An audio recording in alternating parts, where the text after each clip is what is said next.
Chapter 217. Magnus walked with Lord Mountbatten to the embassy, which was the only place he could freely talk without worrying about anybody listening. The contract has been signed. You can start loading 15 million metric tons of oil. The tankers have been enchanted to hold more than their capacity, so there should not be any problem. Just take them back to the storage facility back home. Emery's construction should have built the storage facility by now. He informed and also instructed him. Lord Mountbatten noted everything in his mind. Such deals were meant to be a secret, fewer documents meant the best, but he was actually awed by Magnus right now.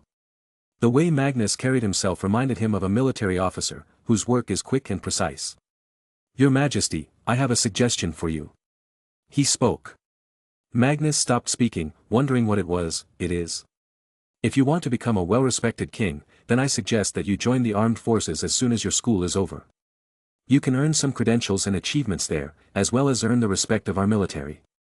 History has been the witness that presidents, prime ministers, and kings who had the military experience have been much loved because their background incites certain confidence in people's hearts. Mountbatten suggested, his face plain and stern. Magnus nodded. He already knew the importance of such things. Though he could already be considered a well-experienced soldier as he had fought and killed, but he couldn't tell that to the Muggle world. I agree with you. Which service should I join? He inquired. Mountbatten had the answer ready. Army, of course. The word is very peaceful now. The Air Force is out of the question, as they are usually lone wolves and don't require any leadership abilities. The Navy is good, but in today's world, there won't be any large-scale naval battles. That leaves the Army, and since armed conflicts are common around the world, you can easily gain reputation. Magnus felt that the old man was right. The Vietnam War was also coming to an end, with the defeat of the States, but nobody talked about that. He made up his mind, all right then, you know I already have great experience in warfare. And by the time I complete my school, I might even have experienced a bloody war. So joining the normal army is out of the question. What are you thinking? Mountbatten asked. Magnus answered proudly, well, I want to join the best unit of the army if I am to join. So keep a position open for me to join SAS in 1977. Are you sure? Yes, now I will leave everything to you. I need to return home. Bye-bye. He waved his hands and headed to the portkey room in the Saudi palace and returned to his country. He arrived back in London, it was already nighttime. So he decided to go to his home and see his mum and dad.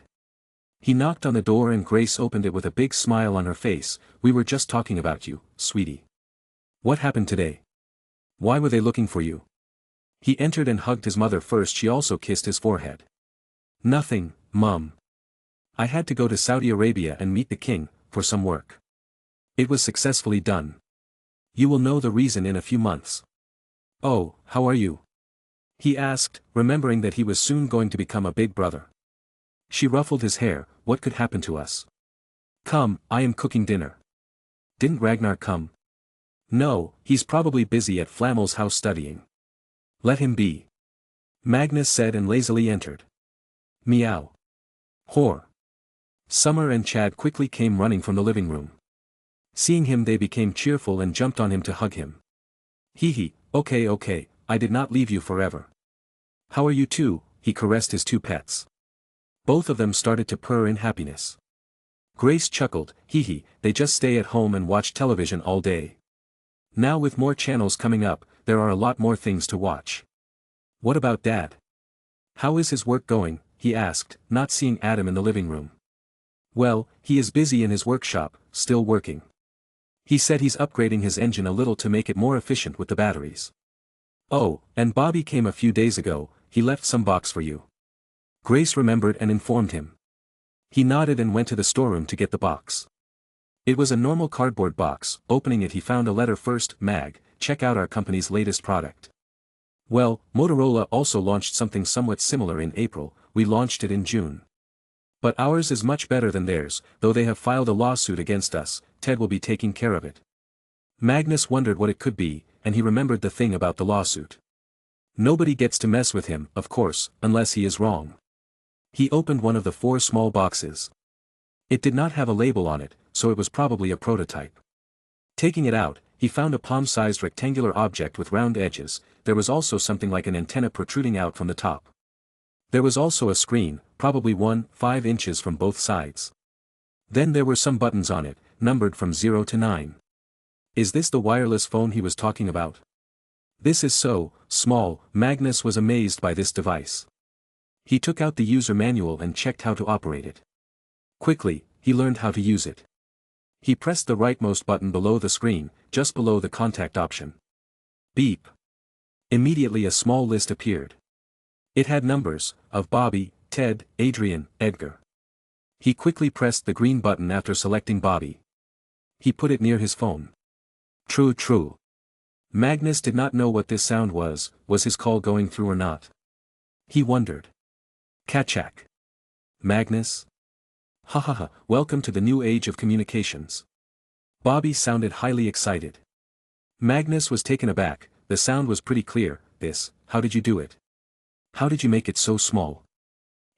For a battery, of course your dad helped, then I poached some very good engineers from a few Japanese companies. I made an offer they could not refuse, and they were happy to move to Britain with their whole families. We were able to make 50 kilobytes of storage space. Then we just needed to make the receiver and transmitter small. It is a very delicately put together piece of hardware. This is the greatest technological marvel of our company.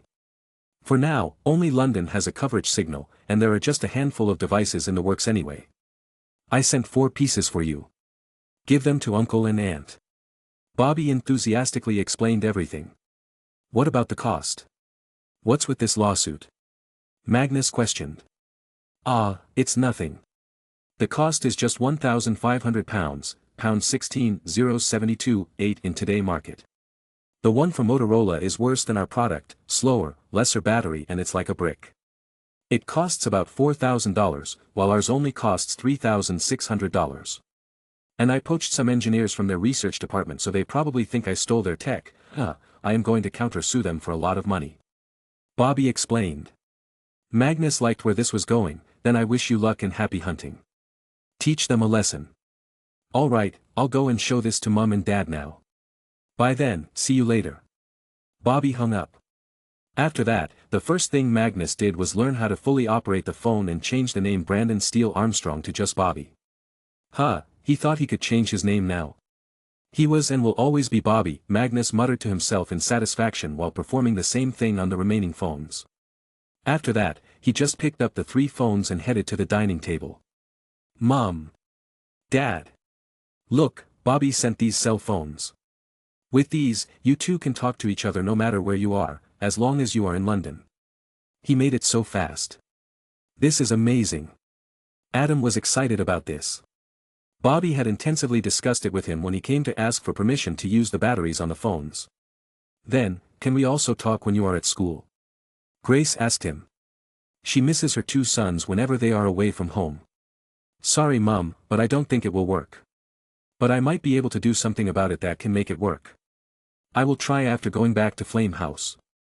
Magnus planned. Nicholas had already created electrical items that could run with magic, now he needed to learn that. Chapter 218. Midlands, England. Severus had made himself very busy with his studies and work. He was already the owner of a small fortune, as his various potions continued to bring him money. At the same time he worked in the Diagon Alley.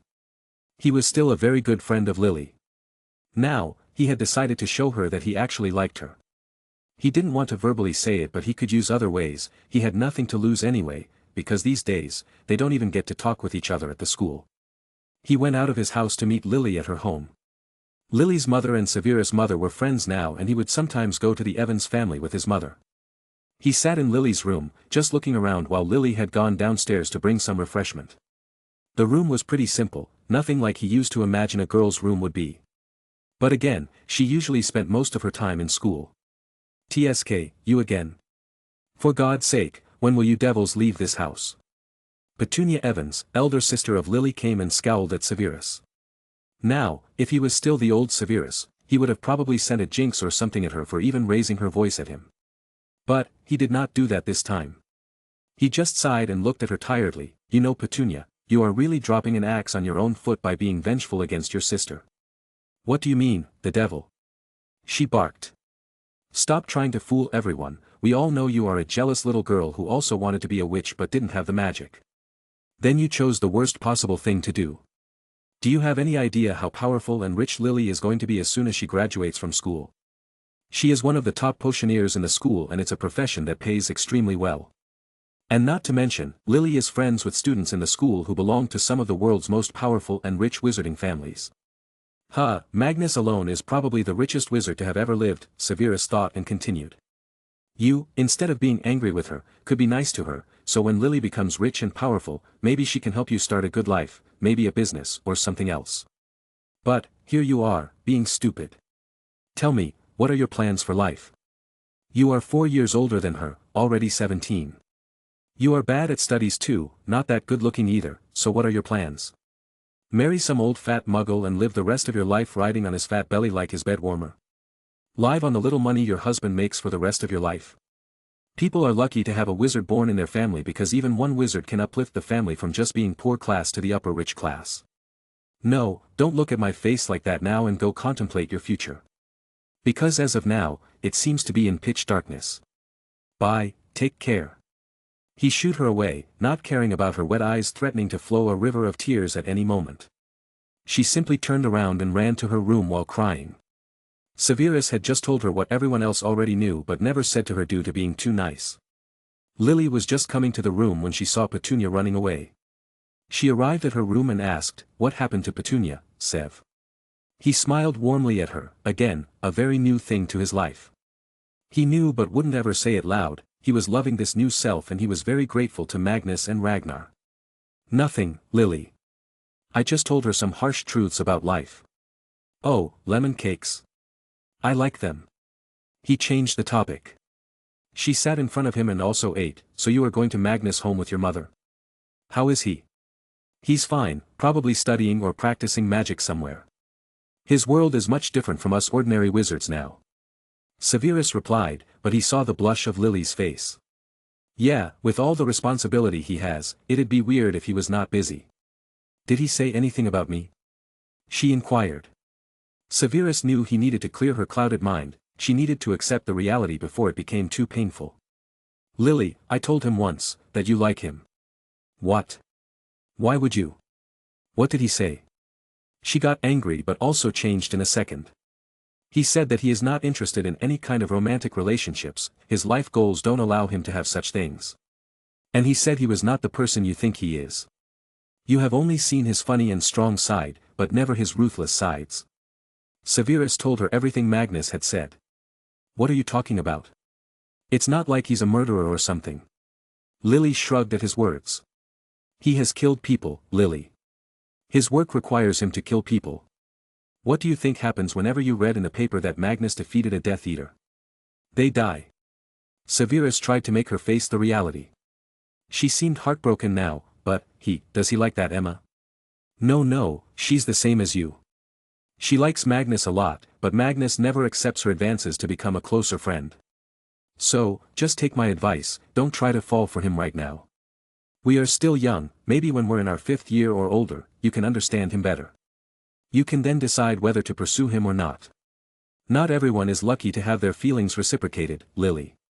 Sometimes you just silently accept the facts and be happy for the other person's happiness. He advised her, though it felt more like personal experience. Sniff sniff. Well, we're too young to feel sad over such things, Lily. And look at your face, you look so bad when crying, your face is like a tomato right now. He said, lifting her face up from her chin. She chuckled after hearing him call her a tomato. Damn you, Sev, let me mourn over my lost love. Heh, what lost? We're still going to the same school.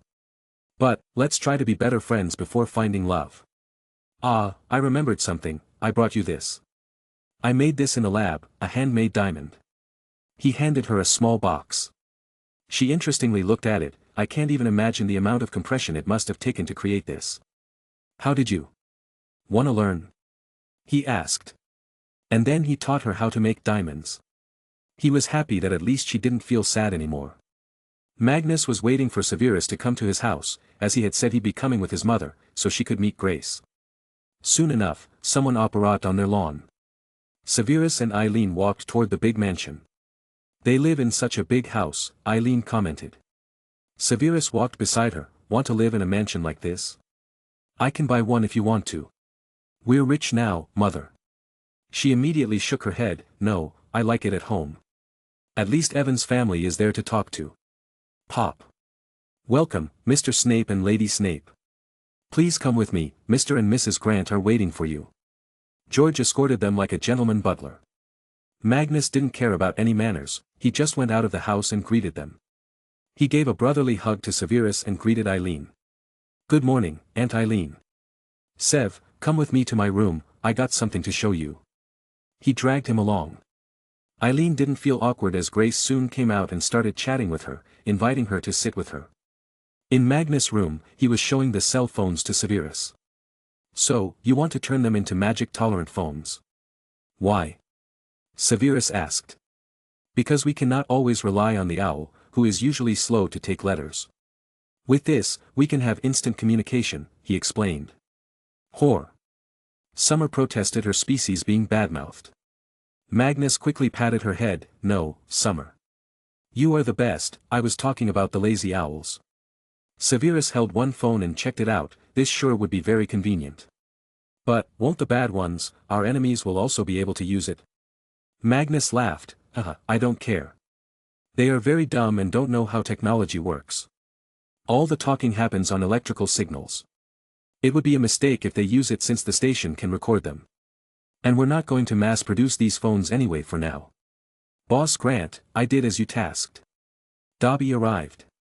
Magnus had ordered him to hand over one phone set to Tom since he was in the police and also a muggle. If something happened, he'd not have a way to instantly contact them.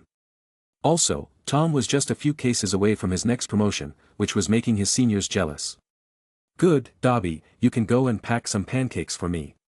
I will be leaving soon. Severus, you should come with me. We're staying at Nicholas Flamel's house these days and studying from him. Magnus revealed. Severus felt shocked and excited at the same time. This was the opportunity of a lifetime. However, just as the two were about to leave, they heard some really loud sound from the sky. Roar. Quack. Chapter 219. Magnus was very much shocked to see Duck there.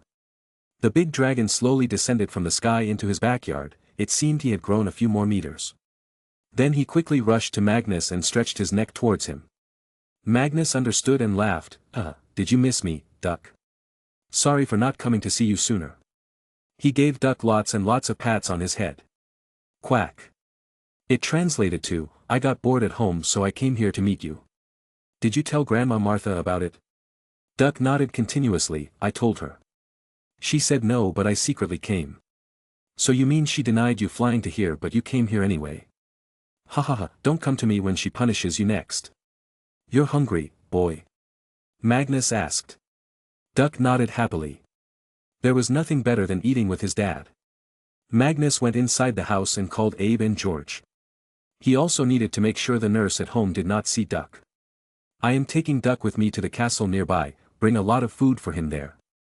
He instructed them. Then he went back. Let go, Duck. We can't stay here for long. I will play with you at the abandoned castle. Raa, Duck cheered and let Magnus and Severus climb on his back. Soon after he flew away with them. Severus wasn't much experienced at flying on a dragon, so he was holding on for dear life. But when Duck saw that, he decided to have some fun and started to make more dangerous maneuvers. Every once in a while he would chuckle in his heavy voice. Magnus knew what he was doing, but he let him do it. Duck deserves some fun. Duck, can't you fly properly? Severus complained.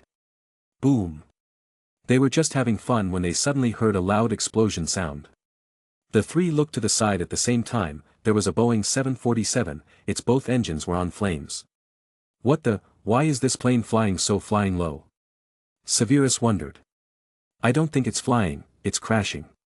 Magnus corrected him. Quack. Duck also voiced, which meant, I didn't do anything. Magnus of course knew it wasn't because of Duck. Probably some bird strike had done this. The plane was slowly crashing down towards the city. It's probably trying to reach the airport. Magnus deduced. Can they? Severus inquired. They were certainly being too calm about this whole scenario. Magnus looked towards the side where the airport was. I don't think so. Quack. Duck voiced. Magnus lightly knocked his head. You, don't try to bet on stuff like this. Foo. Shouldn't we help them? There seem to be a lot of people inside. Severus asked. Magnus was actually just devising a plan. He didn't want the statute of secrecy to be broken, and what he was going to do would be on the news. And the ministry was sure to investigate how the flight miraculously got saved. Even if he had the minister in the pocket, if he made any big moves there would be no way to keep the matter silent. Duck, can you stay invisible while I try to lift that plane for a few more miles, so we can make sure it lands on the airport safely? He asked his dragon buddy. Duck silently looked at the size of the plane. It was currently bigger than his own body, but he was a mighty dragon. He'd rather die than admit defeat before even trying. Yes. Duck replied in his own tongue. He could use the human tongue too, but he hated doing that. Alright, fly below that plane then, Magnus ordered. While being invisible, Duck flew below the giant aeroplane.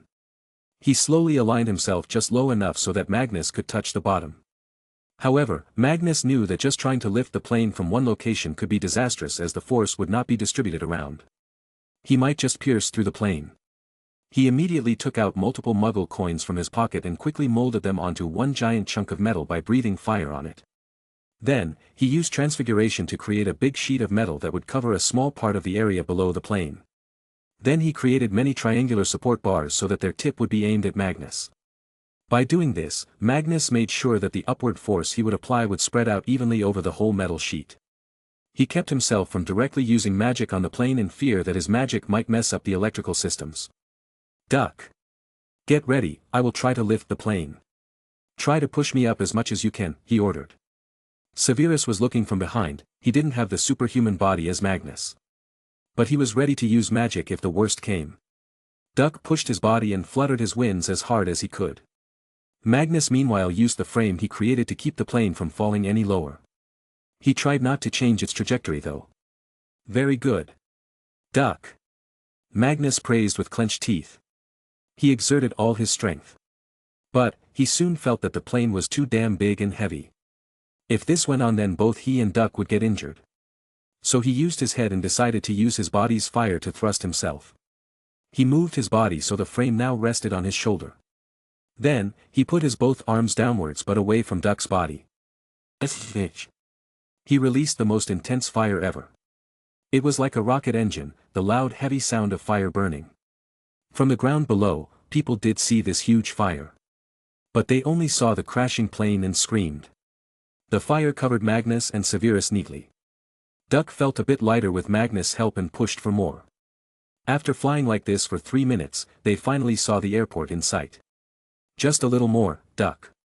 He shouted. They forced the plane to align itself with the runway. Soon, when they felt that the plane could land now, they stopped lifting the plane up and quickly removed all the contraptions Magnus had put on it. People inside the plane felt a slight bump. They cried and prayed to God. The captain had already told them that they should start praying because he had calculated they won't survive. But, miraculously they reached the airport. Magnus let the plane fly away and saw it land safely. The fire trucks were already waiting for it. The people were also let out safely. Soon after, the plane caught fire, engulfing a big chunk of it. Magnus, tiredly laid down on Duck's back.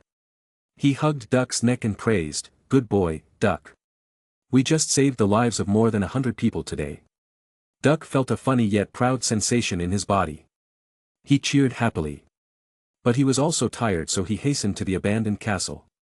Thud. Duck landed heavily, immediately lying on his stomach and panting. Quack. Magnus laughed. Duck just said that he needed to stop eating fried meat back at Camelot. Pop. Sir, we brought the food. Abe and Dobby teleported. They were taken aback after seeing their condition. What happened? Dobby inquired. Magnus tiredly replied, "You'll see in the news soon." Water. Give me and Duck some water. Magnus could be happy with just a glass of water, but Duck couldn't. So Dobby scaredly went to him and used the water creation magic. Rah! Duck got drowned in a stream of water coming from Dobby's fingertips. The good dragon opened his mouth and happily drank to his heart's content. Quack. This is life, Magnus translated his quack.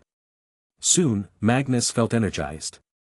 He quickly got up and used his overpowered magic to create a large waterfall-like stream of water to throw and send it at Duck. Gee! Duck chuckled and got up energetically. He started trying to catch the water in his mouth, each time Magnus would change direction and hit his face instead. They played for a few hours there. Duck was very happy today. Magnus also stopped himself from going to Flammel's house. Because he knew that if he didn't play with Duck then Duck might start to lose connection with him.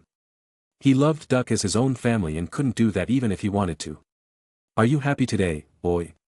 he asked, to which Duck nodded again and again while eating the food Abe and Dobby brought. "There you are." All of a sudden a loud feminine voice came. Duck's body immediately started shivering and without thinking, he tried to fly away. Bam! But his tail was caught and he was pulled back to land with a loud thud. Martha, a small cat human, was actually beating a dragon as if it was really a little duck. Knock! She knocked her paws on Duck's head, making the dragon cry and try to hide behind Magnus. Magnus laughed. Good to see you, Grandma Martha." Martha immediately smiled. "Hello, dear. I was going to teach Duck today how to read and write, but he ran to here." Magnus looked back. Duck was trying to hide his gaze guiltily. But Magnus did not get angry, instead warmly patted his face. "Duck, my dear dragon. Do you want to stay weak?" Duck shook his head quickly. "Then you must learn how to read and write. What will happen if someday I cannot contact you with magic and have to write a letter? You won't know how to read and won't be able to help." Magnus said. "Quack!" Duck exclaimed. He quickly ran to Martha and nudged her to take him. He was ignoring studies before, but now he had a reason. To be of help to Magnus was his life's greatest wish. Martha warmly patted Duck. "Good child. See you later, dear Magnus. I will send some cookies later." Pop! Magnus and Severus shivered when they heard the word cookies. They remembered eating them until they vomited the last time Martha sent them. She usually goes overboard and sends a few hundred kilograms of them. "Anything but cookies," Severus muttered with a traumatized face. Chapter 220. Magnus and Severus went to Nicholas to continue studying. But many other things were happening around at the same time. Today, Adam was supposed to give an interview to the news channel. It wasn't supposed to be a big deal, but now that he was also a royal family member and the eldest prince, the eyes on the show increased. Magnus knew about this and had already fed money to the chief editor of BBC. If they still try to mess with his family, then the end of BBC will be near. Adam was nervous. He was an army guy, a major general. He was used to speaking in front of soldiers, but talking in front of cameras was totally different. He arrived at the news station in his usual military uniform. He even had a few medals on his chest, as he was supposed to come here wearing them to show everyone how talented their prince was. He was treated very respectfully as if he was some VIP, which he probably is right now. "Sir, please sit here, the makeup artists will do some light touch-ups," the producer told him. "Makeup? Why would I need makeup?" he inquired. He was in no beauty pageant from what he was told. "Oh, it's nothing much, sir. Just a light touch-up so your face looks good according to the light in the studio. It's going to be recorded with color cameras after all," the makeup artist told him. Well, he couldn't deny if they gave such a reason. So he silently sat in front of the big mirror and watched as the artist put some kind of power on his face with her brush. When he was done, he got up and looked at his military assistant, named Jason. He jokingly asked, "Do I look pretty?" "Yes, sit, like a pampered wife," Captain Jason replied jokingly. Not everyone had the privilege of being this frank with Adam. "Ha, Grace would have loved to see me like this. Let's go. You will stay in the recording room and make sure they don't try to do anything funny," he ordered. Adam went into the interview room that had been lightly decorated with a fake fireplace and 2 seats in front of it. It looked very modest and befitting to the situation. The interview was not going to be broadcast live considering who was speaking here, and they might need to cut out some details if the Queen's office requested. Adam was taken to the seat on the right side by the studio producer. Normally this was the job of a coordinator, but they were not qualified to speak to such a high-ranking person. Well, that's what people usually think. But in reality, Adam was a chill person. He would share his sandwich with you if you wanted. The lights were being checked and the cameras were running tests and mics too. Last time when Magnus was here to give the interview, it was a much simpler set. Just when he felt bored, the anchor of the show or the interviewer came in a fine suit. He had black hair, black eyes, and wore a dark blue professional suit. The man was a veteran when it came to taking such face-to-face interviews. He shook Adam's hand and took a seat. After once again checking everything, he talked to Adam. "Shall we start, sir?" After getting a nod from Adam, the camera rolled and started recording. Good evening, dear viewers. Today, we have a very special guest on our show, a very mysterious person who is also considered a national treasure. A man who has served the nation with his life, a man who has given his great mind to the nation, a man of honor and will. We welcome Duke of Cornwall, Prince of Wales, His Highness, Major General Adam Grant. The interviewer introduced Adam, letting the camera focus on his face. "Thank you for inviting me here," Adam replied. But he didn't know the interviewer's name yet. The man chuckled. "Sir, there is a reason why I have not told you my name. We both have actually met before, a few years back." Adam focused on the man's face and tried to remember. Then, as if a bulb lit up in his head, he remembered something. "Oh, you interviewed my son back then. He asked you an algebra question and you couldn't answer." The man embarrassingly smiled. "Hee, yes sir, that was me, Raymond Barry. And I'm sure many of the viewers must be confused, so let me show you a few clips from the days gone." Then, a short clip was played where the news about the Magnus bus accident was being talked about.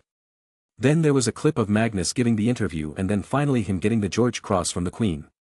Raymond then asked, "Did the prince know about Her Majesty back then?" "No, he did not. Only recently I told him about his true family. He was shocked for sure but accepted it. Just like Ragnar." Adam replied. He had already memorized all the facts and dates about his new background. The interview started on a very light-hearted note and many jokes were passed. But by the second half, serious questions had started to come.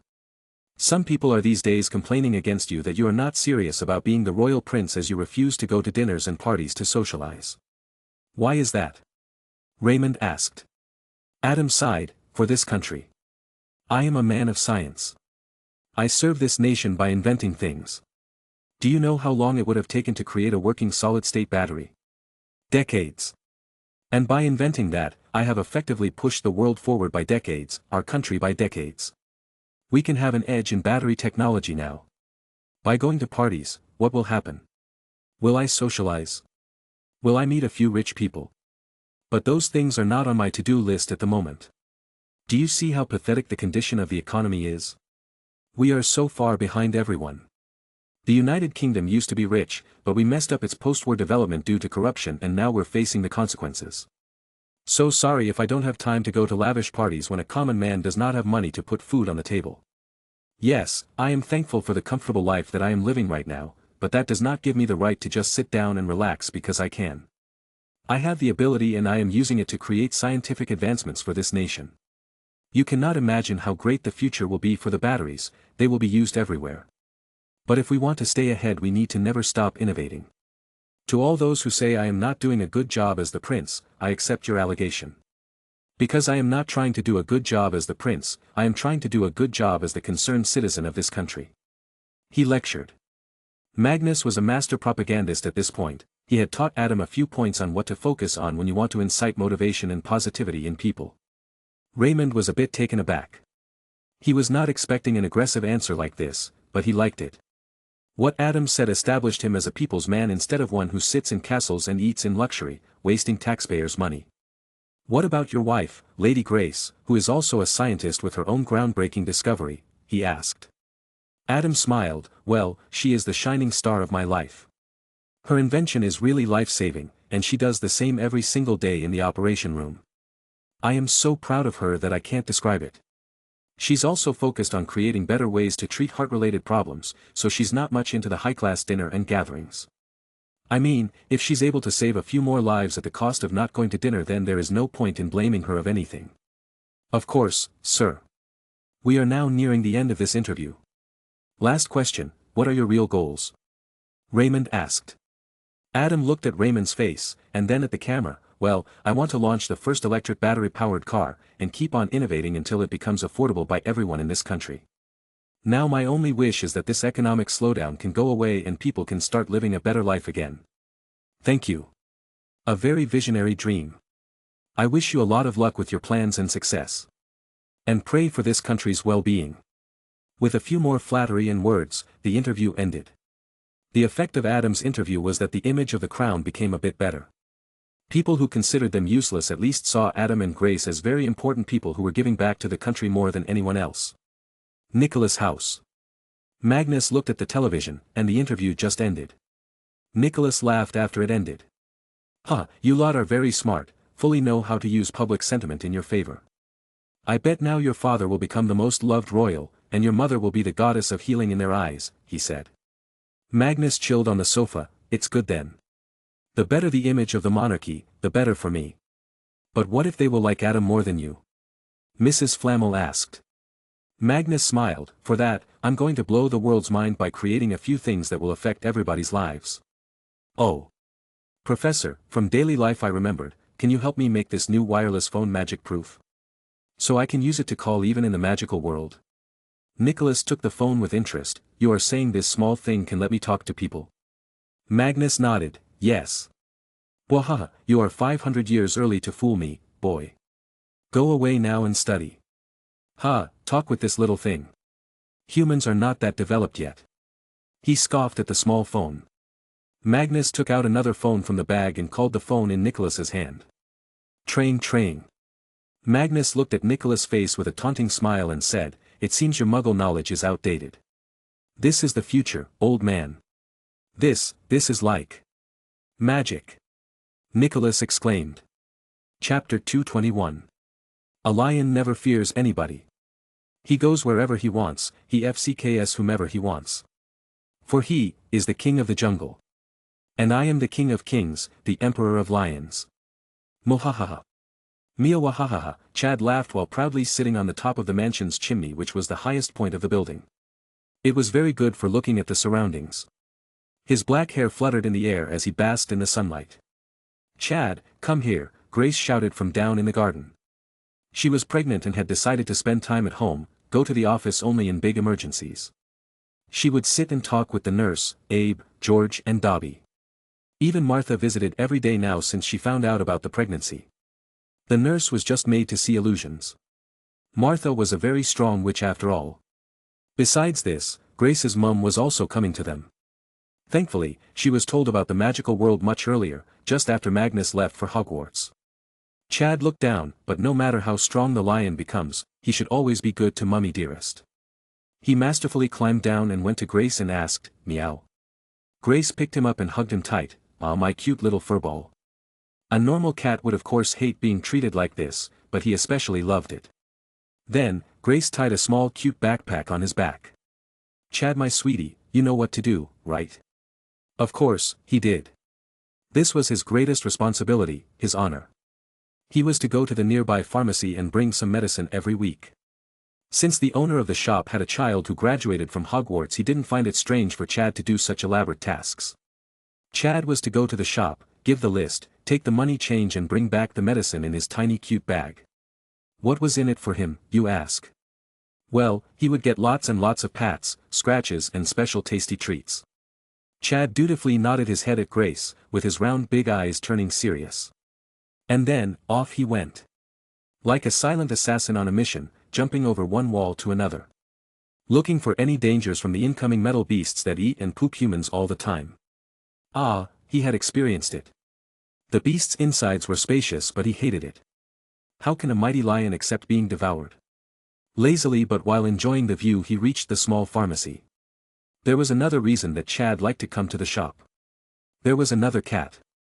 She was a white cat that had a lot of fur and flexibility. It was love at first sight for Chad and he's been trying to mate it with her for a long time.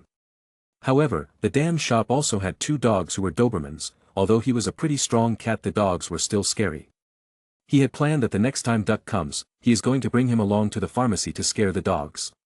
Meow, he reached the shop and handed over the list of medicine, then he waited at the counter, admiring the beauty of the other cat at the shop.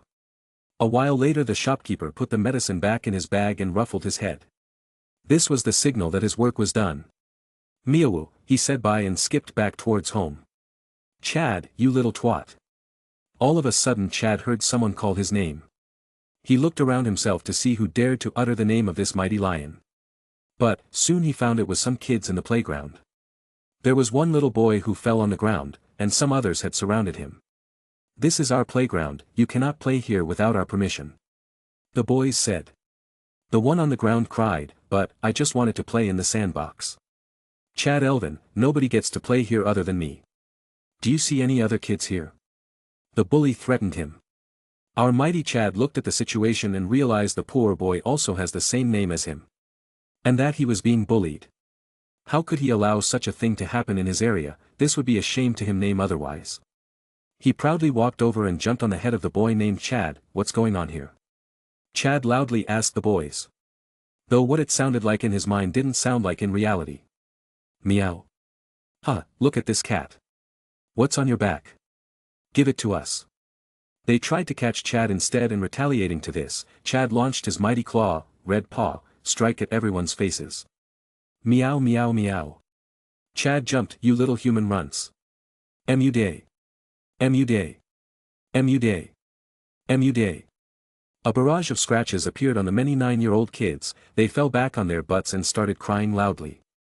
But Chad did not stop. After defeating them, he threw dirt on them from the ground with his hind legs, as if a dog throwing sand after it pooped. Then, with a proud, slightly uplifted face, he walked to the poor boy Chad. "Meow. Be strong, boy. You must be your own hero." Of course, nobody understood his words. But Chad Elvin looked at the cat with worship. Chad, too, stood proudly. In his mind, he looked like a majestic, slim and smart cat. But, the reality is often disappointing and much different. Though it did not matter right now. Hug. "Thank you, Mr. Cat, AH. Your name is also Chad." Hee. The boy hugged the cat and read the name on his collar. Chad let the boy hug him. After all, their names were the same, but still, all humans other than Grant family were beneath him. So he only let the hug last 5 seconds. The bullies just ran away while crying and calling their mothers. Each had a red face with a few scratch scars. Good luck trying to blame the cat of the royal family. Chad decided to go back now. He didn't want Grace to worry about him. MWAAA, he waved at the boy and started leaving. "Mr. Kitty. Wait," the boy turned sad. Chad did not stop and continued. Intense car brakes. Adam suddenly appeared driving on the road. He was going home, it seemed. He stopped the car and picked Chad up. "Oh, a trip to the pharmacy, huh? Good boy." Adam took him to put him in the car. But as they were leaving, Chad looked towards the boy from over Adam's shoulder. Cat Chad and human Chad's eyes met with each other. Meow. Cat Chad showed a thumbs up with his paws. Immediately cheering the boy up and filling him with happiness. The boy nodded and ran back home, with a firm decision to never be bullied again. That he would exercise and become the best and the strongest Chad in the world. "What were you doing there, Chad?" Adam asked while driving home. Of course, he couldn't understand, but that didn't stop Chad from intensely explaining everything with his meows and paw movements. Adam just nodded. Must be intense. Nicholas' house. "So, time turners cannot take you more than 5 hours back in time?" Magnus asked. Nicholas shook his head. "It can take you further back, but you should not go more than 5 hours. There will be catastrophic things if you do it." I still remember the events of 1899. Ragnar and Magnus were interested. What had happened? Nicholas laid back on his seat and started giving a lecture. All attempts to travel back further than a few hours have resulted in catastrophic harm to the witch or wizard involved. It was not realized for many years why time travelers traveling over great distances never survived their journeys. But then something happened. All such experiments have been abandoned since 1899, when Eloise Mintumble became trapped, for a period of 5 days, in the year 1402. Later we found out that her body had aged 5 centuries in her return to the present, and irreparable damage had occurred to her body. She died in St. Mungo's Hospital from magical maladies and injuries shortly after we managed to retrieve her. What is more, her 5 days in the distant past caused great disturbance to the life paths of all those she met, changing the course of their lives so dramatically that no fewer than 25 of their descendants vanished in the present, having been unborn. Finally, there were alarming signs. During the days following Madame Mintumble's recovery, that time itself had been disturbed by such a serious breach of its laws. Tuesday following her reappearance lasted 2.5 full days, whereas Thursday shot by 4 hours. The Ministry of Magic had a great deal of trouble in covering this up, and since that time, the most stringent laws and penalties have been placed around those studying time travel. Just as the human mind cannot comprehend time, it cannot comprehend the damage that will ensue if we presume to tamper with its laws. Time is the last thing any wizard should try to mess with, because no matter what, the laws of the universe are supreme, and they always win. But, how did you retrieve her? Didn't that need someone to go back in the past too? Magnus inquired. Chapter 222. But, how did you retrieve her? Didn't they need someone to go back in the past too? Magnus inquired. Sigh. Well. It was 1899, they just looked for me, as I was the only known kind living person that had been alive for many centuries. So, in 1899, the ministry came to me on their knees, asking me for help. I couldn't deny, because the consequences of what had happened were huge. If I didn't do anything, it was possible that nobody would be born and only I and a few more extremely old wizards would have survived. So, I found a way to send thoughts through time. Of course, I had the full help of the Department of Mysteries of the British Ministry. I was able to send it to myself back in the 1400s. Then, my old self looked for Eloise Mintumble. It wasn't very hard, as she was caught by wizards of old Britain, but they were not believing her and instead torturing her. I saved her, then sent her back with the time turner. Me, in 1899 was there when she returned, totally withered like a dying tree, Nicholas explained in detail. Magnus was honestly shocked and excited at the same time. The adventures this old man in front of him had were so amazing. Creating a way to send information back in time, isn't that like a cheat? You can tell yourself which company to invest in. Can I use this? This thought time travel? Magnus excitedly asked. No. I know what you are thinking, get rich easy. I know a greedy boy when I see one. Now go and study. Nicholas barked. We're done. Everything you told us, we have done. Memorizing, reading, experimenting. Now only the magical shielding for Muggle items with alchemy and studying Philosopher's Stone is left. Magnus said, Ragnar also nodding. Nicholas grunted, ah, damn you two and your quick brains. It's only been 2 weeks. I spent hundreds of years studying and creating all this. Didn't you do it for the future generation though? Like how the inventions of the past are helping this generation. And you should be happy you don't have to teach us for a century, right? Magnus corrected him. Nicholas sighed and moved to his room. Come, I will show you how to magic-proof Muggle items. At the lab, Nicholas showed magic-proofing Magnus' phone. Nicholas took it and dipped it in some kind of a liquid that then stuck around the phone. What was that?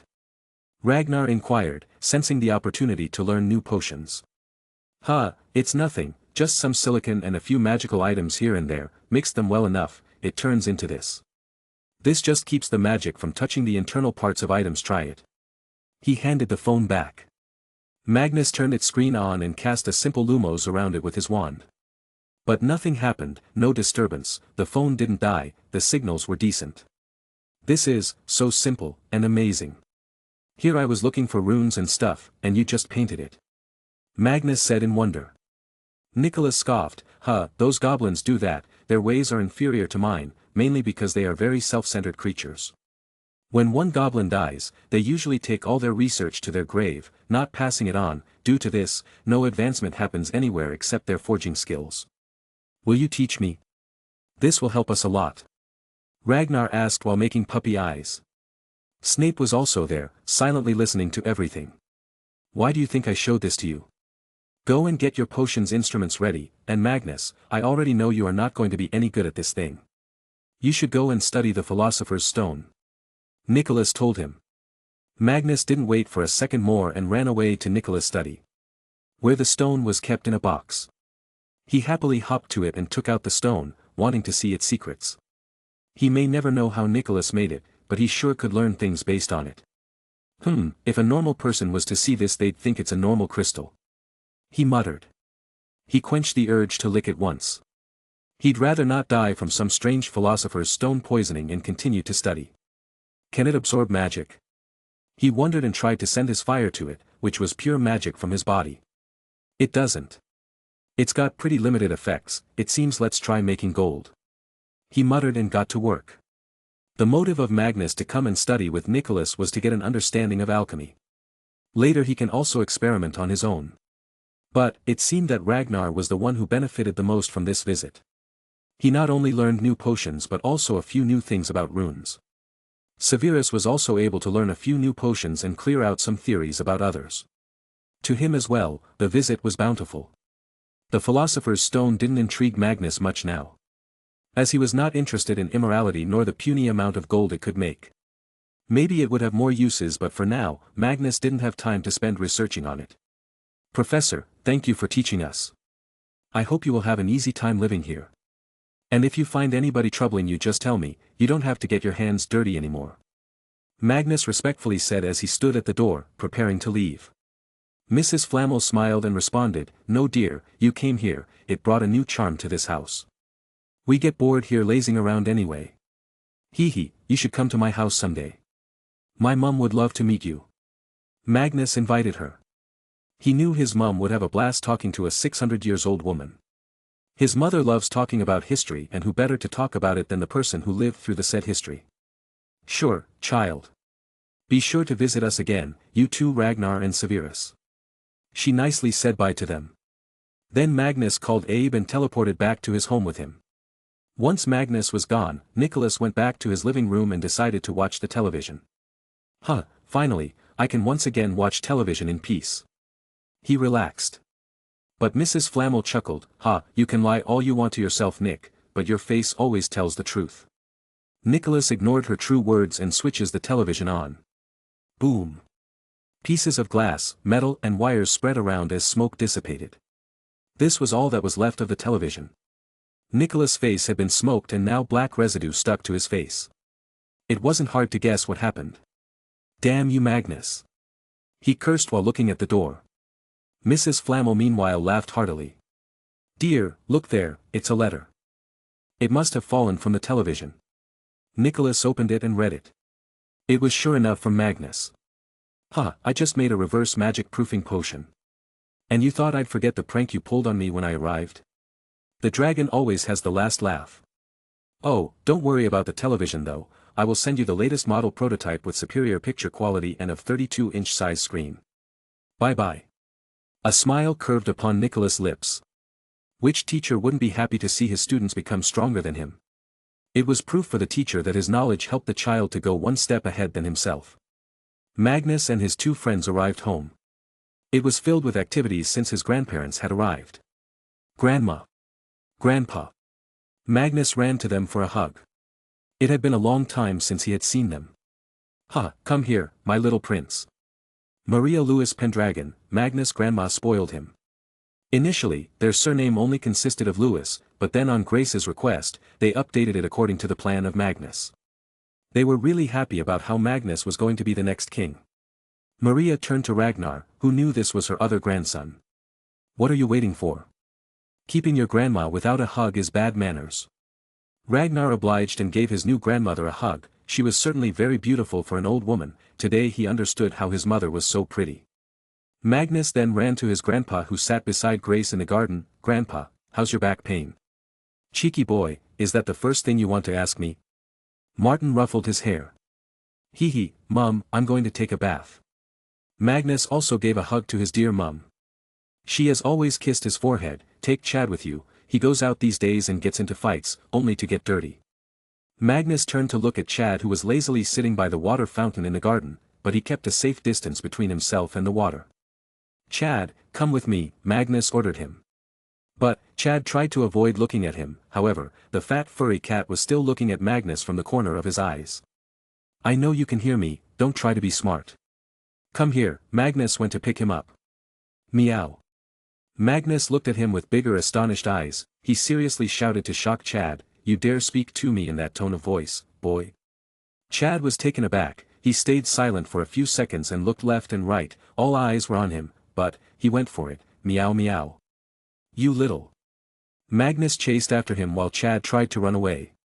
But how far could he go against a wizard who could just Accio the furry ball? Accio fat Chad. Chapter 223. Severus stayed in the guest room of the house, as his mother was also at Magnus' place.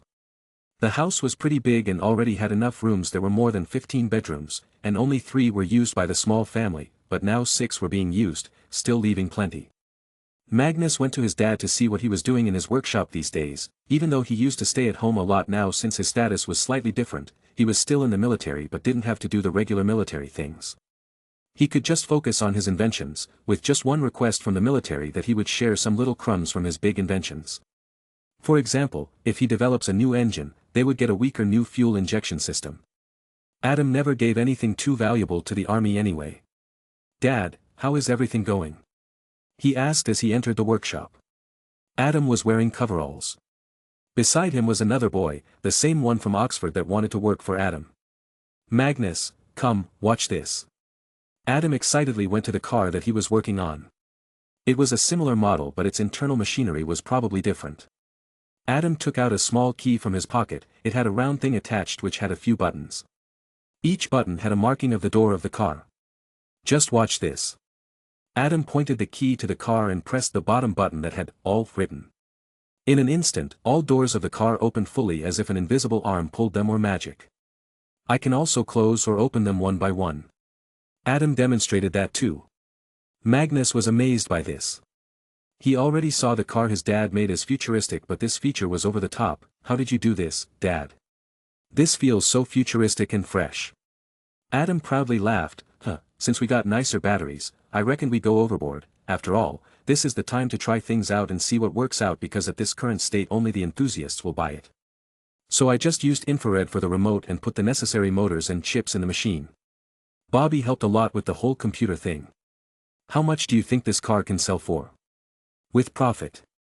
he inquired. Adam thought for a bit. I think £20,000, equivalent to £214,166 today." Magnus nodded.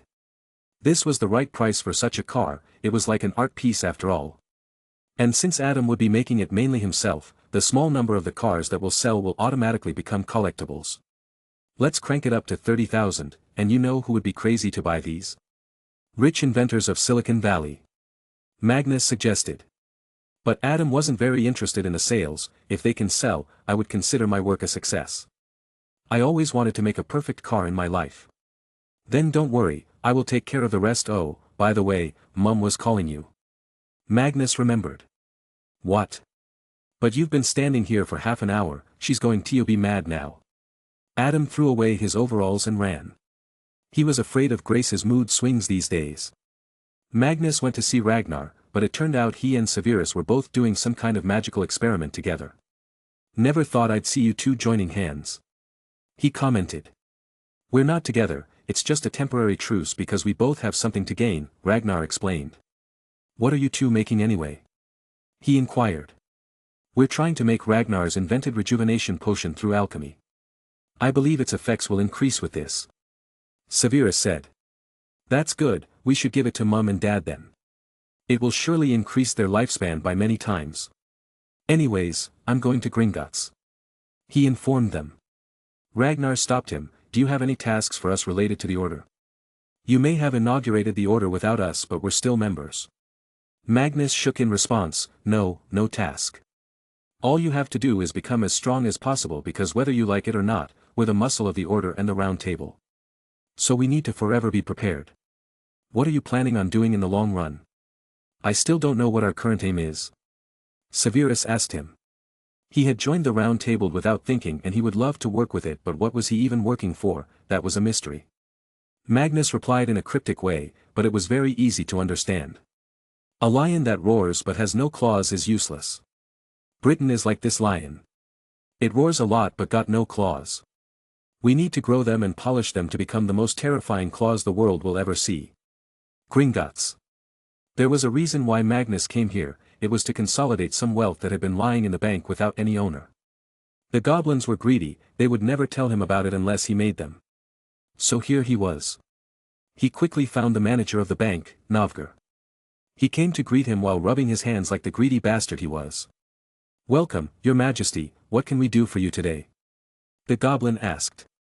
Magnus, without waiting, took a page out of his pocket and handed it to him. "These are the list of names. All these accounts used to belong to Knights of the Round Table. All of them are dead and their families are long gone. I need to transfer all the contents of their vaults into a single vault under the name of Round Table. All these accounts come under the jurisdiction of Merlin, and now that I am here, mine. I thought I would make money today, but I'm losing," Novgor thought in his head but dared not to say it aloud. "Of course, Your Majesty. We shall do it at a moment's notice. Anything else?" Navgar tried to act well. How is the bounty hunting going? How many have you caught yet? Magnus inquired. Many, sir. We have killed 2 Death Eaters and 12 followers of the Dark Lord. Of course, we could have caught them alive but we chose to kill them. The hunting squad is very happy with your pay. Navgar said. Indeed, he was happy that the hunting squad was making money. This means higher earnings for the warrior goblins, meaning they could train better and more energetically. Magnus was satisfied, slow, but at least this would keep the Death Eaters busy for a while. But they probably already know my bounties have started to show their effect. They must go after the killers. Good, then I will go to my vault and get some things. Please finalize the documents by then. Magus instructed him and headed to the deepest level of Gringotts. However, as he was heading down, he heard a loud roar. It was full of pain and sadness. Magnus was immediately angered. He called Navgar again. You did not release the poor dragon yet. I ordered you specifically. He exploded. Navgar fearfully took a few steps back. Why, Your Highness, we couldn't find a replacement animal to keep the vaults safe. Magnus pushed him away and strode towards the big hall where the dragon was chained by her neck. The dragon immediately raged, seeing the sign of movement, and blew out streams of flames from her mouth. But Magnus didn't even move. He kept on walking towards her. The fire just passed through him, leaving him unaffected by it. The dragon seemed shocked by this sudden display of strength by beings who usually ran away in fear. She instinctively stepped back, her eyes meeting Magnus. But Magnus' eyes saw the torture this dragon went through. She had so many wounds on her body, her neck was riddled with reddening bruises due to the chain. Her backbone was arched down due to being unable to completely stretch the body. Her eyes were hazy, nearly white due to not being able to see the sunlight. Overall, her whole size was smaller than normal dragons of her breed.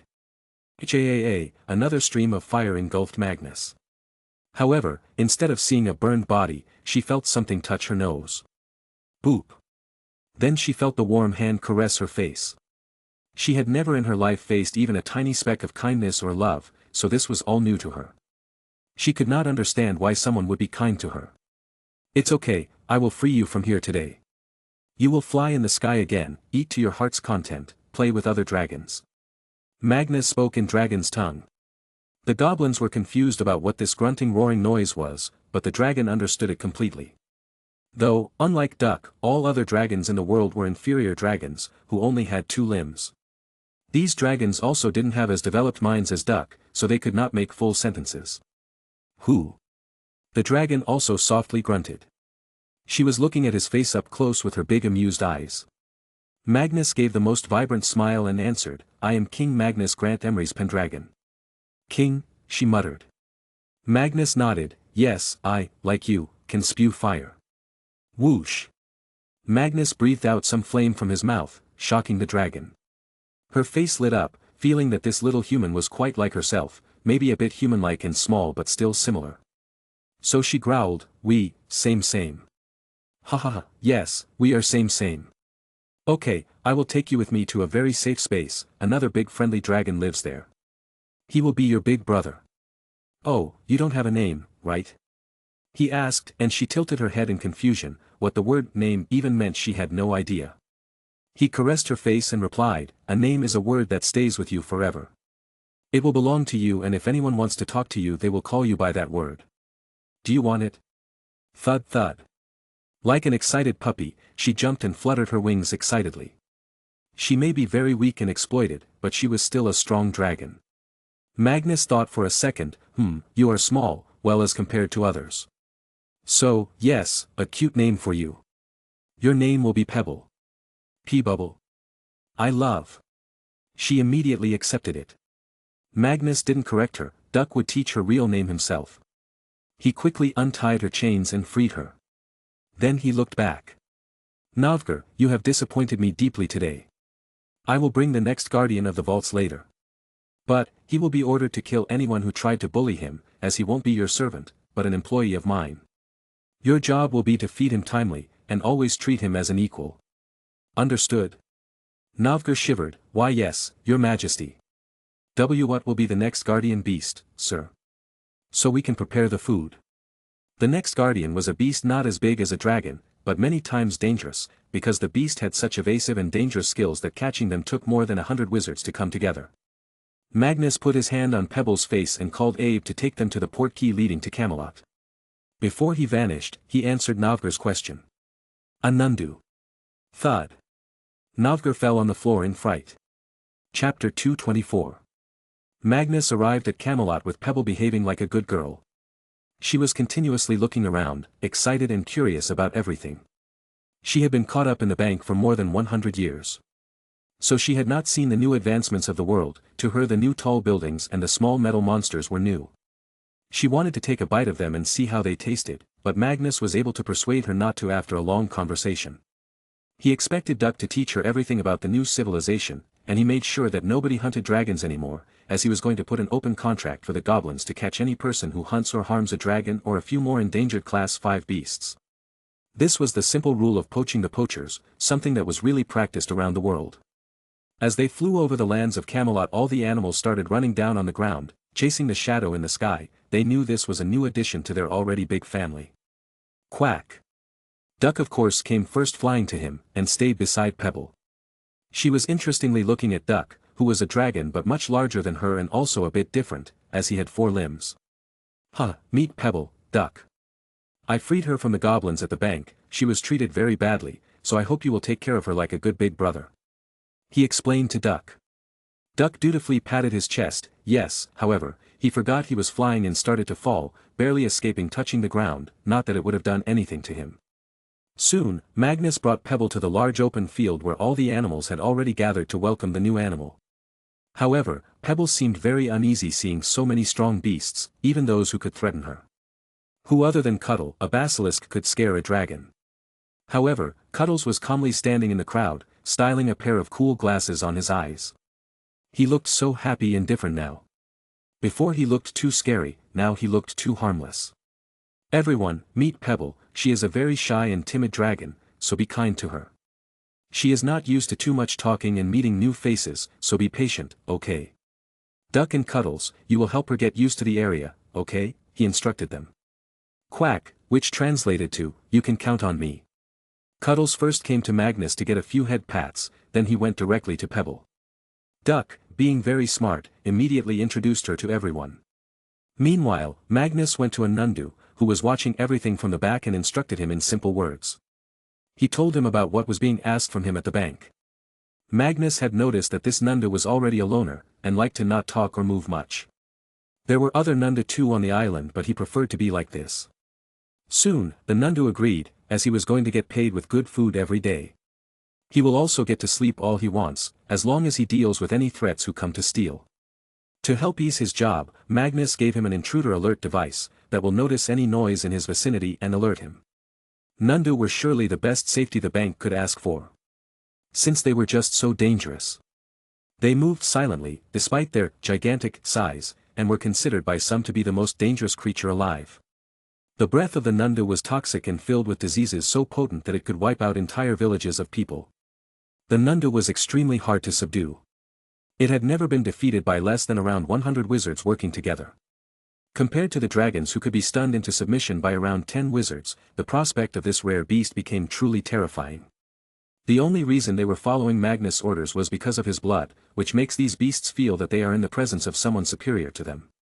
Also, they just love Magnus because he treats them so nicely. The Camelot is a literal paradise and he's the lord of the land. After setting Pebble up, he went to the castle. He wanted to meet Martha and see what crazy thing she was cooking today. However, as he was entering, he saw some phoenixes crying loudly for some reason. Weren't they crying the last time too? He muttered to himself and entered.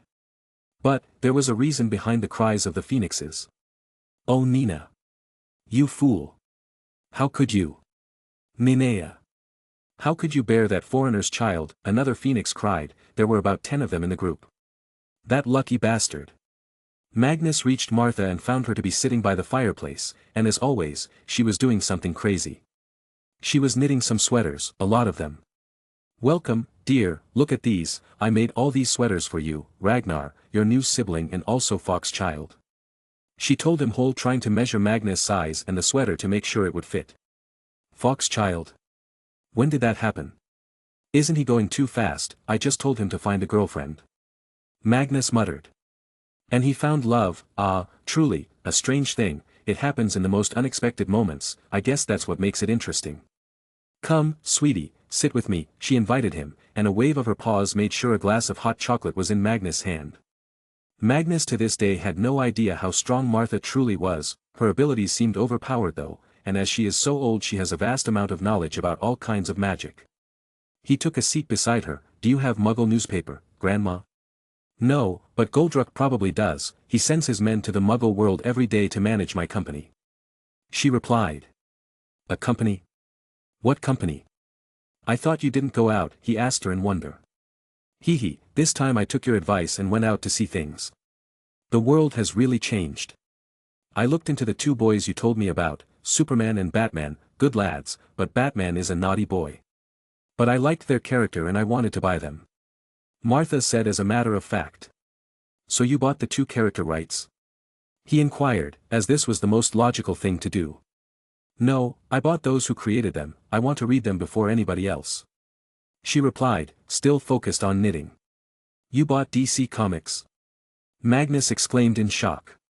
Martha stopped and looked at him in confusion. DC? No dear, the goblins told me that it was something called Warner Brothers. Initially I feared they had bought two brothers and made them servants, but it turns out, that's what the company is called. Magnus felt numb. What was Warner Brothers? It was one of the biggest studios in the world. They were very old too, just like Disney. And they were big enough that he considered using his money to buy them a waste. Why? They make movies, Grandma. What do you plan to do with the company? And how did you even buy it? I am pretty sure its major shareholder was adamant on not selling it. He inquired. She shrugged. Well dear, just a little bit of negotiation and tricks solved it all. And I don't know what to do, I just wanted the comics. They can continue to make pictures however they want I guess. Magnus blinked dumbly. She was totally going to destroy this company and she didn't even care about it. Grandma, maybe let me handle the company. I was going to buy a studio anyway, you just saved me the trouble, Magnus suggested. Martha happily knitted the sweater and nodded. Sure, dear, you can do whatever you want with the company, and tell them to make good comics. I don't want any nonsense propaganda in it or else I will fire everyone and also wipe their memories of drawing so they can never work in their life. She really loves the comics. It seems Magnus realized and decided to make sure to only hire good folks to draw them. Sir, your newspapers. Dobby appeared. He had been taken in by Martha as a helper, since at the mansion Abe and George were already present. Here Dobby was also being trained. Magnus had already planned now that he would make a new branch of Warner Brothers, whose sole job would be to make films and special effects with magic. The whole crew will need to be made of wizards or muggles who know. He was feeling excited. The potential of using magic in action and big scenes was boundless. For example, if they need to they can blast or destroy a building, car or anything as many times as they want, since they could always repair it with Reparo charm. Their cost would also be very efficient. He ignored that for now and opened the newspaper. He needed to keep himself aware of what was going around in the world. The Soviet Union was still very strong and the Cold War was at its height, though the space race was already won by the United States. He thought, I wonder if Britain also has a space program. Both the USA and the USSR were trying to spread their sphere of influence as much as possible these days. However, soon he saw a news that shocked him a little. South Africa is building nukes. A/N, yup, they had nukes until 1994. Down there was the history of South Africa. The nukes were being made to keep the Soviet presence away and the Western countries were supporting it. However, then he saw the ugliest side of this country. Just a few words were enough to make him stand up in anger. Apartheid system is still implemented. There have been riots. Ethnic violence. The main government only consists of white nationals while the country has a majority population of colored people including native Africans. And then he read that even the Africans had committed ethnic violence. Magnus quickly took some other newspapers and compiled a brief history of what the hell was going on. And the more he read, the more disgusted he felt. He realized that purebloods were not so bad after all. Muggles have finally proven themselves to be one step above. But, keeping all this aside, he realized a huge problem for his future plans. It would doom all his investments if not solved. Chapter 225. Magnus read the whole thing and got a brief understanding of what was going on. The whole system of South Africa was messed up and shouldn't exist in the current era. Apartheid was characterized by an authoritarian political culture based on Baskap, or white dominance, which ensured that South Africa was dominated politically, socially, and economically by the nation's minority white population. According to this system of social stratification, white citizens had the highest status, followed by Asians and coloreds, then black Africans. Apartheid was delineated into petty apartheid, which entailed the segregation of public facilities and social events, and grand apartheid, which dictated housing and employment opportunities by race. The first apartheid law was passed just a year after South Africa became independent from the British. It was the Prohibition of Mixed Marriages Act, 1949, followed closely by the Immorality Amendment Act of 1950, which made it illegal for most South African citizens to marry or pursue sexual relationships across racial lines. The Population Registration Act, 1950 classified all South Africans into one of four racial groups based on appearance, known ancestry, socioeconomic status, and cultural lifestyle: black, white, coloreds, and Indian, the last two of which included several subclassifications. Places of residence were determined by racial classification. Between 1960 and 1973, 1.5 million black Africans were removed from their homes and forced into segregated neighborhoods as a result of apartheid legislation, in some of the largest mass evictions in modern history. Most of these targeted removals were intended to restrict the black population to 10 designated tribal homelands, also known as Bantustans, 4 of which became nominally independent states. The government announced that relocated persons would lose their South African citizenship as they were absorbed into the Bantustans. Many opposing voices were also rising in the country. African National Congress was the leading anti-apartheid political movement, for ending segregation and introducing majority rule. And this was equally as bad. There needs to be an equal representation, there should be no one superior to the other. Magnus felt as if South Africa was like some kind of an experiment, and the UK and the USA were ignoring it for now as the current government of South Africa was anti-communist. He put the paper down. His mind was thinking something, and when he came to a conclusion, his eyes widened and he shot up. Damn it. No, no. If this went on, all my investments would go to ruin. Damn these dumb politicians. What happened, dear? Martha asked him, shocked by his spontaneous cursing. Nothing, Grandma, I just found some muggles to be worse than the purebloods. I will go and deal with it now. Dobby, drop me at my home. Magnus rushed. Martha chuckled, hee hee, muggle or wizard, all are the same, child, their kindness is usually just a farce. Magnus was no saint, although he felt what was happening in South Africa was bad, but it did not affect him in any way possible, so he didn't care, or so he thought until he realized all his future plans could be spoiled because of these folks. In his dictionary, be it a person of any color, if any of them think they are superior to the other, need to be bonked on the head with a good old obliviate so hard they forget what race even means. No wonder Elna so desperately wanted her family to be shifted from South Africa, he realized. Pop. Sup Mag, you got a phone call from Pfizer, they said they made a new medicine but have no idea what to do with it. Ragnar told him lazily. But Magnus ignored him. No time, Rag, we might have to go to South Africa as soon as possible. Pack your bags. Awesome, summer holidays. Ragnar cheered up and waved his wand proudly to pack his bags. He was only good at a few low-level charms, but he was proud of it, damn it. Magnus meanwhile picked up his phone and called Adrian and Ted. I need you at Buckingham Palace in 10 minutes, emergency meeting. Later, he called the Queen, who did not have a mobile phone. Granny Liz, I need you and the Prime Minister at the palace in 10 minutes, emergency meeting. The Queen on the other side felt happy, being called Granny once again. Her bad mood from days just vanished in an instant. I understand, we'll call him now. Magnus quickly found Abe and asked him to teleport them to the palace. He and Ragnar arrived there in a second. Abe, you stay here, we might need you later. He and Ragnar headed to the Queen's office. It had enough space for everybody to talk with.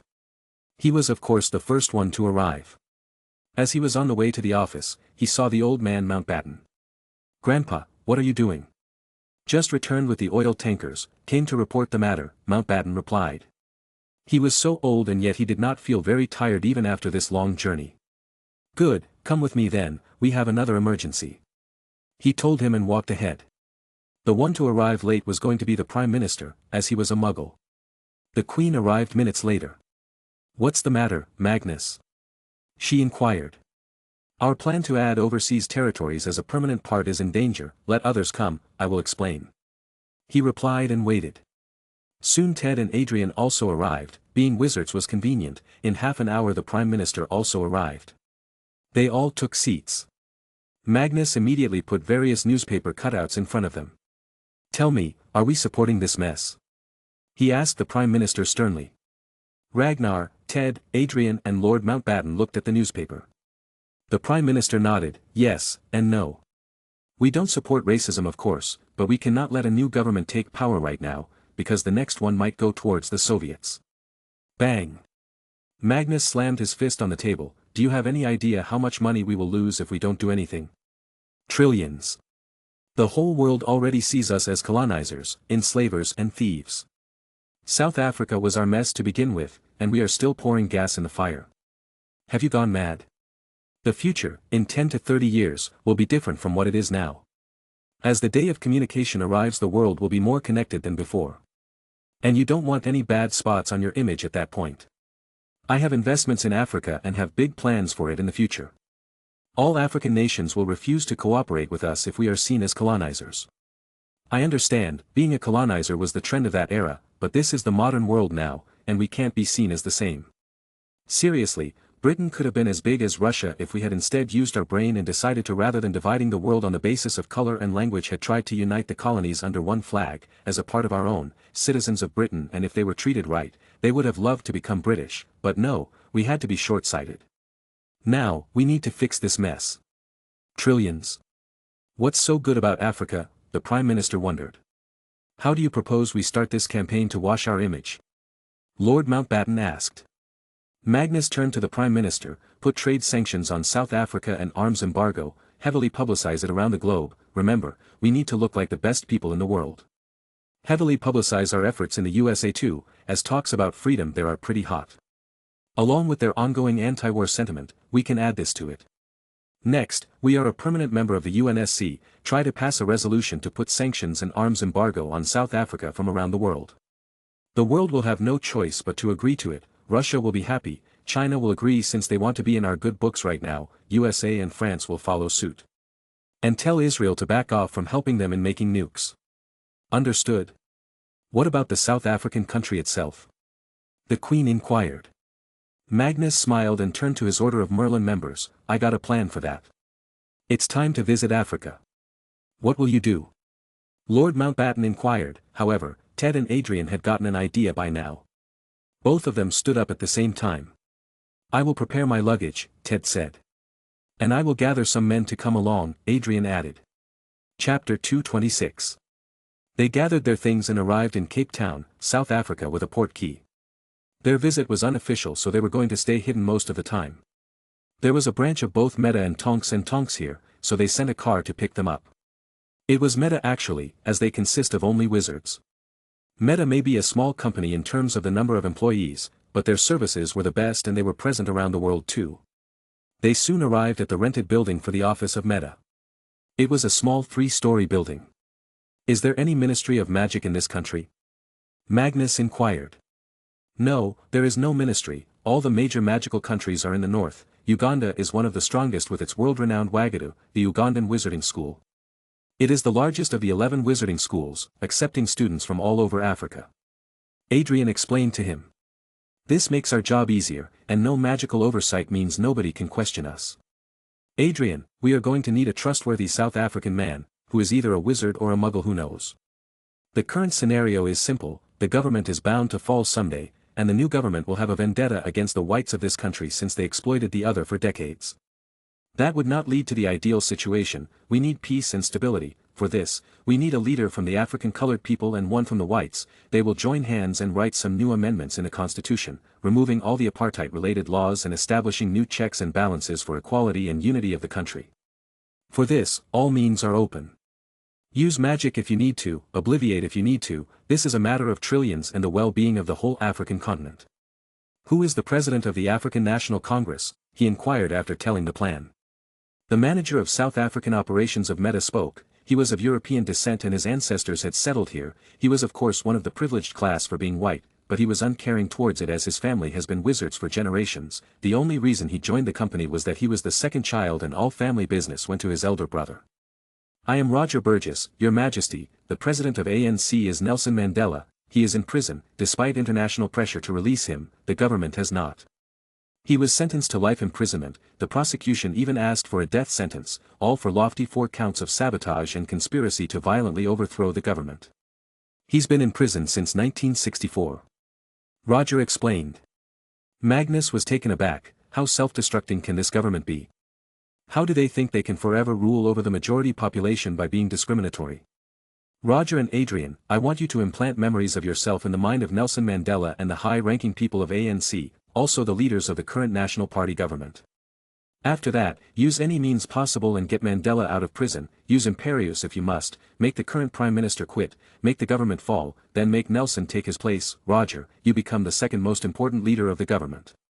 Then bring in the reforms. I will send aid to help the poor, but you must do as I say if you want to create a self-sufficient government and country. However, you must retire after reforming the government and the constitution, because I don't want a wizard to rule like a dictator. He instructed them both. What's my job in all this? Ted inquired. Magnus smiled, you are here for a good show, to create a false story. Roger will be the one to hire you as the lawyer for Nelson. You have the reputation of never losing a case, hence you are expensive. Now suddenly a good old friend of Nelson helped him out. It will directly skyrocket Roger's image. This way, we get a direct entry into politics. Then Roger will become the man to make the current Prime Minister step down. His name will be publicized. But in no way can the new government be only filled with colored people. All races are needed in it. Magnus knew that although what was happening right now wasn't good, it was also true that in 1949, the African community started large-scale attacks on the Indian community, which was the third biggest racial demographic here. Shops were burnt, old and young women were murdered and raped, and men were killed. It was total chaos. From many accounts, the white population cheered at that time, telling the Africans to kill the coolies, a derogatory term used for Indians in South Africa since the time they were brought from India by the British to work in the fields and many gold mines. Instead of uniting under one purpose of overthrowing the government, the Africans decided to kill and harm a community that was also marginalized and wronged. South Africa was a cluster of problems that started with race and ended with it. From all this, Magnus knew he could not trust a single community to do good. A mixed style of government was needed. Now let's do it. Ragnar, you produce a calming drought that can be used as a smoke bomb, but the smoke must be invisible. I know when the current regime falls, some riots and violence might erupt. I will use these to calm them. He planned. The plan was going to take time to come to fruition, but it will be worth it. Magnus' dream of adding Zimbabwe to the British mainland was only possible if the local population also supported it. And what better way than becoming the true champion of freedom and democracy, unlike the United States, which was going through a bad image currently with the defeat in Vietnam. If Magnus' plans were successful, then soon Britain will have the potential to become a greater power than the USA, because then Britain will have its own land all around the world. They will be able to make their military bases without paying any fees to countries. Ragnar, you make the potions. I will go and see why the Pfizer CEO was looking for me. He informed Ragnar and left. He had already established a port key in the Meta office in South Africa now, he just brought the second part of the set here. From the office building in Britain, he called for a car, then he went directly to the Pfizer company. So, what's the matter? He asked the CEO, Max Strand. The company was currently in a very good state because Magnus doesn't shy away from granting them research money. Max was a medium-build man with dark hair. He was in his mid-30s. Thank you for coming here, sir. I just wanted to show you something. He led Magnus to a lab with a lot of people working. Max then showed him a small pill. We created this sildenafil, which was originally developed to treat cardiovascular problems. It was meant to dilate the heart's blood vessels by blocking a particular protein called PDE5. In animal tests, it seemed to work moderately well. Researchers could find evidence that it was impeding PDE5, and the animals weren't having any obvious negative side effects. So, it was brought into a phase 1 clinical trial earlier this year to test whether humans can tolerate the new compound. However, things became problematic. Max replied in detail, telling everything. What? Just tell me everything. Magnus nudged him. Max shyly looked at him. I don't know if I should tell you this. Well, it appears that the blood vessels dilating were not in the heart, but rather the penis, as dilating blood vessels is part of the process that leads to erections. The test subjects noticed a strong erection. The sildenafil is working, sir, but in the wrong part of the body. Magnus was taken aback, but then he howled in laughter. hahaha, my brother discovered this before though. He has already developed this erection medicine. Only if it could also help me. Magnus said to himself. This was Max's turn to be shocked. But Magnus' next words made him happy. Sell this advertised as an energy booster, stimulation enhancer in the market, while doctors can give it to those with erectile dysfunction. We can make billions from this alone. Yes sir. His approval excited Max. Billions in revenue means millions in bonuses. Chapter 227. Magnus had initiated the plan to correct South African society and the economy. He didn't want any instability in the region when the referendum for the joining of Zimbabwe into Great Britain will take place. But he needed to make sure that the world saw what Britain was doing as good deeds. Britain became the first country to sanction South Africa for its inhuman laws. It was made clear by them that the sanctions will only increase the more time they waste. Then, the UNSC emergency meeting was also called by the United Kingdom, and soon after the sanctions were passed. The USA didn't want it and was dissatisfied, but the United Kingdom ensured the Western powers that the South Africa won't go the communist way. Next, Magnus now owned Warner Brothers. The company didn't have any news agencies, so the first task was to buy one and widen the scope of the company. With him feeding them the best news before anybody else, the channel was bound to become famous and gain much credibility. Currently, he was looking for someone to take over the Magic Made studio. This studio was going to be responsible for creating movies with the help of magic. They will be creating some really beautiful and scenic shots. And after searching for a while and circulating words in the magical workers of his companies, finally, someone recommended a half-blood graduate from Hogwarts. He had graduated 10 years ago and was the creator of the photography club of the school. After school, he packed his bags and went straight to Hollywood to try his luck and learn to make some movies. However, he was still the fourth assistant director, who does not even get his name in the credits. After Ted returned from South Africa, Magnus asked him to contact this man and tell him to come to Britain. He was going to build the studio here, away from Hollywood, since his studio needed to be secretive about its operations. When the man heard about the opportunity, he booked a flight and quickly came back to Britain. After all, not every day you get to meet the upcoming king. Magnus invited him to his top-floor office. How was your journey, Mr. Joubert? Wim Joubert, although had prepared himself to meet a young boy, couldn't help but gawk. Magnus was, although tall, his face always gave it away that he was indeed young. He couldn't wait to grow a beard because of this. Your Majesty, it was normal. Thank you for inviting me. Joubert stuttered every now and then. Come, have a seat. I have a business proposition for you. I heard you want to become a film director and make something good, right? Magnus asked, although the other party most likely knew his intentions. Yes sir, it is my lifelong dream. Although my father is wealthy, he never forced me to take over the business. But he gave me 15 years to prove myself and show him my ability by earning more than he does in a year. Joubert revealed. Then he does have motivation, Magnus deduced. Then I want to tell you that I have bought Warner Brothers. However, I will not interfere in the production by the Muggle studio. What I want to do is set up a new studio, which will only employ wizards, squibs or muggles who know. We will use our magic to create elaborate special effects, beautiful scenes that would cost a fortune if done with real technology, props. I want you to head this studio. Perhaps, if you do well, I might even make you the CEO of Warner Brothers. Magnus said, effectively pulling Joubert into the trap of a dream. But this dream was achievable, it was only a matter of his own abilities. Hearing him, Joubert was excited. He had always thought about using magic in making movies, but he was scared of breaking the statute of secrecy. Now, if all people in the production studio were wizards and magic knowers, it would become easy. Also, the prospect of becoming the CEO. It was too juicy to not think about. I accept, sir. He blurted. Magnus frowned. He didn't even talk about the salary or money in general. Let's discuss your salary. ICA. He was cut by Joubert. I will work for free. Just give me food and a place to stay. I will only take money once I have proven myself to you. Nice, I saved some money then. He probably thinks he's winning points here, Magnus talked to himself. Fine, you will be given a trailer house at the production company's office. Here is your appointment letter. I have also gathered information about all the interested people who might want to work with you. But I do not know wizards interested in movie making. I suggest you contact your friends from the photography club. The location where the studio will be set up has already been decided. The headquarters will be here, in this building. The studio will be outside London, in the area near Surrey Hills.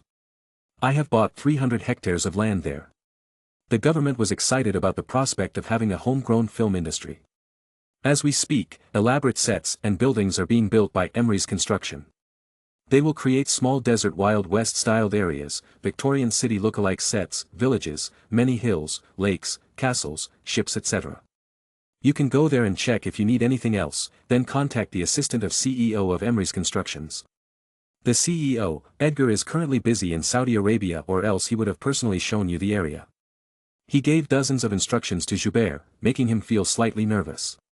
Joubert had thought that the scale of the operation would be small, but here he saw it. Magnus' plan was huge. Creating a whole movie studio with sets. How much would that cost? Nervously, he tried to ask, "Sir, do you have any type of movies in mind you want me to make?" Magnus fell silent. He tried to think about what would sell and what would be easiest to make. Wait. Joubert, we're wizards, we can construct anything, you should not keep yourself confined. I want you to start looking for scripts, for novels that can get a full-screen adaptation. It can be anything, fantasy, sci-fi or even DC Comics. You need not distress about money, just imagine Joubert, we can create huge destruction scenes and then repair everything.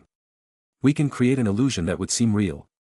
We can cast fire, lights and water from our wands, enough to create any kind of effect. All we need is imagination, we can create anything. Magnus thoughtfully said, already having a picture of large-scale special effects movies that would take the world by storm. Joubert nodded heavily, as this was indeed true. And this made him excited to no limit. But, Magnus did have a movie in mind. However, we should start from small so you can work on this project while the studio is being built. In horror movies, we can hire real ghosts and amplify their effect with magic, creating the scariest movie ever. The story can be pretty simple. Put a haunted doll in the house. Some years ago the boyfriend of a little girl's mother killed the girl while being drunk. The mother finds out, kills the man, then kills herself. The girl's ghost took over the doll and is haunting the house in innocence. The alcoholic man is also there. Nasty ghost hurts the people who come to live in the house. The mother will be a kinder soul who will help the house dwellers to deal with the whole situation. Keep the souls and ghosts vague, never show them clearly, and remember, sound effects are the major part of horror movies. Focus on it more. Also hire actors with good facial acting. This was a pretty simple story, but all that mattered was the twist. The story of the girl should only be shown during the second half. Before that, the humans will believe the girl is a bad spirit and try to exorcise her. Vim Joubert in amusement asked, when did you plan this story, sir? Why plan? I just thought of it. Ring ring, Magnus' phone rang as he was talking. Joubert was taken aback, but he looked at the device with interest. He had of course seen the newly launched cell phones, but they were as big as a brick, while the one in Magnus' hand was small enough to be stored in the pocket easily. Magnus talked. George was on the other side. What? A goblin wants to meet me? Captain of warrior goblins? Tell him I am very busy the whole day and will not be able to come to Gringotts, he replied. George's voice soon replied, Sir, he said he invites you to his house for dinner, he really wants to talk to you. This rang an alarm in Magnus' head. He was never going to visit a place just like that. What if it was a trap? Does he have a family? Magnus inquired. He listened to George talking to the goblin on the other side. Yes, sir. He has a wife and a son. George answered. All of a sudden a question arose in Magnus' mind. I've never seen goblin kids. Let's see them today then. Chapter 228. He hung up the call and saw the envious gaze of Joubert. What is this? Joubert asked him. Magnus smiled proudly. This is the future, the latest invention of future tech, a true portable cell phone. It lasts a whole day with one charge and can hold up to 100 contacts. I got one if I remember correctly. Since you are going to be a big part of the new company, we will have to be in contact.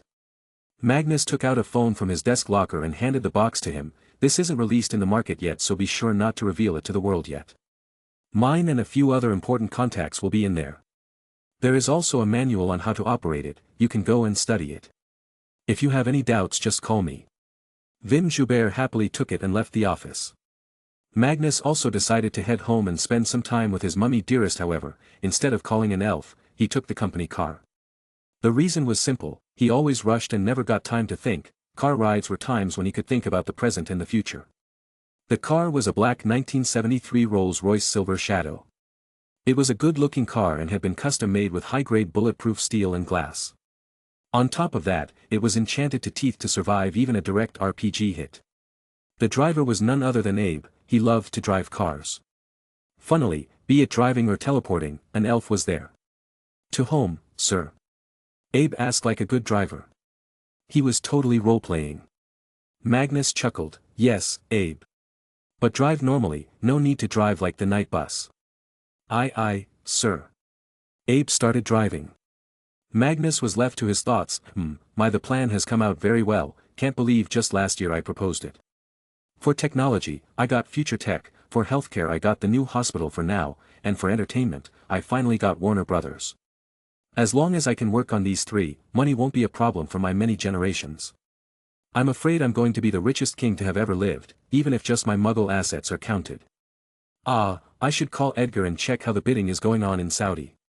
For this call, he did not use the cell phone but instead the full telephone provided in the car. It would first relay the signal to the base station and that base station would connect further.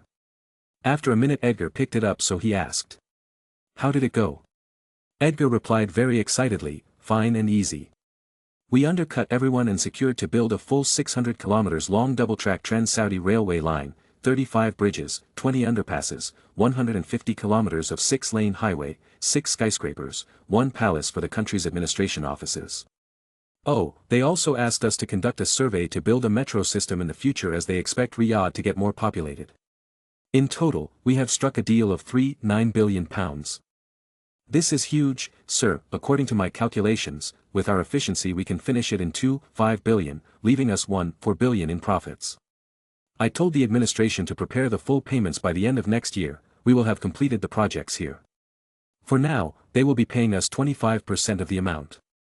But, I am going to need to find more wizards to hire. I have sent my agents to other countries with a troubled half-blood and Muggle-born population. Magnus felt butterflies in his stomach. Making this much money so fast was crazy, and this was all legal cash. That is very good, Edgar. If what you said is right, I'll make sure everyone gets a fat bonus after this. How much did we undercut thought? By 300 million. Others were demanding 4 billion. However, there was one Soviet company that even tried to undercut us.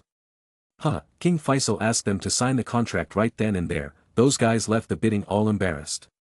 But I did leave some breadcrumb projects for others to take, like building canals or sewage lines. Edgar told everything.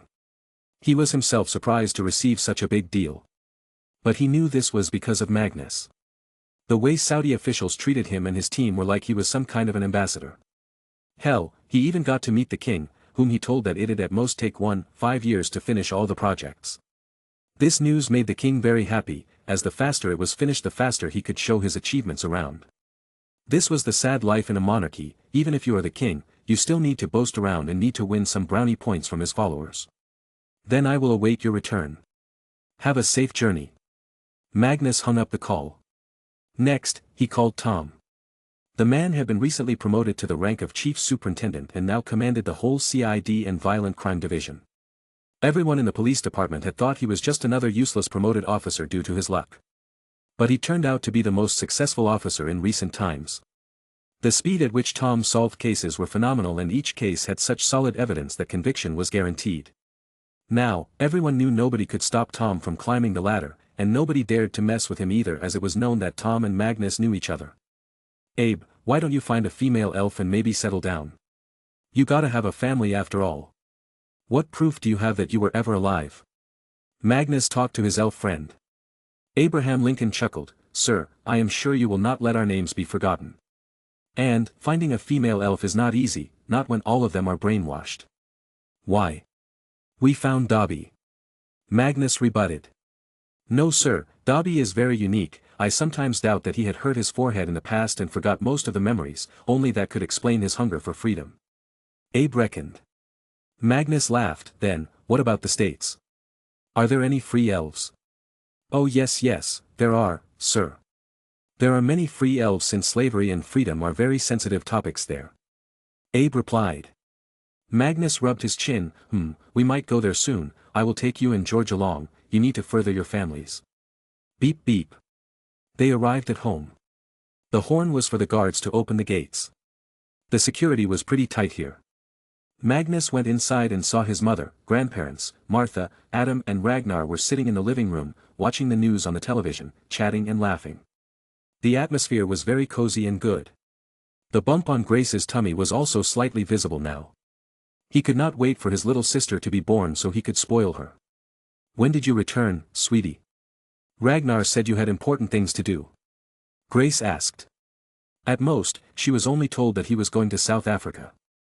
"I returned in the morning but had some work at the office." "How are you? How was your day?" Magnus inquired. She smiled and opened her arms wide. Magnus took the cue and ran to her, hugging her tightly. Meow, Chad also jumped in to hug them. At least he was clean. "You work so hard, your childhood is vanishing without you even being able to enjoy it," she said, feeling sad about him. Magnus shook his head. "No, Mum. I know what my title means, and now that I am bound to be the king, I want to do the best I can. And I am not the only person in recent history to be put in such a situation." This piqued their interest. Ragnar asked, "Who is the other guy?" In the past, Magnus had tried to find unfortunate sons like himself in history. Boys who were pushed into politics at an early age. The only person he recently found that felt a bit similar to himself was Pedro II of Brazil. The man lived from 1825 to 1891. His name was Pedro II of Brazil, the second and last monarch of the Empire of Brazil, reigning for over 58 years. He was just 5 years old when his father suddenly left for Europe. Suddenly pushed to the main stage, he lived a very grim and lonely childhood and adolescence. But what set him apart from any other kid was that he understood the situation he was in. So, he started studying from the age of 5, every single day, so he could rule well. His life's aim was the well-being and continued existence of Brazil. Magnus was just reciting the history when his grandmother interrupted. "Surely the country's ministers won't let a boy of such a small age run the empire, right?" she asked him. Magnus nodded and then shook his head. "Yes and no, Grandma.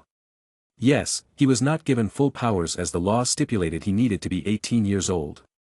However, the politicians and the minister were so worthless that they had left the country on the verge of collapse.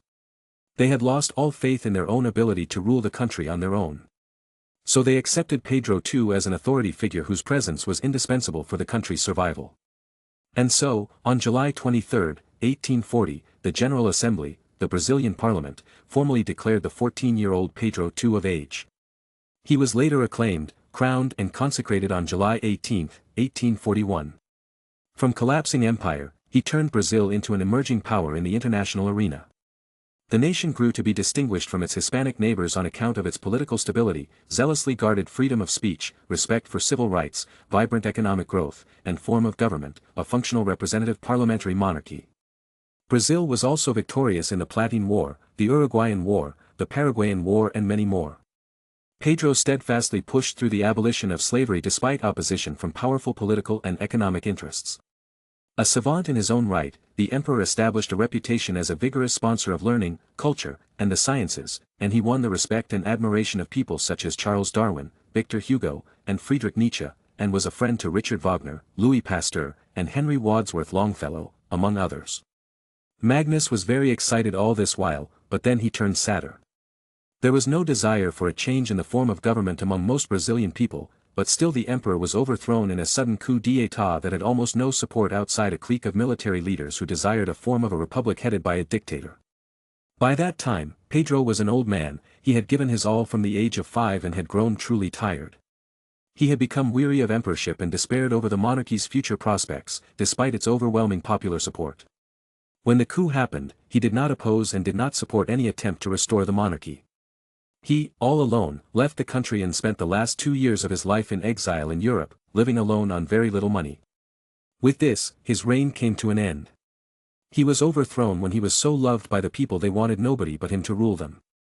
Soon, some of his accomplishments were brought to naught as Brazil slipped into a long period of weak governments, dictatorships, and constitutional and economic crises. The men who had exiled him then cried for what they had done. But Pedro had no wish to return as he had already given his all. And look at Brazil now, still in turmoil, still unstable, non-existent industries and worsening state of government, corruption is rampant. Do you know, his last words before death were, "May God grant me these last wishes, peace and prosperity for Brazil, and when his body was being prepared, a sealed package in the room was found, and next to it a message written by Pedro himself: "It is the soil from my country, I wish it to be placed in my coffin in case I die away from my fatherland." Perhaps, if Pedro had decided to take down the military dictators, we could have seen another superpower, based in South America. Magnus ended his small history lesson. Everyone fell into deep thoughts, wondering what kind of dedication and will the man must have had to give his childhood, youth and his whole life to the country. But Magnus was thinking about something else. I wonder if my end will be like this too. Sad, lonely, all my life meaning to nothing. No. I won't let that happen. Whoever comes between me and my goals will be destroyed with no mercy. I will not commit the same mistake Pedro made. Sigh, may his soul rest in peace. Sweetie, why did you go to South Africa? Grace asked, trying to change the topic as the mood became very sad in the room. However, her brows furrowed when she heard his answer. To bring down the separatist government of South Africa and establishing a better one. What? Meow. All except Ragnar questioned in shock, even Chad followed suit. Magnus pulled Chad's cheeks. What are you questioning me for? Go and run 5 laps of the mansion or no food. I don't want you to die of heart disease. Moo meow, moi. Chad probably cursed Magnus in his cat language and slowly left. Chapter 229. What do you mean by bringing down the government? How can you do something so complex? Adam questioned him in disbelief. Ragnar chuckled, Dad, we're wizards. Magic is wonderful. Not being so vague, Magnus explained, well, Dad, my companies and our country are heavily invested in Africa and the well-being of the people there. But the government of South Africa practices apartheid and it has divided the country. Because of a few people there, the whole European white population will be shamed, and when later we will go to Africa for some projects it will become problematic due to the hate. So, I have devised a plan to bring down the government and set up a new one with people of all races being in power. Actually, you should be getting the news soon. Oh, they are also developing nukes, so that's there too. Magnus' grandpa rested back. Of all the things I had imagined, I never thought my grandson would one day be powerful enough to topple governments. Magnus chuckled, don't worry Grandpa, I will be much stronger by the time I take the throne. The old man took a cold breath. Everyone was still sitting in the living room. The nurse was given a holiday today. Magnus was waiting for the evening so he could go out to see that goblin who lived in Nottingham with his family. That locality was famous for the residence of many wizards. Oh, dear, I just remembered, I created something new. It can help a lot of people as long as it's mass-produced and is kept available at a cheap price. It can especially help people in poor countries with bad hygiene. Grace suddenly spoke. Magnus worryingly responded, Mum, why are you working so much? You know you shouldn't stress yourself. And what did you make? I hope it won't make you too busy. Well, it's called oral rehydration solution.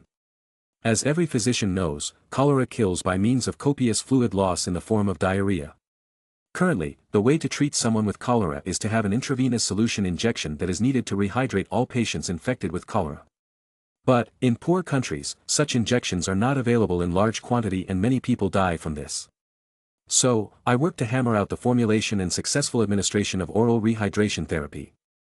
I discovered that glucose enhances the absorption of sodium and water across the intestinal brush border membrane without causing morphological changes in the gut epithelium of patients with cholera. It was key to the successful development of oral rehydration therapy. Based on this discovery, I created a successful rehydration solution. Right now, as I read in the news, thousands of starving Bangladeshi refugees are living in refugee camps due to the war. There is a fear that a cholera epidemic could ensue. 30% of patients who contracted cholera in these camps die within a few days. So I want to help them and send these solutions there. The oral rehydration solution replaces the water and electrolytes lost in vomiting and diarrhea and helps heal the body quicker. I estimate that with this formula mortality in the camps can be reduced to be less than 1%. Grace enthusiastically babbled.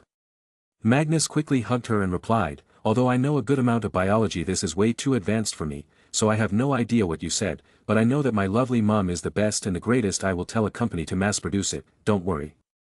You can also publicize it on the news and gain more love from the people. I'm worried some people might start a cult to pray to Mum. Ragnar commented. Although he was joking, Magnus indeed thought about it. Seeing how much death and despair was around the world, it wouldn't be a surprise if they started to pray to Grace, seeing her as an anchor of mental support. Just then Magnus remembered something. Emery's construction would be creating railway lines, and in the future, he would need to create high-speed railways too. Dad, can you also research a high-powered high-speed train engine? For now, it can run on diesel, but the prospect of it being updated to run on electricity will be good. Emery's construction will be building train lines in Saudi Arabia, and I would like to sell train engines and coaches too. It will become a full package. Magnus asked. If his dad agreed, he could buy an existing loss-making train company and hand it over to his dad. Adam fell into thinking, I am nearly done with my car, next I am hiring some researchers to keep on updating it as more technology is discovered or improved. I can certainly try to develop an engine, since it'll be used in Western Asia, it will need to be able to handle extreme temperatures.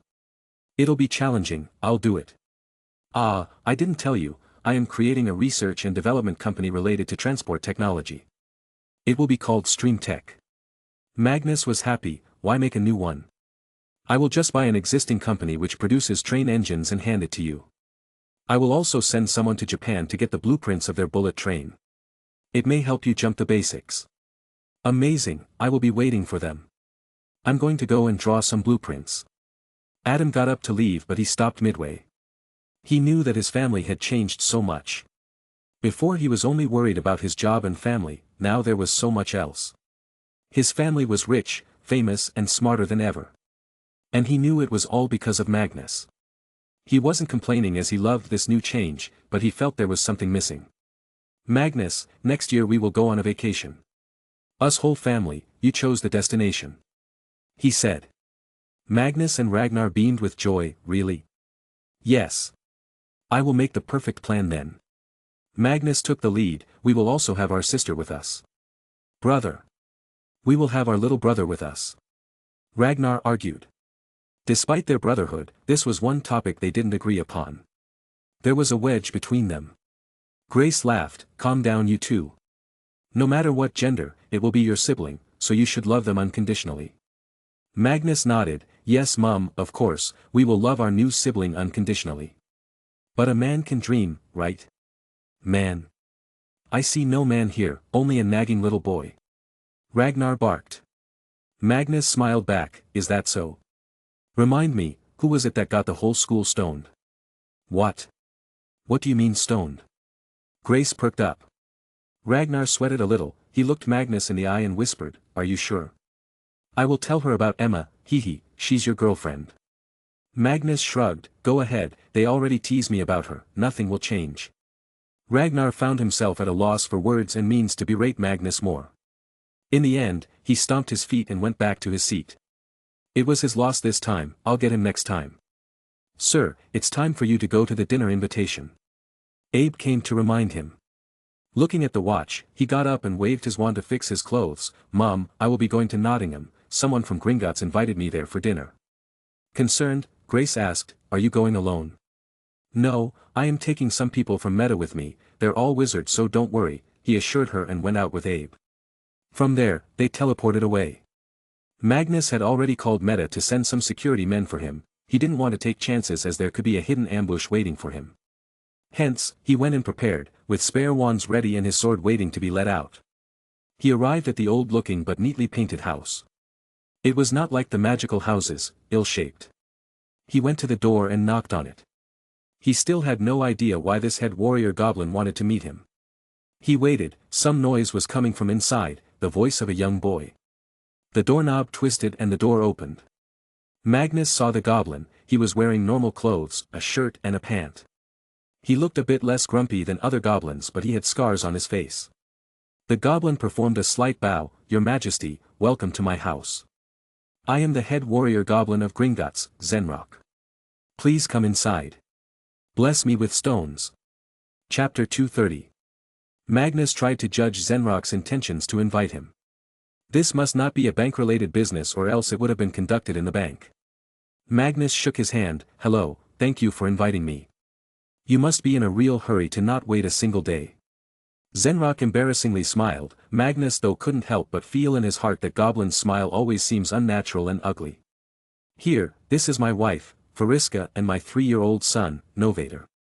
Zenrock introduced his family. Magnus nodded to them, then he handed a big box of chocolates to the kid goblin. Magnus for the first time in his little life was seeing a kid goblin. He didn't know what to expect, but a kid goblin turned out to be just a miniature version of the already mini goblins. They didn't have as many wrinkles on their faces from the constant frown though. "Thank you, your mystery." Novator accepted the gift like a gentleman, ignoring the slight mishap in pronunciation. "Huh, you're welcome." Magnus laughed. He would have ruffled the boy's hair if he had any. It seemed all goblins were cursed for partial baldness.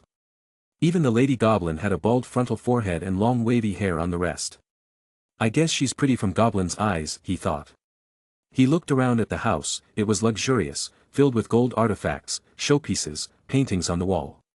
There were chandeliers after every few steps. It gave him the feeling of a luxurious Victorian house.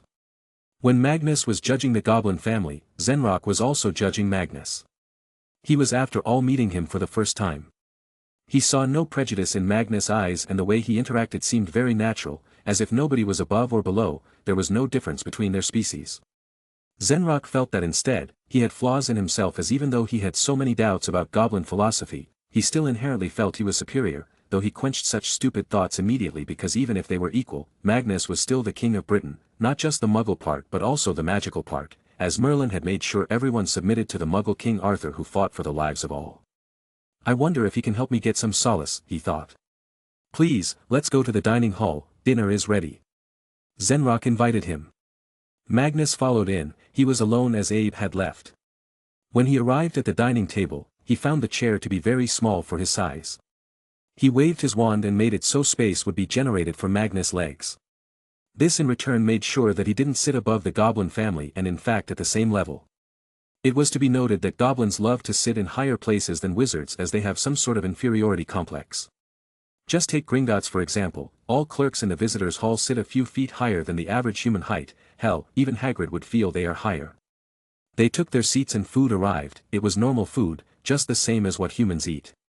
Magnus expected they'd have some special cuisines, but it turned out they were not much different after all. "So, how is work going on at the Gringotts? I heard the warriors caught many criminals." Magnus inquired. Zenrock nodded. "Yes, sir. We have rounded up many of those in the posters. But, the big fishes are always staying hidden or well protected. We have only been able to take one of them down. Patience, they are bound to make mistakes someday. And when they will show themselves, we strike." Magnus advised him and focused on the meal. After dinner, Zenrock's wife and son left the room to go and watch the television. Since this was a Muggle-styled house in the Muggle part of the world, they had no problem in getting electrical instruments. "Let's go to my study room, Your Majesty," Zenrock suggested. Agreeing, Magnus followed behind. However, when they arrived in the study, Magnus was left speechless. It was a big hall, maybe 50 by 50 meters big. There were rows and columns of bookshelves, each having hundreds of books. There were alone thousands of books in this room. "Aren't you a warrior goblin? Do you read all of them?" Magnus inquired with interest. He had never met a philosopher goblin before. Zenrock nodded. "Fighting is my profession and reading is my passion. And I believe that my pursuit of knowledge has greatly helped me in fights, as my mind has broadened to look beyond what an ordinary goblin would." Impressed, Magnus was deeply impressed by Zenrock. So he asked, "Have you read each one of them?" "Yes, I only add a book to the library after I have read them. This library in a way is like my personal knowledge repository. Everything in this room is in my head." Zenrock couldn't help but sound proud of this achievement. He guessed that he was probably more learned than the manager of Gringotts at this point. "Amazing, I am a keen reader too. I read about anything I can, as no knowledge is ever useless. I am bad at potions, yet I try to read and memorize all recipes. Anyway, should we talk about the reason you invited me here?" he finally asked. Both of them took seats, facing each other. Zenrock solemnly spoke. "Sir, for the past few years, I have been questioning my ways, my life and the way how I behave as a goblin. It is expected out of me to hate wizards, humans and lust after money. I was taught to feel superior to wizards. But, these days, as I was hunting for these dark wizards, I came to a realization, that wizards and goblins are not very different. They are greedy, they kill, they scheme just like goblins. Then how are we superior to humans? How are we better? What is even the meaning of the life of a goblin? Just to work for the bank? Is that all we're supposed to be? Slaves of our own species? Magnus realized that this goblin didn't need anything, he just wanted to have a good talk, though he wondered why Zenrock chose him to talk. Magnus started, "Well, all I know is that a free man should choose his own life rather than following others blindly. This world is like a rat race, and everyone is just looking at the back of the one in front of him and keeps on following. A few of the rats who dare to look to the side realize they want something more, so they stop following and start leading. Hitler was a rat once, he was also a soldier, but he decided to lead.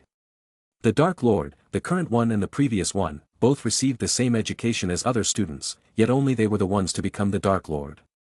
I, for example, can follow my predecessors, be a rat and rule as they did, silently and obediently. But I have chosen not to since I have the power, I shall change the world for the better, fulfill the dream of mine and Merlin, a dream of creating a united and just world. It's far-fetched but I am ready to fight for it. And that's what matters in the end. Are you ready to fight for what you want? Or will you surrender and continue running in the race?" Magnus passionately explained his own ideology to Zenrock. Moved, yet a little confused, Zenrock asked, "What makes me and you different, sir? Are we really born to be in this rat race only?" Magnus replied harshly but truthfully, "Zenrock, you, me, my friends, Dumbledore, the Dark Lord, nobody is special, everybody is the same pathetic heap of cells. We're all built the same, just with different heights and looks. How do I know? Well, in the end, we all bleed the same, red. Tell me, if you had not trained hard, what would have happened? You wouldn't be the head warrior, right? You could have been some clerk or maybe a cleaner goblin. Yet, here you are because you worked for it. Hard work gives something back, it could be good or bad. But, remember, your destiny is always in your hand, you could laze around with it or work hard and build something out of yourself. Your ancestors were all warriors, they were not greedy bankers before. It's only because of years of greed that goblins have turned like this. You are a new start, don't let the fire burning in your heart die." Zenrock came to an understanding slowly, yes, he was different, and now he knew why. It was because he wanted to be different. Why would he want to be a part of the rat race? "Thank you, your majesty, but I still don't understand what I should do. All my life I have known only to kill. I didn't like it, but it was my job now, what can I even do to change that? How do I get out of the rat race?" he wondered. "Simple, you just, boom." Magnus' words were cut short as all of a sudden a loud explosion sounded from upstairs at the entrance. Zenrock, who seemed like a philosopher not long ago, looked like the vicious warrior he was, and Magnus, who seemed like a saint not long ago, left out radiant powerful energy. Ting! Zenrock picked up his sword and Magnus summoned despair. Both of them rushed upstairs. "Shoo, there are 3 of them, wizards." Magnus quickly alerted Zenrock. Both of them hid behind a wall, that would lead them to the gallery which directly overlooked the entrance. AA. Zenrock was about to charge but he was pulled back by Magnus. "I have experience in dealing with such ambushes. You stay behind me and cast spells on them." Magnus didn't let him speak and immediately charged forward with his despair sword as his shield, which absorbed all attacks thrown at it. Since it was a lobby, they didn't have many places to throw their spells to. "Hiya!" Magnus and Zenrock shouted loudly to demoralize the 3 attackers. The 3 of them quickly tried to run back but, boom. Zenrock's spell hit the wall behind them, covering it in the fire. The 3 were trapped at a dead end. Thud. They fell down. Seeing his chance, Magnus took out his wand from the other hand and cast, Expelliarmus. 3 wands flew out of the hands of the 3 attackers. The next second, Magnus' sword rested on the leading man's throat. Boom. "Your Majesty. Sir. King Pendragon. These bastards." All of a sudden 15 tall men ran inside, they were in long coats and big hats, covering their faces in a magically cast shadow. All of them circled around them and pointed their wands at the 3 men's heads. They were from Meta or the Ministry. The 3 attackers cried and literally peed in their pants, drenching the furnished wooden floor with their mess. They started pleading. "We, please." However, Magnus put his sword on one's neck, making them go silent and pale. With an angry yet calm expression, he loudly spoke, "Lawless scums. Any last words?" Chapter 231. Magnus stared them in the eye. "Do you know, as soon as you attacked me, you committed treason, and the punishment for treason has been for ages, death. Why you can't kill us? Lord Malfoy promised us riches, we will give it all to you. Please let us go," they pleaded, crying as snots fell off their noses on their mustaches. Magnus scoffed, "Do you really think out of all the people, I would need money? Ha, I got more than I can spend, and still make more every day. We will give you our land, mansions and all magical wealth.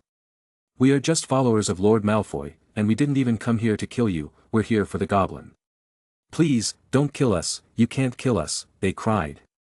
Magnus coldly looked at the three of them and replied, "Oh, but I can, after all, if I want to be a good cleaner, I should not be afraid of getting my hands dirty."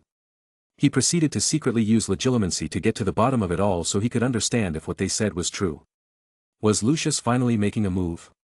But it seemed so pathetic. After all, Magnus had defeated many more wizards in a direct fight before and it was known to all. However, what they said about coming for Zenrock alerted him. He looked at everything in their minds that they had to offer. After that, he decided on the punishment. "Does not matter who you came for, you attacked the Royal Prince of Great Britain, which accounts to treason," Magnus said and plunged his sword into the chest of the first man. The other two tried to get up but were quickly dealt with by him. The men, who were a mix of Ministry Aurors and meta-security personnel, looked at this with doubtful eyes, wondering if killing was the right thing to do, and worse, was letting Magnus kill them with such instant trial and judgment was the right thing. Magnus pulled back his sword from the neck of the last man. "I made a mess, should have kept it clean. Your Majesty, was killing them necessary?" A man from Meta asked. "Of course, they came here not to kill me but to kill Zenrock and his family. We can't let our dear goblins suffer when we can stop it. So, killing them was also very important, Bika. Avada Ku, / Magnus was interrupted by a wild Avada Kedavra out of nowhere. Actually, it was directly behind him. Magnus moved with precision and before the spell could be completed he cut the man's wand-holding hand. "Ah, betrayal. What a strange plot-twisting night," Magnus muttered. "Aya," the man fell down to his knees crying in pain as a fountain of blood spewed out of his severed veins. Magnus finally put away his sword, because of this. He just completed the sentence he was saying before. The Aurors and Meta agents were left in shock, they didn't expect the attack to come from their own ranks. Magnus looked at the man's face, he didn't help him or try to heal his wounds. I haven't seen him before in Meta. Who is he?" The Aurors felt cold sweat run down their foreheads and backs. The leader of the 4 Aurors who had come spoke up, "Sir, this person is one of ours, Euclid Thomas. He's been in the ministry for 15 years and has been serving as an Auror for 5. Magnus scoffed, "The number of years of service does not matter, don't forget, Oscar had been in the ministry for years too, yet he was secretly running a child trafficking gang. Sadly, it seems the ministry has again gone lax, the Death Eaters have invaded it. I was able to deal with this strike because the 3 men before were under the Imperious curse. They indeed came here to kill the goblin, but my arrival changed the plans and this sleeper cell aura was activated to kill me. Don't worry, I didn't kill the 3 men, that was all fake." Magnus assured them and went to the 3 men. He took out his wand and cast some spells on them, waking them up. All 3 started crying immediately and apologized to Magnus. "Your Majesty, we are your supporters, we didn't want to attack you." Magnus handed them a glass of water. "Don't worry, I know everything. You gather yourself and breathe. Take that man to Ministry Dungeons, inform the minister about what had happened. Also, inform the bank that their head warrior goblin was just attacked by the Dark Lord's donkeys," he ordered them. They dared not to make any mistakes anymore. Magnus sighed after they left. It was a good thing he had used legilimency to read their minds. He turned to Zenrock, "Forgive me, I think they now know about your involvement in hunting the Death Eaters. They tried to deal with both of us. Zenrock was no goblin to be afraid of fighting. I knew they would come after me sooner rather than later, but not so brazenly. What are you going to do now? Continue hunting?" Magnus inquired. Zenrock's brows rose. "I don't know, maybe start something new, what I do know is I want to get out of this mindless hunting business, it makes me feel worthless." Magnus smiled cheek to cheek, "Then, why not join me? I can use the help of the Philosopher Goblin in bringing the world together. After all, my dream is for peace, not just for humans but for all species." "What will be the job?" Zenrock inquired. "Nothing about fighting, instead you will be needed to change the mentality of the goblins from being greedy and passive about their rights to becoming active. They need to take a firm stand against the Dark Lord this time, or else, their image will never improve," he advised. Magnus did not tell him about the existence of the Order of Merlin. After all, it was supposed to be a secret organization. For now, Zenrock was going to be a trial member of the Order. If he does well, then he will be rewarded with a full membership. I want you to gain followers who hold similar thoughts as you. Later, you all can exert your pressure on the whole goblin community to start talking about your personal lives more instead of just the gold. He said. Zenrock thought for a few minutes. He felt like there was an urge from somewhere, telling him to join Magnus, and that it would lead to glory. He looked at the faces of his wife and son.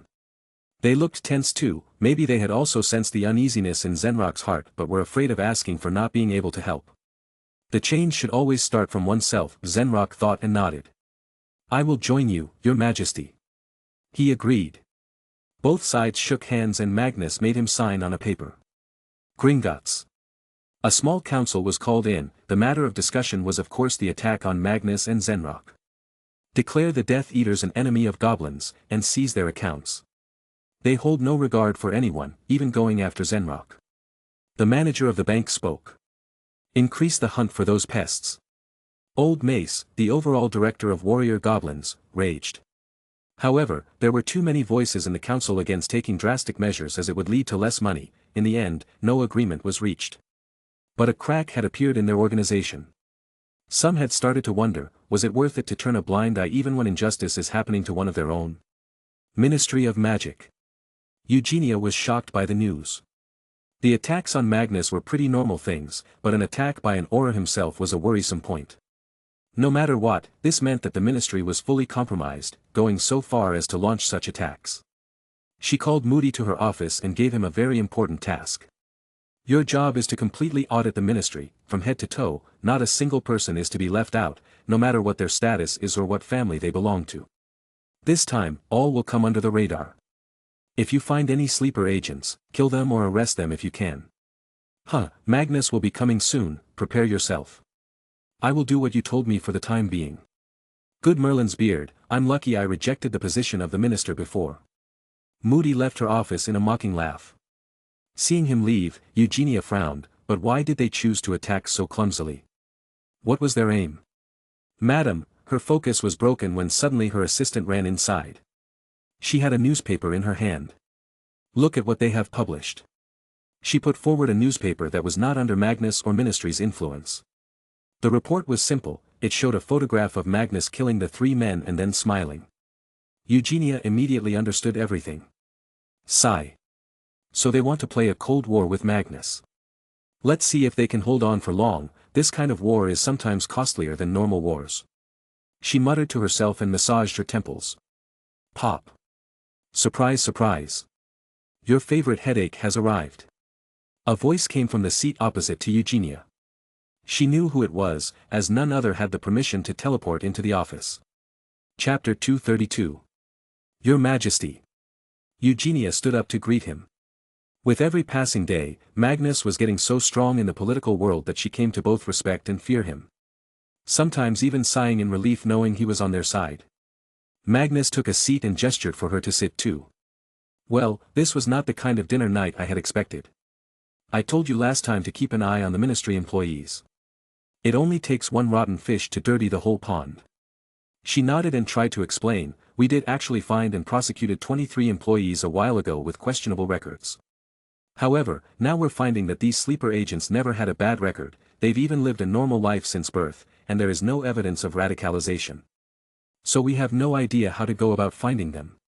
Magnus sighed, the situation seems worse than he thought. Then, I believe these sleeper cells are nothing but pawns of some families, only they can inject seemingly ghosts into the ministry. Try to investigate while keeping in mind those who have close ties with the kind of families we despise. What about the goblins? Will they still be neutral to the Death Eaters? She inquired, knowing Magnus had control over them. He shook his head, I may have some control over the vaults there and their management, but they form their own policies. I try to walk carefully so they don't feel I am enslaving them. And from what I know, they won't do anything. Unless they face real big harm, which they might sooner rather than later. They lack the basic understanding that money is only good as long as the people want it, but what the Dark Lord and his donkeys want is power. For that, taking over Gringotts is a must. And you won't let that happen? She asked back doubtfully. Why wouldn't I? It will teach the bank a lesson and also tell the world that if they don't fight now they can say their goodbye to a peaceful and somewhat just world. He replied. What about this? Eugenia put the evening newspaper in front of him. Immediately, Magnus read the big headline, When a Dragon Roars. Bystanders burn. They are trying to spoil your name so that nobody follows you. Just like how you deal with them, they are copying.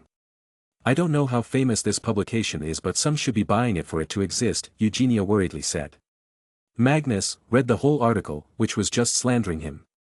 But, the next moment he howled in laughter, ha ha ha, ah, these fools. These 3 men are alive and well. They were under Imperius' curse, I just faked their death to force out the ministry rat. I'm going to love spoiling whatever credibility this newspaper has. Oh, a lawsuit also sounds good. Rita is going to have a field day over it. Eugenia took a sigh of relief. She was stuck between the two sides. But she had already taken the side of Magnus now, and surely she didn't want him to lose.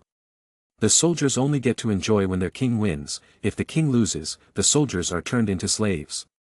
Well, I'll be leaving now. Oh, make sure that the attacker is dealt with. But only after tomorrow, so the world will know what happened.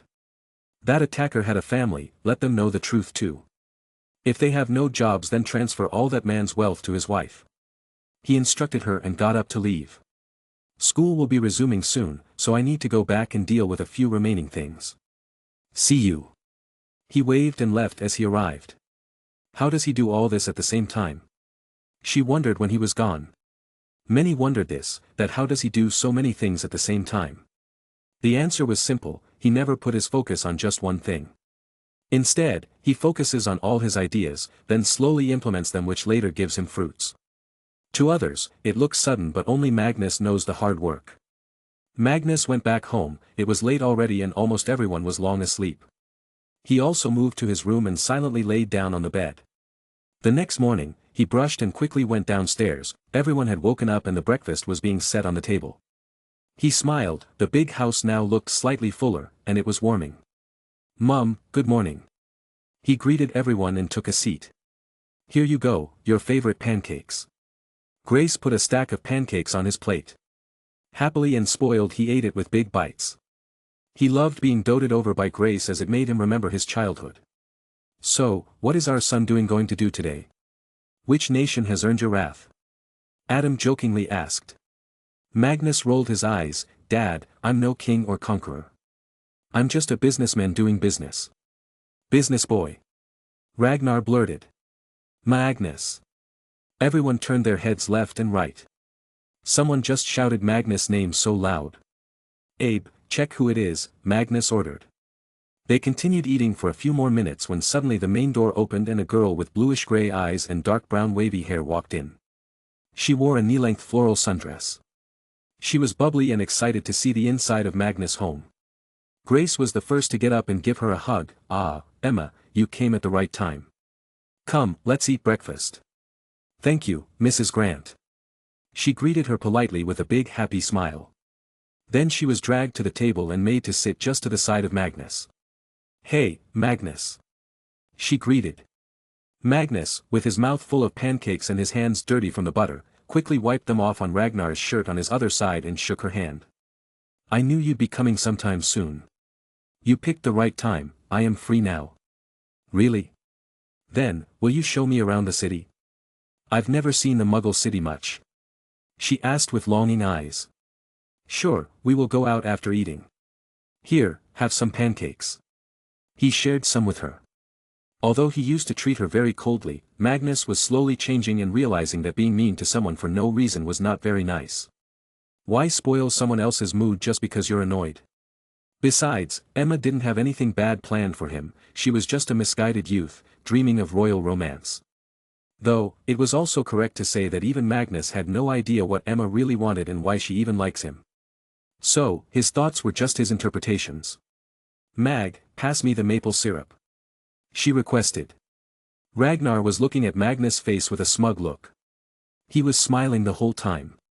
And just when Emma called his name, he was about to howl like a wolf. Ooh. But he all of a sudden felt something touch his little brother down there. It was a feeling he never wanted to feel again in this life. It was too traumatizing. You know the drill. Eat silently or wail painfully. Magnus threatened him.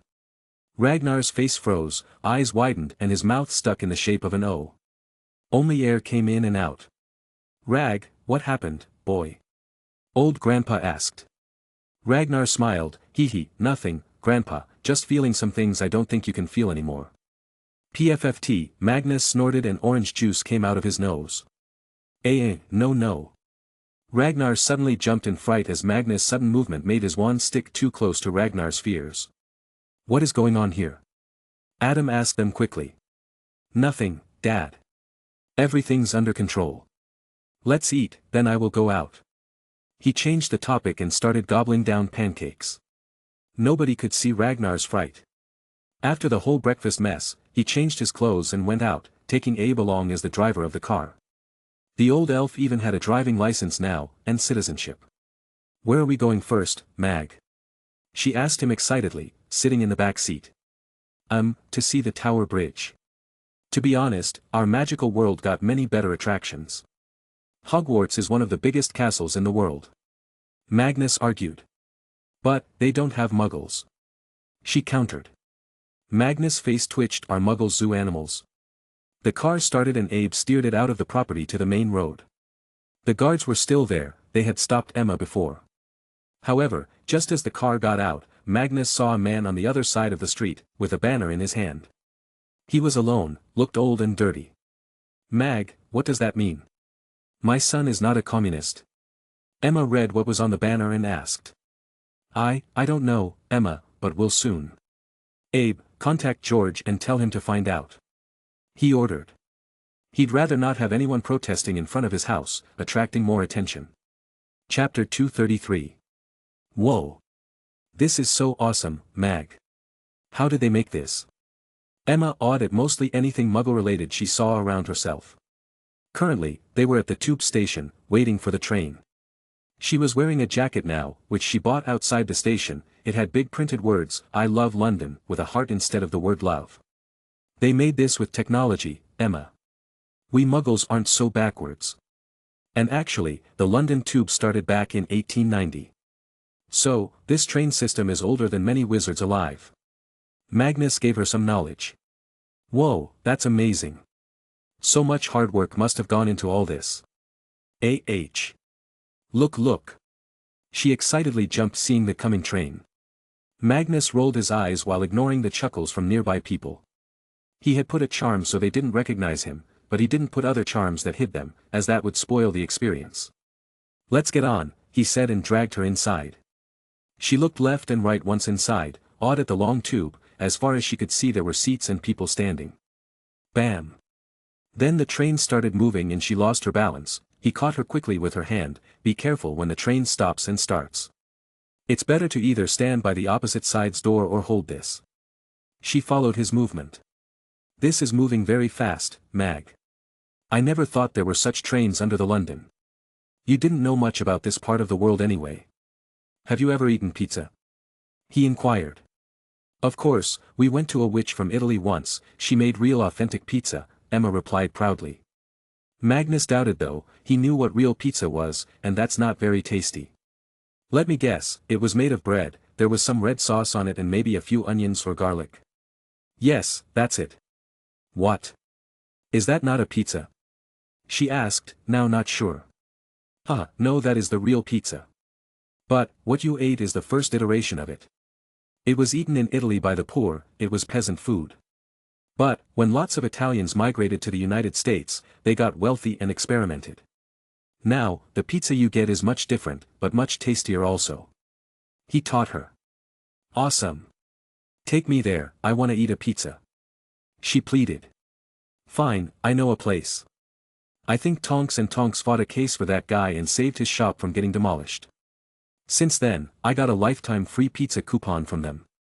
Magnus said. He could of course buy food, but free stuff always tastes different and better. They rode the train for a few more stations and soon arrived at a nice small pizza shop. Of course, the owner was an Italian but didn't make the peasant pizzas anymore. Now he made the more fatty cheesy pizzas because that's what gets sold. Good thing wizards had a crazy high metabolism, so he and Emma could eat all they wanted. He sat by the window and ordered the best-selling 3 pizzas. Then they waited. "So, where did you reach in the making of that broom I asked you?" He asked her to pass the time.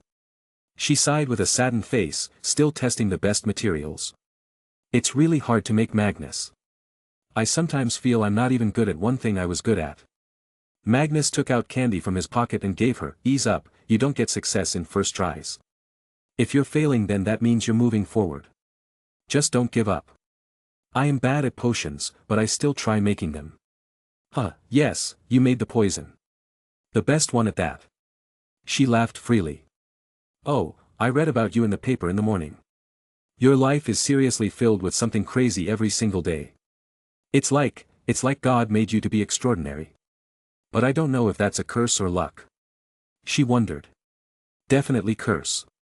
Who wants to live every day in fear of getting assassinated? Who would want to always be on guard, look around and make sure nobody's plotting against you? However, to be honest, I feel safer outside than in Hogwarts or the magical world in general. He confessed his thoughts. Seeing it now, he didn't really have any friends with whom he could share such things. Because both Severus and Ragnar lacked the soft and moral touch. Ragnar was a broken person, with problems of his own that Magnus tries to solve, and Severus had his own dark past and ongoing unsuccessful love story, where he tried to help too. But what about himself? To whom can he share his own thoughts? Emma looked him in the eyes and firmly said, "Magnus, honestly, I don't see any other person in Hogwarts who has such big dreams and abilities like you. I've only seen others dream about what they want to do, but you dream today and start working on it the next day." She took a long breath and gathered herself. "In the first year, before I even knew you or you knew me, you were attacked at the bank. You saved my dad that day from Death Eaters. And Magnus, in the magical world, people are very selfish, they don't do such things. He would have died that day and nobody would have cared. It didn't matter if he was rich or famous. The value of life is not much to them. But you are so different. I don't even know what to call you, brave or stupid. You put your life in danger again and again. And I admire that bravery, but also worry a bit about your life expectancy." He chuckled. "So you follow me because I saved your dad?" "No, I'm not that gullible. I honestly hated all pure-blood wizards. But I was stuck in Slytherin, filled with those I hate. Then you came, with your huge name and reputation. People constantly talked about you. I thought you were just another young spoiled lord. I even loathed you when you took a seat with Lucius and befriended him. However, I was wrong. When I saw you publicly denouncing the Dark Lord on Lucius' face, I knew you were different. Maybe foolish, but different. I thought you wouldn't last long, Lucius was going to bully you. But just the next moment you defeated Lucius so badly. I follow you because I believe this is the right thing. I believe that by following you, I will have an aim in life, I will be worth something, and not just be married away after graduating to some rich family for my pretty face." She emotionally said all that in one go. And Magnus, well, he felt something click in his mind. A realization of how different she was. She was far from the dumb and stupid girl he thought she was. Behind that goofiness is a thoughtful person. Initially, he thought she was like other girls, just after his fame and maybe because of his name. But, it turned out to be different. The person he was treating like crap turned out to be a very good friend. He moved and softly held her soft hand that was on the table. It was cold for some reason, so he warmed her up. She was startled and looked at his face. Magnus smiled back, looking into her ocean-like eyes. No matter what, Magnus was ready to fight if anyone said Emma didn't have the most beautiful eyes in the world. The mood was romantic. Emma's heart suddenly started racing. This was not her plan, it was too sudden. Magnus.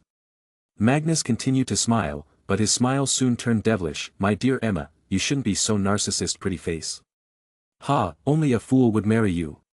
Emma's dreamy smile disappeared and her eyes opened wide, realizing what was said. She angrily pouted and lightly slapped his face. "Huh, bastard.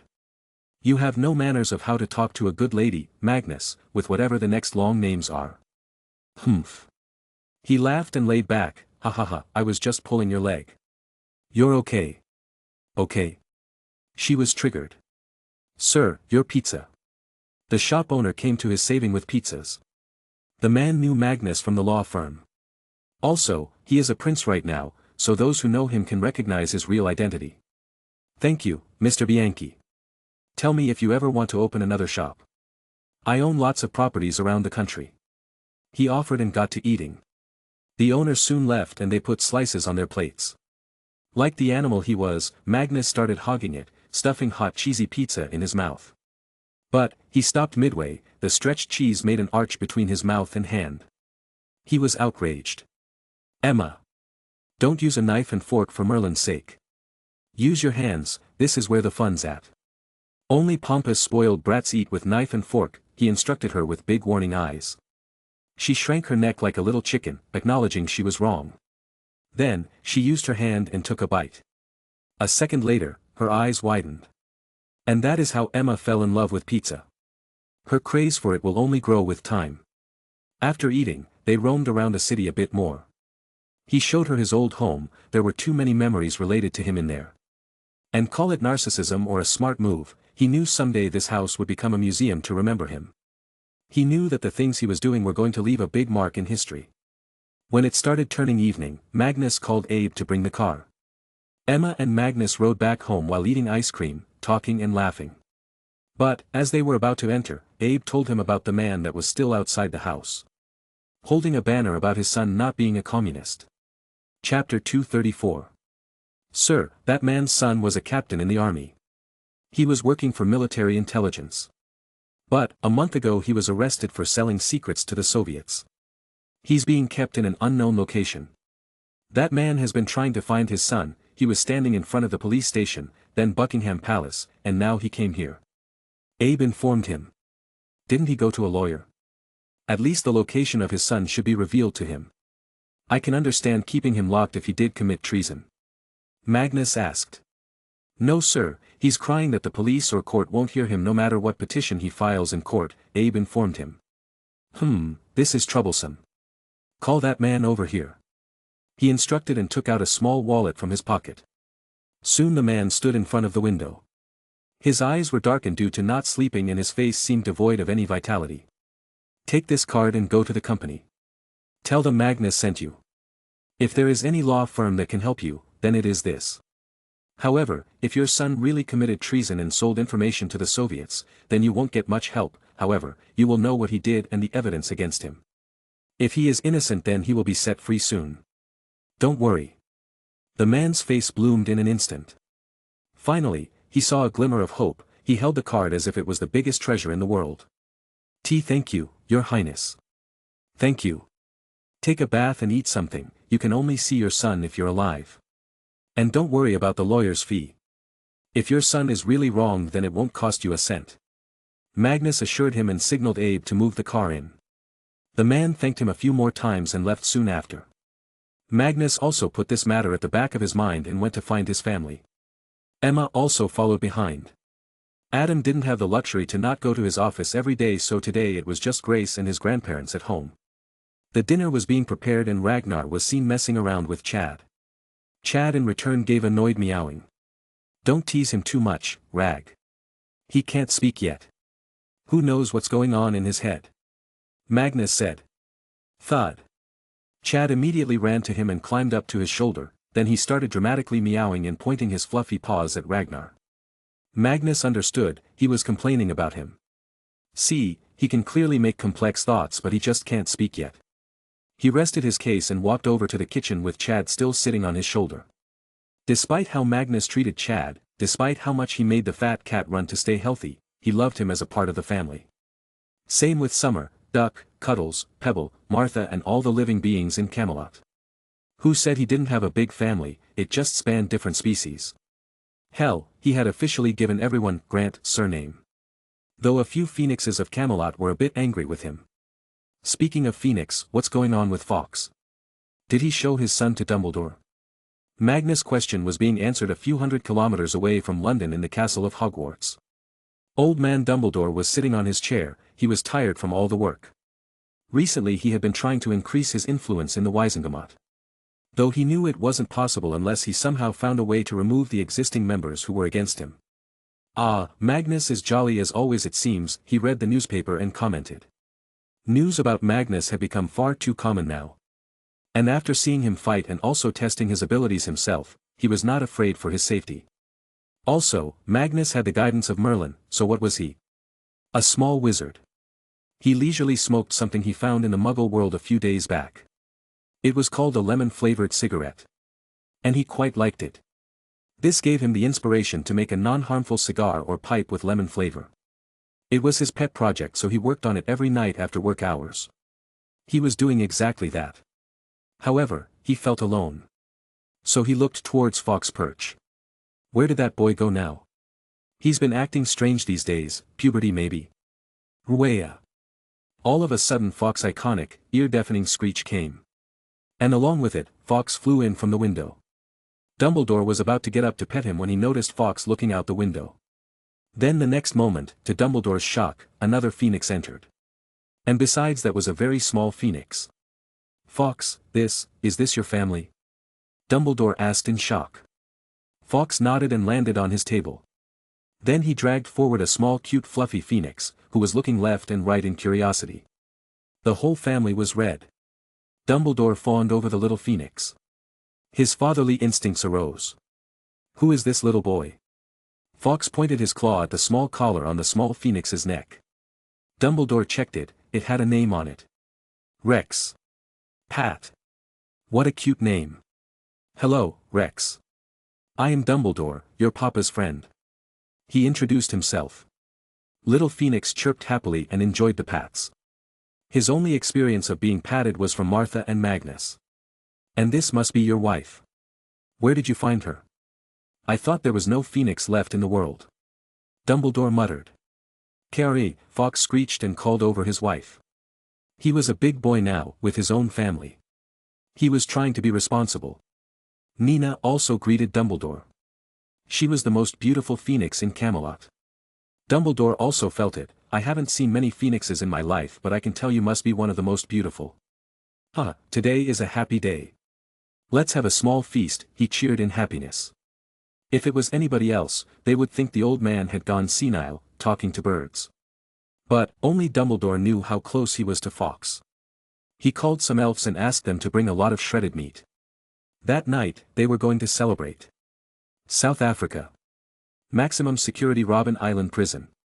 The maximum security prison located on the island, almost 6 miles from the mainland, is where thousands of political prisoners, including Nelson Mandela, were held captive, tortured or killed. Inmates endured regular beatings and extreme torture at the hands of sadistic guards whose tactics went largely unchecked. The colored prisoners were treated the worst, as that was the fashion of that era. Conditions inside the prison were tough. Inmates weren't given shoes or sufficient clothing. Many were forced every day to do hard labor in a limestone quarry under the glare of the searing African sun. At night they slept on the stone floor of their tiny cells or on rickety spring beds in larger, overcrowded dorms. But those hardships all paled in comparison with solitary confinement. The punishment inmates feared most. It didn't take much to end up there, being caught reading a newspaper or political literature, singing songs about freedom, organizing card games or working too slowly were just some of the punishable offenses. The mental torture was often just as severe as physical. Nelson could write and receive a letter once every 6 months, and once a year he was allowed to meet with a visitor for 30 minutes. Due to this, he didn't have much hope of getting out and he had accepted his life. But, he didn't want to give up. All of a sudden the door of the small solitary confinement opened. He was thrown in here for trying to stop a guard from beating his friend. The small cell had no window, so when the sharp light fell on Nelson's eyes, he couldn't see anything. The guards just caught his arms and dragged him along. You're lucky. Didn't know you had friends at such high places. Nelson was confused. For all he knew, the highest his reach could go was the governor. The rest of the government was already against him. They dragged him and threw him inside an empty room with a table and 2 chairs. He blinked his eyes in quick repetitions to get accustomed to the lights. Who is it? Nelson questioned. Roger Burgess, the man selected by Magnus for the job, was already sitting in the room. He had done all the preparation work with the help of Adrian. Roger himself had lots of connections due to his work, so it wasn't very hard. The only hard part was to add himself to a few people's memories. This was done by Adrian himself. Roger went and helped Nelson get up to their seat. The man was 55 at the time, so the life of jail was taking a toll on his body. You've grown old, my friend. Soon Nelson clearly saw Roger's face. He was taken aback. The man was white, why would a white man help him? He thought, as most prison guards hated him to the core. But then he recognized him. "Ah, Roger," he exclaimed. Chapter 235. "Ah, Roger?" Nelson exclaimed. Roger smiled and nodded, "Yes, in flesh." "How's the jail's food, Nelson?" Nelson left out laughter.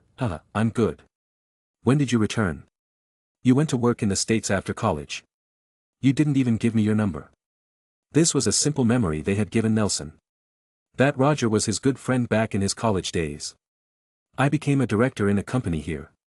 When I found out about you, I decided to pull some strings and meet you," he said, and took out a few tasty sandwiches from his bag. Nelson asked, "Pull some string? It seems you are a very influential man now." "Of course, I am the director of Meta, the best private spy agency in the world. I have a lot of power in my hand. Here, I have some sandwiches. I bet they don't give you anything good here." Roger offered him.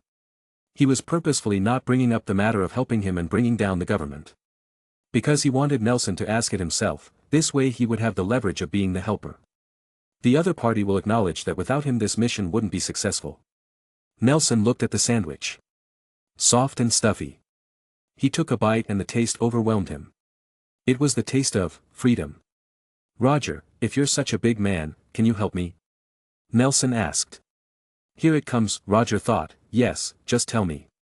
Can you help my people? Those in the prison. Their condition is very bad, they're shivering since the past 2 days and are unable to leave their beds. Whatever they eat they vomit. Nelson asked. He was taken aback. He expected Nelson would ask to be freed and help bring down the government. Roger didn't waste a minute. "Sure, I will be back in a moment." Roger went out of the room and found the warden. The warden was already under an imperious charm, and as he was a muggle, the effect was very good. Roger ordered him to send medical help to the friends of Nelson. He returned to talk. "Done, the warden is sending a doctor to them." Nelson was taken aback. This level of efficiency was new for him. So he asked him exactly what he does. What exactly do you do? How are you able to do all this? I remember you were just a simple student back in college." Nelson asked. Roger answered without boasting too much, but made sure Nelson would get an idea to ask him for help. "Well, life experiences change people. My employer is one of the most influential and strongest people in the world. He ordered me to come here and help this nation go on the right path." "And what path is that?" Nelson inquired with narrow eyes. "Coexistence. That no race is superior or inferior. All are born the same and deserve the same right. The apartheid system needs to go and the constitution needs some changes." Roger solemnly replied. This was something Nelson advocated too. Actually, any sane common man in the world would advocate this.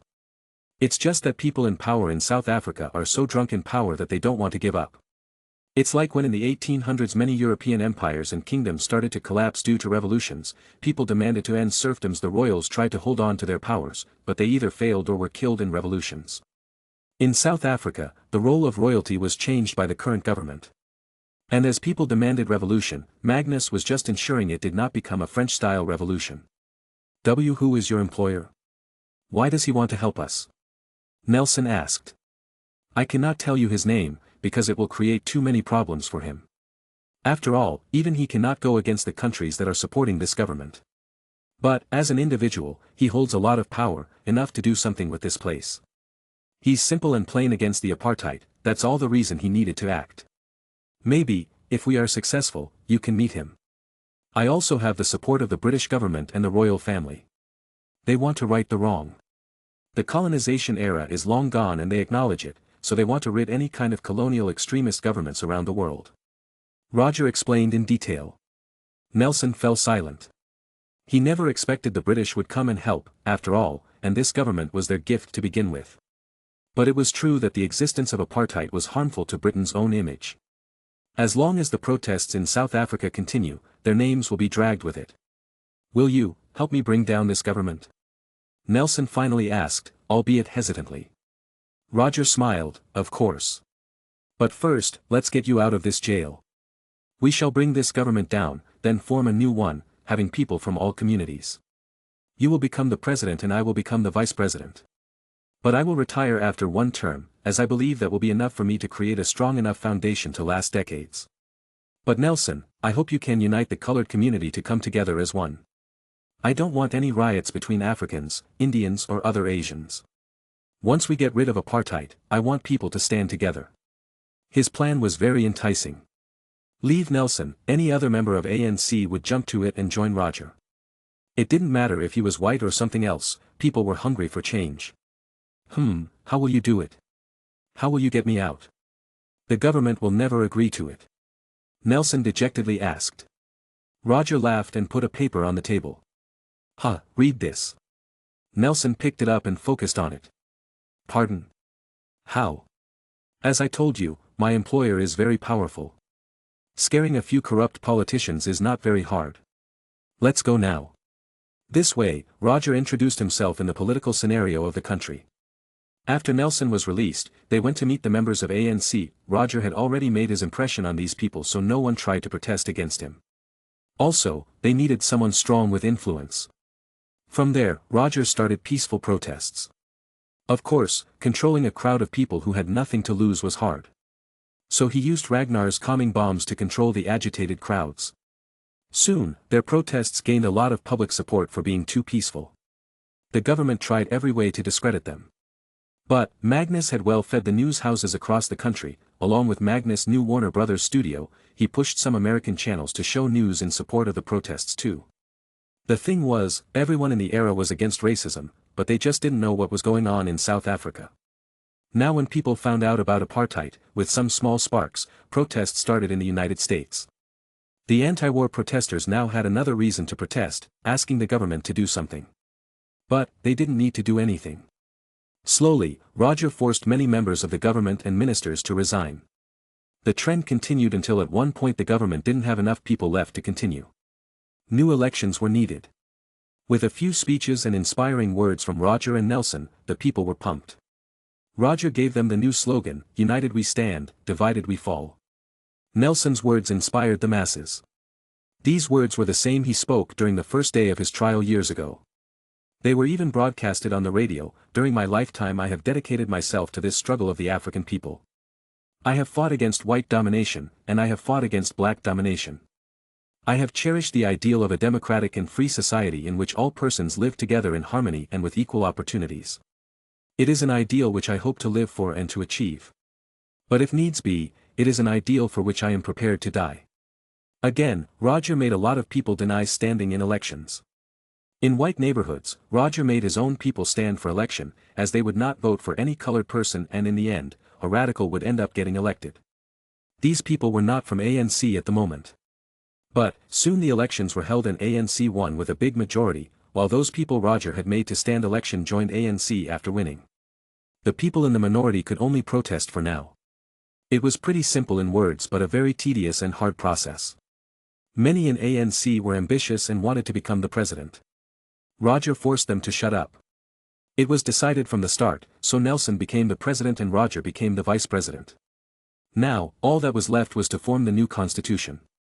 An equal and just constitution. London. Mag, take Chad to the vet, he goes out too much these days and gets dirty. I think he's having some problems, Grace asked him. Magnus looked at Chad, is he horny? Chad. Let's go and cut your balls. Meow. Chad's ears stood up in shock and fear emerging from the deepest parts of his kitty heart. Chapter 236. MEOWWWW, Chad tried to run away. Achio Chad. Magnus just waved his wand and Chad's furry body flew into his arms. He held him tight. Chad tried to get out of the hold but Magnus was too strong. After a while, he calmed down and looked at Grace with his big cute eyes. This was another of his tactics to get out of problems. By looking cute he used to get many things done. Grace walked to him and caressed his head. Ah, look at that cute face. But don't worry, it will look cuter after a trip to the vet. Chad was shocked. His cuteness attack didn't work. Dejectedly, he released his arms and legs and let them fall. Mew, he let out a very light cry. He had submitted himself to his fate. But, he had made a secret plan. Getting away from Magnus at home was hard because of magic, but he can't use magic in public. At Magnus' home, it was a new day. Emma had returned home since in a few days school will be opening up. In the news, the efforts of Britain were recognized by the new South African government. So Britain now had a newfound reputation of being the good guys. Now, if only the IRA mess could be solved, the country would be pretty peaceful. Magnus had nothing to do and so he went out with Chad. He didn't keep him free, instead, he put him in a portable cage. He knew that Chad's thick skull was brewing with all kinds of ideas. Your balls will be cut today, Chad. You will never become a father now. Magnus scared the already scared cat. He walked to the nearest vet clinic. Once there he had Chad go through a full-body checkup. He was squeezed here and there, a thermometer was stabbed in his back, he was given an injection. Then finally, the doctor brought the scissors. Chad got scared and jumped around. MWA. Magnus started laughing, ha ha ha, calm down Chad, they are going to groom you, polish your fur and clean you. I was just kidding, they won't cut your balls. But Chad looked at him with a suspicious gaze. He wasn't so gullible to believe him so quick now. He looked around himself first, there were indeed other animals being groomed. Come on, they will trim your hair a little. Aren't they also covering your eyes these days? You also get dirty just by walking. Magnus assured him. No matter what, Chad was still a cat. He soon believed Magnus and let the groomer treat him like a fat spoiled lord. He enjoyed all the massages and conditioning. So he let himself go and his body went limp as if he was boneless. Magnus laughed and let him be. He went to the shop's door and waited for them to finish. This was a very bountiful summer vacation. So much stuff happened. Vanessa had compiled the financial data from his Muggle account and it had £780 million. The companies also had their separate accounts. The biggest earner was of course Meta and Emery's construction. This was a lot of money and he could do anything he could ever want to do, and slowly his wealth would only increase. In terms of magical strength, he was also stronger. His understanding of magic, alchemy and runes had also increased. Sigh another year, I wonder what will happen this time. He looked at the many cars on the road. The Muggle world was so different from the magical world in his eyes. The Muggle world seemed colorful, pushing for change, looking forward to the future. While the magical world seems depressing, holding on to the ways of the past, not wanting to change and keeping the future the same as the present. Brother? Suddenly Magnus heard someone by his side. He turned and found Regulus. Hey, Regulus, what are you doing here? Regulus was wearing normal wizard clothes, which was nothing but a suit that most Muggles only wear on special occasions. I came out to see the city. My mother luckily let me out today, as I was studying the whole holiday. Regulus tiredly replied. What? You spent 57 out of 60 days holiday studying. Are you crazy? It is so counterproductive. How are you even alive? Magnus exclaimed and asked. I wanted to finish the syllabus for the second year. Before starting school, I was not very interested in studies. But, after seeing you, I know how important it is. I know you are going to create an amazing world in the future. I wish to be a part of it, where I can use my magic and mind to help you. Regulus said, confessing his dream. Magnus felt very nice. Regulus was the living proof that Slytherin House was not hopeless. I should focus on it more. Thank you for believing in me, Regulus. Come, let's eat something together. Magnus suggested. Scratch scratch. Magnus looked down, and it was Chad scratching his pants. He looked very handsome now. It seems he was not that fat, it was his fur. You done? Come, I will pay the bill. Magnus went back in. Chad jumped over and sat down on his shoulder. Regulus also followed. You weigh lighter now, Magnus said and walked to the counter. Mr. Grant, can you please come with us? The groomer asked him with an embarrassed face. Confused, he nodded and followed her. Soon, she brought him to a table, on it were many items but in bad condition. What am I looking at? He asked. The groomer replied, Sir, all this we found stuck in Chad's fur. Regulus and Magnus were taken aback. Regulus was looking at Chad and the items on the table. Are you sure? Magnus asked again. Yes sir, we broke 2 trimmers while trimming him. She answered. Magnus' mind was in conflict. On the table, there was a half-eaten chocolate bar, a yarn ball, a white shining stone, a a rotten rose, Adam's gold tie pin, a pen, actually 2 pens, a nail cutter, Ragnar's experimental herbs vial, and it most likely contained catnip. Then the most shocking one, an iron rod. Magnus stared at Chad, who was trying to look another way. How did you even store all this stuff there? You're crazy. And what's with the iron rod? Are you a thug? A trash panda, collecting trash? Chad started sweating, as these days he used to go around the neighborhood and bully the bad kids, so indeed he was a thug. I understand, I will take care of him more from now on. I will pay for the broken trimmers too. He assured the groomer and also stored Chad's stash in a bag. He would deal with the cat when he reaches home. Regulus was dumbly looking at the scene. He was actually marveling at how interesting Magnus' life is. Every person in the family is a new source of entertainment. Meow meow, Chad spoke from his shoulder. Magnus scoffed, save the words for Mum, young man. She will decide your fate. And you stole Dad's tie pin. He was looking for it everywhere a few days ago. Chad dejectedly hid his face between his paws. Magnus didn't say more. They arrived at the nearby park and bought ice cream. Chad looked at them enviously, so Magnus gave him one. Which one do you want? The cat looked at the long list of ice creams with their photos. Soon he touched one, blueberry butterscotch ice cream. The shop owner was fawning over him the whole time. Unknown to her, this was Chad's last attempt to enjoy life while he could. Then they went to a tree shade and sat down on the grass. Chad silently sat beside Magnus and ate his ice cream with manners. Though some pigeons would often come to disturb him, he protected his ice cream zealously. Magnus ignored him and talked to Regulus. How is Sirius? Alive.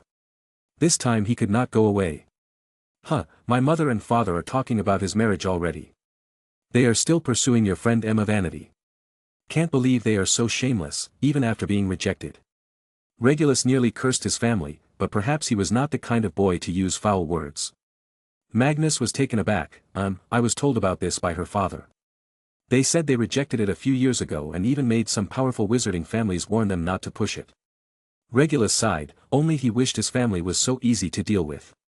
They are crazy, Magnus. My family does not take no for an answer. They see their ancient prestige everywhere and demand people respect them for it. They are mainly after Emma's father, Devlin Whitehorn's wealth and the broom company. Magnus burst out laughing. Then tell your parents, it's pointless. I own 51% of Nimbus Racing Broom Company. I thought I made it clear.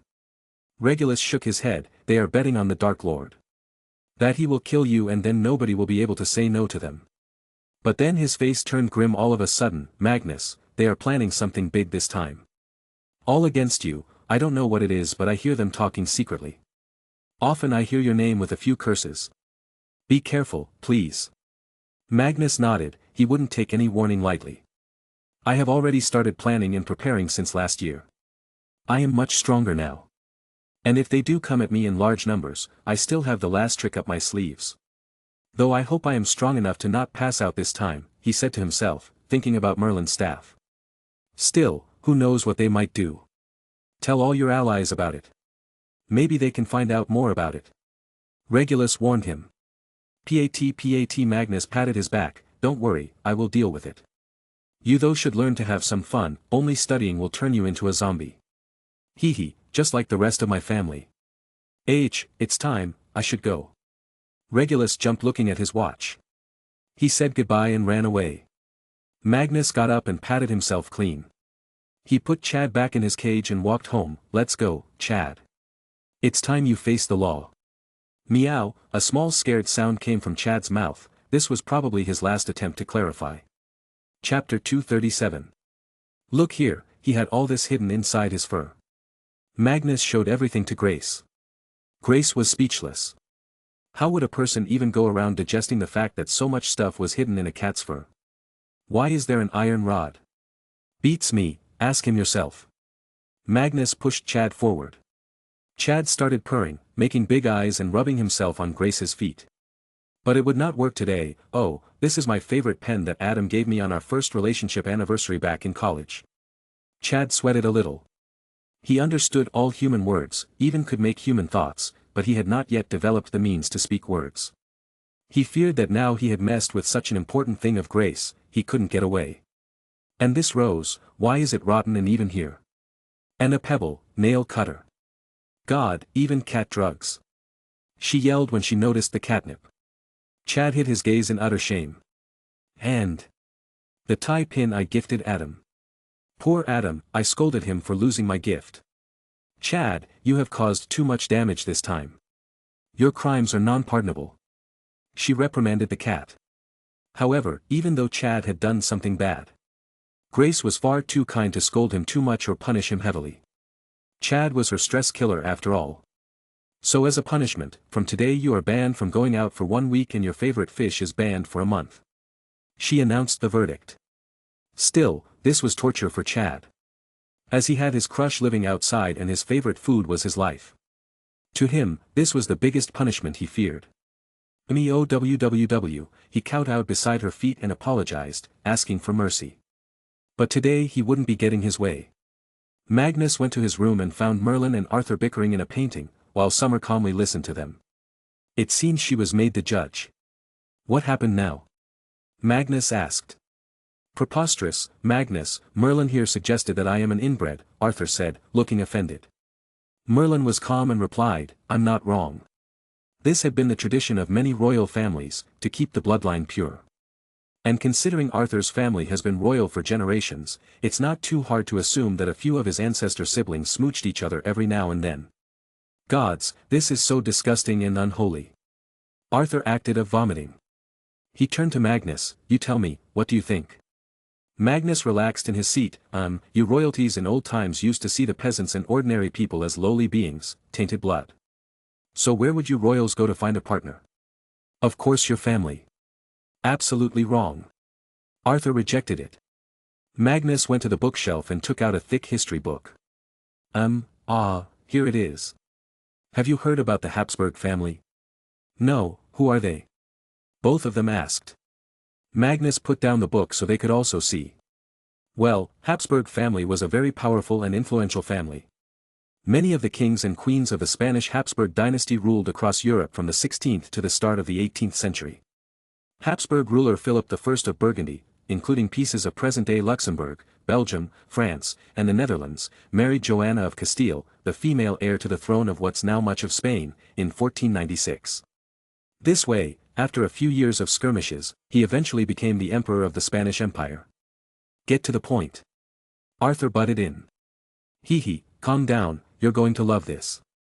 Well, just as these Spanish Habsburgs themselves had received the crown through marriage, they knew that it could easily pass out of their hands in the same way. In their determination to keep the Spanish monarchy within the family, they began to look for royal spouses only within their own family. Well, it would have been probably fine if it was like fourth or fifth cousin, but here they started to marry their immediate family members. For example, 2 of the kings married their own nieces while another married his first cousin. The last king of the Habsburg Spain dynasty was Charles II. His existence was an unholy one. His parents were so closely related that Charles II was his own mother's cousin and his father's great-nephew. His grandmother was also his aunt. So, he was the 5th generation inbred. Charles most likely suffered from 2 serious genetic disorders because of this inbreeding of generations. The first is combined pituitary hormone deficiency. Guess what gifts it gave Charles II? Short stature, infertility, and impotence. Also some weak muscles and a few digestive problems. The second one was something that makes it difficult for the kidney to get rid of acid through the urine. It would have led to bloody urine, weak muscles, and a larger head as compared to the body. Magnus read from the book. He paused and looked at Merlin and Arthur's faces. They looked horrified. This, inbreeding caused all this? Merlin asked. Of course, and this is not it.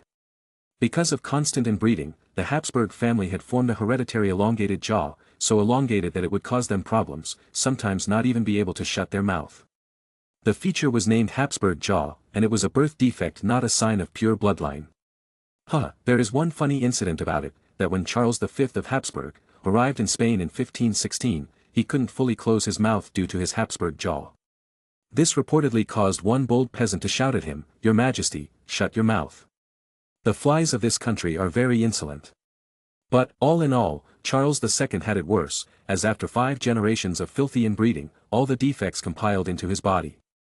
He had a lower jaw so pronounced, so elongated that it made it nearly impossible for Charles to chew his own food. he swallowed all he ate, because his lower jaw stood out so much his 2 rows of teeth couldn't meet. He also had trouble speaking due to this, and he started speaking only at the age of 4.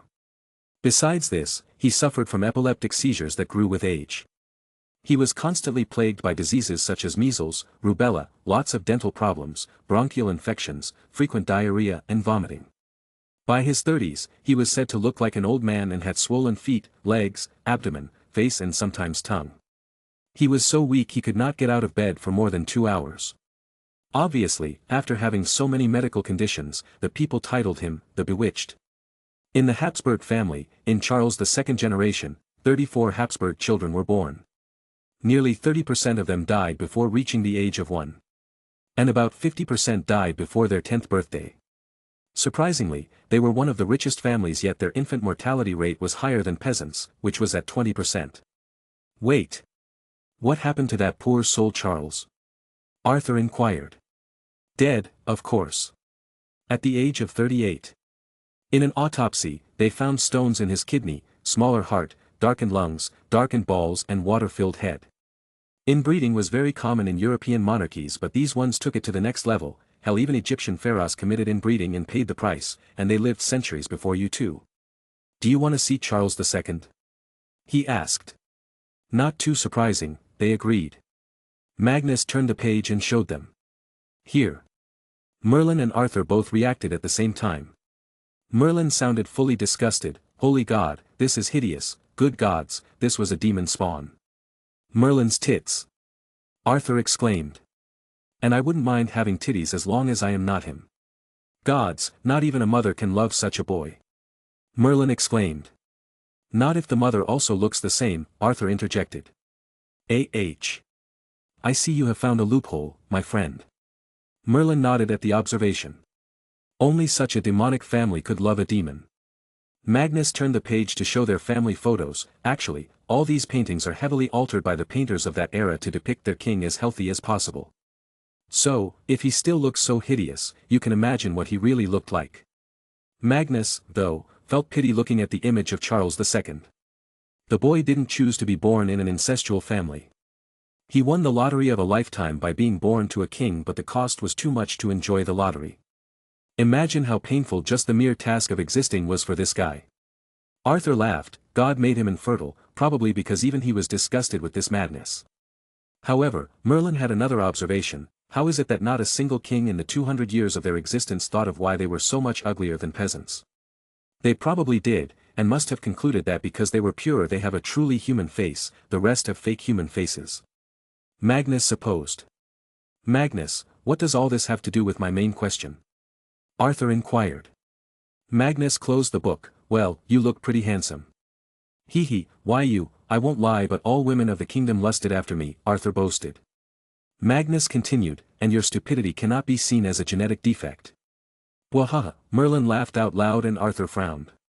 So, even if you had inbred blood, it must not be so closely tied that it would cause a problem. So I think you're somewhat clear. Magnus declared. However, Merlin didn't forget to find the loophole to still make fun of Arthur. That still means he probably has inbred blood. So I can still call him inbred king, right? Magnus stepped back. I'm not going to meddle anymore. I have work to do before heading back to school. You would have probably married your half-sister Morgana if she wasn't an evil witch. This was the last insult Magnus heard Merlin throwing at Arthur. Chapter 238. Regulus had given the warning. Magnus needed to take it seriously or else he might suffer. For this, he had started to develop some weapons for himself. These were small and could be produced on a large scale. They will also be given to his army, which mainly consisted of 40 people from the Emrys construction, as they were originally the creator of the army of Merlin. The company though employed 700 wizards from around the world. The thing was, many wizards in poor countries wanted to do something legal to make money, but there were not many opportunities, so Emrys construction and Meta's headhunting department found them and employed them. So, Magnus got together with Ragnar and Severus to develop something useful. So are they going to attack you this winter? Have they gone mad? Ragnar wondered. Continuous wins and their constant upper hand in this conflict had made him think they would always be the winner. But Magnus was not such a fool. Yes, and I expect them to do it. Remember, as long as the Dark Lord has his plans of world domination, He must go through me first. Only after he has killed me and Dumbledore can he proclaim himself as the strongest wizard in the world. But there were also those ancient secret wizards living in seclusion. Didn't Merlin say these wizards could alone destroy the world? Ragnar asked. Come on, Ragnar, even if they are real, they didn't come out during World War II. No Japanese secret sage wizard came out when the nukes were dropped. They either don't exist anymore or just don't care about what happens with the world. Magnus speculated. And if it's about destroying the world, I think I can do it with Merlin's staff. It's not a big deal for a strong wizard. Just keep on detonating a good big charge at an interval inside the deepest part of the Mariana Trench and the whole ring of fire will erupt. Continue to do it and it will start something at least. What do you suppose we build? Severus asked, changing the topic from the destruction of the world. Something explosive maybe. Not a bomb, it can be neutralized by any wizard with a simple protege charm. I want something more damaging, that can put down an enemy. Magnus stated the requirements. The three started to brainstorm their plan. Magnus was good at alchemy so he could think of going by that method, while Ragnar and Severus thought about it from a potioneer's side. What about a bomb that affects the mind? Let's say, throwing it into a crowd makes people fall unconscious, but it won't be because of some gas, but instead a mental electromagnetic wave, similar to legilimency. Magnus suggested. But it will affect our allies too. We won't be able to fight close by then. Ragnar argued. So they scrapped this idea for now. To defeat someone, we need to take their wands from them. So, we need to come up with a method that takes away their wands. Since most wizards use wands to even apparate, they won't be able to escape. Severus suggested. Accepted, Magnus agreed immediately. This was going to be like a wide area disarming spell. Alright then, we are going to need to use alchemy and charms for it then. Like how an Expelliarmus forces whatever an opponent is holding to fly out of their hand, we need to replicate this effect and make it so it does it to everyone in the vicinity. However, how do we make sure our allies don't get disarmed? Magnus asked. Ragnar suggested then, I know. Make it intent-based. And so they proceeded to create it. During the same time, back in South Africa, everything had gone successfully. Nelson being the new president, he quickly initiated the reform in the constitution. According to this, the new governments must have representation for all. There was a minimum of 3 to 10% reserved seats for each minority ethnic group in the country, and there was no majority cap.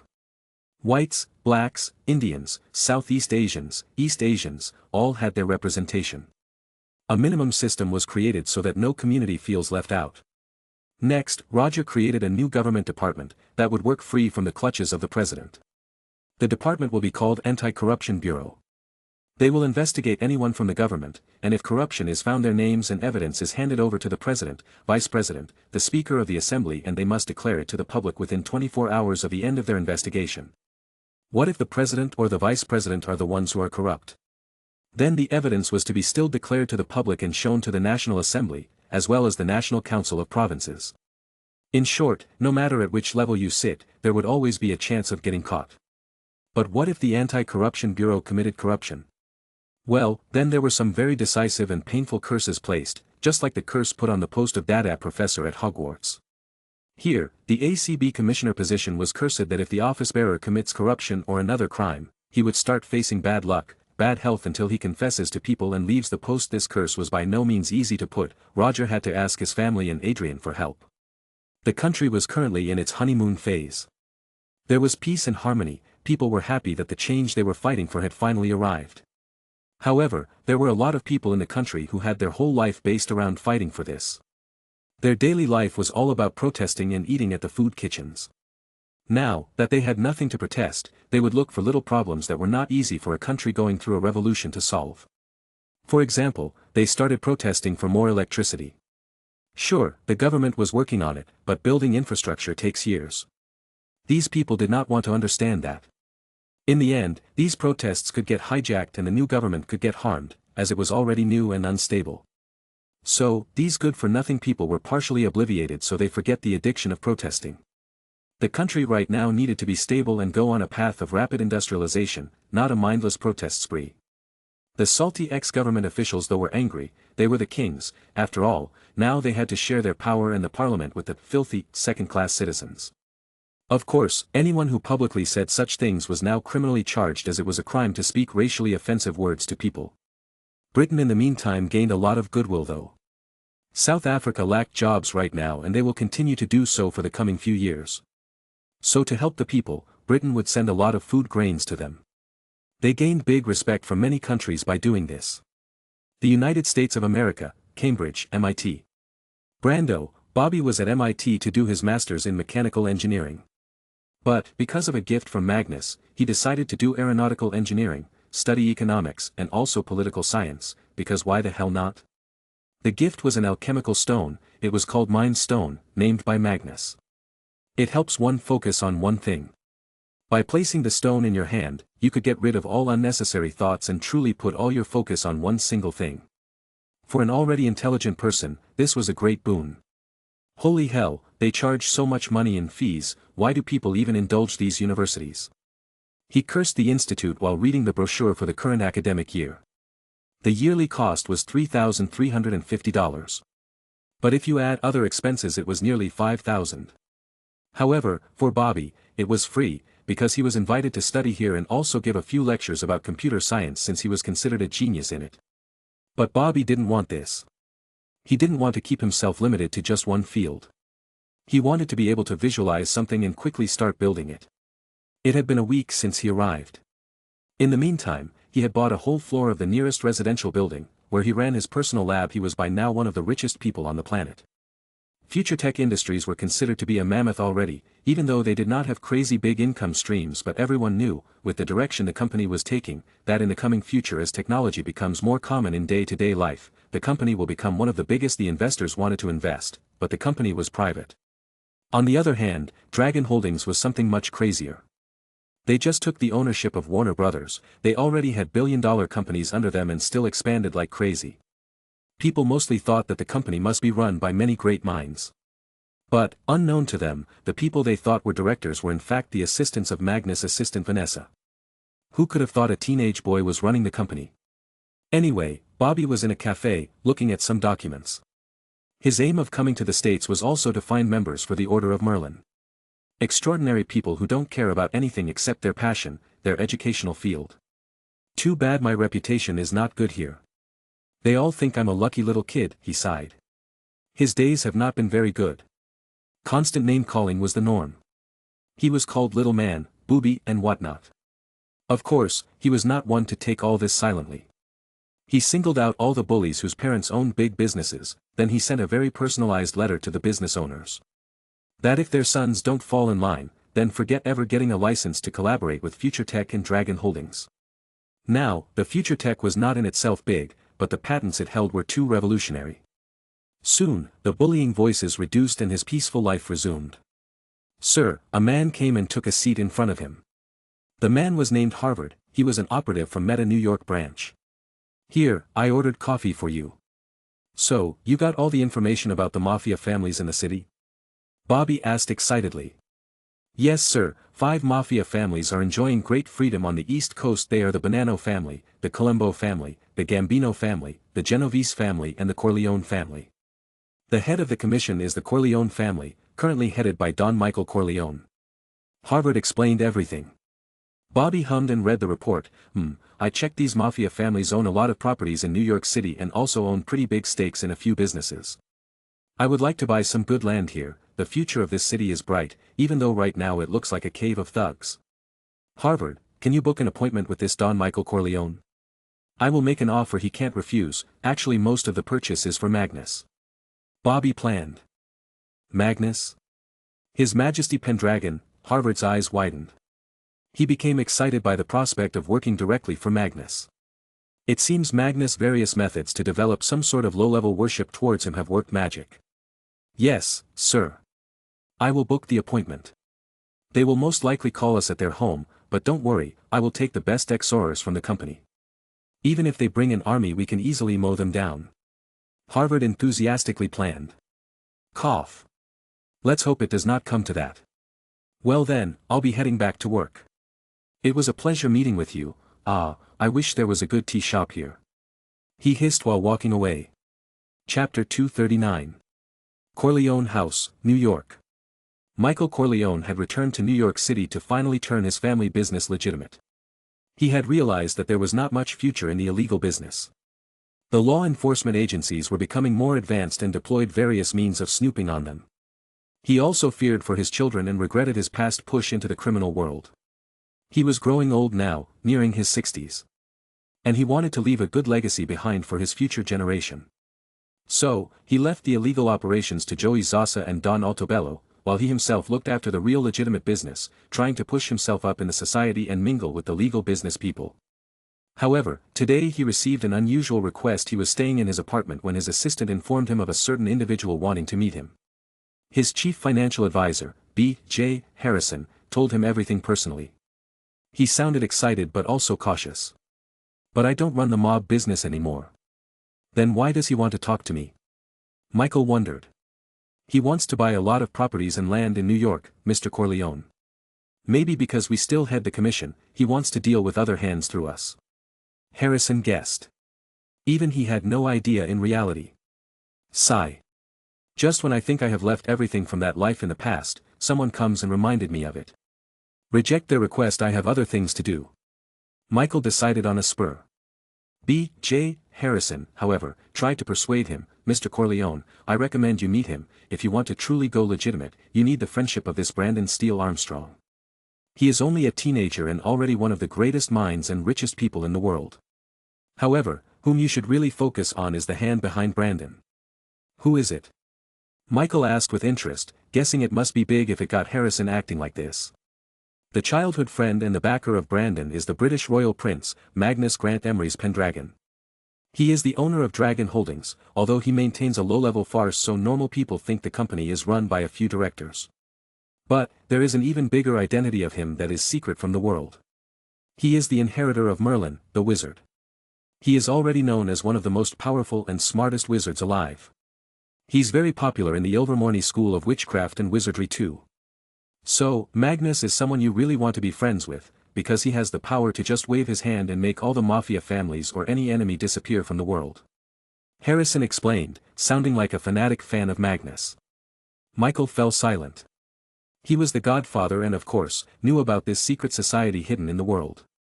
It was a crazy revelation for him at the start, but he thanked God that these magical people had no interest in their normal world. But, he had always tried to stay away from the wizarding world because it was something he could not control. If he makes an enemy, it will cause too much loss to him, as even a single angry wizard could kill a lot of his men. "Okay, tell them to come here to meet me. I just hope I won't regret this decision." Michael decided with a sigh. Magnus Mansion. Boom. My wand. Ragnar cried in annoyance. They were testing the magical grenade they had created. Ragnar was the test dummy, of course. They did mock battles. The grenade looked very futuristic because of alchemy and runes being used. When it explodes, it creates a loud noise as well as sparks. This would make the enemies turn to look at it, then the grenade would release disarming charm in all directions. Because of everyone looking at the grenade, all will lose their wands easily. However, it would have been useless if it stopped there. So after collecting all the wands like a magnet, it will burst into flames, destroying the wands. Ragnar used fake spare wands to test. At the same time, Magnus was tiredly sitting in the other room. Someone had to charge the bombs with the disarming charm after all. "Argh, I didn't mean this when I said let's make a weapon." He grunted in a bad mood. Having to put disarming charms on the empty grenades. For each grenade, he had to send out 50 Expelliarmus charms, and it was exhausting for even him. "This is it. 20 grenades should be enough for now. I don't have any more energy left." He breathed out and fell on his back. Beep beep. He took out his phone and checked. It was an SMS, the latest feature in the new mobile phones. It was going to be launched at the end of the year. "Bobby is at New York, I wonder how much property he will be able to buy." He wondered lazily. After resting for a minute, he went to see how the testing was going on. However, when he arrived there to see them, Severus and Ragnar were just happily sitting by a table and eating snacks. Why didn't you call me?" he asked angrily. "We thought you'd be busy and didn't want to disturb," Ragnar defended while chewing on some French fries. "Bull," he noticed Grace coming. "Excrement, you just wanted to hog the food alone." "Mag, sweetie, will you be going out today?" Grace asked him. Magnus looked at his watch. Yes, I got to meet some people at the palace. As I will be going to school the day after tomorrow. Then can you go to my office and bring me a file? Today is a holiday and I don't want to disturb my juniors. They have a family too after all. She requested. Of course, Mom. Just tell someone at the hospital to keep it out for me. 7 Rag, I'm going. You two better clean the room before finishing the experiments. He ordered them. What? Why? Why do you get to go out and we have to work here? Ragnar complained. Chad. Give Rag another slap tonight in his sleep. He ordered the fat cat, sitting on Grace's shoulder and acting cute in hope of getting his sentence reduced. You two ate my fill of snacks. And I am going out for work too. I was also using my magic for hours. While you two were playing around with the bombs, what? You thought I didn't notice, huh, he said and walked out. He actually didn't know they were playing, but since they did not say anything he guessed they were indeed playing, and this confusion led to his benefit. He quickly changed his clothes and this time operated with Abe to the palace since he needed to be quick. Before leaving for school, he needed to give the Queen some instructions on what to do. He avoided talking to Prime Minister though because these were people with ever-changing interests and positions. Politicians were like rats, they would bite anything when they're hungry, even the hand that feeds them. He took a seat inside the office that was now specifically designated for him since he visits the palace a lot and it's much convenient to call the Prime Minister directly here to talk about important things. At the moment, the Prime Minister was winning a lot of respect and fame because of the handling of South Africa. However, Magnus hated him just for this reason. The man didn't even say it for once who was the biggest helper, the royal family. The food being sent to South Africa was bought from the royal fund. I guess I should punish him for this disobedience. When are the elections? He wondered and started to brew something in his chaotic head. After thinking for a few minutes, he planned to tell Meta to maybe find a small scandal about him and let it slip out in the media. If he didn't help the royal family to increase the reputation, then why should he let him increase his own? Chapter 240. Knock knock. The Queen entered with small steps. She was not that old, but it seems this was the royal method of walking gracefully. Magnus immediately decided he was not going to let his mother or hopefully a future sister do this. They can live however they want. Good morning, Granny Liz. He greeted the old woman. The beef between them had vanished after the princess apologized to Grace by standing outside the mansion door for 3 days, the inner door, not the compound wall door. She smiled cheerfully, her stomach always felt ticklish when she heard this word. Maybe because she really associates herself as his grandmother now and thinking about his achievements she gets very excited and also feels immense pride. Hello, dear. What brought you this morning here? She asked as she gracefully sat down on the visitor's chair. Magnus did what a good British person would do while talking about important stuff, poured a cup of tea for both of them. It was not just a normal tea though, it had herbs in it, both magical and muggle. An Indian kid at Hogwarts made him taste the tea made in his style and he loved it. Since then, he felt the original tea he used to drink was bland. Just adding some ginger, cloves and cardamom could change the taste so much. He took a sip and relaxed. No wonder you guys waged opium wars for tea. It is addicting. What do you mean you guys? You are a part of us now. The Queen argued. Magnus raised his hand. No, don't pin that on me now. I have nothing to do with your colonial past, I am a new royal entirely. But the people see you as one with us. She said. Magnus was disheartened. Why else do you think I am doing so much to wash that image away? Well, the Prime Minister hogged all the goodwill for your recent work then. But don't worry, dear. I will talk to him. She assured him. No, Granny. I will deal with him. He stepped out of line and there should be consequences. He should never forget, it's him who has to win an election, not me. Anyway, I did not call you here for that. I want to discuss step 2 of the plan to make Britain big again. Your work in Zimbabwe is amazing. The people there see us in a very good light.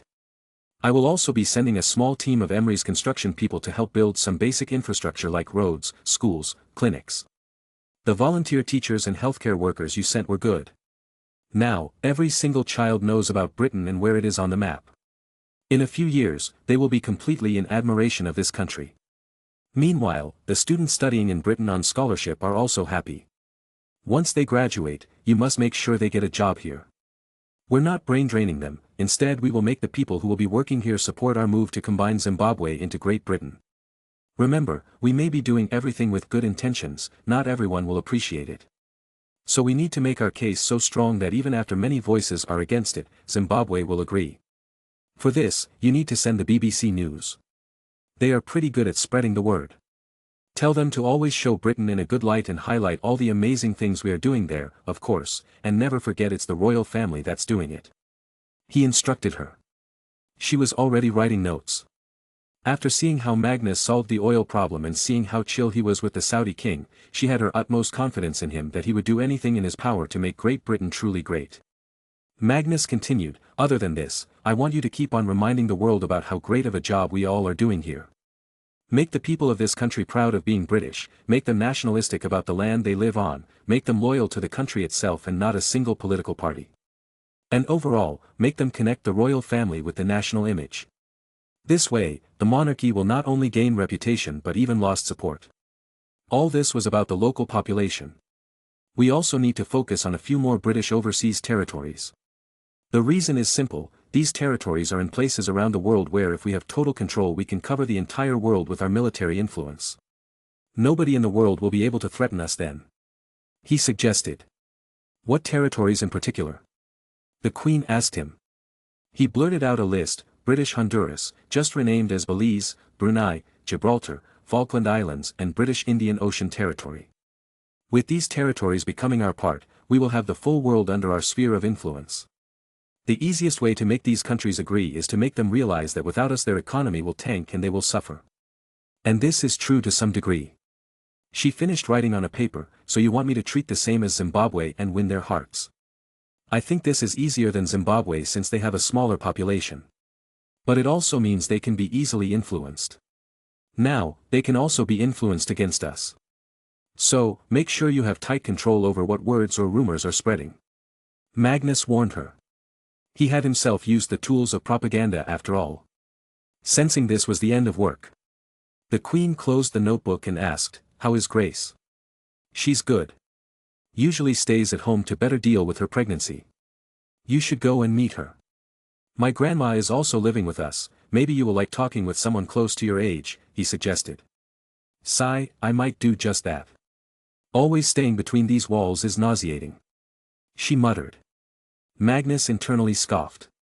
He was for the first time hearing a queen living in a castle, calling the experience nauseating. Then what about the people who live in a one-bedroom home? How is Prince Philip? Is he still against me? Magnus asked her. Her face fell all of a sudden, it seemed she was not expecting this question. Well, we rarely talk and meet anymore. He is busy with his things while I'm busy here. Don't worry about it. He can't do anything anymore. He has no authoritative powers. I hope he forgets everything and starts anew. By the way, Granny, what happened to the Royal Succession Act? When will it get passed? Magnus inquired, as he wanted to be named the Crown Prince as soon as possible, saving Adam the things he had to do unwillingly. Next year at the parliamentary session it will be passed. Consider it already clear from the House of Lords. The House of Commons will also do so soon enough. I have already assured the Prime Minister that you will be the real Crown Prince no matter what. Among all the people who know your background, everyone supports you. She said confidently. She was after all an old player at this game. By law, the monarchy was not allowed to interfere with the government or the lawmaking process. They were only supposed to be pretty fairy tale characters, who existed to host guest heads of states. However, this was usually never the case. The Queen always had her eyes on what was going on in the two chambers and whenever she needed something she also lobbies and pushes for a law. Of course, people never find out and nobody dares to leak it too. Then, I will await any good news. If you have any need to talk to me later contact me through the letter. I shall take my leave now, I must go and check the new hospital. Magnus got up and said bye. Take care, Granny, see you later. Abe came and teleported him away to the construction site. Magnus did know how to apparate but he was not very confident in it unless it was so close he could see the destination with his eyes. As soon as he entered the location, he couldn't even recognize the place. It looked absolutely beautiful. There was grass on the whole unused area, trees were strategically placed, creating parks for people to walk in. The trees also covered the two sides of the roads, but they were planted in such a way that people could still see the entire forms of the buildings, to admire them. Magnus had already told Vanessa to take charge of overseeing the project. It had turned out well. The buildings were just getting painted, glass was being fixed. "Sir, any more changes you want?" Vanessa followed him with full alertness. She had long forgotten to act sloppy in front of him since she slowly understands how great Magnus is. On top of that, I'm working for a royal prince. She was excited inside. Very excited. "No, Vanessa. You did a great job, I love it. We should be able to open it by the end of this year." "What about the college? How is that going?" "It was created at the earliest," he inquired. "According to the plan, there should be students already." "Oh, yes, there have been students and teachers for the past whole year. But, the college lacks fame, so not many join. I am sure once your name is associated with it, they will flock here," she explained. Magnus felt bad. "Too bad, we will have to look for a lot of the staff, as the students won't graduate by then. Anyway, I'll start hiring, Vanessa. First, poach some managing directors from a few big hospitals and make them manage the whole mega hospital complex. Tell them to make a list of all required employees and then start interviewing. It will take a lot of time, so be quick."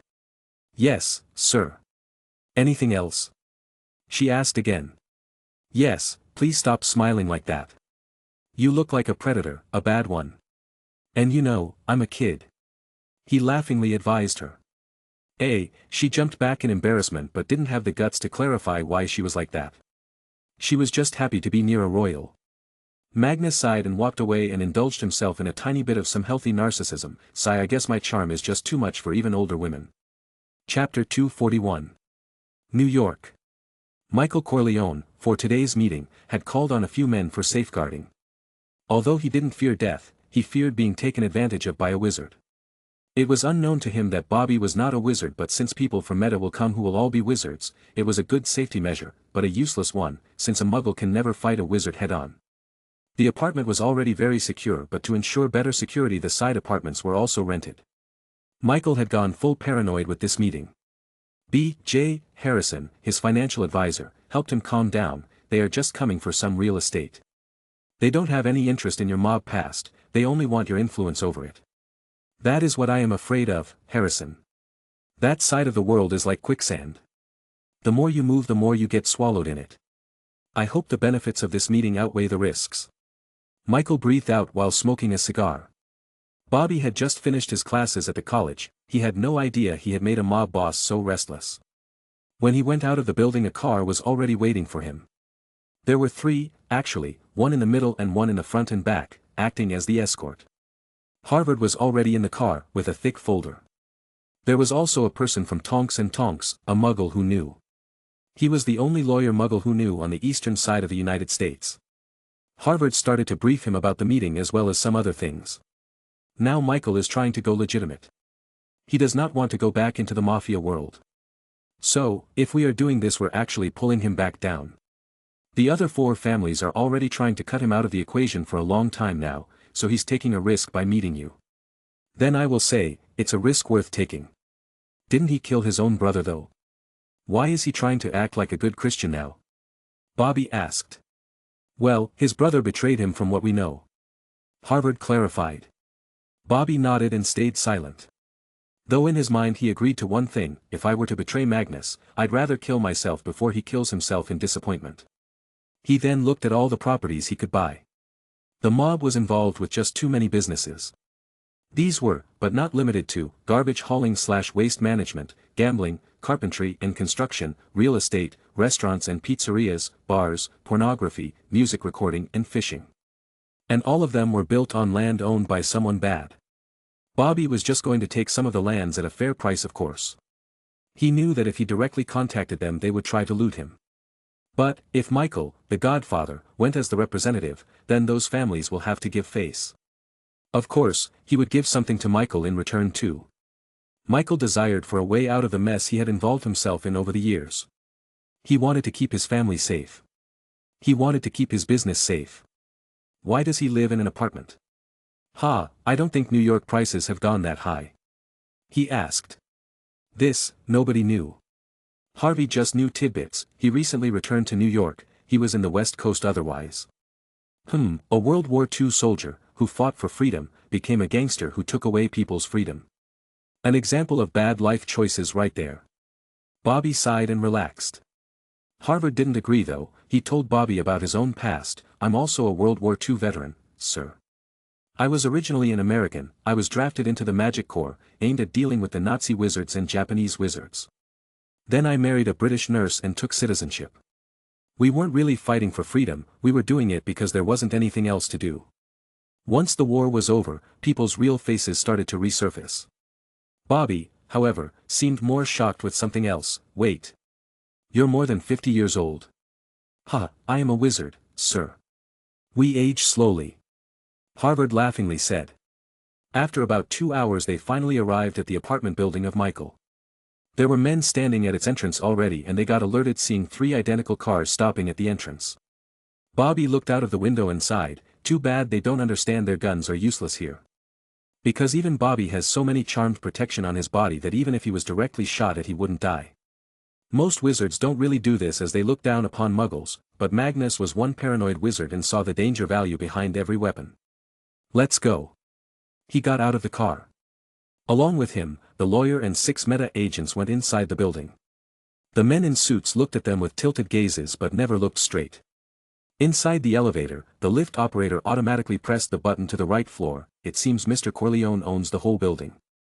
The lift stopped at the top floor. Just as he walked out he was greeted by a few doors. One on his left, one on his front and one right. All of them were the largest apartments in the building, the floor only had 3 of them.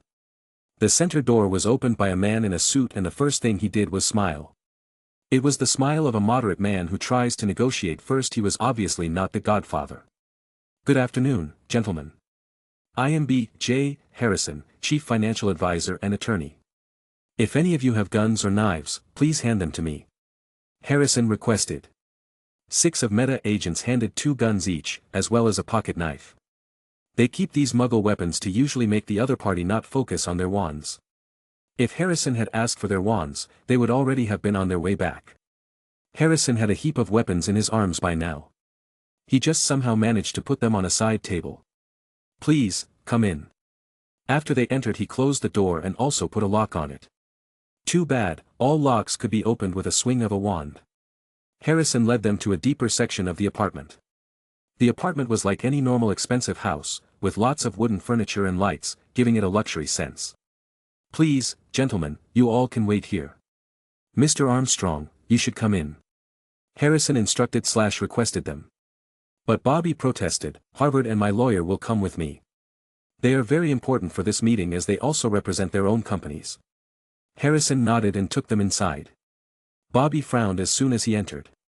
For some reason, the room was very poorly lit and the only light there was in the room was focusing on a person in a white suit at the end of the room. The man looked old, in his 50s and smart. He was smoking a cigar and not even looking at them. Freaking mob bosses and their love for overdramatizing minor things. Did you accept to meet me just to play hide and seek, Mr. Corleone?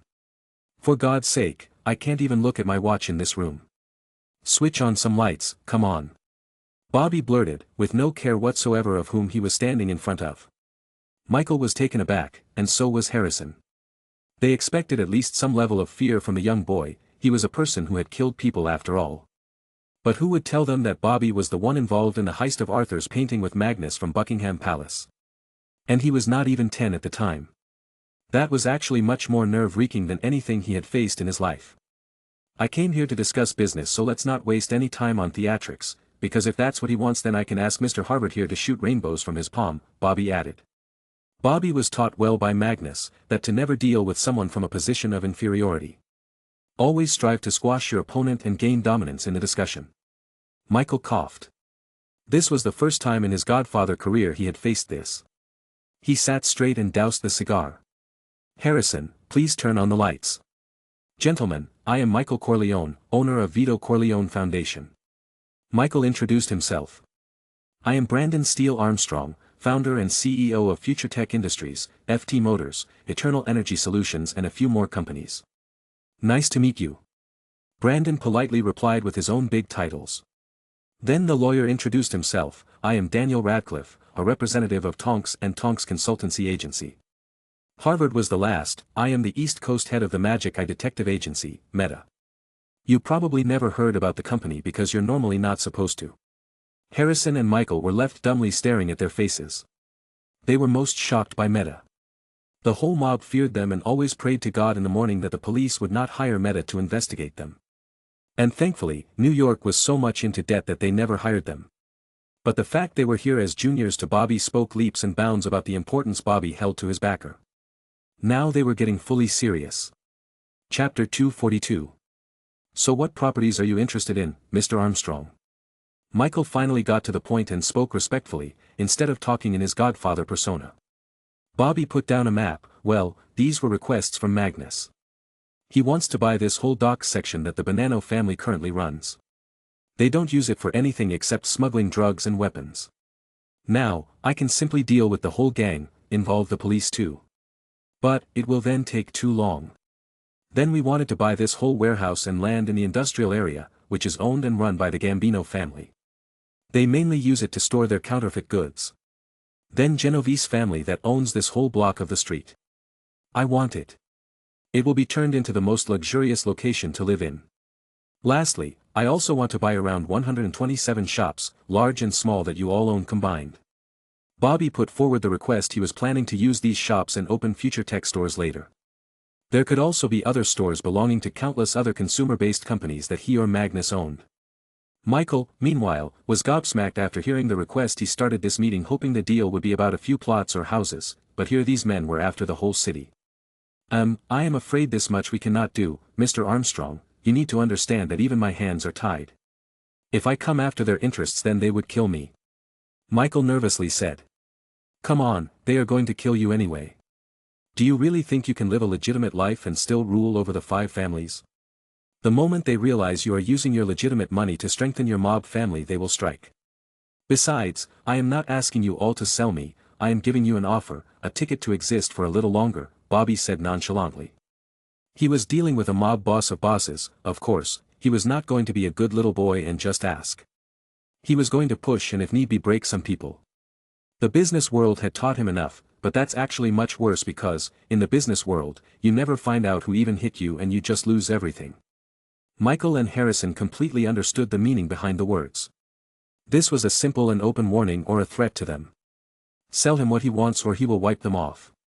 But Michael tried to instill some fear in Bobby. He was not a godfather for nothing. Are you ready to let your men die for this? Just for this property? Ha ha ha, that was a good joke. Harvey laughed suddenly. Do you really think you will be able to fight an army of wizards who came prepared to fight muggles armed with guns? No matter what you throw, grenades or bullets, nothing will hurt us. And as Mr. Armstrong said, your time will be up. Is it coming from you or Meta? Harrison questioned in a scornful voice. Bobby replied this time, no, this was a direct threat from Magnus Grant Emery's Pendragon. You know, some of you might actually survive if it was just us who came after you. But, once I tell him you all rejected his deal, he will come personally and let me tell you, not even wizards can stand against him. What are a few men with guns? Arrogant, crazy and most likely narcissistic. That's what Michael and Harrison thought about Bobby and Magnus. But, they truly felt terrified thinking about it. Only Michael knew about the power of a wizard as he had seen it in the war. The Japanese used strange weapons, their katana swords were somehow blocking bullets and cutting people like a hot knife on butter. Only after he became the godfather and found out about the magical world did everything start making sense. The two gulped their saliva and looked at each other. Bobby for the last time spoke, look, the golden age of mob is coming to an end. In the near future, there will be no places for people like you and mob families. Then you will all be nothing but wanted criminals, hated by society. This is your chance, grab my hand and I will pull you out of the gutter, or keep mingling with the sewer rats and I'll just watch you get washed away with the filth of the city. The double meaning was well understood by Michael. If he kept close with bad work and other families, he'll get purged along with them when the push comes. Michael nodded with a sigh, I can try, but can't guarantee. I will try to persuade the other families but it's entirely their wish if they want to sell it or not. Just tell them what I told you today. If they reject, sooner than later, we will come after everything they own. The current government administration may be weak and worthless but that won't always be the case. Anyway, it was nice meeting you, Mr. Corleone. We can discuss your benefits after you persuade the families. Until then, take care. Bobby waved his hand and proceeded to leave. They came down from the building and boarded the car. He completely laid back quickly, relaxing himself. Sir, would His Majesty really have come? Harvey asked in the car. It was clear by now he was a fan. Bobby chuckled and answered, hee, I just played a game with them. Magnus never told me about fighting a war, I was just using his name to threaten them. But, he would have surely come to wipe them off. He hates all the gangsters ever since that Oscar child kidnapper incident. He hates all things related to organized crime. This time, he has given them one last chance. By taking away their property, he will be taking away their revenue stream, crippling the families. Then the police will push in and get them all. All families like Corleone, if they truly take up the good legitimate path, they will be spared. But sir, won't buying land from them would also be like giving them cash to expand their illegal operations, Harvey pointed out. Bobby smirked, for this, Magnus did tell me a plan. He said the money will reach each family, but it will be charmed to be a portkey. Harvey and Daniel had their eyes widened. They were truly crippling the mafia. Magnus Mansion. Achu, arg, who talking about me now? Chad. Are you cursing me? Magnus asked the smart-looking cat, sitting by the window and looking outside. Chad confusedly shook his head. He raised his paws and pointed at Ragnar, who was sleeping on a couch. Magnus nodded, yeah, he's probably having some stupid dream. HRR, Summer flew in with a letter. She probably intercepted it from another owl. Magnus opened it. It was from Rita Skeeter. Your Majesty, I would like to go to the United States and see what people think and feel about you. Can I have some funds to go there? Magnus agreed with her decision. He needs to become Mr. Worldwide if he wants fan following everywhere. So he wrote a reply, the accountant will contact you soon. Go to France, Japan and Russia too. The last day was coming. His holidays were very amazing this year. He got to meet Nicholas, learn so many new things and many more. He loved it. But, good things never last forever. Sigh. The next day, when Magnus came to the breakfast hall, he saw Ragnar dressed in neat and clean clothes, his hair neatly combed as well. This was rare. Where are you going today? Magnus asked. Ragnar calmly replied, somewhere very important. Magnus immediately had some ideas. He looked at Ragnar's face and felt something, this bastard. He's still hiding his emotions. I will go with you then. Got nothing to do anyway. Chad, you can come with us as well, he decided and quickly went to his room to get ready. Ragnar didn't reject it and just ate his breakfast silently. An hour later. Magnus and Ragnar arrived at a small garden behind a very large building. The building looked old but was still neatly maintained. I used to play on that tree when I was small. It used to grow apples on them, magically forced, so now it's nearly dead. Ragnar gave a small tour of the property. Magnus could feel a hint of melancholy in his voice. It was depressing but Magnus couldn't do anything about it, as this was something Ragnar would have to do himself. But his mental scars might not heal until Ragnar has avenged his family. After a while, they came to a corner of the garden. There were about 20 big and beautiful marble tombstones. Ragnar went to put flowers in front of each of them. His eyes were dark and sad at the moment, only the whistling of air was telling them they were not standing in a silent room. Magnus followed his brother around the garden, he read the names on each tombstone. And all 20 of them had one thing in common, they all had the surname Ouroboros. Ragnar at last came in front of one tombstone and silently sat down in front of it. This was, his mother's tombstone. Magnus did the same. If Grace can be Ragnar's mother then Ragnar's mother was also his mother. And he will also get them avenged. The two brothers silently sat there, nobody knew what they thought, but the two had one thing in mind, that to avenge the family, and many wars still needed to be fought. For how long will these peaceful days go on? Nobody knew. Chapter 243. The wind blew over, gently touching their faces, also Chad's fur. They sat in front of the tombstone with the name of a woman written on it. There was also a photo, belonging to Ragnar's mother. To Magnus, she looked very similar to his own mother, kind and gentle. The perfect mother any child could ever ask for. But what Ragnar got was the nightmares of a lifetime. Having seen his own mother being beaten, being nearly raped, while being powerless and helpless. Just thinking about it made his blood boil. He couldn't imagine what Ragnar must feel like. Magnus and Severus both agreed on one thing, that Ragnar's pain was much more than either of them could ever imagine. It's one thing to try to imagine what he's going through and another really being the person in pain. So Magnus just tries to be the best brother possible. After all, he wanted to face Ragnar's mother proudly when he saw her in heaven. Ragnar, who had been sitting silently for a few minutes, finally spoke. I don't know if I should curse you or thank you. You taught me a clemency, and now I remember even the tiny insect I stomped on when I was 4. Magnus didn't know whether to laugh or look sad. I told you before I taught you. This is a double-edged sword.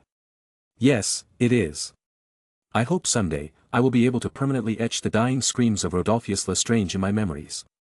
Only then will my mind be at ease, Ragnar said, sounding really dangerous. Magnus supported him though, and as I told you before, no matter who catches him, you will get Rodolphus alive. You will be the one to kill him.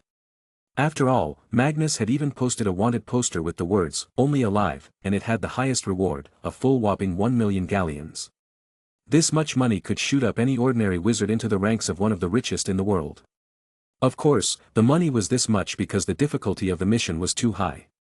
Even with one hand missing, Rodolphus was very dangerous. More dangerous were the dogs, dark wizards, he kept himself surrounded by. Sometimes, I wonder if God is real. Why does he let innocent people suffer? My mum was the kindest person, just like our mother. She didn't deserve it, Mag, she didn't deserve all that pain. Ragnar wondered, having a confused face and looking at the sky. Magnus had no idea, he was a mortal too after all. If I ever meet him, I'll ask. Me too. I hope it's a reason that can satisfy me. I don't want to hear some crap that these church priests blurt, that pain and hardship are God's blessings and tests. What parent lets his children be tortured and murdered for no reason at all? Ragnar angrily said. So this was why he was going to the churches. Maybe I should go and give a visit to Sister Mary at the orphanage too. Maybe she can give a better answer, Magnus planned. Meow. Chad suddenly made some noise. Magnus turned to him. Chad was pointing at the photo. Yes, Chad, she's Ragnar's mother. She's no longer with us. You should join your hands and pray for her. Chad nodded and dutifully walked closer to the tombstone on his fluffy paws. Then, he stood up on his hind legs in a smooth motion, supported by his tail. He joined his 2 front paws together and prayed seriously. Meow, MWA mew. They didn't know what Chad was saying, but it was probably something good. The cat had shown more intelligence in these years than many Death Eaters they had met. Ragnar chuckled and caressed Chad's head. Let's hope your prayers reach the cat god and he listens to you. Just as they were talking, out of nowhere a small butterfly came fluttering its wings and sat down on Chad's nose. Chad with big sparkly eyes stared at the butterfly calmly.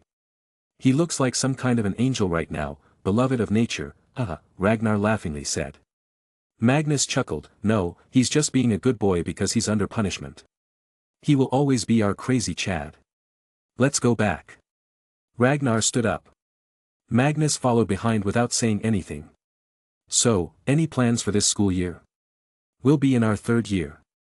We will have a lot of free time since we have already studied for the next few years. I am personally excited about the Care of Magical Creatures class. But we have the most incompetent teachers for it. Professor Sylvanus Kettleburn has already lost an arm and a leg, who knows when he will lose the rest, Ragnar scorned. He had read about the teacher, because of him many students have gotten injured and disfigured, some permanently. Oh, don't worry, I will straighten him up. Honestly, I am better with animals than humans. Right, Chad? Magnus asked the cat sitting on his shoulder. Meow, Chad affirmed. He will even worship Satan at this point, Chad's opinion does not matter. Ragnar outright rejected Chad's voting rights. But he continued, and I am not interested in anything except making a potion that can enhance one's physical pain many times. That would make one's body so sensitive that even a tickle would feel like a sword stab, Ragnar planned, coldness awash in his eyes. Magnus nodded in agreement. Want to use it on that animal? That's a good idea.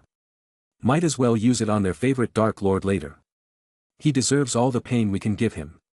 By the way, Mag, I have also registered a company in the Ministry of Magic. It's called Magipotio, literally meaning magic potion, with potio being Latin for potion. I will use those automated production line systems to mass produce the potions. Ragnar told him about his plan. No matter what, most people trusted Magnus' business and money-making sense. Magnus was delighted with the news. The potion market was a market that was very scarcely ventured in. That's good, but don't forget that real money is in the Muggle world. The world population is 3.9 billion. While wizards are just a few millions. So, I recommend you open a Muggle branch too. Sell products there also. But what product?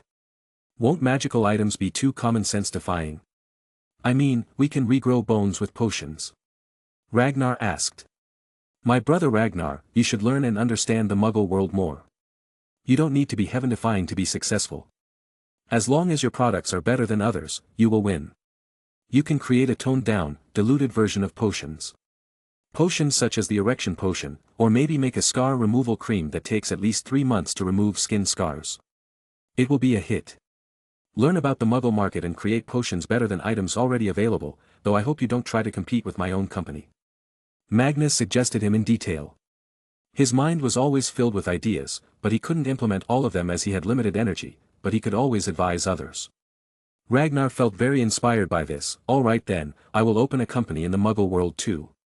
When Magnus arrived back home, a person from Tonks and Tonks was waiting for him.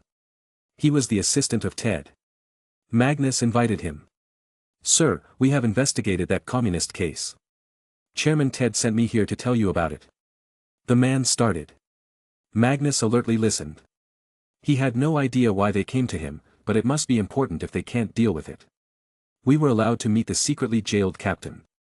He was brutally tortured, but we ignored that bit. However, the captain informed us that he was framed by his senior, a high-ranking general. So, as per the protocol, we hired Meta to do some digging. They found hard evidence that pointed out that the general was really selling information to the Soviets. The method was a bit strange. The general is a noble lord. He has relations with a few more noble families across Europe, and one family in the Soviet Union, that is not nobility anymore but still powerful in the Soviet leadership. The general shared everything from the location of our troops, our secret bases, assets hidden in the Soviet Union, and some of our spies too. And you won't like this. Just after he gave them 2 spy names, the 2 were found dead. They had gone to participate in a sports championship there originally in disguise. Later, some of General's calls were mistakenly heard by the captain, but he was immediately arrested and blamed for espionage, the lawyer explained. Magnus sighed and lay back on the couch. Sigh seriously, the worst enemy of a country is often found inside the country. A general, a noble on that. Well, I guess the media is going to have a field day soon. However, I recommend you do not reveal it to anyone. I will talk to the Prime Minister myself. He will take the evidence himself and forward it to the highest concerned authority of the Ministry of Defense. Yes sir, we knew this thing is out of our scope of powers, that's why we contacted you. The lawyer respectfully left after handing over all the evidence they had collected. Magnus soon picked up his phone and called the Prime Minister. But, he had another plan. It was time his news channels and agencies under the umbrella of Warner Brothers soared to the skies. With the most exclusive news of the day. Chapter 244. 10, Downing Street. In the office, the Prime Minister was busy dealing with the many accusations against him of bribing an official during his initial years as MP. He had no idea how and from where this news had circulated in the newspapers. He was now being constantly attacked by the opposition, being called corrupt. Then, he found a letter in his name. It was from the Queen. She just informed him that His Majesty Magnus was very angry with him for taking all the credit for what happened in South Africa when Magnus did everything. The Prime Minister lost his sleep after that. He started to have spontaneous attacks of sweating and hyperventilation. Nobody wants to mess with the king, even less so when he's a strong wizard.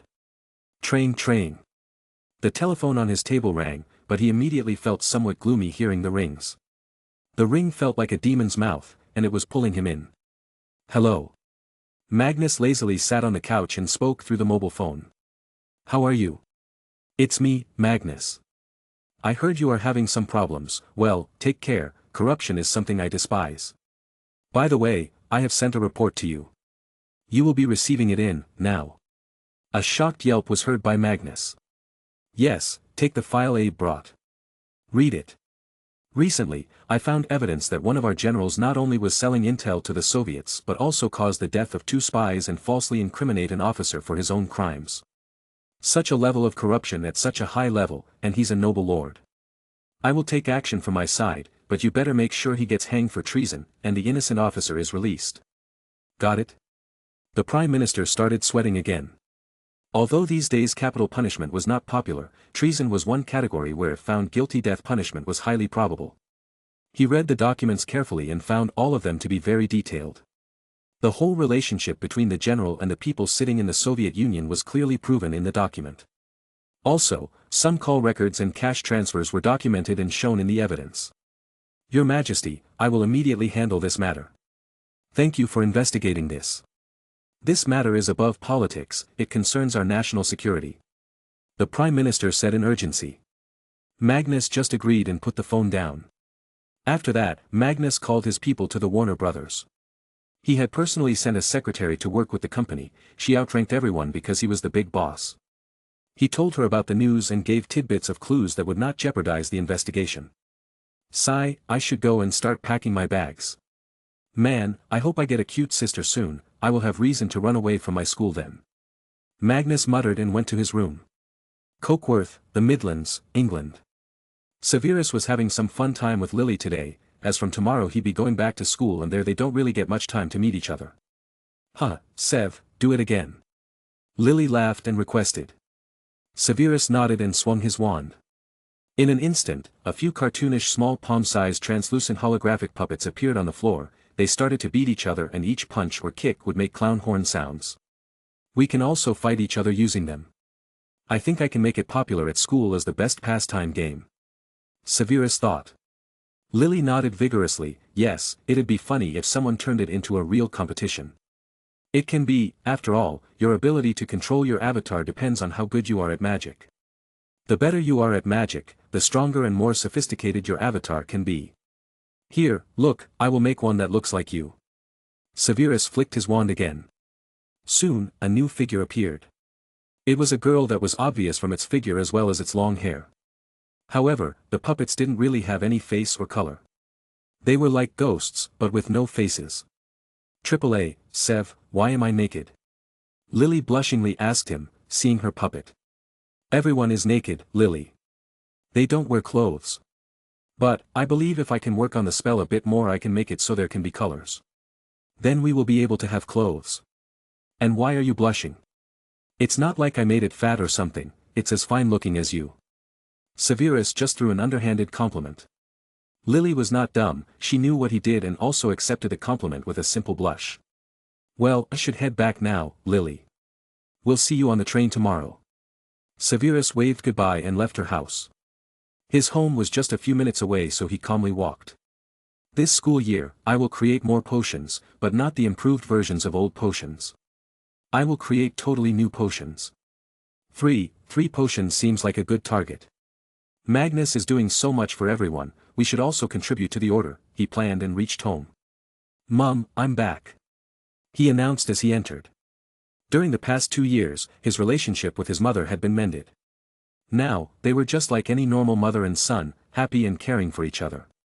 For Severus, Eileen was his emotional anchor, and for Eileen, Severus was motivation to do better. Their existence was important for the other one. Mom, where are you?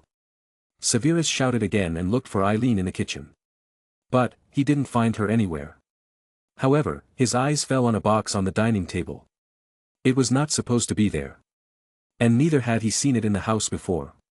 He opened it. There was a white folded paper. He felt tense and with shivering hands opened it. He was having a very bad premonition and hoped it would be wrong. No. His face paled as he read the letter. His pupil flickered. Mr. Severus Snape, your mother is with us. You should know who us means. If you want to get her back safely, do as we say. We assure you that your mother will be given the best food and the best room with all the amenities. This is, as long as you cooperate. If you dare to even contact that mudblood prince then we will know by the increased activities. We have eyes everywhere, Mr. Snape. And once we see you have done something against us, your mother will be handed over to some very nasty men. She wasn't used to being this pretty before, it seems your newfound wealth has done wonders. Those men will have fun violating her back to her past looks. She will cry to be killed, that we assure you. So, be a good boy, and touch that box and say, "Hail the Dark Lord, it's a port key to us." Do it quick, because under 5 minutes after opening this box, if you don't come, we will do what we just told you. We will await your arrival. Thud. He lost his balance and bumped into the wall behind him. His face frowned and frightened at the same time. Just when he was loving to be around his mother. Just when she started to treat him like normal, this happened. The face of his mother flashed in front of Severus' eyes. Her smiling face, which was lost until 2 years back. He clenched his teeth and fist and stood up. He decided to go there and see what they wanted. He will think about the rest later. With a jump, he grabbed the box and chanted, "Hail the Dark Lord." Whoosh. Unknown location. It was dark, it was also foggy. Severus had no idea where he had arrived. In Britain, it was still day, but here it was night, which meant he was somewhere east of Britain, in Europe. He looked around in frustration. There was nothing, nobody. Just a forest, and some empty area with a few graves where he stood. Clap clap. Out of nowhere, 4 men appeared, all wearing masks and big robes. They were Death Eaters, he knew it. "What do you want? Where is my mother?" Severus loudly questioned. He was relatively calm though. A normal person would have launched at them. Bam! A red light hit Severus, throwing him a few feet back in the air. Thud. With a painful groan, he slowly got up. "You shall only speak when spoken to or ordered to." "Ha, did you think your precious mudblood prince will be able to protect you forever? He's nothing but a proud pretentious boy, he's destined to fail." A man wearing a skull mask with an elongated head spoke. Severus saw the man's long, ashen blonde hair and scoffed, Lucius, right? I remember your voice, there's no point in hiding your face from me. Don't worry, I won't call you ugly. You." Lucius took off his mask and threw it to the side. He strode towards Severus with an angry face. Severus immediately took out his wand. Whoosh! Immediately a disarming charm hit his hand. There were 4 Death Eaters, after all. Death Eaters, not simple dark wizards. Clench. Lucius knelt in front of Severus and grabbed his face with his leather-gloved hands. He clenched so tight the gloves and Severus' skin made a creaking noise. Lucius was trying to cover his anger, but it wasn't working very well. No, didn't you remember what I said in the letter? You fight us, your mother gets to have some fun with my men. And let me tell you a secret. He came closer to Severus' ear and whispered, "They're all werewolves, fresh out of the jungle, their bodies filled with violent energy. You can guess how gentle they will be with Eileen." Severus gritted his teeth in anger so hard they started making a loud noise. But this was music to Lucius. Ha, I like it. That anger, fear, hopelessness. I love it. What do you want? Severus glared at him. His voice full of frustration and agony. His eyes had reddened in anger, but he could not do anything. Lucius stood up and looked down at him. "You should rejoice, Severus. The Dark Lord wants to personally meet you. It's your lucky day." Chapter 245. You should rejoice, Severus. The Dark Lord wants to personally meet you. It's your lucky day. As soon as Severus heard this, his heart shuddered. He speculated that the only reason the Dark Lord would meet him, a weak young wizard, would be to make him do something he never wants to do. And the fact they kidnapped his mother made his doubts formalize. "Follow me, he has many things to do than wait to meet half-bloods like you." Lucius sneered. Severus's mind was too busy running 1,000 scenarios. He simply walked behind them. How do I contact Magnus? He knew that the only person who could help him right at this moment was his best friend. However, he knew his phone would not work here, and neither did he know a spell to send long-range messages. The only such spell was the Patronus spell, which could in theory be used for this, but he did not know how to perform it yet. His eyes unknowingly became watery, but he immediately straightened his back and forced his eyes to dry again. I cannot show any sign of weakness to him. He knew Voldemort loved and strived to exploit people's weaknesses and use them for his own advantage, to break people's spirit. He wanted to be as unpredictable as possible. And, if he had guessed right, these people must also want to truly recruit him, as he was a very good potioneer, something not very common in the wizarding world. What do you want from me, Lucius? And did you truly betray the wizarding world by joining him? Magnus had hoped you'd turn out to be different from your father. Severus purposefully annoyed him, so he would blurt out something. And it happened. His father was his soft spot. He still couldn't digest his death. "Don't speak of my father with that filthy mouth. That mudblood will soon be dealt with. Our Dark Lord will ensure it, and I will be the one to slowly slit his throat, but only after I kill his family in front of him, as he did with my father. I've seen his mother, I wonder if the Dark Lord would take fancy of her." Severus argued and mocked him. "Your father died because he tried to illegally enter a vault created by Merlin. I don't know if you are just too dumb to purposefully deny the whole picture.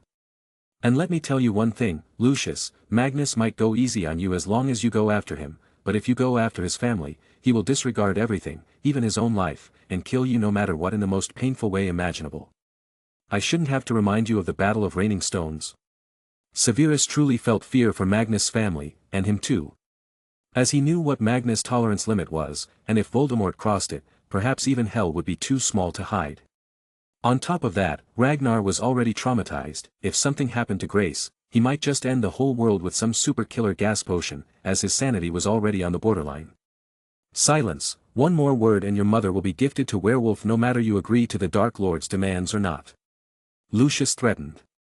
Weak-minded and egoistical, Magnus was right. These Death Eaters are a collection of the most spoiled, spineless of the wizarding world, Severus thought.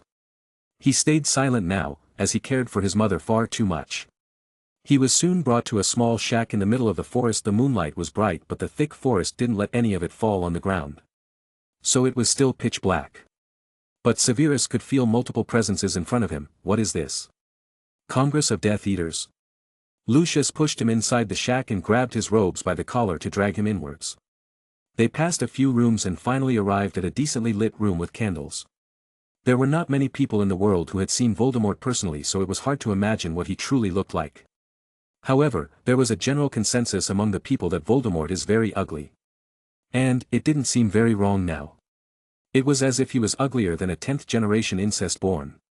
Flat face, missing nose, bald head, no eyebrows. He looked as slimy as a Slytherin could get. The Dark Lord that has the whole of Britain terrified currently sat beside a table, eating fruits. There was also a crazed-looking woman with messy hair, who was cutting the fruits. That must be Sirius' cousin sister, Bellatrix. "Ah, we finally met, Mr. Prince. Mr. Malfoy tells me a lot about you. Come, have a seat." Voldemort was surprisingly being nice. Severus nodded and took a seat opposite the bald man. He stayed silent, as it was the best thing to do. "Tell me, why do you follow that mudblood? Because he helped you with your father? Because he helped you get rich?" Voldemort asked him with a voice that always sounded like he was having an orgasm. It was a mix of whispers and words. Severus had an answer to that, and he reckoned they would not like it if he didn't say something now. "In the first year, when I had just come to the school and showed great talent in potions, Lucius had come to me and offered me friendship, saying I belong with them. But, at the same time, I saw them treating other half-bloods really bad. I knew they didn't really want to make me a friend, they wanted to use me. And then Magnus came, mocking me, making fun of me, but he also helped me when I needed it. His friendship was true and he didn't care about my abilities." The Dark Lord euphorically chuckled. Hee, of course, Mr. Malfoy and my men are really bad at recruiting talents. I also believe that half-bloods should not be treated so badly. Their birth was not a mistake, it was bad luck, bestowed upon them by their parents. At the same time, there are not that many wizards for each man to find a magical woman. However, mudbloods, their birth itself is a crime against the magical world. Their parents are the enablers of that crime. Ah, I should speed up my plans of purging more mudblood families, infesting our world. There was deep contempt in Voldemort's voice. He seemed to be truly believing in what he just said. Severus felt uncomfortable hearing all this. Then the Dark Lord continued, "You must be wondering, why I brought you here, Mr. Prince. I value you immensely. And I want you to join my army, as my direct subordinate. I will fund your entire potioneer career. You can also do as many experiments as you want, even those that may touch the boundary of dark magic. In return, you only need to do one thing. Spy on the Mudblood Prince." "Never." Severus blurted. Bam. Lucius slammed his head on the table and held him there. "Do not raise your voice in front of the Dark Lord." Voldemort waited a few seconds, then reacted, "It's okay, Mr. Malfoy. He's young. Young people are often impulsive. Now, why don't you go and bring the collateral?" Lucius nodded and left the room. Severus silently raised his head again and adjusted himself, however, just then his heart sank. Let me go. Where are you taking me? Slap! The sound resounded and blood poured out of Eileen's left cheek. Severus stood up immediately. Don't you dare hurt her. Shockingly, Voldemort also got enraged. Lucius. I ordered you to never harm her and treat her like she's our esteemed guest. If you lay another hand on her I will dissolve them in acid. The Dark Lord may be a twisted man, but he was strong, extremely strong. And his aura radiated, which made everyone feel suffocated. Lucius also cowered in fear and stopped pulling Eileen's hair. Voldemort quickly went to Eileen and stood behind her, then he put his wand near her face and started to heal her. Severus was confused because from what he saw, the Dark Lord genuinely seemed angry and dissatisfied. Is he that good at acting? But Voldemort had more personal reasons to get angry, because, to him, Severus' situation somewhat reminded him of his own from the days long gone. Eileen wailed after seeing Severus there. Her heart ached because she knew she was going to be used to break her son, she was going to be his weakness. She hated herself now, she wanted to kill herself. But, her misfortune, she didn't even have the means to do that. They made sure of this, as she was supposed to be their bargain. Chapter 246. Severus couldn't bring himself to look at her face directly as he knew he would break. He kept himself strong and waited for Voldemort to say what he particularly wanted from him. The Dark Lord turned to Severus and started, You must spy for us on all activities of the Mudblood Prince. Worry not, you only need to do it till the end of this year, as there won't be a need after that. Until then, your mother will be our guest. She will live inside a secure room, with everything from food to other basic needs. His voice abruptly turned a bit colder, but remember, if you dared to betray us, or even utter a single word about this to anyone not here, she will face exactly what Lord Malfoy told you. Now make a decision. The words of Voldemort fell like a spear on his ears.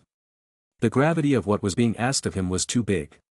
To betray his best friend, whom he really saw as a brother, this was a crime in his mind. But, seeing Eileen's face, his resolve was wavering. His heart was in conflict. No, Severus. Don't worry about me. Do not listen to these monsters. Eileen cried. She loved her son and knew she had already ruined his childhood. Now, she didn't want to ruin the rest of his life by being a liability to him. She knew who was Magnus and what his name and status meant. If Severus betrayed him, he wouldn't just be breaking a friendship but making an enemy out of the descendant of Merlin. This was akin to rejecting God in her mind. Severus's fist shivered, his breathing became heavy. His forehead's veins popped up. He could not think of a way out. He wanted to save Eileen, there was no doubt about it. Between Magnus and Eileen, he couldn't choose. Both held equal importance to him. He felt like killing himself, but it wouldn't solve anything. Quick, we don't have all day. Voldemort annoyedly nudged him. I can bet he will choose his mama. Bellatrix fanatically shouted, exactly what was expected of her. Sigh. Severus took a very long breath. His face looked devoid of any emotions. All the changes that had appeared on him through the years disappeared in a second. The dark and broody Severus returned, his mind under great stress. He could only pray, only hope. Magnus, please look through my change in personality. I will do it, he resolutely agreed to them. No. Don't do it. You will not be able to, forgive yourself after this, sniff. Don't, Sev. Eileen pleaded. The same will happen if I left you to die, he said to himself. Ha ha ha, good boy, good decision. Voldemort laughed. He walked up to him and put his arm around his shoulder. You will enjoy being a part of us, Mr. Prince.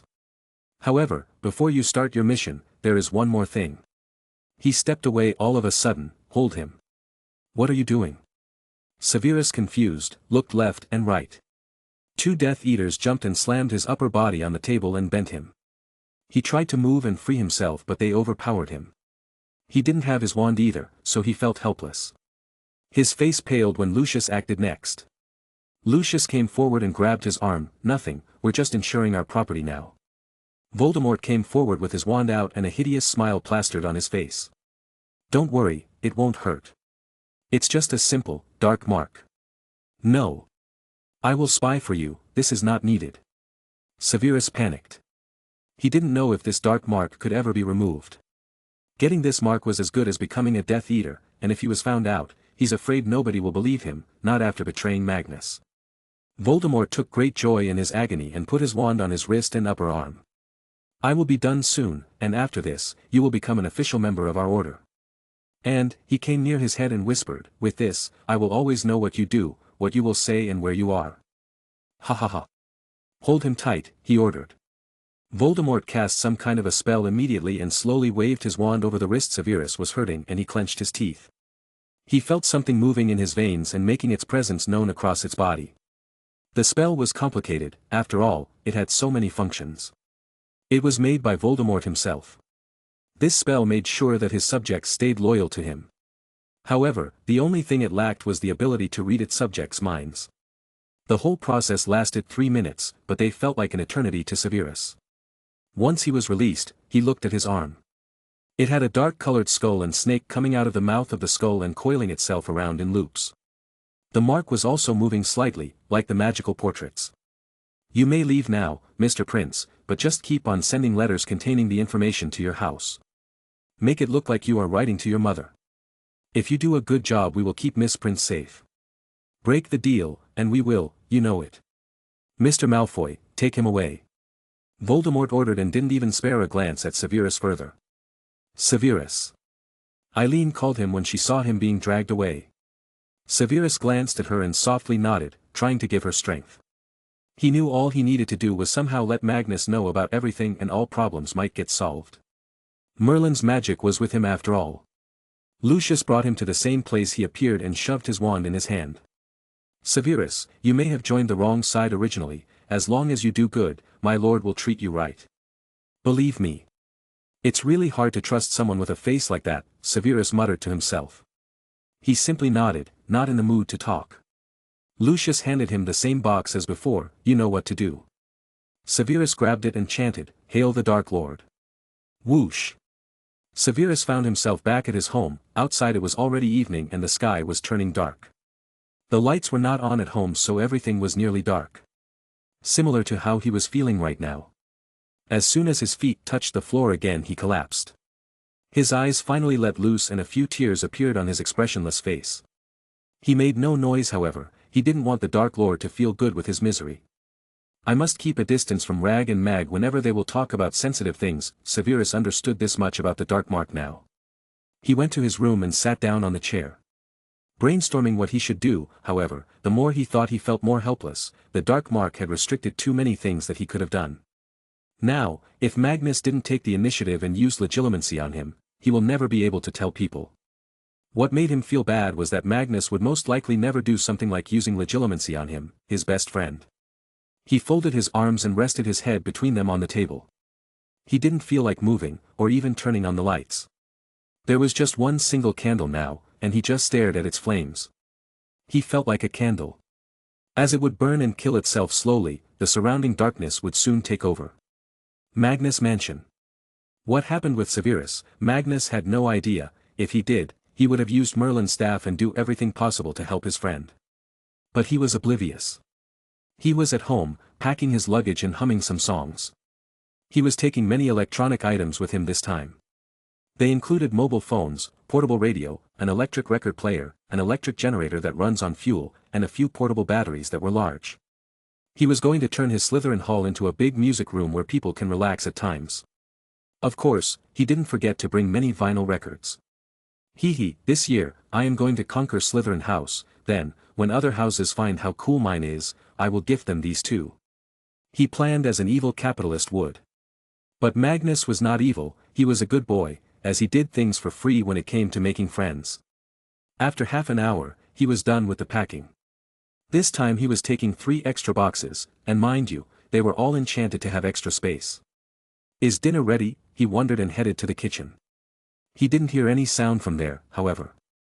Mum, where are you? He loudly asked. Tang ting. All of a sudden he heard a loud steel plate dropping sound. He ran inside to see what happened, and what he found shocked him. Chad. What the? Chapter 247.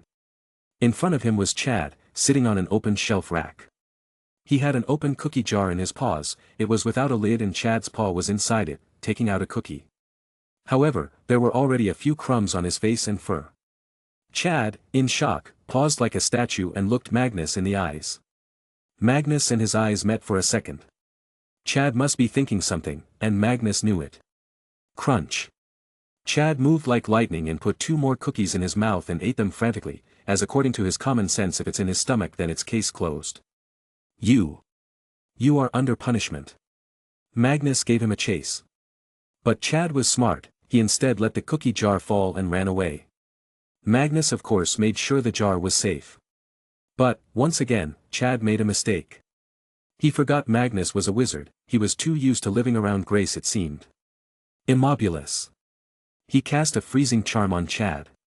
Chad was already on the run so when he stopped because of inertia he fell face first on the kitchen counter, and from there slipped and fell to the floor. Chad was no ordinary cat, he wouldn't be injured from such things. From what Magnus knew, Chad had already waged a war with all the dogs in the neighborhood. A few days ago the neighbor also came to complain, along with her dogs in bandages.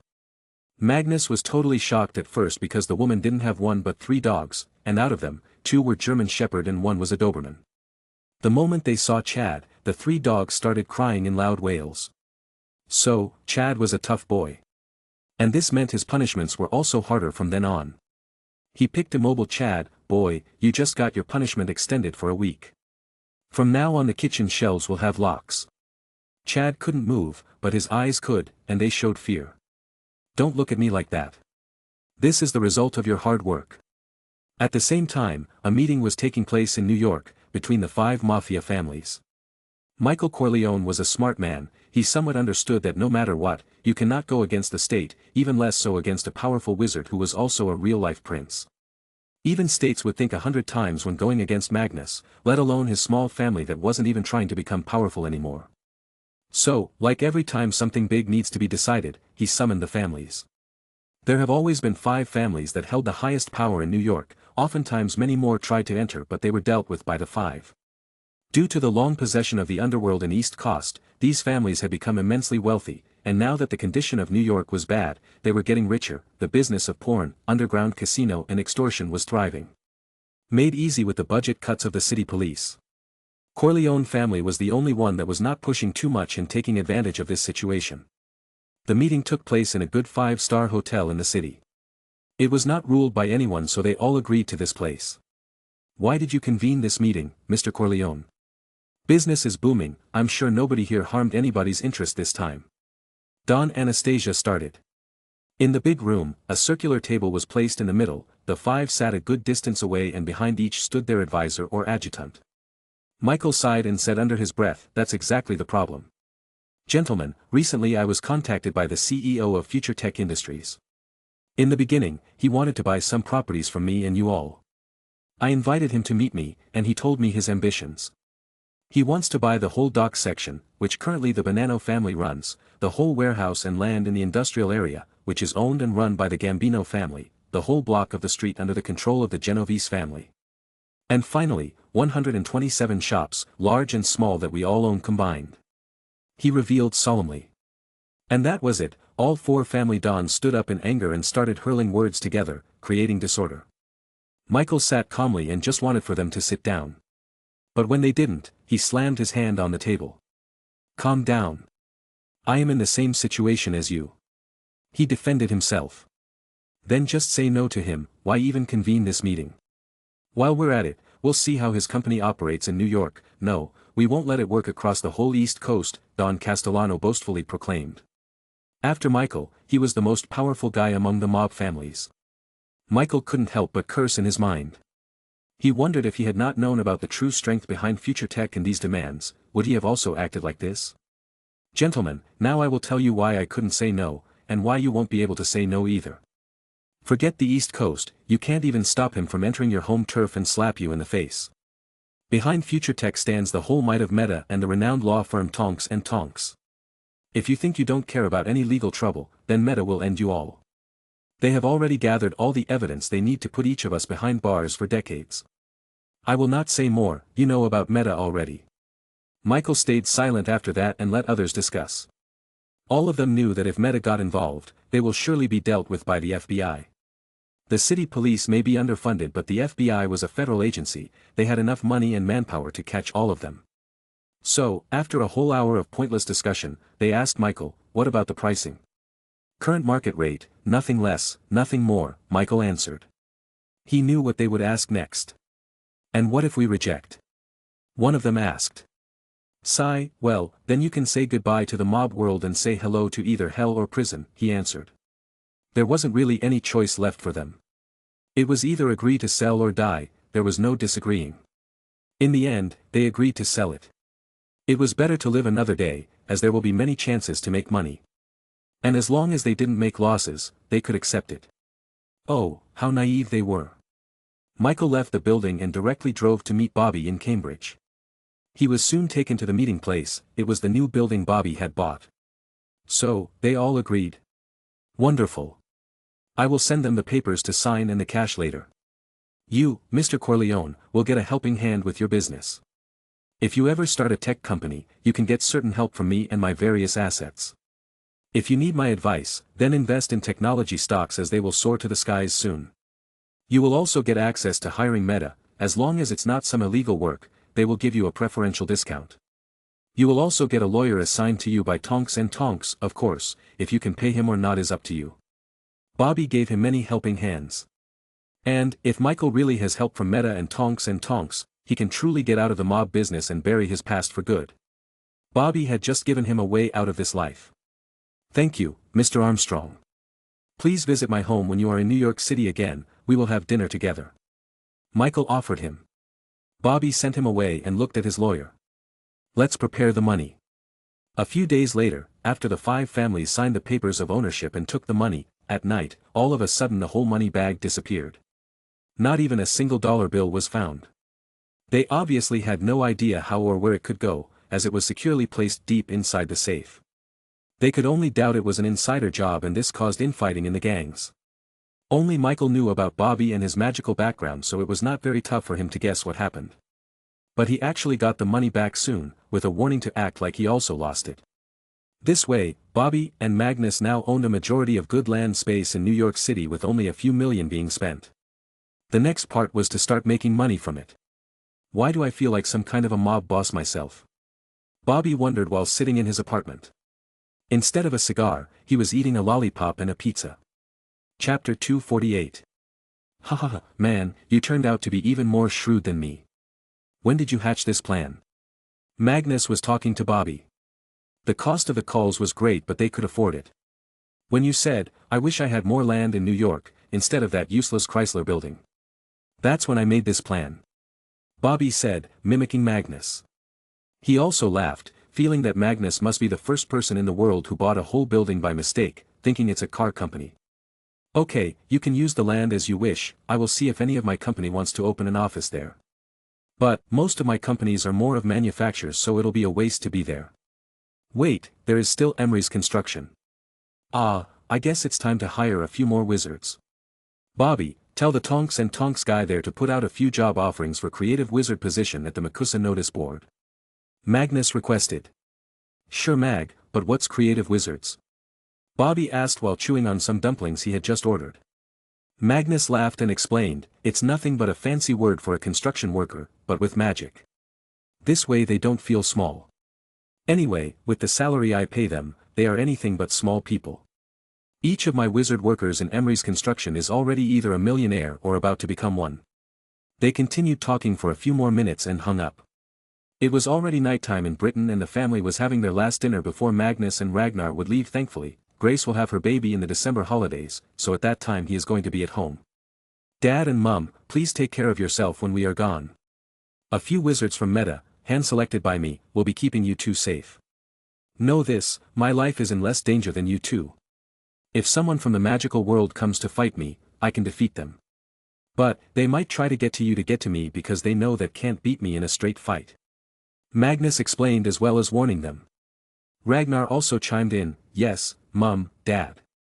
Please, promise us that no matter what happens, you will never take off all the charmed items that we provide you and you will never go somewhere without informing the security. Yes, there is something bad going on in the magical side of the world. I told you before, a magical Hitler is going around and he hates all wizards who are born of 2 Muggle parents. And considering all my wealth and status, he might try to do something funny. Magnus briefed. It was important for them to understand the threat in order to react accordingly. Grace caressed Magnus and Ragnar's heads, "My two little princes. We will be careful and do as you said. So don't worry about us. Also, Grandma Martha said she will be coming here to live with us while I'm pregnant. She said without you two I will be alone and bored, and she's an expert in helping with childbirth." Magnus' heart was at ease now. Even though he had no idea about Martha's strength, she should still be powerful. Also, if push came to shove, she could summon the entire army of goblins, centaurs and Vela from Camelot.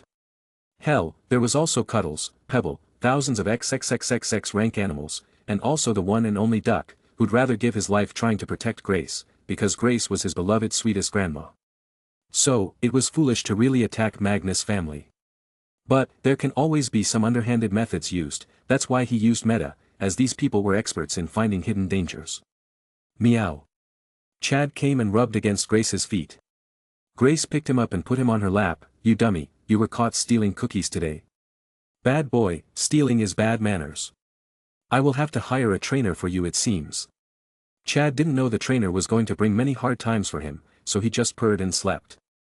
September 1st, 1973. It was a good sunny day, thankfully the rain had stopped last night. Today, despite Magnus' persuasion, Grace and Adam decided to come and see them off at the station.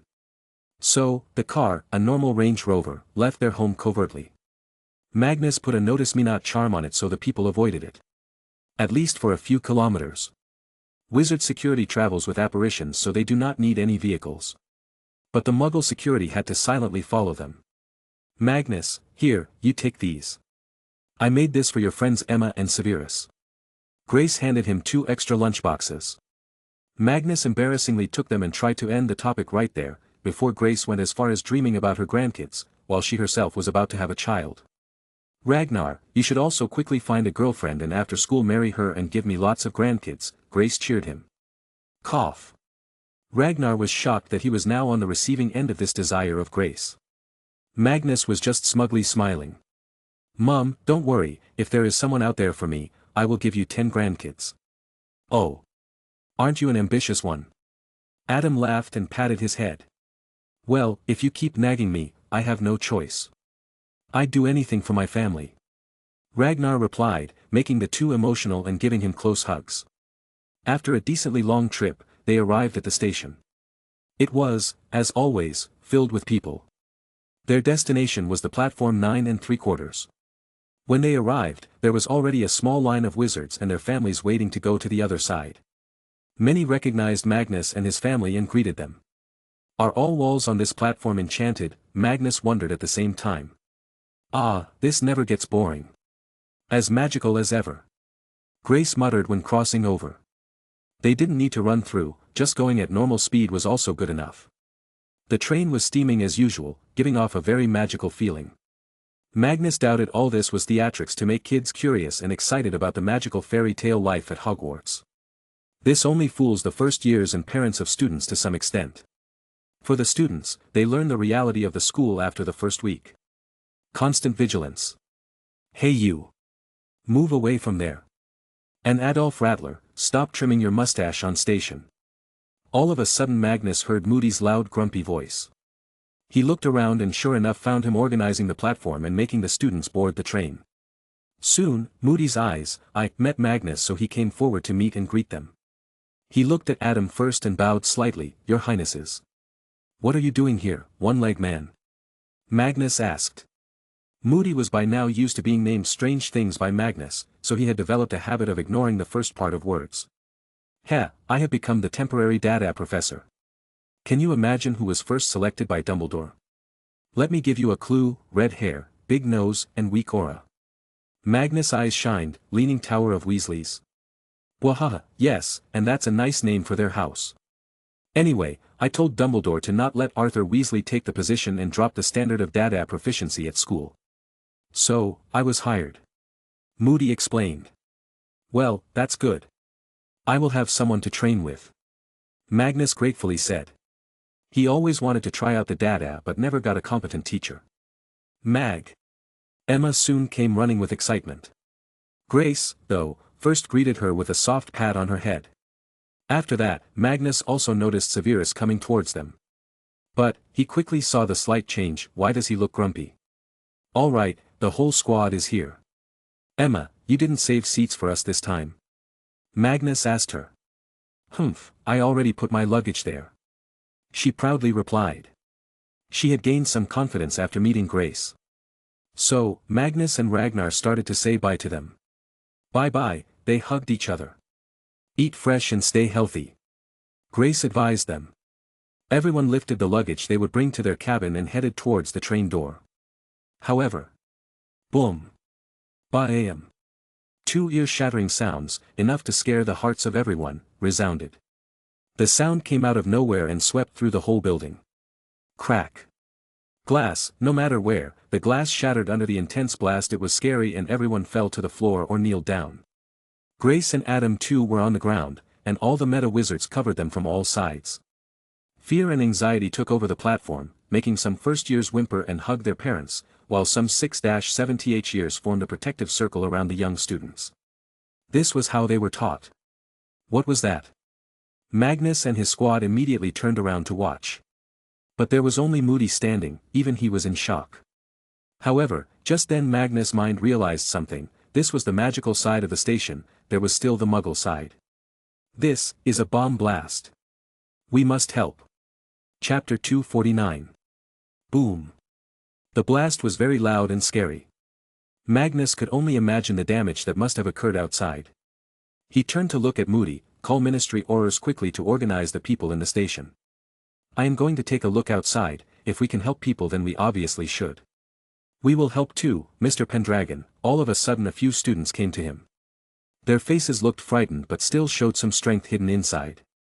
But, the most shocking thing was that all of these were seniors of Slytherin House. There were about 5 of them, all of them were the ones that were completely on Magnus' side of ideology. Us too, a few more wizards came forward from Gryffindor, Hufflepuff and Ravenclaw. Magnus felt warm in his heart. This was exactly the change he wanted to see in the magical community. To come together during the hour of need. Brilliant. Make sure you do not break the statute of secrecy. At most, secretly use magic to lift the rubble of people who are stuck inside. If you use magic, do not worry about the ministry coming to punish you, I will deal with them. Remember, we must save people if they are in a problem. The emergency services will take some time to reach here. Follow me, he led them out. On his way, he saw Grace and Adam. Ragnar, you lead Mum and Dad out to their cars. The Muggle guards must be going crazy there. Moody followed behind, saying he needed to oversee that everything is done subtly and they don't end up creating more trouble than helping. Emma and Severus also followed. They went out the same way they entered. As soon as they arrived they were greeted by a few people running away while some screamed. There wasn't anything destructive, but Magnus knew that whatever happened must have happened at the main terminal and not the platforms. Follow me. He led everyone against the wave of people trying to run and save their lives. Crossing a few platforms, they arrived at the main terminal. Magnus' heart shuddered to see the condition. He didn't know about the damage the bombs did, but there was a huge fire ravaging the building. People screamed in fear and some in pain. Some tried to jump from the upper floors of the building. Everyone, I am going to cast a Notice Me Not charm on all of us. We will use the Aguamenti charm and summon water.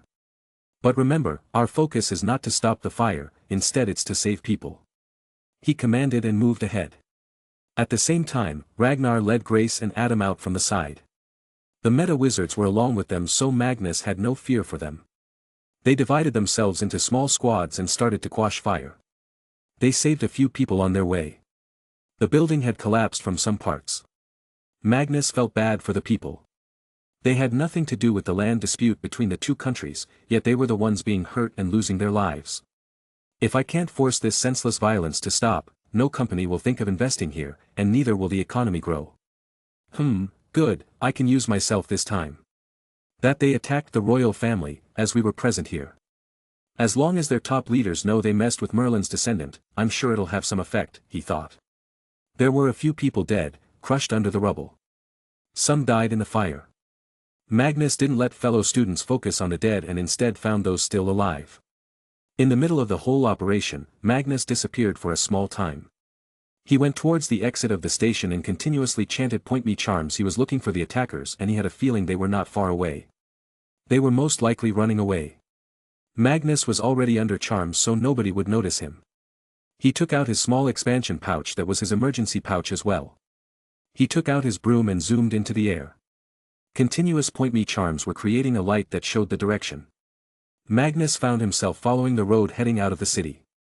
After 4 minutes of flying at full speed, he finally saw a taxi cab moving a bit faster than the other cars. And the charm was also pointing at it and following. Not today, he muttered coldly. Accio boulder. He summoned a decently sized boulder. He had to use his both hands to hold it. Then he went a few meters ahead of the approaching taxi cab. Let's see if my time and distance calculations are good, he muttered and dropped the boulder. It was only 20 kilos heavy, but falling from this height would cause damage worth many times the weight. The boulder fell, the car kept on moving. The road ahead of them was empty, so they pushed it. We did it, mission sucky, boom. Nothing, nobody spoke anymore, or they couldn't. All of a sudden something fell from the sky and directly caved in the roof of the car. Inside the car were 3 men, but they didn't seem very good, their spines were most likely broken and bodies squished in ways unimaginable. The drop was so hard that even the road was broken by the boulder. It was not Magnus' intention to harm them, but the 3 men sped up, causing the boulder to fall on the roof and not the engine. However, before leaving, Magnus left a note saying, "Criminals of King's Cross Blast." Those in the police with even an ounce of backbone and brain could quickly recognize them. The whole city was looking for these attackers, and one of the leading bombers seemed to be a famous one. Magnus still called Tom and told him about this accident and their identity. Tom would now rush to the place and arrest them, taking the credit. Though it will be tough for all to explain how the boulder fell from the sky. In the coming years, this will become one of the unsolved mysteries of the world, just like the Bermuda Triangle.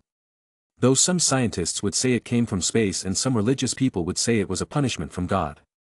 Magnus had no idea what happened there after he left. The 3 wouldn't get away with the crime, that was for sure. He returned to the station secretly and joined his friends again. At the station, they worked for an hour, and by then the emergency responders had started to take over. Seeing this, Magnus told everyone to return to the platform. This way, they silently saved the people and left. Not even wanting to take credit for it. Most of them were tired, with the exception of Magnus and Moody. The train had still not left yet, how could they? But a few more teachers had arrived at the station and made sure every student sat inside the train. Professor McGonagall had arrived too. As the deputy headmistress, it was her job to ensure children safely arrived at the school. When she saw the tired and dirted students, just coming in from the magic wall, she couldn't help but secretly feel proud. She longed to see the day when students from all 4 houses would come together and do something good for once. All of them had some ash on their faces, some had their robes torn from places. This was the proof of their hard work. "Professor, it seems the train is going to be late today." Magnus greeted her. "It's okay, Mr. Pendragon. We can use magic to reach on time. In fact, reaching an hour earlier would be wiser, since some of you may need a bath before the first year's sorting ceremony," she said thoughtfully.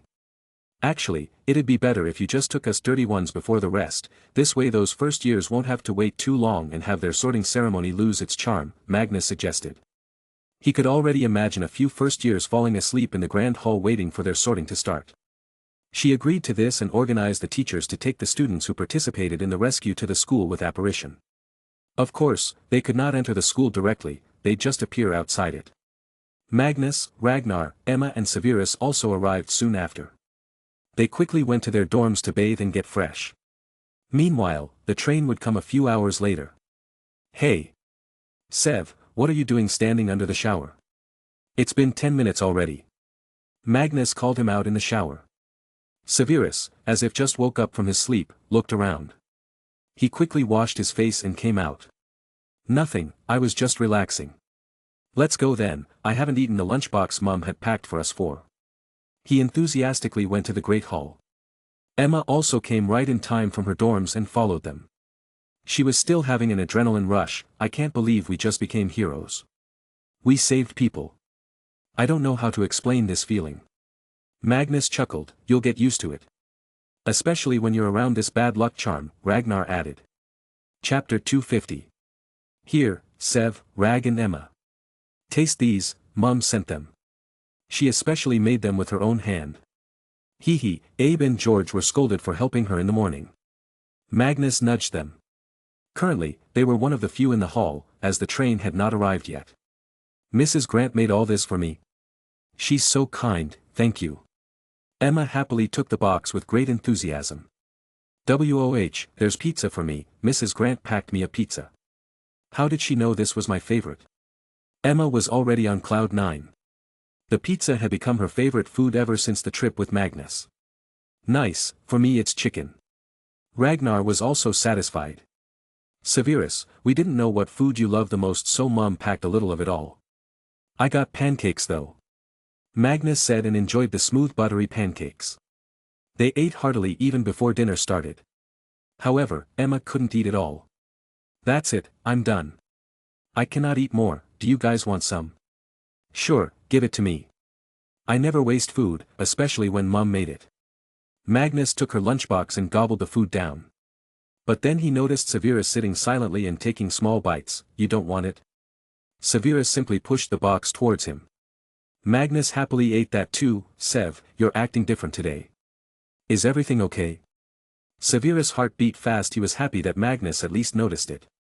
But he quickly tried to act normal, or else Voldemort will doubt he's acting like this purposefully. "Rag, give me some chicken too." Magnus now had his eyes set on Ragnar's box.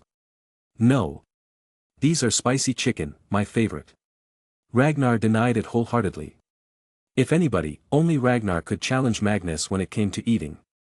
It was as if Ragnar too was somewhat dragon-like. "Come on, just one piece, I want to taste it." Magnus was persistent. So Ragnar tore a small 1 centimeter piece of meat and gave it to Magnus. "Go away now. You think I'm a dog?" Magnus acted enraged. But Ragnar stayed calm. "Continue, I know you're faking it so that I may agree with you." We live in the same house, Mag. I know everything about you." Ragnar smugly read him. Magnus hissed and sat back. It was mission failed for him and he had to satisfy his taste buds with a small 1 centimeter bite of chicken. He waited for the hall to fill up. The 2nd to 7th years were the first to enter and take their seats. The first years were going to enter next. Everyone was ready to clap, but Magnus found himself in a very problematic situation. He held his stomach. "Damn it, I shouldn't have eaten so much. I gotta go." He got up and fast walked out of the great hall through a side door. Except for a few teachers and his friends, none noticed him leaving as the hall was very noisy already. Once out of everyone's view, he decided to make a run for it. It was a ticking time bomb for him in his belly. "Whoa, Mr. Pendragon." Magnus, as he was closing the door of the great hall, heard some gasps and ahs. He turned around. It resulted in a frown and sweat appearing on his forehead. There stood 100 small kids with sparkling eyes. "Frick me, why now?" he internally cried. All of the first-year students there started to rush to Magnus to talk to him or shake his hands. But Magnus was in a pinch at the moment. He didn't want to open his mouth to speak or else he might just curse at them. "Where the hell is Professor McGonagall?" He looked left and right. "Mr. Pendragon, did you really defeat 15 wizards alone? Mr. Pendragon, are you really the richest wizard in the world?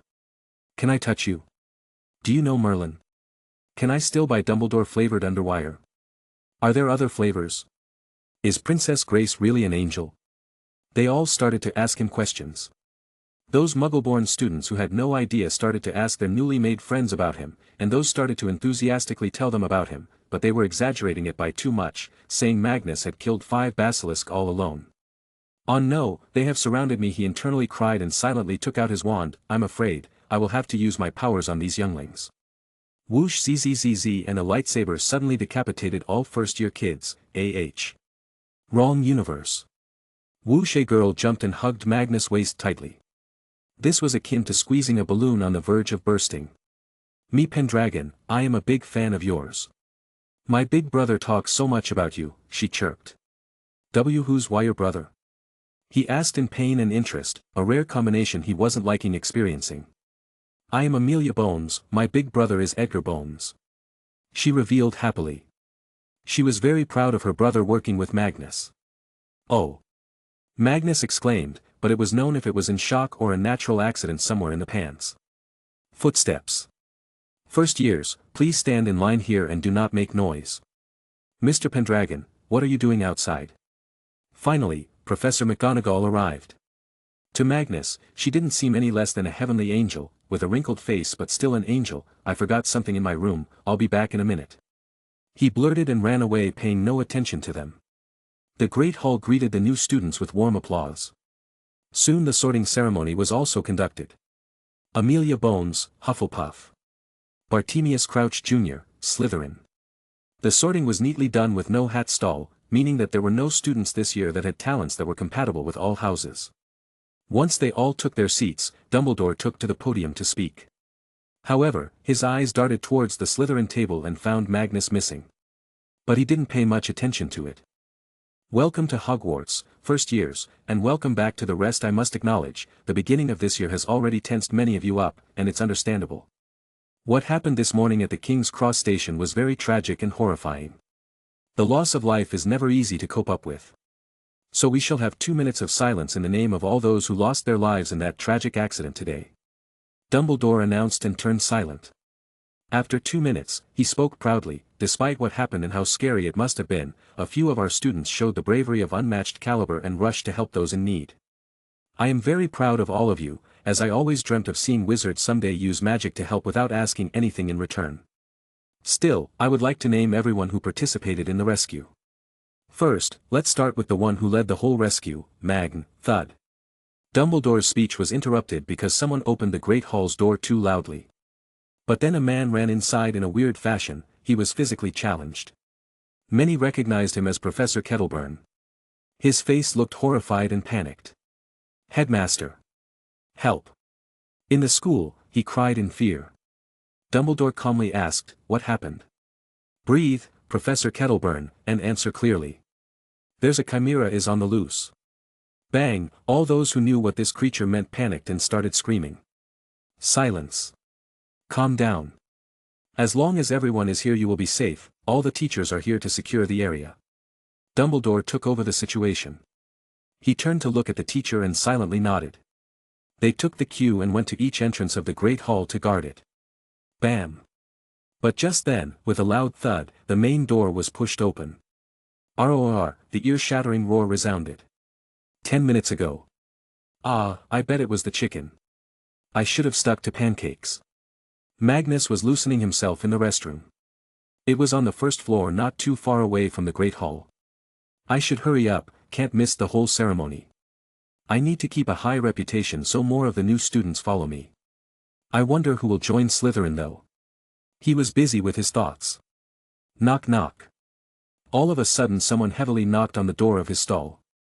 Annoyedly, Magnus barked, "Hey, this is occupied. And there are 10 more stalls. Knock knock. Come on, let me take the call of nature in peace." Bam bam bam. "That's it, I'm coming out." He angrily finished, flushed and opened the door. But he immediately took a few steps back and a frown with sweat appeared on his face. Alongside, his wand appeared in one hand and a sword in the other. Oh, what a cute chimera. Chapter 251. Oh, what a cute chimera. Magnus was shocked and slightly scared. To be honest, he had seen chimera before, but those were the docile ones in Camelot. Also, these creatures were very scary to look at. Chimera were vicious, bloodthirsty beasts with a lion's head, a goat's body and a dragon's tail. Because of their ferocity, chimeras were classified by the Ministry of Magic as XXXXX, extremely dangerous and lethal, and their eggs were classified as Class A non-tradable materials. And according to history, there was only one recorded instance of a wizard killing a chimera, although the victor died from exhaustion after killing it. So, it was normal for Magnus to be careful. And the chimera in front of him looked very angry too. His eyes were contracted and the mouth spewed some kind of foggy steam. "Jrrr," chimera growled at him. Magnus held his sword ready. Hee, hey kitty kitty kitty. Rwah. Bad kitty. Magnus brought his sword forward and blocked a strike from the chimera's sharp claws. He knew he needed to find some space for himself to move around. So he jumped over the chimera and came to the more open area of the restroom. He knew he would have to fight it in order to safely leave. The chimera next slowly moved towards him, as if calculating its prey. But, too bad the chimera was yet to realize that today he was the prey. Whoosh, he ran fast and leapt at Magnus with his jaws wide open and his aim at the target's neck. "You wanna bite me? Me? Ha, I will bite you," Magnus declared and also jumped towards the chimera. Obviously, this action shocked the Chimera. In his life he had never met someone this brave. He wondered if his own calculations were wrong. But since he was already in the air he had to go with the attack. Magnus was smirking the whole time since he had already planned everything. You asked for this. He quickly waved his wand in mid-air and created a small thrust of air with it. This way he was able to maneuver his body and adjust himself. Seeing this, clear panic appeared in the Chimera's eyes. Hee, Magnus chuckled. Soon they were adjacent to each other. The Chimera wanted to use his big tail and slam onto Magnus, but Magnus moved faster and reached his neck. Nom. Magnus bit the Chimera on his neck. This was the first time this lion-headed beast was experiencing such a thing. Normally, he had the necks of other animals in his jaws. Today he felt what his prey must have. Aoo, the Chimera cried in some pain. But what was even more terrifying was how he felt when Magnus made contact with him. He felt as if it was not a human, but a giant dragon. He felt scared from the bottom of his heart, finally realizing the order of the food chain in this place was different. Thud. The two fell down on the floor, while the Chimera cried in pain. Magnus' bite also included some hot flames from his mouth. Why are you crying like a dog? It seems Magnus had underestimated his own biting power. Seeing how the Chimera was still on the floor tiredly lying still, he rushed to help. Hey, I will heal you, I didn't mean to hurt you so bad. Magnus quickly used the basic healing charms to help the beast. His eyes were slowly turning back to normal and showed a sense of life, as compared to the earlier hazy and maddening look. Slowly, he got up and stared at Magnus. He was most likely thinking about what he should do next now. But, surprisingly, the Chimera jumped near him and licked his face. Magnus was shocked. Did I just get a new pet? He slowly raised his hand to caress the beast. The Chimera's head was that of a lion, so it was very furry and soft. Magnus wanted to pat him and touch his mane. And as expected, the Chimera brought his own head forward to him. Magnus chuckled. Who would have thought this call of nature would lead me to a new friend? Where did you even come from? Although he wondered about his origin, he was thinking about what to do with him. Well, killing you will be against my values, so I guess I will send you to my big home. But first, let's go to the Great Hall. With one good jump, he took a seat on the back of the scary Chimera. He went out of the washroom and roamed through the corridor. The portraits on the walls would jump in fear or exclamation. A few interested ones would ask him about the creature. The elves who were working here and there would run away in fear. Magnus was the only one with whom the elves felt totally comfortable, so they didn't hide from him.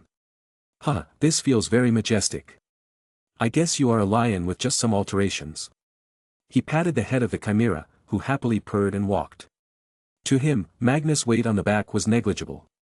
Meow. All of a sudden both Magnus and Chimera were alerted by this sudden meow. Chad was not in Hogwarts as he was back at home to provide Grace with some quality entertainment while she went through her pregnancy. That only left two cats, one was Professor McGonagall and the other was Mrs. Norris. They turned around to look and sure enough, it was Mrs. Norris since the professor was in the hall. Come here, girl. He called the cat. Now, Mrs. Norris was in many ways just like Filch. She had a really good bond with her master and even notified him about the misbehaving students. But since she was friends with Chad, and Magnus was Chad's boss, Mrs. Norris also considered him a friend. Though she may also just be intimidated by Magnus, just like the Chimera was right now. Mrs. Norris happily jumped over and sat down on the back of the Chimera, just in front of Magnus. Then, they continued their journey.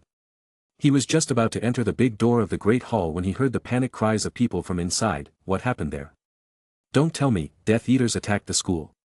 He tensed up, so he took out his sword and the wand and ordered the Chimera to break through the door.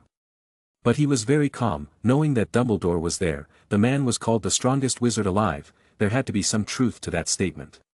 Dumbledore knew it wasn't that hard to subdue a Chimera as long as all of the professors here fought it together. Hell, these beasts were even domesticated by a few people, so it didn't make sense for it to be so dangerous. At least it was much easier to handle than a Nundu. Professor Moody, please go out and see if you can find the beast. Professor Flitwick, tell Hagrid to come quickly. He may have some way to subdue the beast without killing it. Dumbledore hurled commands left and right, showcasing his ability to command people. Professor McGonagall, please try to calm the children and help those having a panic attack. He ordered. Boom. That was when the main door all of a sudden broke down and fell with a loud thud, shaking the hearts of everyone. All sounds ceased to exist in the hall as the students panicked and their minds went into shock. Some fainted and 1 to 2 weakest-minded ones wet themselves. The head boys and head girls dutifully covered the first years to protect them. Ragnar had his bag of potions ready in his hand. Emma had her broom pouch ready, if need be they can go airborne at any moment. Severus also had his wand out. On the other hand, Sirius, James and Remus didn't have a very profound fighting experience as Magnus had provided to his friends, so they just hid under their table as instructed by their house prefect. ROR, an ear-shattering soul-shaking scream came. Whistling. A whistling noise came from the other side of the dust caused by the blasting of the door. Nobody could see what was there but the chimera was guaranteed as the roar was clear. But then, one of the 7th-year students from Ravenclaw exclaimed, "Hey, isn't this whistling tune?" Another one completed his guess, "Yes, that song, that, Fortunate Son." Yes. Whoosh. A smooth gust of wind cleared away the dust, and with that, Magnus' majestic form was unveiled, followed by people's awes and gasps. His wand was raised in the air, pointed forward, through which he just cast a charm to clean the air. The despair sword was in his other hand, raised towards the front, with its tip pointing at the teacher's table. Under him was the great beast, curiously looking at everyone, especially the roasted chicken on the table, but with whomever his eye connected with felt dread seep through their body. Even though he was harmless, just a chimera's mere presence was enough to tense everyone up. Finally, there was Mrs. Norris, comfortably sitting on the back, nearly hugging Magnus. Magnus worriedly looked around and asked seriously, "What happened? I heard you all screaming." Chapter 252. Magnus seemed to be genuinely concerned that something must have happened in the hall. But, now he seemed to be in an awkward situation. However, he didn't feel embarrassed because almost all students were scared, hiding or crying due to fear. So, he was in a much better situation, and he had a freaking chimera as his steed, so he was actually looking badass. His sword was shining in the dim light of the hall and the wand had a glowing tip, ready to fire some prepared spell.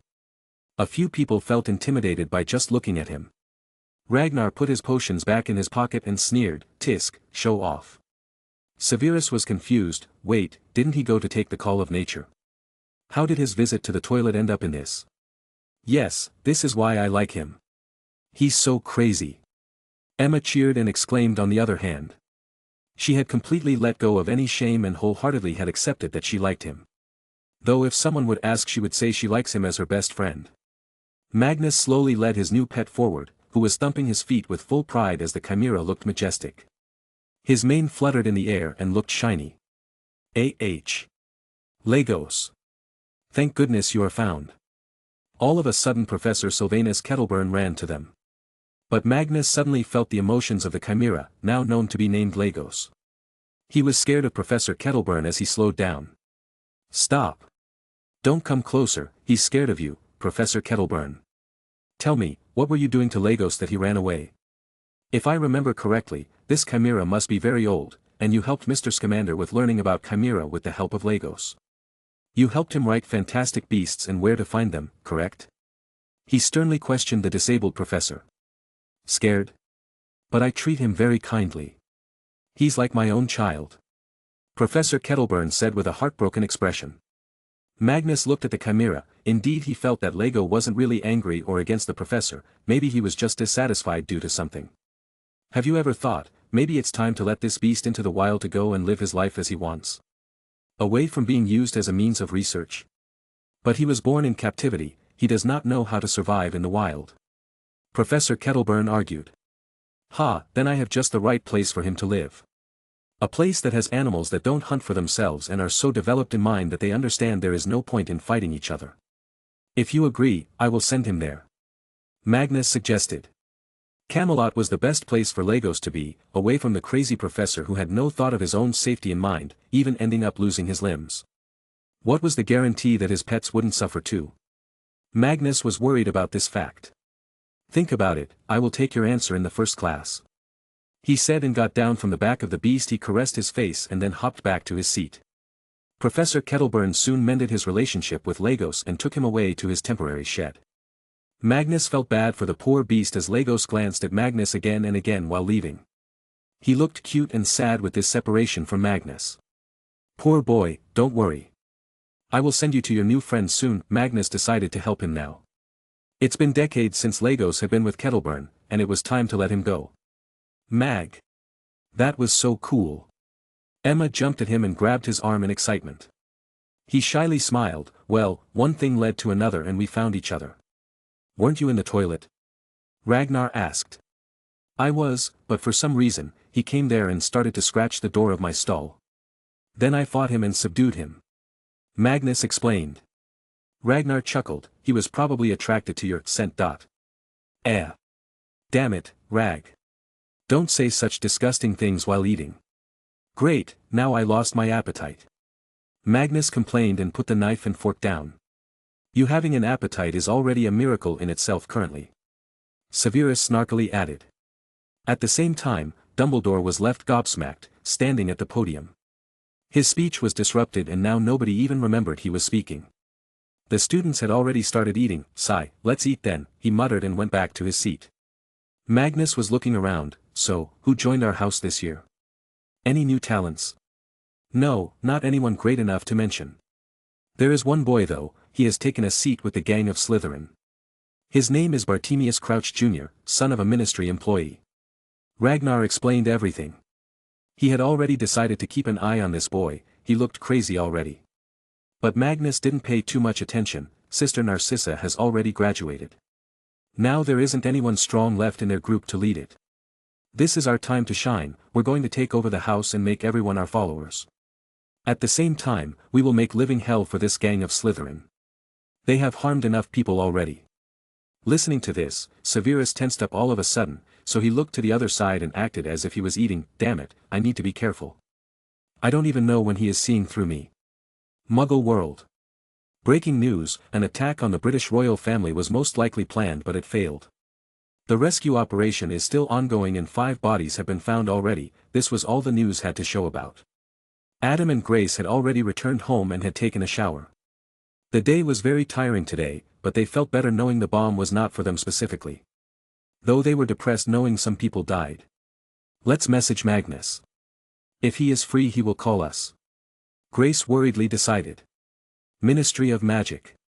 Improper use of Magic Office, a division of the Department of Magical Law Enforcement at the Ministry of Magic. It dealt with the misuse of magic, particularly in cases where Muggles were involved, be it by Hogwarts students, or by fully qualified wizards. The division was charged with investigating incidents of magical activity that breached the International Statute of Wizarding secrecy, such as deliberate use of magic in front of Muggles, or in Muggle-inhabited areas, or failure to conform to the strictures laid down to uphold said law. To this end, it was also tasked with enforcing the decree for the reasonable restriction of underage sorcery. It also maintained a list of people with the ability to turn into an animal at will in order to prevent any misuse of their talent, with there being heavy penalties for those who fail to register.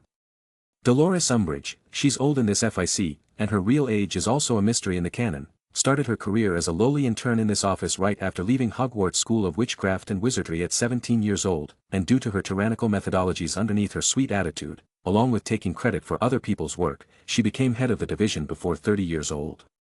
This was a great achievement for someone of her age, but she was actually not that smart, she just knew to lick the right foot at the right time belonging to the right people. At the moment, she was the head of the improper use of the Magic Office division. However, today was strange. Instead of 1 or 2 notifications of improper use of magic, tens of such marks were registered in a small area. It was as if a wizard war taking place. So, Dolores rushed to the scene and found out everything about it. When she returned, she happily and vehemently wrote 46 letters and sent them out to the students who participated in the mission to save people at King's Cross. Back in the Great Hall, the dinner continued. After that, the owls flew in. But 46 special letters with magical mouths were soon heard in the hall, freaking a few of them out. Magnus Grant Emery's Pendragon, it has been noted that you have indiscriminately used magic in the presence of Muggles to not only influence their world but also possibly harm their people. As a result, as per the rules, you are suspended from Hogwarts School of Witchcraft and Wizardry. Please personally deliver a letter with an explanation of why you did it, and if the apology is accepted, your suspension will be lifted. Dolores Umbridge. Head of Improper Use of Magic Office, the letter announced. Ragnar, Severus, Emma and many others heard the same words with just the difference of their names being there. Magnus knew this could create a problem, so he stood up and assured everyone, my friends who helped me and got this letter, do not worry, I will deal with it quickly. I guess she does not like her job, he coldly muttered. Chapter 253. If being foolish was a sport, Dolores Umbridge would have won a gold medal. The woman had no understanding of what should be touched and what not. She had no idea of the current mood of the population and often disregarded public opinion. There were even some conspiracies spreading in the ministry that some angry people were planning to throw her on the mountain the giants live in. At the same time, the constant false support of the Wisengamot members who were against Magnus helped inflate Umbridge's ego and sense of self-importance. So, she went as far as to bring up the matter in the next Wisengamot meeting. However, her bad days were just starting. Because unlike in normal meetings, where Magnus just hands over his vote to Dumbledore as he's at school, this time he would come personally. And he will be well prepared. Hogwarts. The first class with Professor Kettleburn was here, and Magnus was excited to start it. Why? Because he was amazing when it comes to dealing with animals, all of them seemed to just love him at first sight. Mag, how do you do it? The hippogriff has already kicked 10 students, broke one's arm and another's leg, and yet here he is cuddling near you as if you're his mother. Emma asked him in confusion and awe. Hee, I guess I have an affinity with all animals. Want to pet him? Come, don't be afraid. I believe that most animals can sense fear in others, and these cheeky ones take advantage of it. So, be confident and slowly come here. He instructed her. Everyone else was currently standing on the side and watching him play with the magical beast. Envy was clear in their eyes. Emma slowly walked closer, followed by Ragnar. However, Severus didn't come for some reason. Slowly, raise your hands towards his head and wait for him to acknowledge your existence. He advised them. Hippogriffs had the bodies, hind legs, and tails of horses, but the front legs, wings, and heads of giant eagles, with cruel, steel-colored beaks and large, brilliantly orange eyes. They come in many colors, stormy gray, bronze, pinkish roan, gleaming chestnut, and inky black. The one Magnus was caressing was bronze, there were many more however who were just watching them. Somehow, Kettleburg had gotten about 5 hippogriffs to be kept here in the name of conservation. Remember, they are intensely proud creatures, and an individual must show proper respect by bowing to them, and waiting for them to bow in return before approaching. Eye contact should be maintained at all times, without a single blink. Hippogriff should be allowed to make the first move. He instructed them. But Emma questioned, you didn't do that. It was him who bowed to you, you were just eating an apple and not even looking at him. Magnus chuckled and caressed the hippogriff's face, I guess I'm just so handsome that even animals are attracted to me. Tisk, narcissist, Ragnar cursed him. But, because of that, the hippogriff all of a sudden turned to Ragnar, with his threatening eyes and angry face. I take my words back. Please don't stomp on me. Ragnar quickly apologized. Magnus heartily laughed and stopped the hippogriff. Don't do that, boy. They are friends. Come, Emma. The hippogriff was very calm and happy by being beside Magnus, so he let Emma touch his face and give some pats. All animals loved pats after all. But when Ragnar came, the hippogriff first tried to bite his hand, though after some reconciliation he let him pat him.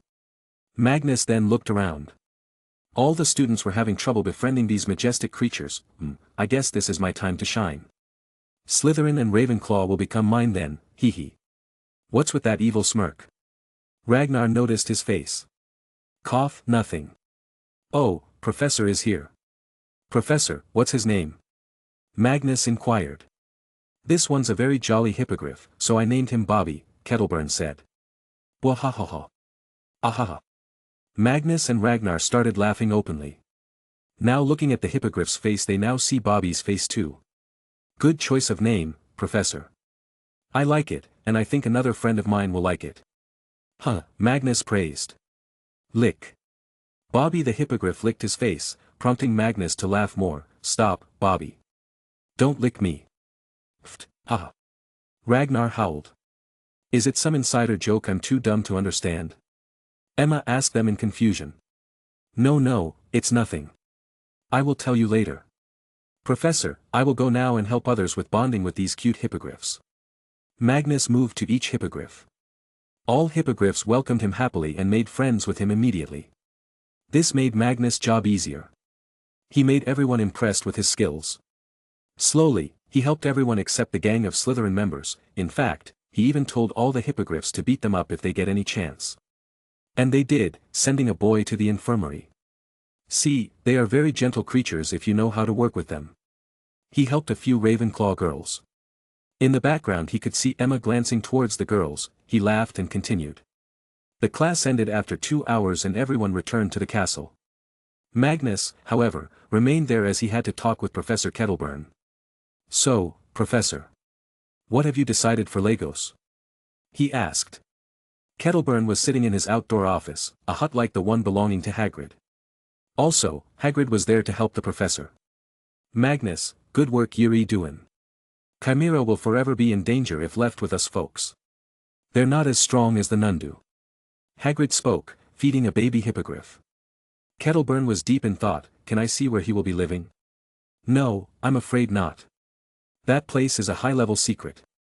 Animals from many endangered species live there in peace. It's better if the place remains a secret.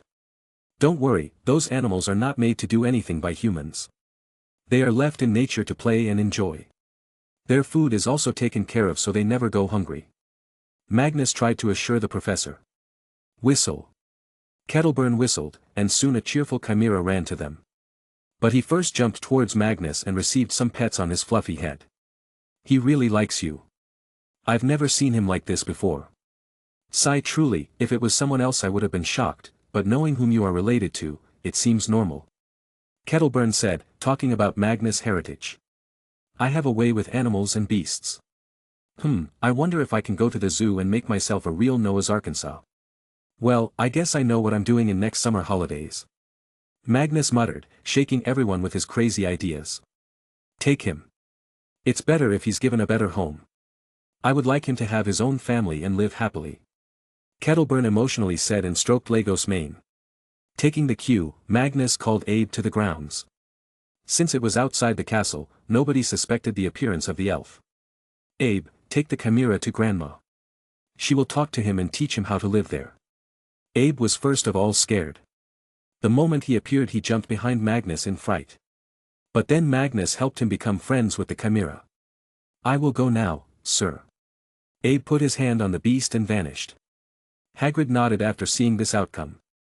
Terrific beings, them elves. I remember, myself once had a drinking buddy who was an elf. Poor lad died under his master's abuse. Magnus sighed hearing that. Abuse and elf are words that go hand in hand these days. Too bad the ministry does not stand for them either. Arg, ministry folks are dunderheads. They care not for us, half-breeds, forget entirely different species. Hagrid said. But, the gentle giant didn't seem sad at all. Pat pat. Magnus patted Hagrid's arm. How are you liking the new wand, my big friend? Hagrid gave a cheerful laugh. Life's never been this easy, Magnus. Yeah, have my 1,000 thanks. Glad I could help. I will leave now for my next class. See you later, he said his bye and left. Magnus later that day went to his office under the teachers' housing wing of the castle. There, he greeted Adrian, who had returned from South Africa and had resumed his work. Magnus had asked him some things a few days ago. This is all the information about Dolores Umbridge, from her birth to now. Magnus read the documents and cheered. This is going to help me a lot. Good job, Adrian. How is your family by the way? Your wife and kids? Adrian felt grateful that Magnus asked him this. They are living an ordinary life, sir. Though both my children have shown accidental magic, they're just 5 right now so we have a long way to go until school.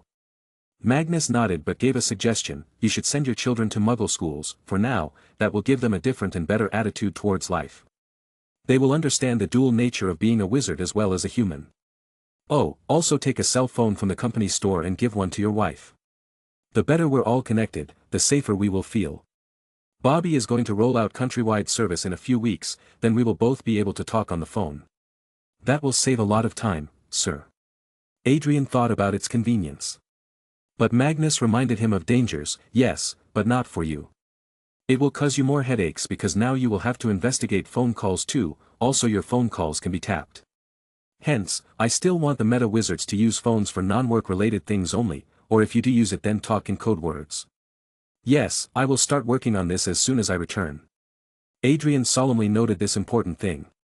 His company was involved in many huge cases and knew secrets that could destroy countries. So, secrecy was very important to them. Once Adrian was gone, Magnus started making points from the report. Umbridge, when you poke a snake's nest, you should expect a venomous bite. Chapter 254. Magnus wore a good suit, over which he wore a long coat. He was to go to the Wiesengamat today.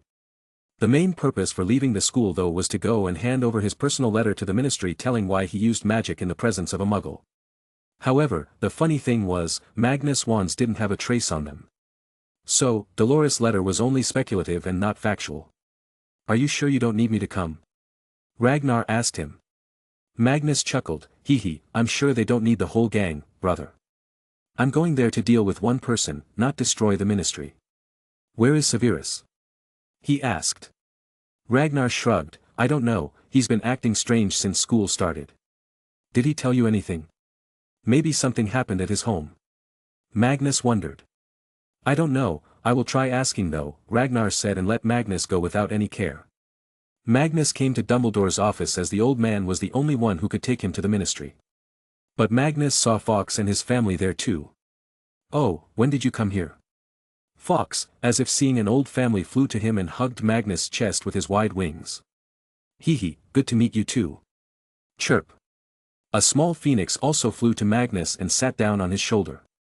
Magnus of course knew him. "How are you, little Rex?" Well, he was amazing, depicted by how he affectionately rubbed his head on Magnus' cheek. The whole Phoenix family was enjoying their life it seemed, and it was all that mattered. "Good, I hope you are not giving the professor too much trouble," he said, petting them both.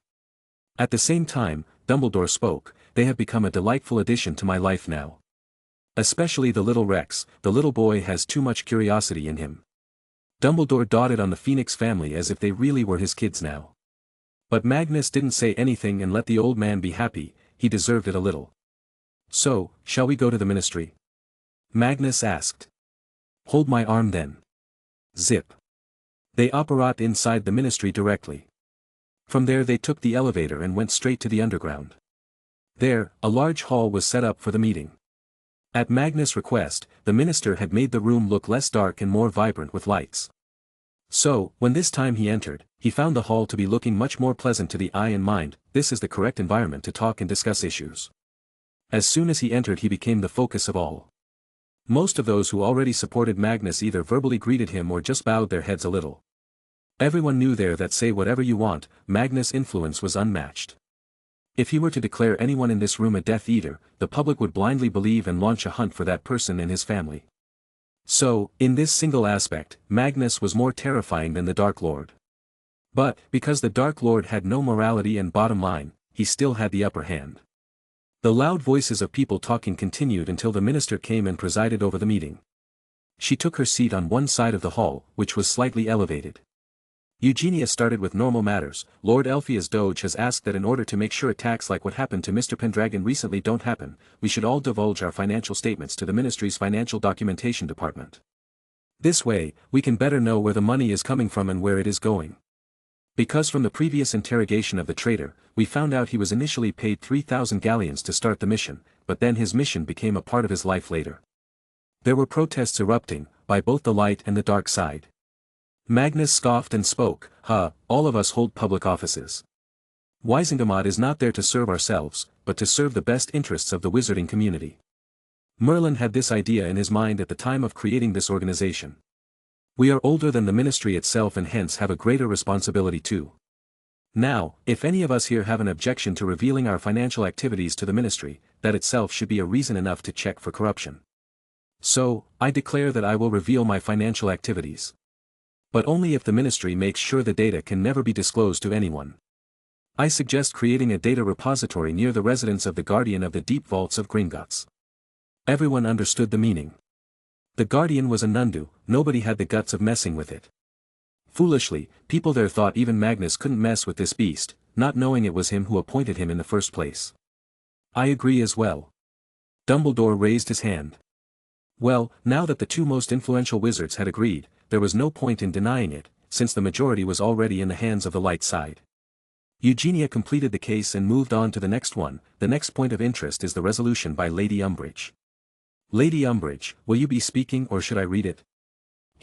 No, please. I will do it myself." A woman with a face more punchable than anyone's worst enemy's face stood up. She was wearing pink all over, from top to bottom, even her shoes were pink. Her chuckle was so annoying that it could make a man's ears bleed. Be it one from the light side or the dark side, none liked this woman. It was a rare moment when all members of Weisengamoth agreed on something, albeit without even speaking to each other. Respected Weisengamoth and Minister. I would like to report something to the members. Exactly 7 days ago, at 10 a.m., an event took place in King's Cross Muggle Railway Station. This event put our Wizarding Society as well as the Statute of Secrecy in danger. Mr. Pendragon, along with 41 of his colleagues, openly used magic to extinguish the fire, magically lifted debris weighing tons to get people out. This kind of behaviors put the magical world at risk of being found out. So, we sent letters of suspension according to the law. However, my letter was ignored and Mr. Pendragon took all the blame on himself. But, even he ignored the letter and continued his classes. That is why I want to hold a trial of Mr. Pendragon, however, because this trial proceeds it needs permission from the members, so I am here. Please decide if Mr. Pendragon's actions were appropriate or not. She finished her opening speech and stayed standing. Now, the Weisengamoth was going to discuss it. The first to stand up was Augusta Longbottom. She was a strong woman of the Longbottom family. Though it should have been her husband standing there, the man must have been busy elsewhere. She snarled at Dolores, Lady Umbridge, I would like to ask you, are you drunk? Or maybe on some other medication that troubles your thought process? What do you mean, Lady Longbottom? I am fine and fit. And I do not drink anything other than good British tea. She proudly replied. Then, it shouldn't be hard to see what His Majesty did was to protect the people, as his duty says, and I am sure you read the report by Aura Moody. His Majesty used the Notice Me Not charms to make sure nobody sees them doing miracles. So why are you wasting our time when the case is as good as rejected? She asked confidently. She knew she was saying the right thing, and most other wizards agreed. But, of course, the Black family was a nemesis of Magnus now, how could they not use the opportunity, to be more precise, Dolores Umbridge. Arcturus Black III, the patriarch of the Black family, Sirius grandfather stood up, I agree with esteemed Lady Longbottom, however, there must be a reason and proof why Lady Umbridge is taking such a big step, right? After all, anyone who was able to get into Weisengamoth shouldn't be a fool. Dolores found confidence and proudly continued with a nod, yes, because up until Mr. Pendragon's actions in the station, everything was fine. But then he went further to catch the criminals. He caught them in a way that was unexplainable by Muggles and it remains a mystery to the Muggle world. He threw a boulder at the escaping car from the sky. The criminals were in the middle of a highway and there was no explanation for such an event. This carelessness is alone deserving a harsh punishment, as the actions caused many problems for the ministry. The people started talking in the hall, questioning Magnus' actions. Some felt nervous, wondering if finally, Magnus would face a setback. Thump thump Eugenia slammed the hammer on the table and called for silence. She looked at Magnus in resign, Mr. Pendragon, do you want to say something? He nodded and started, yes, I would like to remind something to the people in this room. Have you forgotten who I am? Yes, a descendant of Merlin. But, did you forget King Arthur? I am an official prince of Great Britain. Hence, this means I have a duty towards the Muggle world, to its people. Now, I am a free person, so I have every right to use magic that God bestowed upon me, to fulfill my duties as the prince. As I didn't break the statute of secrecy there is no legal basis to either punish me or hold a trial. Remember, if I break laws inside the magical world, only then can the ministry hold me accountable, but if I break the laws in the Muggle world, as the prince, I am only answerable to the Muggle court.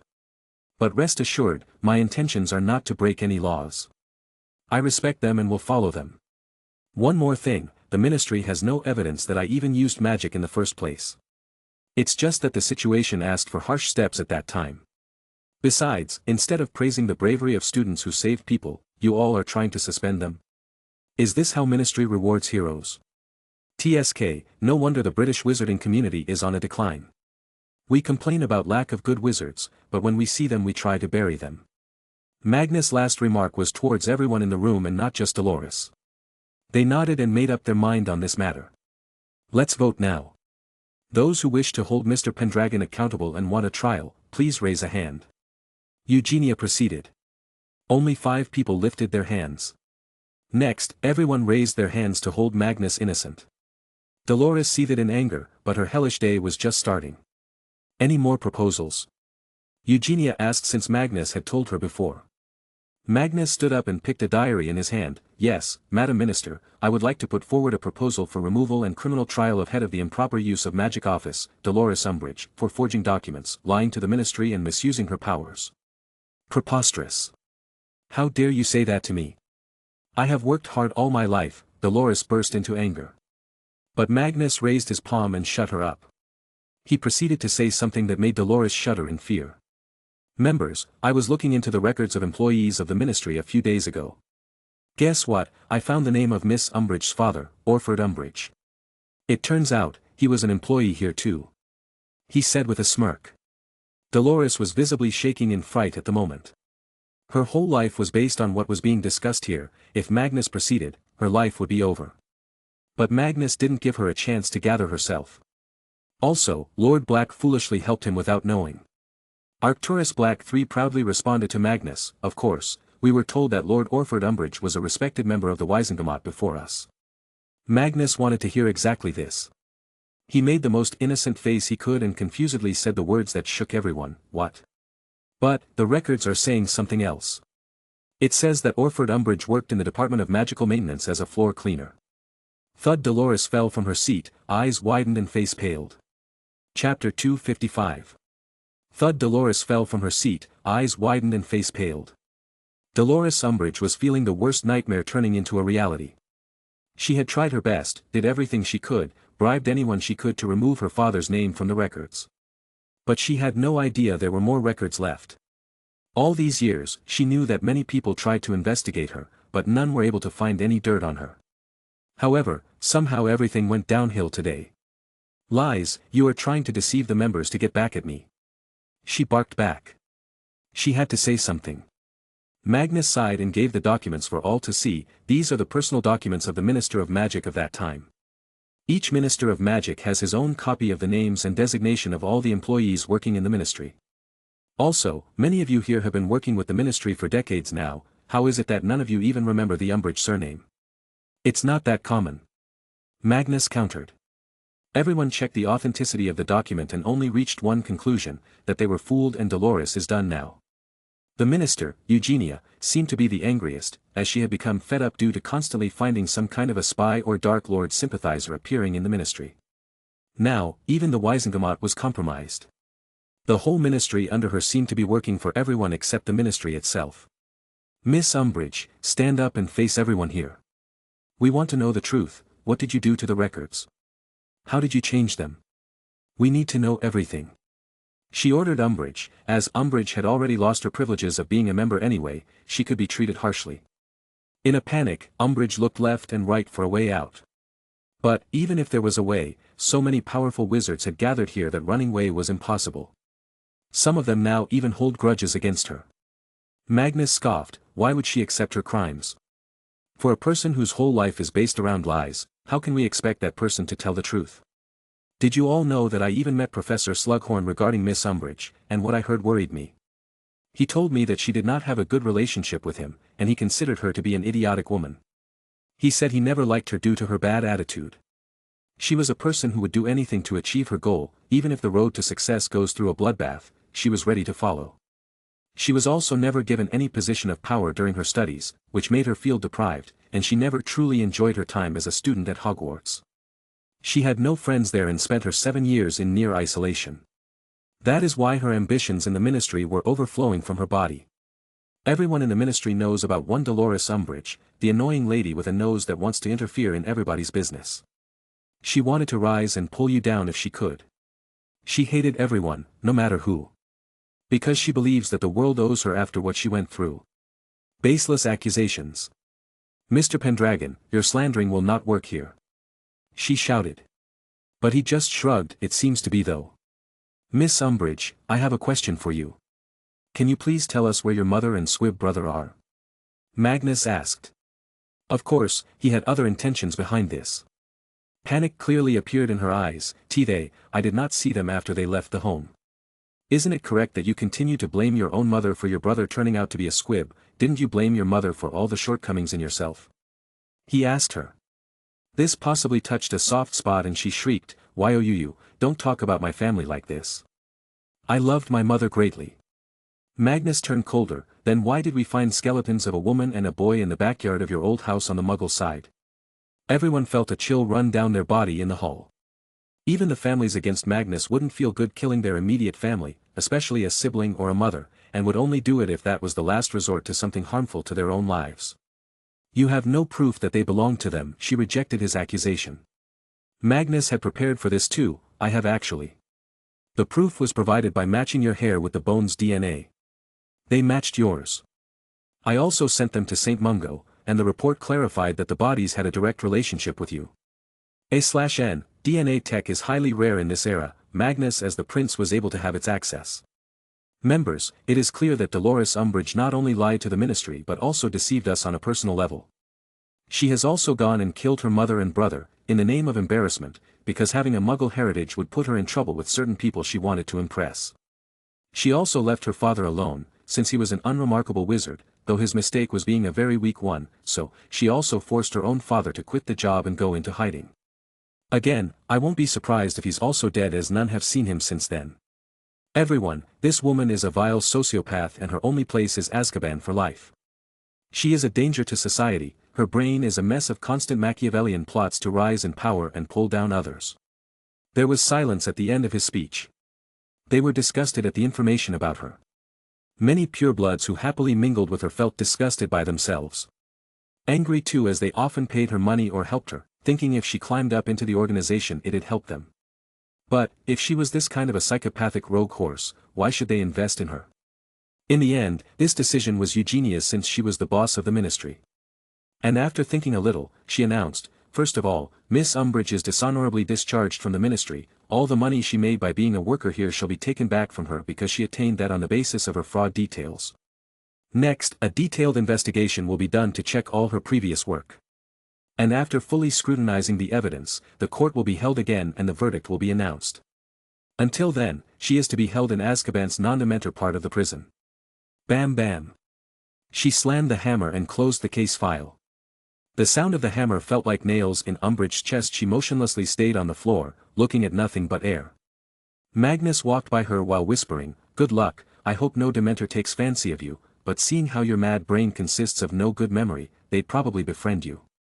Umbridge's eyes widened. You looked. Magnus nodded, "Yes, how else could I know that you killed your mother and brother and buried them behind your old house? TSK, you should have known, Miss Umbridge, I don't show mercy to my enemies. Goodbye. Zimbabwe. For the past decades, the small African nation had been going through its own countless troubles. Although it was called the territory of Britain, it still had a lot of autonomy, but it still hoped that someone would come and stop these wars between tribes and various groups. Eventually, the British came, not only the army but also doctors and teachers. The people welcomed them with open arms because they needed all this help.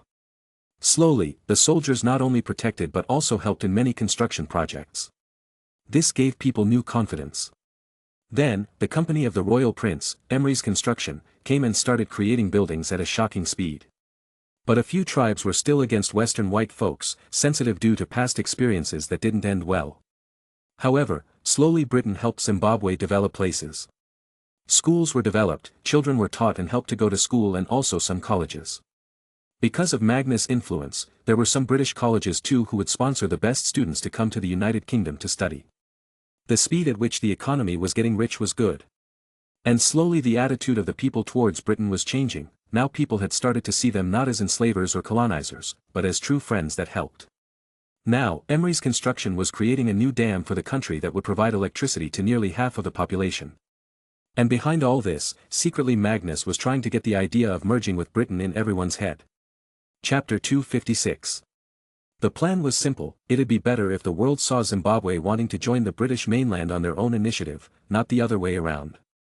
If they were the ones to initiate the request and Britain would just accept it after some talking, they wouldn't be called colonizers, they would just be changing a few things about their already acquired land status because the small African country was already an overseas territory. All these things, however, would lead to many changes, and for them they needed to be prepared, otherwise, everything will become chaotic. First of all, the maximum number of people in Zimbabwe should know English in order to assimilate into the country. But, to make sure they don't lose their own identity, the law would stipulate that their own regional language is also taught to them as a curriculum. Magnus wanted to make sure that the people of the country don't feel mistreated or left out. Hiring good muggles to work in the region was also important. He'd have to make sure they don't hold any kind of prejudice against them. Hogwarts. Magnus sat with Dumbledore at the office. They had just returned from Wizengamot. The trial of Dolores Umbridge would soon be taking place and the newspaper is going to be publishing the news in the next day's morning news. Professor, I hope that you can invite children from Zimbabwe too to the school.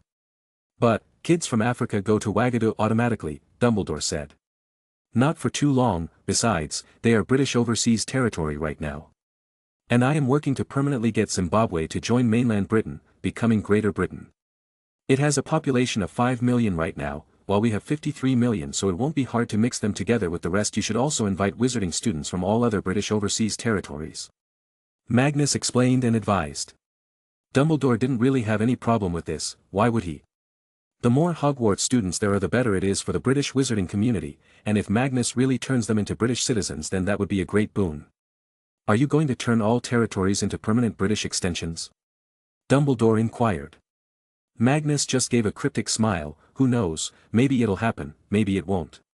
Then I will discuss this with the Board of Governors. They will most likely agree, as having more students is better. This castle was originally designed to teach thousands of students, but we never exceeded 2,000. Dumbledore muttered with a sigh. I will go to my dorm now. Good night, Professor. Magnus left the old man alone and headed out. He went straight to Slytherin's common room. It was filled with the new first years, trying to get themselves accustomed to everything happening there. The school was disappointing. They were expecting fairy tale style life, but here the castle felt more like an abandoned horror house. As soon as he entered, they looked at him and hoped that he'd do something to deal with the boring times. And he indeed had an idea. He saw Ragnar sitting near the fireplace and called him, Rag, come with me. Let's get the instruments out. Ragnar was excited and followed him. They came to their dorm room. Severus was alone sitting there and studying. Sev, come along. We're setting up the speakers and the music player. Severus silently nodded. He couldn't say no to Magnus when specifically asked, or else the Dark Lord might go crazy, thinking he's avoiding Magnus purposefully. They picked up a few big boxes and headed out back to the common room. Magnus however felt that there were not enough people. A request to all my friends, call everyone to the common room. Today, we're going to party. What about the food? Ragnar asked. Magnus whispered in Ragnar's ears, go to the dorm room, call an elf and tell him their boss wants some tasty snacks sent to the common room. French fries, dips, some cookies, cupcakes, chips and sherbet. Nodding, he headed to the room quickly. The elves would need some time to prepare food for all 250 Slytherin students. Meanwhile, Magnus got to work with Severus' help. When Emma came, he called her to help too. Some curious 7th years also came forward to help. Well, my dad is an inventor and he made these batteries that can hold electricity. We're going to connect it to the music player, which is connected to the speakers. Then, we can all hear good music in the hall. He explained it to them. Nearly all Muggle-born students cheered as they had the most exposure to the latest Muggle music. Meanwhile, those that didn't have much contact with the Muggle world had no idea what real music even was. To them it was still some simple instruments playing. It took Magnus nearly half an hour to set up everything. Mainly the wires were the problem. He was trying to put 6 speakers and 2 subwoofers around the big room so that each corner can have equal music reach. Setting up all the wires took the most time. Then, he connected the batteries to the main music player. The batteries were also connected to an electricity generator, which was placed outside, and the wires were coming through the window. These generators will only be used when the battery is low, and thankfully there were bulb indicators to tell if the battery was low. It was pretty high-tech technology, thanks to future tech engineers. And soon, everything was set. Okay, let's start with this new album. It's pretty famous these days. Magnus put on a record of the album called Queen, and the band's name was also Queen. The moment the music started, the Muggle-born rejoiced and the rest gasped in awe of this marvel. Soon the beat started and the whole common room was filled with melodies. Didn't I say we're going to have a party today? Ragnar, bring the food in. He shouted. Clap clap. They used the same magic that is used in the Great Hall. A replica of the common room was set up by Ragnar with the tables in the right places. The elves just put the food on that table and instantly the food got transported to the common room. Next, let's set the mood. Magnus cheered. He took out his wand and waved towards the ceiling. It was a spell similar to Lumos that he was using, but this spell generated multiple lights from the place the spell hit. Magnus hit multiple places in the ceiling and soon blinking lights filled the room. He then turned to the candles and made them dim down a bit. That was all. Now the common room looked like a disco. He went ahead and increased the volume a bit. "Let's dance!" he shouted. Yeah. The first years who had been frustrated by the busy schedule came beside Magnus and started dancing and jumping around. The middle section of the room was emptied just for this purpose. 7th years, aren't you going to dance? This is your last year in school, you gotta make it memorable. Also, let me give you secret advice, common halls have no rules to keep the love birds away from each other, he shouted. Immediately a few girls and boys blushed, the whole crowd of the single folks who just wanted to have fun jumped into action to dance. Magnus, seeing the floor heating up, put on the special dance music. Earth, Wind and Fire, September, A/N, some songs may appear before their time in the real world. The music hit and everyone started vibing with it. Nearly everyone hit the dance floor. Mostly everyone had no idea how to dance, but nobody was going to judge them. Just shake your hips and wave your arms, that's all you need to enjoy. Some couples though danced together and it looked pretty romantic even though the song was not. Magnus and Ragnar were at the center of the stage, dancing the weirdest but the best because both of them are crazy bastards. They jumped and tried to trip each other, at one glance it would seem they were fighting. Emma was also nearby them, waving her long hair crazily and moving around. But then Ragnar saw that Severus was not there. So he looked around and found him sitting on the sofa. He ran to him and grabbed his arm. "You thought you can get away? Ha, this is party." Ignoring Severus' protests, he dragged him onto the stage, and now Magnus and Ragnar had a third crazy bastard as they dance together. Magnus was aware of his surroundings and saw the gang of Slytherins in the corner, sneering. Magnus ran towards them, scaring the hell out of them. But he just grabbed Regulus' hand and dragged him. Some gang members tried to protest, but one angry glance from Magnus scared them away. Before again joining the floor, he put on the next song, which was catchy as hell and the perfect dance music. Boney M. Rasputin. Yeah. He ran back to the floor. This song energized everyone with its beat. Whore. Out of nowhere Summer also flew in and sat down on Magnus' head. Magnus continued dancing. "Dance with me, girl." Summer was actually enjoying it. So she started to twist her body left and right while thumping her claws one by one on his head. She looked too cute doing it. Ketchak. A Slytherin photography club member clicked a photo at the exact moment. He was clicking many photos because today for the first time in his life he saw a Slytherin house like this. They didn't even look Slytherin, they were just people who were enjoying themselves. By now, as the song was on repeat, everyone knew the lyrics. So, every time the catchy lyrics would come, everyone would roar it together. R.A. Rasputin. What is going on here? Out of nowhere, a sudden shout came. Everyone stopped but the music continued. Their faces turned scared as Professor Slughorn and Professor McGonagall stood at the now open door of the common room. Magnus, without a single worry in the world, ran to them and audaciously dragged them towards the dance floor too. "Professors. We're reliving stress. Join us. Dance, everyone." He shouted at the top of his lungs because the song was too loud. Yee-ees. They forgot the two teachers and continued dancing. The dance floor became heated again. Slughorn gulped his saliva in fright. He looked left and right and noticed a boy and girl kissing sometimes while dancing. Professor McGonagall seemed angry. But Magnus showed them Summer dancing on his head. "Come on, if even she can enjoy it, why can't you? And trust me, professors, this is the best way to bring all Slytherin students closer to each other as friends. Now, let's dance. Rag, help." Magnus focused on making Professor McGonagall dance. He was scared of nobody, so he grabbed her hand and raised it in the air. Ragnar did the same with Slughorn, being the favorite student of the professor. They already had doubts that Slughorn was a cool guy who knew how to enjoy it, so the man soon started showing some good moves. R.A. Rasputin. Lover of the Russian queen, the song was loud. "This is exciting." Slughorn chirped while dancing. Magnus soon noticed even Professor McGonagall thumping her feet slowly left and right. So he got excited and whispered to Summer, "Girl, go and help her." So Summer flew over to Professor McGonagall's head and started dancing. Professor McGonagall seemed to follow the rhythm of the owl and moved faster, along with the music. Yeah. This is the best, he shouted. Ketchak a photo got clicked. The students were chuckling seeing the stern professor also dancing with them. This made some respect and like her more. I must say, Mr. Pendragon, your idea seems to be working. Some pureblood students are mingling with others, I can see. She praised him.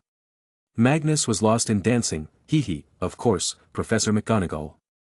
Music and dancing have no boundaries. But I don't like the lyrics of the song. She said. Why? Magnus inquired. Professor McGonagall answered while moving, well, because Rasputin was a squib and had used a love potion on the Russian queen. Magnus abruptly stopped, what? Really? I won't mind if you're hard. Chapter 257. The party last night was wild, but according to the school rules, they still had to go to bed by 9 p.m. However, the night curfew rules only stipulated that nobody could roam around in the school from 9 p.m. to 6 a.m. But, Magnus and everyone else were in their common room, hence there was no rule to make them sleep. So Magnus dragged the party till 11 p.m. Professor Slughorn and McGonagall were pretty angry with him, but he just gave them a glass of sherbet and told them to just chill. He slowly made them believe that this was not a party for fun, instead it was a welcoming party for the new students. Everyone was happy and enjoyed the evening, that's all that mattered to Magnus. That night, everyone had the best sleep in weeks because they had gotten so tired by all the dancing. Next morning, when Magnus came to the common room, slow calming music at low sound was already playing. Some students were getting ready, tying their ties around their necks, some were just sitting and chatting with their friends. Others were leaving for the Great Hall. But one thing was clear, the music had turned the cold and dark common room into a pleasant and warm gathering hall. When they all saw Magnus, they happily greeted him. Even those who never talked to him before now greeted him like he was best friends with them from the moment he stepped into the school. Hee, good morning, everyone. Although there was no alcohol yesterday, I hope everyone is fine, I don't want to get nagged by headmaster later. He jokingly said. Oh, a few had tripped and sprained their ankles dancing yesterday, rest is fine. The head boy informed him. Mag. I put the music on this morning. I learned how to use the machine by myself. Emma ran up to him. Magnus smiled and patted her head, yes, good girl. Bam. She smacked his hand away after realizing something, I'm not your dog, Let's go now, it's Moody's class, he's known to be moody. Yeah, I got to appear in his classes too, he finally found a position of power over me, so he's going to torture me to his heart's content. He'll take payback for all the nicknames I gave him. Magnus appeared sad. He knew he'd have to work a lot this year to get good marks in defense against the dark arts. YAWN, let's go. Ragnar tiredly arrived and walked out of the hall. What are you yawning for? You were snoring the whole night. Magnus asked him. Had a few bad dreams, you had a snake running after you and then I came to save you, but the snake then multiplied and the bastard bit me, oh, the snake had a nose like a human, it was weird. Ragnar tried to explain his dream. Ugh, your dreams are just as stupid as you are. By the way, why isn't Sev coming? Is he alright? Magnus asked, he had not seen Severus since after they went to sleep. Don't know, I think he went to class earlier. Ragnar shrugged. Soon after, they arrived at the Defense Against the Dark Arts classroom. It was now situated in the basement of the school in a bigger classroom that could double as a hall. Today, something different was going on, because all the desks had been removed and all of the students who came earlier were standing on the side. What happened? Magnus asked Elna, South African girl. Hey, Magnus. It's nothing, Professor said he's going to teach us some practical spells today. Oh, I heard you had a party last night in your common room. I wish it was in the Great Hall. Would have freshened everyone up. She sighed. Emma, pushing Magnus to the side, came forward, Elna, come, we will stand together today and practice whatever spell the professor teaches us. Magnus sighed, this girl. The door opened. All right, listen, everyone, I want your full attention at me today, I am going to teach you how to whoop some wizard asses. Moody entered with stride. As soon as he said some adult words, some girls from Ravenclaw raised their hands. Moody grunted, I do not care about your feelings, Miss Timber, if you think that me saying some curses is bad then wait till you are fighting a real wizard, a wizard that wants to kill you. Now, focus on me. He continued. He waved his wand and made a blackboard roll towards them. He started to write some words on it. There are 3 curses that one should be very careful about. These are the ones that usually the dark wizards use. They are called Cruciatus curse, Imperius curse and Killing curse. All 3 are banned for normal use by the ministry. So, what can we even learn? Counter curses, Reductor curse and Aqua Eructo are the 3 main curses that you will be mastering in a year's time. The one who can't even initiate these curses will fail my class. Moody warned while looking at Ragnar. Magnus patted his brother's back. He's threatening you. I will deal with him later. He dares not bully my brother. No. He has challenged me. I will show everyone this time. I can also cast amazing charms. There was a fire in Ragnar's eyes. Moody continued, now, I know that some of you have already mastered these curses. Yes, I'm looking at you, Mr. Pendragon. I know you have mastered nearly every spell all the way until the last year. So, I have a special challenge prepared for you. You are going to be mastering one of the hardest charms, the Patronus charm. I know Flitwick is your charms teacher, but he lacks the vision to teach the right thing. This charm can help you greatly. Moody advised him, as well as secretly winked at Magnus with the fake eye. But poor Moody did not know that his fake eyes didn't look as if winking, instead it seemed to be rolling crazily. Yes, Professor, I wanted to learn it too. I think it will be good to get rid of some evil spirits. Magnus said while looking at the gang of Slytherins. He was mocking them since the whole house was already in Magnus' pocket now. Class. Let's start. Moody started. Before teaching Magnus, he gave the wand movement pattern for all to memorize. This in itself would take tens of minutes. Then he came to Magnus. Okay, casting a Patronus is simple, and I believe if anyone it should be you to make the best Patronus because of how much you love your family. He started explaining everything he knew about the spell. Patronus charm is the most famous and one of the most powerful defensive charms known to wizard kind. There are 2 types of patron uses, corporeal, which means a Patronus with a particular shape and form, and incorporeal Patronus. Incorporeal patron uses have no particular shape and do not protect against dementors the way corporeal patron uses do. Seeing the history and their long affinity with humans, it is normal that among the most common patron uses when cast are dogs, cats, and horses. This is if the wizard can create a corporal one. The vast majority of witches and wizards are unable to produce any form of Patronus, and to create even an intangible one is generally considered a mark of superior magical ability. To successfully cast the spell, you need to begin by mustering the happiest memory you can think of. The happier the memory, the better the charm will work. Alternatively, one could imagine a scenario that would make for a very happy memory. The next step is to begin drawing circles with your wand so as to increase the power of the spell. You must then say the incantation, Expecto Patronum. The Patronus will come from the tip of the wand and can be directed towards a target by pointing one's wand at said target. So, you better start with focusing on your happiest memory first, Moody advised him, and went to check the rest. Magnus tried to cast the charm after he imagined his mother's reaction when she will find out about the hospital he built for her. It was a really happy memory for Magnus. Hell, he would even have dreams of that day. So it wasn't weird that he chose that to be his memory for creating the Patronus. But Magnus had no idea if he could have a corporal, and even if he did, what would it be? Can it be a dragon? Because only that animal is consistent with his mind, nature, and blood. Chapter 258. Moody had said that magical beasts cannot be someone's Patronus. Magnus had previously read about the spell. The Patronus charm was widely regarded as advanced magic, far beyond NSFW level. Even many former Dada teachers stated that the charm was, in fact, ridiculously advanced. This charm was, indeed, so advanced, that few wizards/witches could conjure up a true Patronus. So Magnus had no hope before. That was why Magnus never tried to do it and waste too much time, but now that he was doing it he wanted to be successful and create history once again, so he can again get in the news.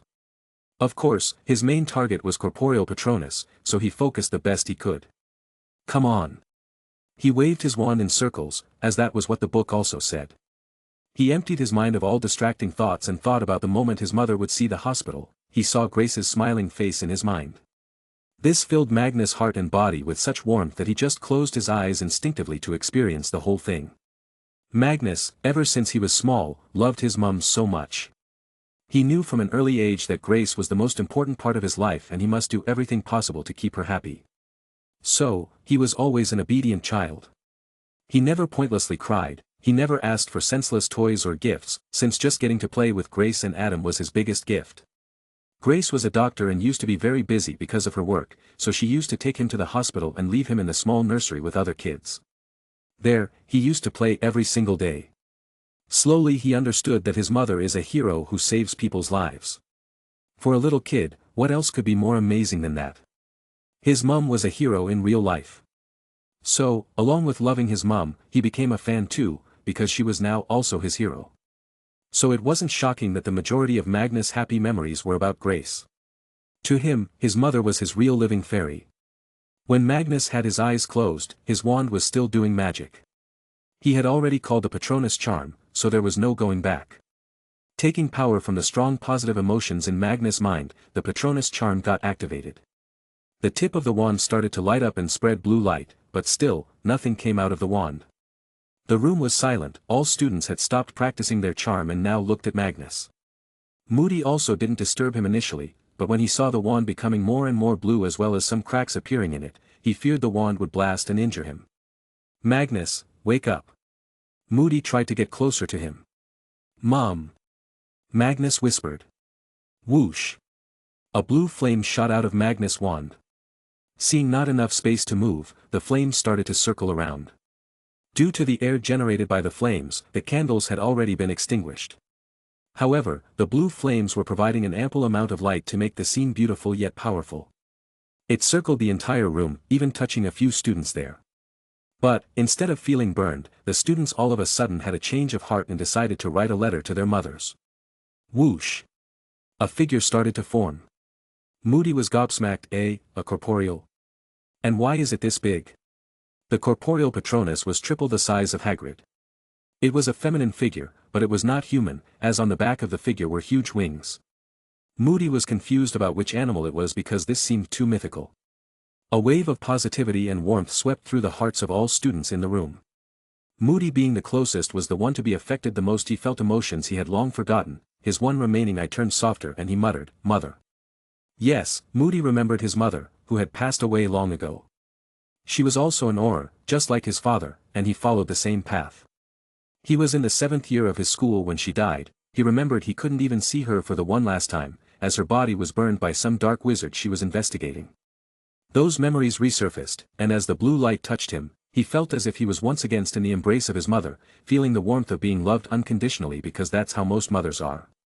Zzzzzzzzzzzzz. Moody was on the verge of tears when he heard the noise. He looked towards Magnus and found his wand was slowly breaking apart. He ran to him to wake him up. Boy! Wake up! What are you doing? He shook him by his shoulder. Magnus was drooling in a semi-sleep state. What? What happened? I was having such an amazing dream, OH. Why are you in my room, Professor? Look at your wand. Moody barked. Magnus looked at his hand, it was sending a blue light. It took him a few seconds to remember where he was. I was learning the Patronus charm. Whoa! What is this animal? Stop with your charm, we're humans, not dementors. Your Patronus is affecting everyone here. Moody scolded him. Sniff. Magnus looked around. He saw a few of students visibly crying, even Ragnar's face looked sad and on the verge of tears. Severus too for some reason. What memory did you think of? Moody asked curiously. Whoosh. He stopped casting the charm and shrugged, nothing, I was just thinking about my dear mum. You said I should think about a happy memory, so I was imagining my mum being happy with me. What? What did I do? Your Patronus was powerful. Too powerful for the mortal hearts of these children. But, he patted Magnus' shoulder, I'm proud of you, mastering the Patronus at such an early age is a feat no wizard has ever accomplished. He praised. Magnus knew why he succeeded. The thing necessary for a Patronus was 1, happy memories. He had plenty of those. 2, concentration, so you can use those memories to cast the charm.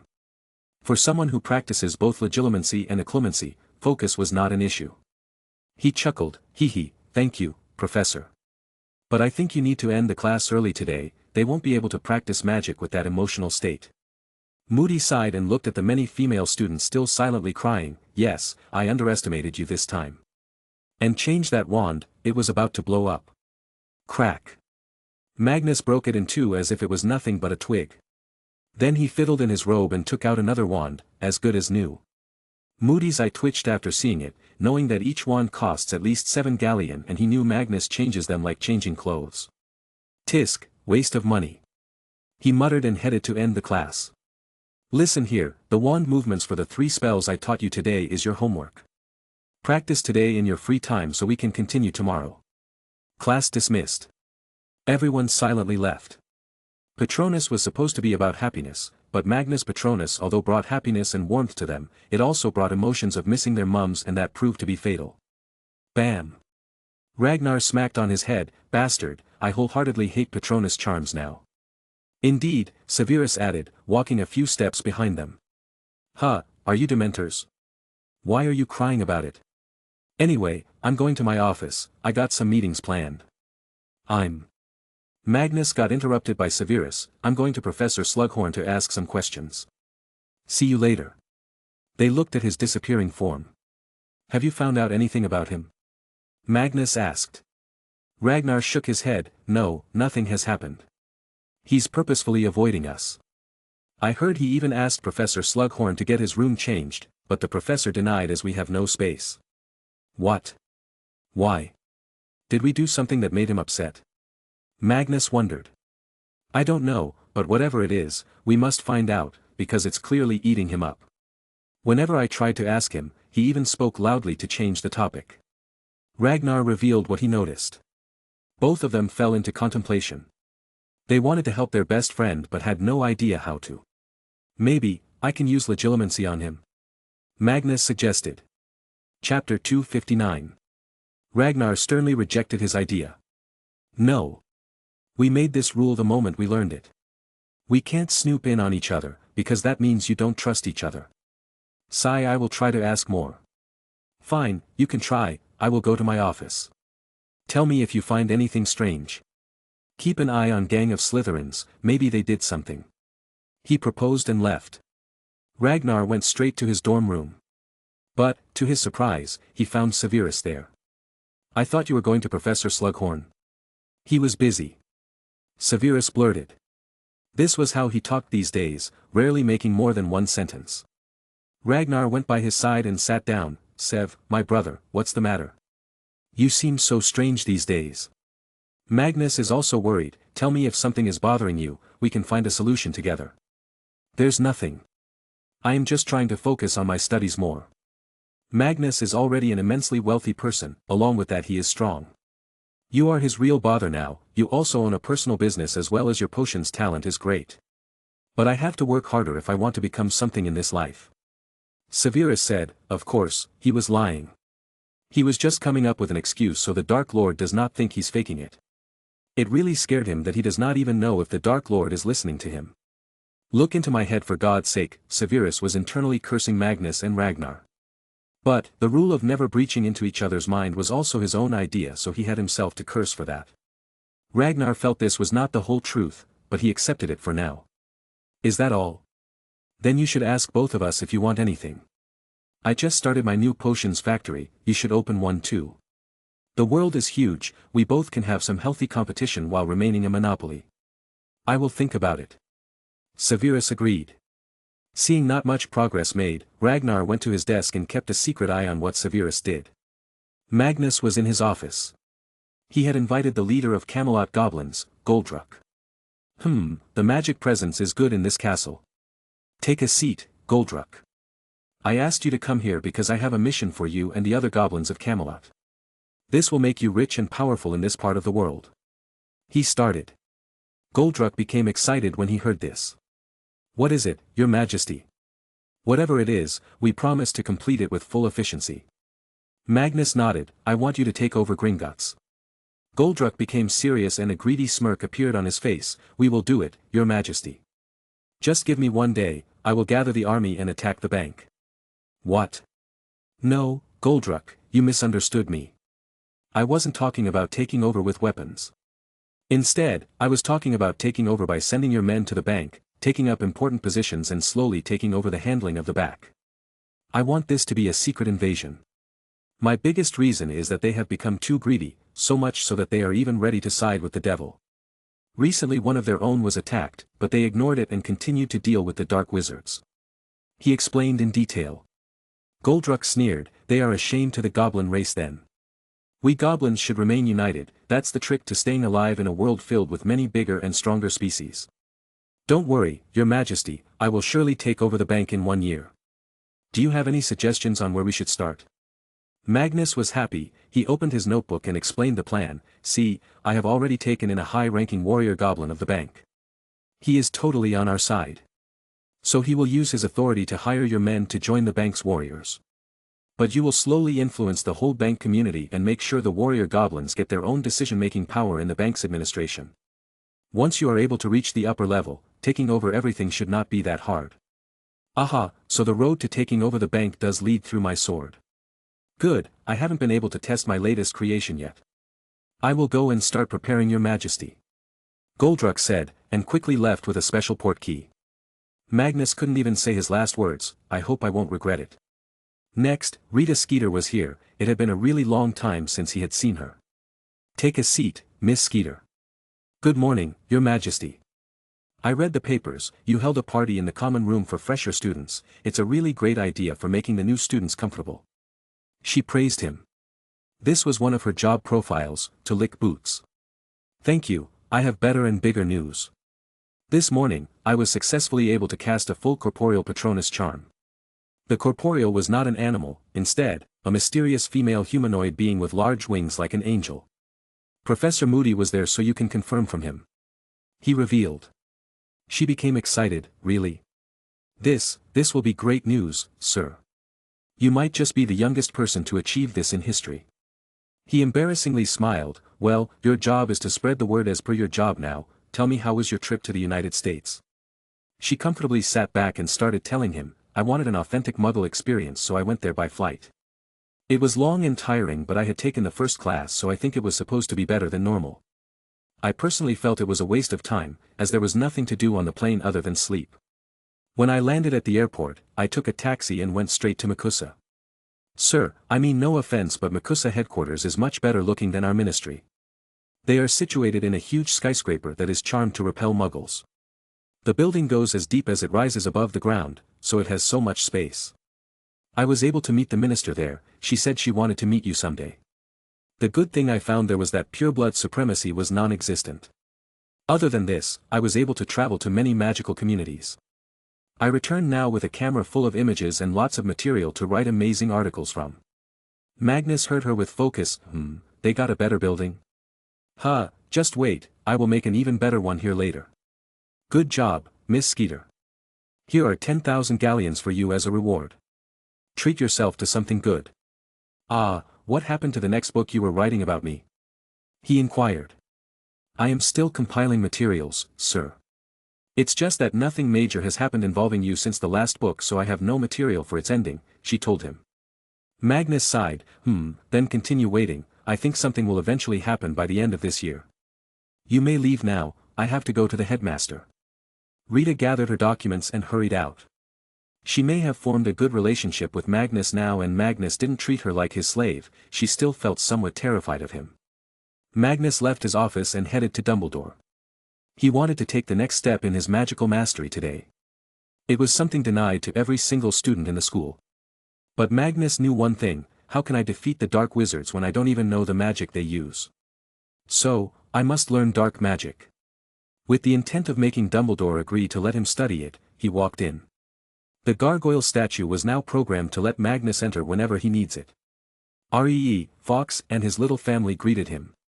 It seems he had brought his wife and son to permanently settle here. Go back and meet Grandma from time to time, she would miss Rex otherwise. He advised his bird friend. Fawkes looked at his wife and nodded. The next thing he knew, the family flew out of the office together, probably on their way to Camelot. Oh, I was painting their portrait. Dumbledore suddenly groaned. He was sitting by his table, with some paint colors and a small canvas on the table. Magnus chuckled, so this is what the busy headmaster of Hogwarts does in school. I just had some free time today, Magnus. Come, take a seat. Dumbledore invited him as he set the table clean. But then he took out a cigarette-like thing from his pocket, popped it into the mouth and burned one end with a snap of his finger. "Since when did you start smoking?" Magnus asked in shock. "This is not a cigarette, this is called lemon inhaler. I developed it with the same concept as a cigarette, but it has no harmful chemicals or materials. It only has some lemon extract, vanilla flavor and magic to make it all burn." Dumbledore had joy on his face as he explained. Magnus was dumbfounded. This old man, lemon is his cocaine. "Have you ever thought about selling it? We can make many flavors. If I can find a way to make it with Muggle methods, we can create them as a harmless alternate to cigarettes." Magnus suggested his business plan. This time Dumbledore was dumbfounded. Magnus, I must say, I have never met a person in my life who makes money faster than you. Well, seeing you are my great-great-great-grand or something nephew and only descendant left, sure, you can have the recipe and make it a business. Awesome. I will make billions out of it. He cheered and wrote something in his notebook. Dumbledore took a good puff and asked, "So, why did you come to meet me? I'm sure this old man is not interesting enough for you, boy, who throws parties without even asking me for permission." Magnus choked. "Oh, that was unplanned." The elf sending food too? It's fine, I like your idea of these harmless parties. It creates unity. But, next time you want to throw a party, take my permission, and do it in the Great Hall so all can join. Dumbledore instructed. But, the Great Hall won't even allow couples to kiss each other. Romance is a very important part for these parties to be successful. Also, kissing should be fine, you only want to stop unwanted pregnancies, right? That you can do, but don't stop couples from being close to each other. You know better than everyone that we need more wizard babies now than ever. Magnus advised him seriously.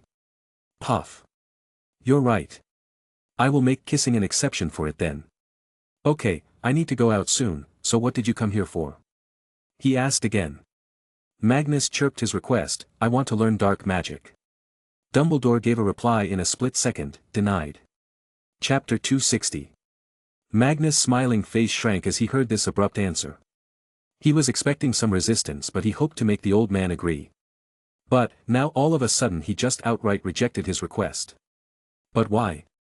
Don't you think if I also learn about dark magic I can better deal with the dark wizards? I mean, if one day I am to fight Voldemort, I have to have some kind of knowledge about it, or else he can just launch some spells I have never heard of. Magnus argued. You will never have to fight Voldemort, I will deal with him before he can do anything. Dumbledore confidently replied. He never wanted to expose Magnus more to that side of the world, as Magnus had already done enough for everyone. Him killing a few of them, putting bounties on their heads had alone put some pressure off the shoulders of the Order of the Phoenix. Now, the Order was preparing to launch a big campaign to one by one ambush all the Death Eaters and catch them, until only Voldemort is left. All the official port keys in the country leading outside the country were also being monitored now so no one could escape. But, all knew this was a useless measure. Magnus rolled his eyes, oh, come on, what if they come for me? Like they have done many times up until now. We should always expect the unexpected, also, constant vigilance is the best. Also, don't you know about prohibition in the United States? It was the constitutional ban on the production, importation, transportation, and sale of alcoholic beverages from 1920 to 1933. They aimed to heal what they saw as an ill society beset by alcohol-related problems such as alcoholism, family violence and saloon-based political corruption. But, what actually happened? The more you try to stop something, the more ways it will find to continue to exist after the prohibition. The mafia and criminals either started to make bootleg alcohol or illegally importing it from outside. They created the underground black market and raked in huge money, which gave birth to the stronger mafia and criminal organizations. So, not only did the prohibition not stop the consumption of alcohol but it also made the criminals more rich and powerful. The dark magic is just like that. The ministry has outright banned it, yet dark magic books and items are still being sold in Nocturne Alley and many are still performing it. The business owners are selling these books and items at a much higher price and making a lot of money. While the unregulated use of dark magic is creating more fatalities, mutant wizards and crime. Hence, understanding dark magic and regulating is the need of the hour. Besides, if you don't let me study it under your supervision, then I will just have to get some dark magic book stored by Merlin. I'm sure they can provide me with better and higher level knowledge. It will be more dangerous but still, something is better than nothing. He was blackmailing. telling the old man that you only have two options, either let him study dark magic in the safety of his supervision or let him study dark magic under the safety of a portrait of Merlin. Of course, the portrait was useless in anything except providing verbal help. What kind of dark magic do you want to study? Dumbledore asked him in defeat. I don't know, I have never been to the restricted section of the library, although I wanted to. So, I came here to officially ask. He replied. The truth was, he wanted to ask Dumbledore for a list of all the books, so he didn't have to search through all of them. Merlin had warned him that even opening a dark magic book could sometimes be very dangerous. Come with me, I will give you a tour. Dumbledore stood up. Didn't you have somewhere to go to? Magnus reminded him. The old man stroked his beard and sighed. That can wait for a little while. This is more important. Or who knows, by the time I return you end up destroying this castle. Magnus chuckled, hee hee, but Professor, if you are going to give me a tour, why not start with your personal library here? I'm sure you have hidden the best stuff here. It's not the best, Magnus, it's the most dangerous. However, most of these books are nothing but copies of some important books that are also present in the library, they are here just so that I can quickly access them if need be. However, there are indeed some special books. For example, Unforgivable Curses and Their Legal Implications, The Imperious Curse and How to Abuse It, History of the Magical World, from 5000 BC to 1850 CE. There is also, Muggles and Their Love for Burning Witches, Inbreeding and Decline of Purebloods, A Squib's Tale. There are some darker books too, like, How to Blood Magic, Secrets to Immortality, Blood of the Dragon, Creation of House Elves, Magical Mutation and Its Effects. Dumbledore pointed to each book and told him the names. Magnus, in all honesty, wanted to read all of them as they sounded so interesting. However, as soon as the name of one of the books was told, the Merlin's soul fragment residing inside his invisible locket spoke in his head, Blood of the Dragon, take it. I wrote that book after I and Arthur went through the blood ritual to infuse ourselves with dragon blood. It may be of use to you. Professor, can I read Blood of the Dragon? Magnus asked all of a sudden. Dumbledore seemed taken aback, out of all the books Magnus asked for this one. Sure, but let me warn you, it is written in the same language as that Merlin's rune book. However, in this one, the rune language was a bit easier to understand, so 5 out of 450 pages have been translated. But, nobody is interested in it since it was estimated that to completely decrypt this language, one smart wizard would need 2,000 years, so, everyone left it to rot. But I knew it was a valuable book, so I bought it and kept it. He explained. I think it was written by Merlin, so I may be able to decrypt it. Also, can I read the history of the magical world, from 5000 BC to 1850 CE, Muggles and their love for burning witches, inbreeding and decline of purebloods, creation of house elves, magical mutation and its effects? He asked politely. He was interested in the history of the world, so the first and second one was asked. Reading about the inbreeding in magical families could help him understand the current political and family scenario of the British magical world. The creation of house elf and magical mutation could help him understand and find a way to make elves independent again. Why not? These books mostly contain magical theories. Alright, come with me to the library first, I can't keep my work delayed indefinitely. Dumbledore hummed and led the way. Magnus was happy, today was a bountiful day, he found so many new books after all. Dumbledore brought Magnus to the first floor where the library was situated. The librarian, Madame Irma Pants, had her table just beside the entrance of the library so she could keep an eye on everyone that entered and went out. Magnus knew about the infamous librarian of the school. Nobody liked this woman, including Magnus. She was greatly disliked by the students for being very strict and unhelpful in finding books for them. An example of her strictness was she disallowed talking, laughing, whispering, sneezing, scurrying, or any other behavior that might seem at all suspicious in any way. She was also known to place odd jinxes and hexes on library books for their protection, which usually punished the readers physically. She was so obsessed with the books that she cleaned the dust on the shelves of the library manually, with a feather duster she brandished at students whenever they looked suspicious.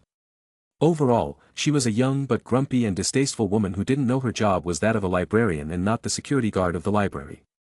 Dumbledore smilingly greeted her, "Good evening, Miss Pants. Take this letter signed by me. I hereby allow Magnus to take the book list from you to see it whenever he wants and read whichever book he likes in the library, even those in the restricted section." As soon as she heard this her eyes widened like this was the end of the world. Without thinking she started, "No. Never. Those books are ancient, so delicate, you can't allow a child to touch them. What if they get damaged? No, headmaster, I will not allow this. Magnus was in shock. This woman, she even dares to talk back to Dumbledore. Dumbledore looked at Magnus with a playful gaze. Well, Mr. Pendragon, I have already given you and her the authorization letter, now it's up to you to make her agree. Ah, I'm getting late for my meeting, take care. Magnus saw the old man vanish from his place like a ghost. That old man, he didn't want to spoil his relationship with the school staff. Sigh, I guess I will ask her nicely then. Ma'am, please let me read the books, they are very important for me. He asked with puppy eyes. He knew he was one hell of a handsome bastard after all. No. I will not let a child spoil the sanctity of this library. She barked at him, with her face contorted in anger and her nose tilted up. Magnus sighed. Well, Gandhi said, when someone slaps one side of your face, you show him the other. But, I'm no half-naked bald dude with glasses. So I guess I'll handle it the dragon's way. Chapter 261. Magnus made the best shocked and offended face he could and pointed his finger at her face. He was trying to scare her away by acting angry. How dare you? I have a name, do you know whom you're talking to? The King of Britain, Magnus Grant Emery's Pendragon. Your attitude is extremely offensive and unfitting to a woman of your occupation. So what? These books are my life, I will not let a spoiled brat like you mess with them. I warned you before too, but you have been secretly taking books out, what? You thought I didn't notice? She scowled and shouted back. Magnus' face twitched. She's really getting on my nerves now. He fiddled in his pocket and took out a money pouch. Bam! He threw it at her, resulting in it slamming to her chest. Here, 10,000 galleons. There is more money in it than decades worth of your salary. And, mind your tongue. I am no spoiled brat, every single nut I spend is the money I made myself. All that I inherit is used to doing good for the world. Now take that money and keep quiet. This is a library, not your home. He was getting genuinely angry at her by this point, so he decided to leave her and just go and read some books to take his mind off of this witch. Thud. Pants didn't have it in her nature to take such harsh words silently. In the years she has been a librarian, nobody has dared to talk like that to her, not even the teachers when she refused them for taking some book home. So, she reacted, a big mistake in itself, because Magnus was not a teacher, nor a normal student who would be afraid of some librarian. The boy had killed Death Eaters in the first year. For God's sake, that should have been enough of a warning to anyone. But not to her. Take your money back. Do you think you can buy my library? You are banned from here from now on, for forever. She shouted at him madly. She had a short temper, it seems, even shorter than Moody or Magnus. Calm down, Magnus. She's just crazy, it's not worth the headache, Magnus told himself and continued on his way. Can't you hear? Get out. You are not to step inside here ever again, she seethed, but when she saw him ignoring her, she got angrier. Are these your manners? Did your mother not teach you anything? Cling. Say one more word about my mother and this sword will see the insides of your throat. When she was mid-sentence, Magnus suddenly moved, making a turn and jumping at full force towards her. Before she could even take out her wand, the despair sword rested on her neck. She gulped her saliva and stayed silent. Her face looked pale as if she had just lost all her blood. Listen to me, witch. You are acting like a real BTCH here. I have been very respectful to you from the start, but you continue to test my limits. Read what's written on this sword and tell me. He ordered. Pants turned her eyes down and read. The word made her scared to the core. Despair. Magnus nodded coldly, his eyes burning red. Yes, do you want to experience it? Just like how many Death Eaters did when I chopped them with this exact sword. And no, sir, her legs trembled. Now, you better understand one thing. I am not your subordinate. And this is a library, where one can come and study. These books are meant to give knowledge, and you not allowing me from consuming that knowledge is against the job you're meant to do. If you really have some kind of a fetish about these books that makes you see them as your lover, then quit this damn job, do you understand? He sternly said, his tone continuing to be threatening. Why yes, sir. Next. How dare you even think ill of my mother? She is the kindest person in the world, and your vile mouth even uttering a word about her is disrespectful. Disrespect, which seems to be your forte. That old man, Dumbledore, is if not one of the strongest wizards in the world. And you dare talk back to him? Woman, the day he stops respecting you is the day you will experience a fate worse than death. So, you better respect people. While I... Do you know why I am here to read these books? He asked her. By now, Pants had become as pale as a ghost after all. She grew up as an entitled witch all her life. Before she was a proud only daughter, then she was a school beauty at the school, now she was a librarian with power over students. So she had never really faced any punishment her whole life. And no, sir. I don't know. I reckoned.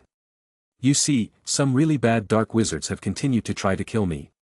So, I often kill them instead. But, I want to prepare for more such attacks, for which I need to gain knowledge in this library. So, you tell me, is your action to stop me right, Madame Irma Pants? He asked her in a very calm voice this time. And to her, this seemed more chilling than the angrier one, because she had no idea what he was thinking. And my actions were wrong, sir. I shouldn't have misbehaved. She was on the verge of crying. Magnus nodded and retracted his sword. Good. You do a good job at being a librarian, Madame Irma Pants, but you cannot deny a student from learning, as long as it's not something from the restricted section. Your responsibility is to watch over those reading here and take care of the books. You are in no way allowed to be the gatekeeper. I have permission from the headmaster to read whatever I want, so I will go and do it. If you still deny me permission, then I will get it written by the Minister for Magic, or if even that does not satisfy you, then perhaps I can make the full Wiesengemot vote on it. Of course, they will all allow me, but then I won't be able to guarantee your job, or a good life. No sir, please. I allow you as per respected headmaster's orders.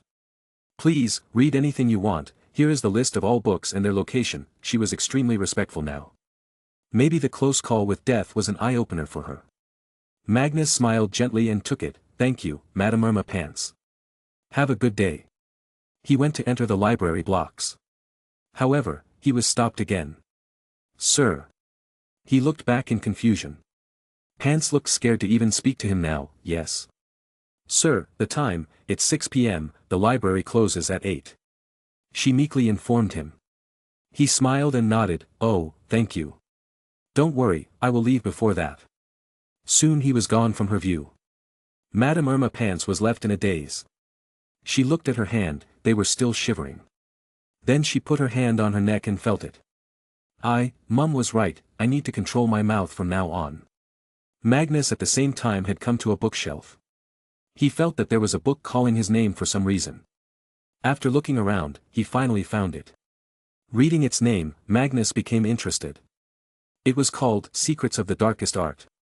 Outside the library. Dumbledore had not actually left. He disliked the librarian too, as she was too disrespectful to everyone. She oversteps her authority and forgets that her authority only lies above the students, not the teachers, as her rank was equal to what Argus Filch was. But, he was the old headmaster, he could not look bad by punishing her harshly. So, today he grabbed the opportunity and let Magnus give her a lesson. He knew that Magnus' methods were sometimes a bit extreme, but Madame Irma Pants did need that right now. However, when the scenes inside the library unfolded and Magnus ended teaching her a lesson, he felt alert and made a mental note. I must inform all our allies and staff to never talk bad about his mother. Chapter 262. Magnus cleaned the dust from the cover of the book and blew on it. It was certainly pretty old. He opened it and looked at the list of content. It was at the start. Whoa, this is as dark as magic gets. How to eat babies and get young again, changing one's gender, creating a stronger body for yourself, how to live forever, how to steal someone's soul. He muttered the names of various topics. The most revolutionary, however, was how to live forever. Magnus knew that the search for immortality was a subject researched intensively not only in the wizarding world but also in the Muggle world. So, if the method devised in this book was real, then it was certainly a huge discovery. So, he turned the pages and started to read. The dream to live forever was something everyone wished for. However, it was rarely achieved by many. The only proposed method for the most part of history was the creation of a philosopher's stone. However, we do not even know if the stone is real or not. Magnus now at least knew that this book was older than Nicholas Flamel, since the writer does not know about the stone. He continued, the closest anyone came to immortality was one person, named Herpo the Foul. He was an ancient Greek dark wizard, infamous for being a pioneer in the field of the dark arts, becoming the first known wizard to create the basilisk. But, although he used his magic to do evil things, he was still a very knowledgeable man, and most smart ones at least once in their lifetime dream of being immortal, live forever and become a god figure. So, the man used his knowledge of souls to create the method to live forever, a method so vile and evil that most would not even dream of using it. It is called Horcrux. Herpo is said to be dead now, but who really knows? Maybe he is still alive somewhere, stuck in an object. Object? You must be wondering the meaning behind this. To explain, first I need to tell you how to create a Horcrux. Magnus excitedly turned the page. Here comes the juicy part. The first step in creating a Horcrux is that a wizard first has to deliberately commit murder. However, it cannot be just simple death, as killing out of self-defense or to protect another would not suffice. One had to deliberately and consciously murder a person without regret or remorse. The logic behind it must be the intent, the hatred and the evil desire. Just like in order to cast a killing curse you need killing intent, to create this vile object called Horcrux, you need evil intent. This murderous act is considered to be the most supreme act of evil, which would result in the murderer metaphysically damaging their own soul. The wizard who wished to create a Horcrux would then use that damage to their advantage by casting a spell that would sever the damaged portion of the soul. At this point, Magnus took a cold breath. This book, why the hell is this in the library? He read further and got more disgusted by it. The reason for killing is not just to damage your own soul, but also to use the soul of that murdered person as the provider of life force. Since your soul will be damaged, you will need some kind of support to make sure it can retain itself for centuries to come. With the rune pattern shown below, one can do the ritual to complete this step. After this is done, the last stage starts. The last step is to encase the new soul fragment in an object. It can be any object, animate or inanimate, but an inanimate object is preferred as it has less possibility of getting destroyed. This was, even if the maker was later killed, they would continue to exist in a non-corporeal form. However, there were methods of regaining a physical body with a certain ritual. Now, the next part is about how to destroy a Horcrux. Destroying a Horcrux required the object containing the soul fragment to be damaged to a point beyond any and all physical or magical repair. When a Horcrux is damaged to that point, it may appear to bleed a dark blood-like substance and a scream may be heard as the soul fragment perished. The exact way to destroy a Horcrux is unknown as none have found one to try destroying it. The next part is about the powers it gives. The power of a Horcrux is to anchor the creator to the mortal realm for the sake of achieving immortality. As long as Horcrux exists, the creator's soul will be bound to the world of the living. Hence, if the body is destroyed, the soul will remain as a lingering spirit instead of passing through to the other side. Though being in such a state of existence is what very few would prefer over death. The soul can also possess others to regain physical form, which shortens the host's lifespan drastically. It is also possible, through a second party, to use certain potions to create a rudimentary body or even the true body of the Horcrux creator's soul to possess. Because of this purpose, a Horcrux is usually kept hidden and dormant, and its other powers are rarely explored or utilized. The fragment of a person's soul within a Horcrux was capable of thinking for itself and has certain magical abilities, including the ability to influence those in their vicinity and affect them mentally. The next part is about the side effects of a Horcrux and why you should never make it. To create a Horcrux is to divide one's soul, the essence of self, and it should be a warning to the wizard in itself. One of these such side effects is the dehumanizing effect. The mutilation of one's soul is said to have the master of the soul will become less human, both emotionally and physically. A third side effect of Horcrux creation is that the master soul itself becomes unstable. There is another theorized possible side effect and it's the greatest one. This is the ability to never die properly. It is said that when every person dies, their soul passes through a plane called limbo. It exists between the living world and the world of souls, commonly called the other side. But, because a wizard who makes Horcrux has divided their soul, they might never be able to cross the limbo, since there cannot be two souls of the same person in the afterlife, which most expert wizards in soul studies agree to. So, the wizard might become trapped in limbo forever. And this should be a big enough warning to scare anyone from making a Horcrux, because to live forever, you are giving up the ability to die. Bam! Magnus slammed shut the book. His eyes were dark. It really contains a real method to live forever, from step 1 to the last step. How can this writer write all this and still warn people? It's as if this was written to lure more people to try it. I need to talk to the old man. He took the book and walked out. At the desk, Madame Pants was silently sitting there and looking at the clock.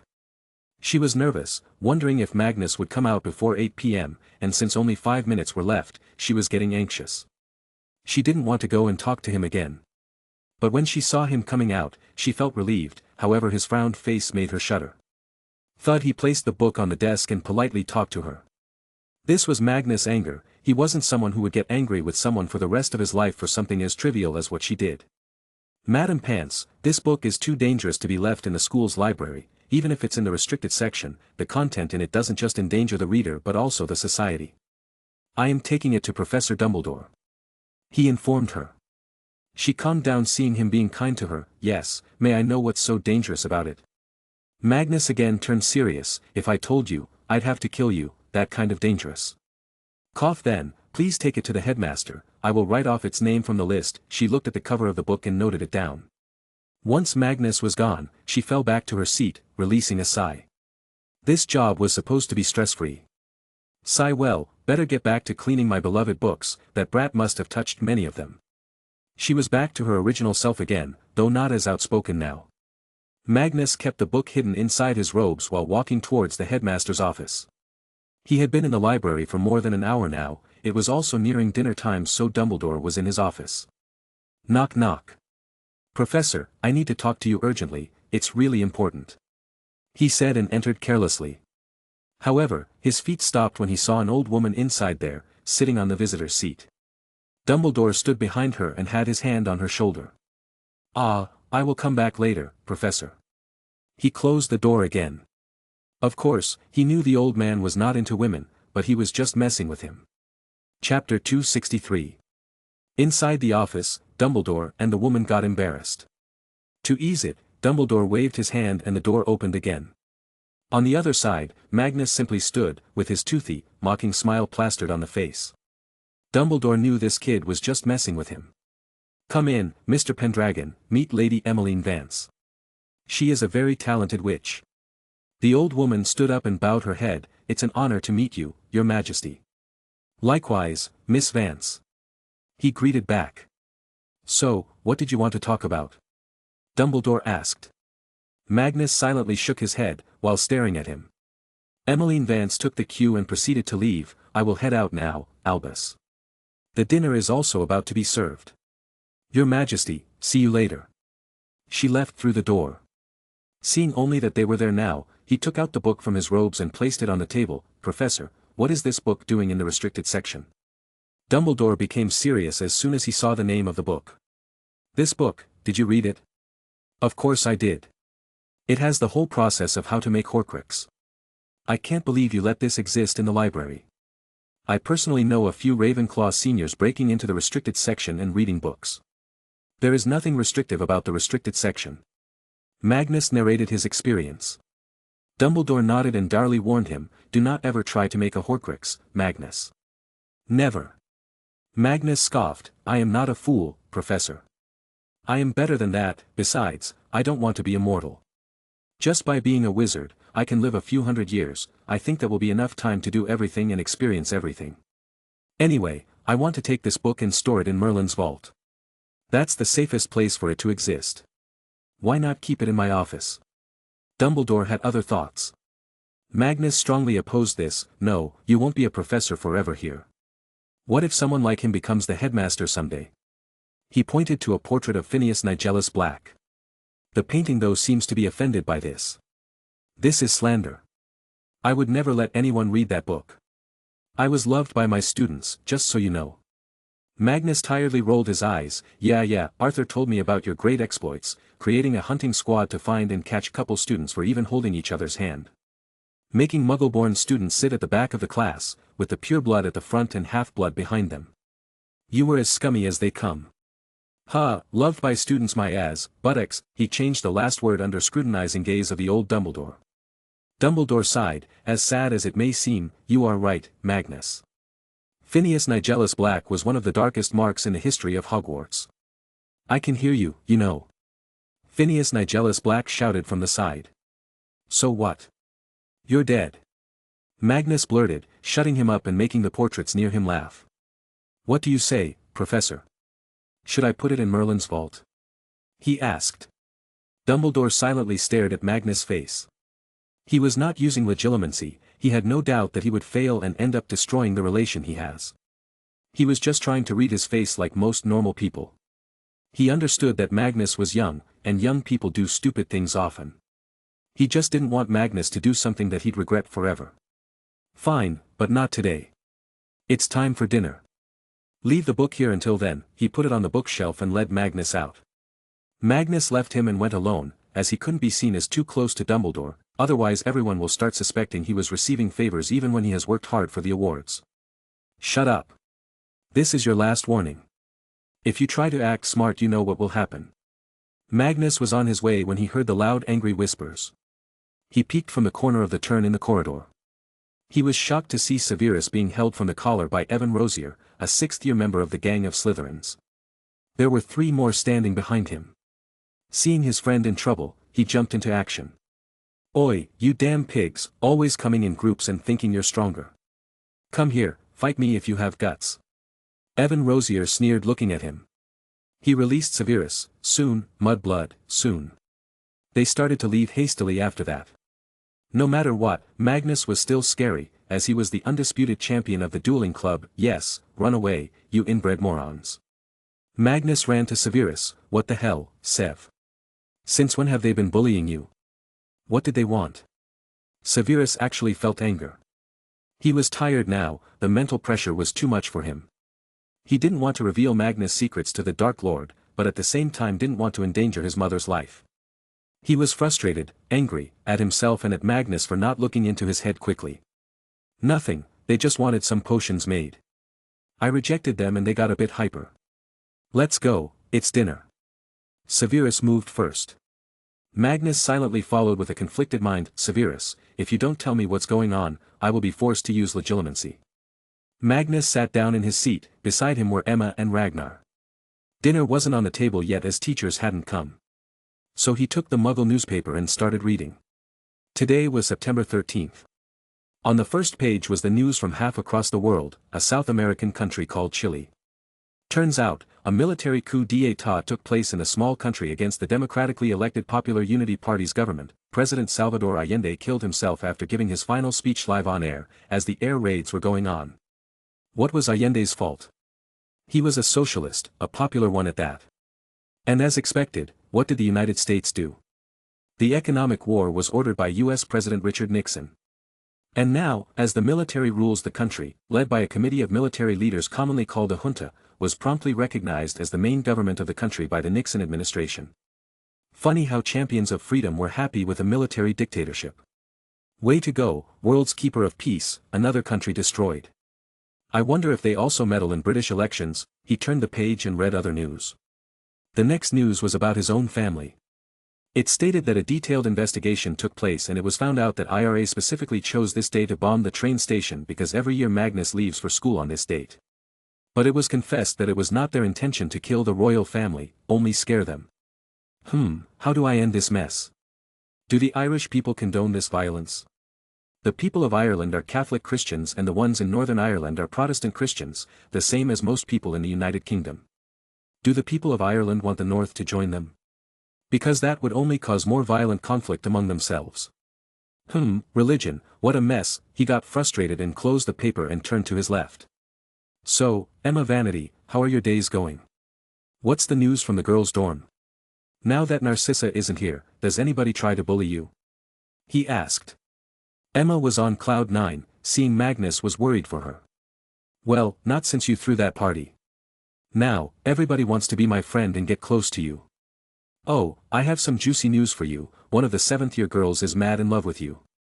She has bought a lot of posters with your face and posted them in her room. Nobody sleeps with her room anymore. Where did she even get my photo from? Magnus asked her, frustrated by just thinking about the girl. Ragnar scoffed from his side. He took out the magical daily paper. Look at this, the whole damn first page. She can have as many posters of you as she wants, man. Your photos are nearly in a paper every day. Magnus looked at the title of the news article, written by Rita. His Majesty. Loved by the angels. His Majesty makes history, the youngest person to cast a corporeal Patronus. Magnus though was dissatisfied. Arg. Yes, you should indeed be frustrated. Ragnar was cut short by Magnus grunting. She could have used a more handsome picture of mine. My jaw looks weird in this. Ragnar's mouth remained open in shock. This is what worries you? The deepest part of Forbidden Forest. Great Dark Lord, please have a seat. How may we help you? A man, in a very dirty dress, bowed in front of Voldemort's tall form. Voldemort took a seat and disgustedly looked at him. As you requested, I have decided to give you a chance to prove your loyalty to me. My lord. Anything you say. Just order. The man kneeled. I am going to need you to command your tribe and wait for my orders. On the 31st of October, near the Hogsmeade village. Voldemort ordered him and proudly walked away from the small hut. The man remained kneeling. Yes, yes, my lord. Chapter 264. Today was September 15th. Bobby was back in the country. The reason being the biggest launch ever by his company. Today, they were going to officially launch the mobile phones, as well as the whole countrywide network, except Northern Ireland though, because when the company initially started setting up the towers the IRA blew them up. Thankfully, nobody was hurt. The phones were, of course, very expensive.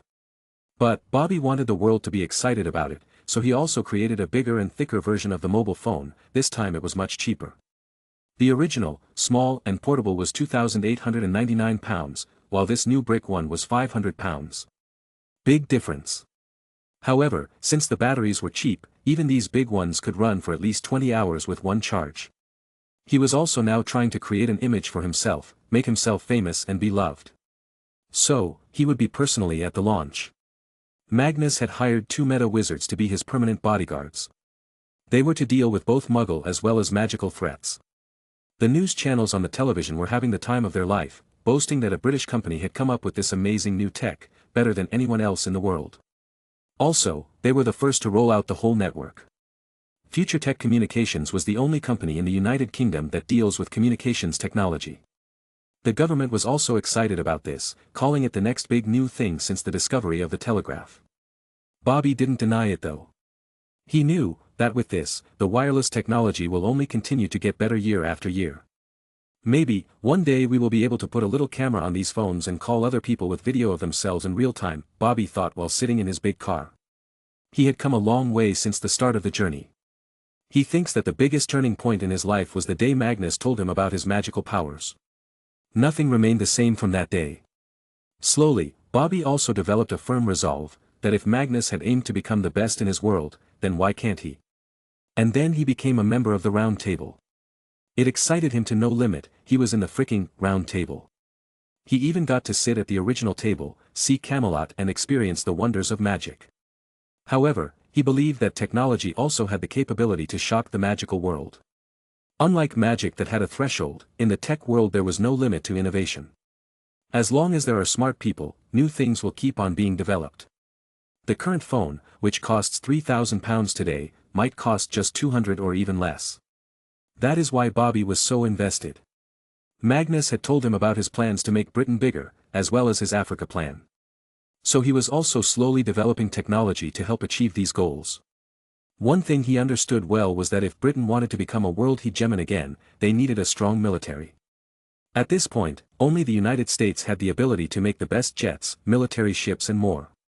So, he had spent good money on poaching talents from around the world and made them sign Magnus-provided contract papers.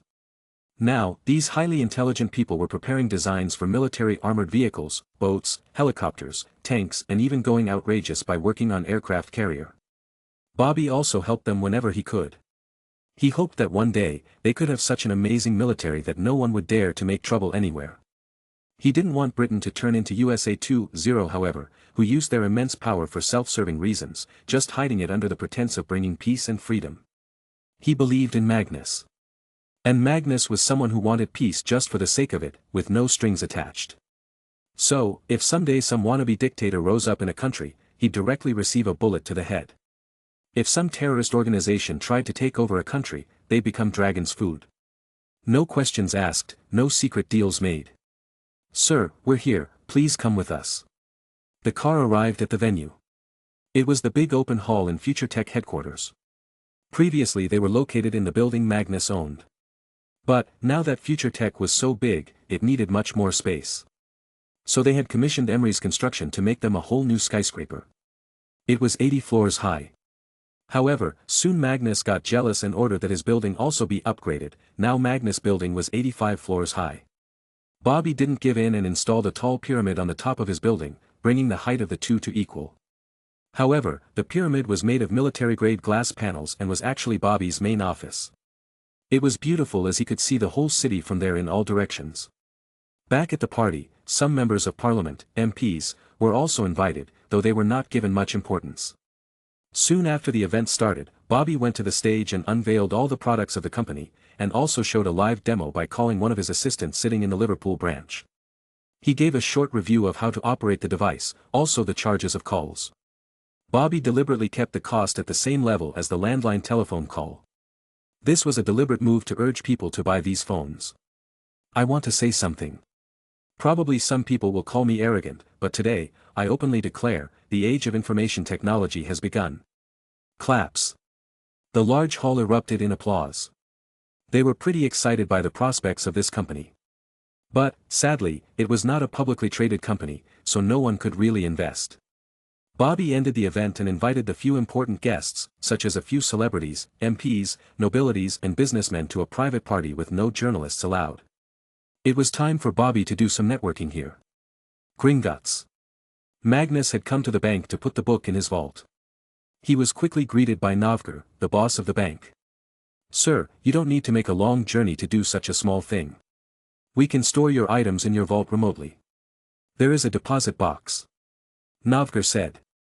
Magnus rolled his eyes. I have other things to do there too. Just send a goblin with me. I'm telling you, the more you stop me from making a direct lift to my vault the angrier I will get. He left the greedy goblin. His days were numbered anyway. Goldruck had already started his work and was slowly taking over. Magnus went through a long, slow journey to his vaults. The goblin waited outside while he did his work. He put the book in a highly protected safe. Then, he went to the wand room and picked 50 new sticks for himself. Damn it, Merlin. Just let me use the staff, I'm using wands here like they're twigs.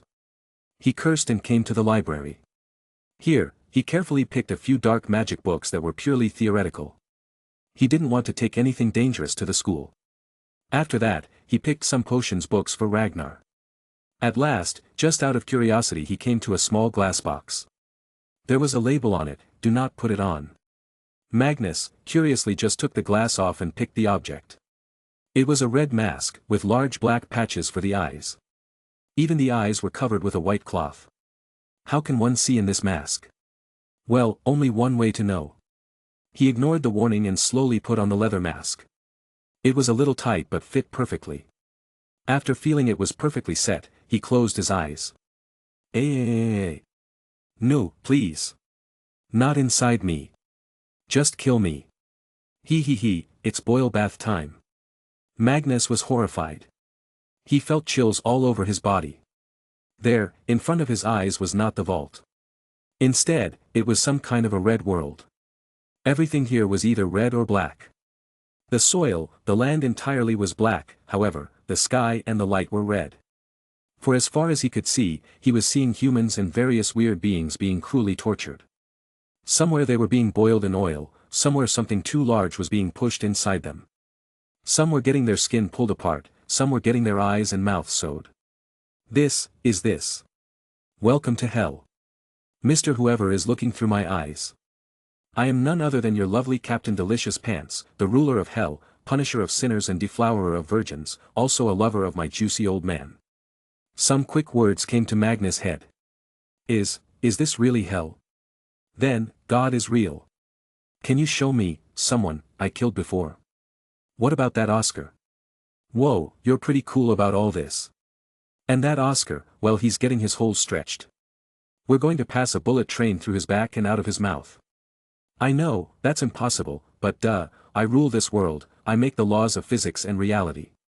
By the way, shouldn't your head be like a blasted watermelon by now? Magnus got scared as soon as he heard them.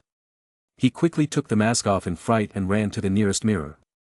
He gasped in horror, his eyes were looking red as if they were cherries, ready to pop at any moment. Thick veins had also somehow shown themselves on his forehead. God! I nearly died just now. How am I such a fool? He cursed himself. The Merlin in his head scoffed and scolded him, as always, young blood. You saw the warning. But it didn't say my head would explode if I wore it. If that was written there I would have burned this thing. Magnus said, looking at the mask in disgust. Sadly, you can't. I have tried every way to destroy it, but it's indestructible. So, I just let it be. I never want to talk with that weird king of hell. He gives me very bad vibes. Now, Magnus, you need to learn to follow the rules. Merlin once again started to give him a lecture. Magnus just tiredly muttered under his breath, man, the Merlin is a portrait so much cooler. What did you say? I can hear your thoughts. Merlin roared in anger. Magnus chuckled, are you jealous of yourself? Haha, how petty. Chapter 265. People in the United Kingdom or the world had never heard about something called shadow brainwashing. The idea was to make people build a certain thought or idea in their minds without letting them know that it was influenced by external factors. Actually, most politicians use this in one way or another. One might donate to a charity and publish the news in papers, this would make the readers feel, this is a nice politician. While in reality, he could be a retired mafia boss.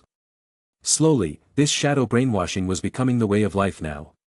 Even companies would employ these tactics, the governments were doing it for way longer already. Anything you see or read on paper or television always had some motives behind them. Motives that you don't know. For example, if a company knows that its customers love eating their meat patties, the same company would try to sell ketchup, with the tagline being, makes tasty even tastier. Even though the ketchup they sell is the same as others, the people will still buy it, because they have created this idea in their mind that with this ketchup the patty tastes better. Magnus, who was a master when it came to propaganda, had been employing these tactics for a long time now. Earlier he had to buy article slots in newspapers. Now, he owned many newspapers as well as had some shares in news channels. With this, the propaganda became much easier. In a small town outside London, Reed Pace was a family man. But he was one of the hardcore royal family haters. Why? Because he loved bashing all his life's troubles on royals, saying things like, they sit in royal castles and take our money like mosquitoes squeezing out blood. So, today when he opened the newspaper, he saw the big photo of Adam, Grace, Magnus and Ragnar. It was a story about the bomb blast, but still, more focus was on their achievements. Adam and Grace were scientists who had created things that impacted daily lives or people. When he looked at Grace's photo, his eyes turned softer. Not because he was some pervert, but because he respected her with all his heart. Why? Well, for that, Reed Pace will need another introduction. Reed Pace, one of the first 50 people on whom Grace's new stents were successfully tested. Reed Pace had acute heart blockage. He couldn't even walk for too long. And so, he opted for this trial because it was for free. And now, he could walk and even jog for as long as a normal person could. So, it was not wrong to say he felt he owed his life to the woman in the photo. On top of that, it was publicly known she was the descendant of the legendary King Arthur. This by default made many people Grace's fans. He sighed, perhaps, the only good family to come out of them bastards. Each one of these four is a national treasure. So you trust the monarchy again? His wife asked with a mocking smile. He scoffed, no, never, but if it's these four, I think they'd be good for the country. These four are known to hate wasting money on pointless parties. We'll see. Here, this is your lunch, now go or you'll be late for work. She handed him a box. The man kissed his wife and left in his car. His destination. It was the giant new hospital being built in London, and he was one of the glass workers there. He had no idea who was making the hospital, though if he did, he might have just started worshipping the Grant family. Such scenes were common these days in many households across the whole country. Some even in Ireland admired these new royals for their amazing brain. Bobby had also publicly told everyone that without the help of Adam and his batteries, making the mobile phones would have been impossible. So, adoration for the Grant family was coming from everywhere. Hogwarts. Magnus was worried about Severus. He had his doubts that something must have happened, something that does not allow him to speak about it. Maybe, someone has forced him to snoop on us. That would explain why he's running away every now and then. Magnus didn't know that he had already solved the mystery. But, without confirmation, he could not do anything. I need to be careful and not say anything secretive near him, this way at least he can relax. While I find a way to get to the bottom of it. Magnus soon forgot these things as he had better things to focus on. 1. He had brought a computer with him this time, so he'd need to set that up in his room. 2nd, he needed to read the book, Blood of the Dragon. He was walking down the hallway towards his common room when he suddenly heard the faint sound of water splashing. So he went to investigate. It led him to the balcony that overlooked the lake. It was the place with the best view. But, he quickly took his steps back. Holy moly. They're kissing each other, a bit too much. He's sucking her soul out of her mouth. It was at that moment Magnus realized that by now Dumbledore had probably removed the anti-kissing rules. So the couples were satisfying their lust with just kisses. Gross. Should I sting them with a charm? Sigh, I should just go. He headed towards his dorms. Hee hee. This time Magnus heard some chuckles. So he followed it. He found Sirius and James standing outside a door and peeking inside. Magnus silently went to their back and patted. What's the matter? What are you looking at now? He scared the two. What the, damn it Magnus, let us watch in peace. James cursed him and didn't give too much attention. Magnus, in interest, looked inside from the narrow gap in the door. Don't, what if it activates magic? Don't worry, touching isn't against the rules. Magnus nearly vomited. Arg, what has happened to this school? Why has everyone turned so horny? You're a kid, Magnus. You won't understand the joys of this. Sirius scoffed. Magnus scowled. What joy? You two are currently peeking at two lovers making love. You two are the weird degenerate ones. Go away, Magnus. We're busy, we like being degenerates. James tried to shoo him away. Magnus left them be and walked to the Slytherin common room. But he was having double thoughts about his decision. Did I make a mistake by allowing them to kiss? When he entered the common room, a smile took over his face. He loved being here now, mainly because of the slow and calm music that elevated the atmosphere of the hall. Bang! The music stopped.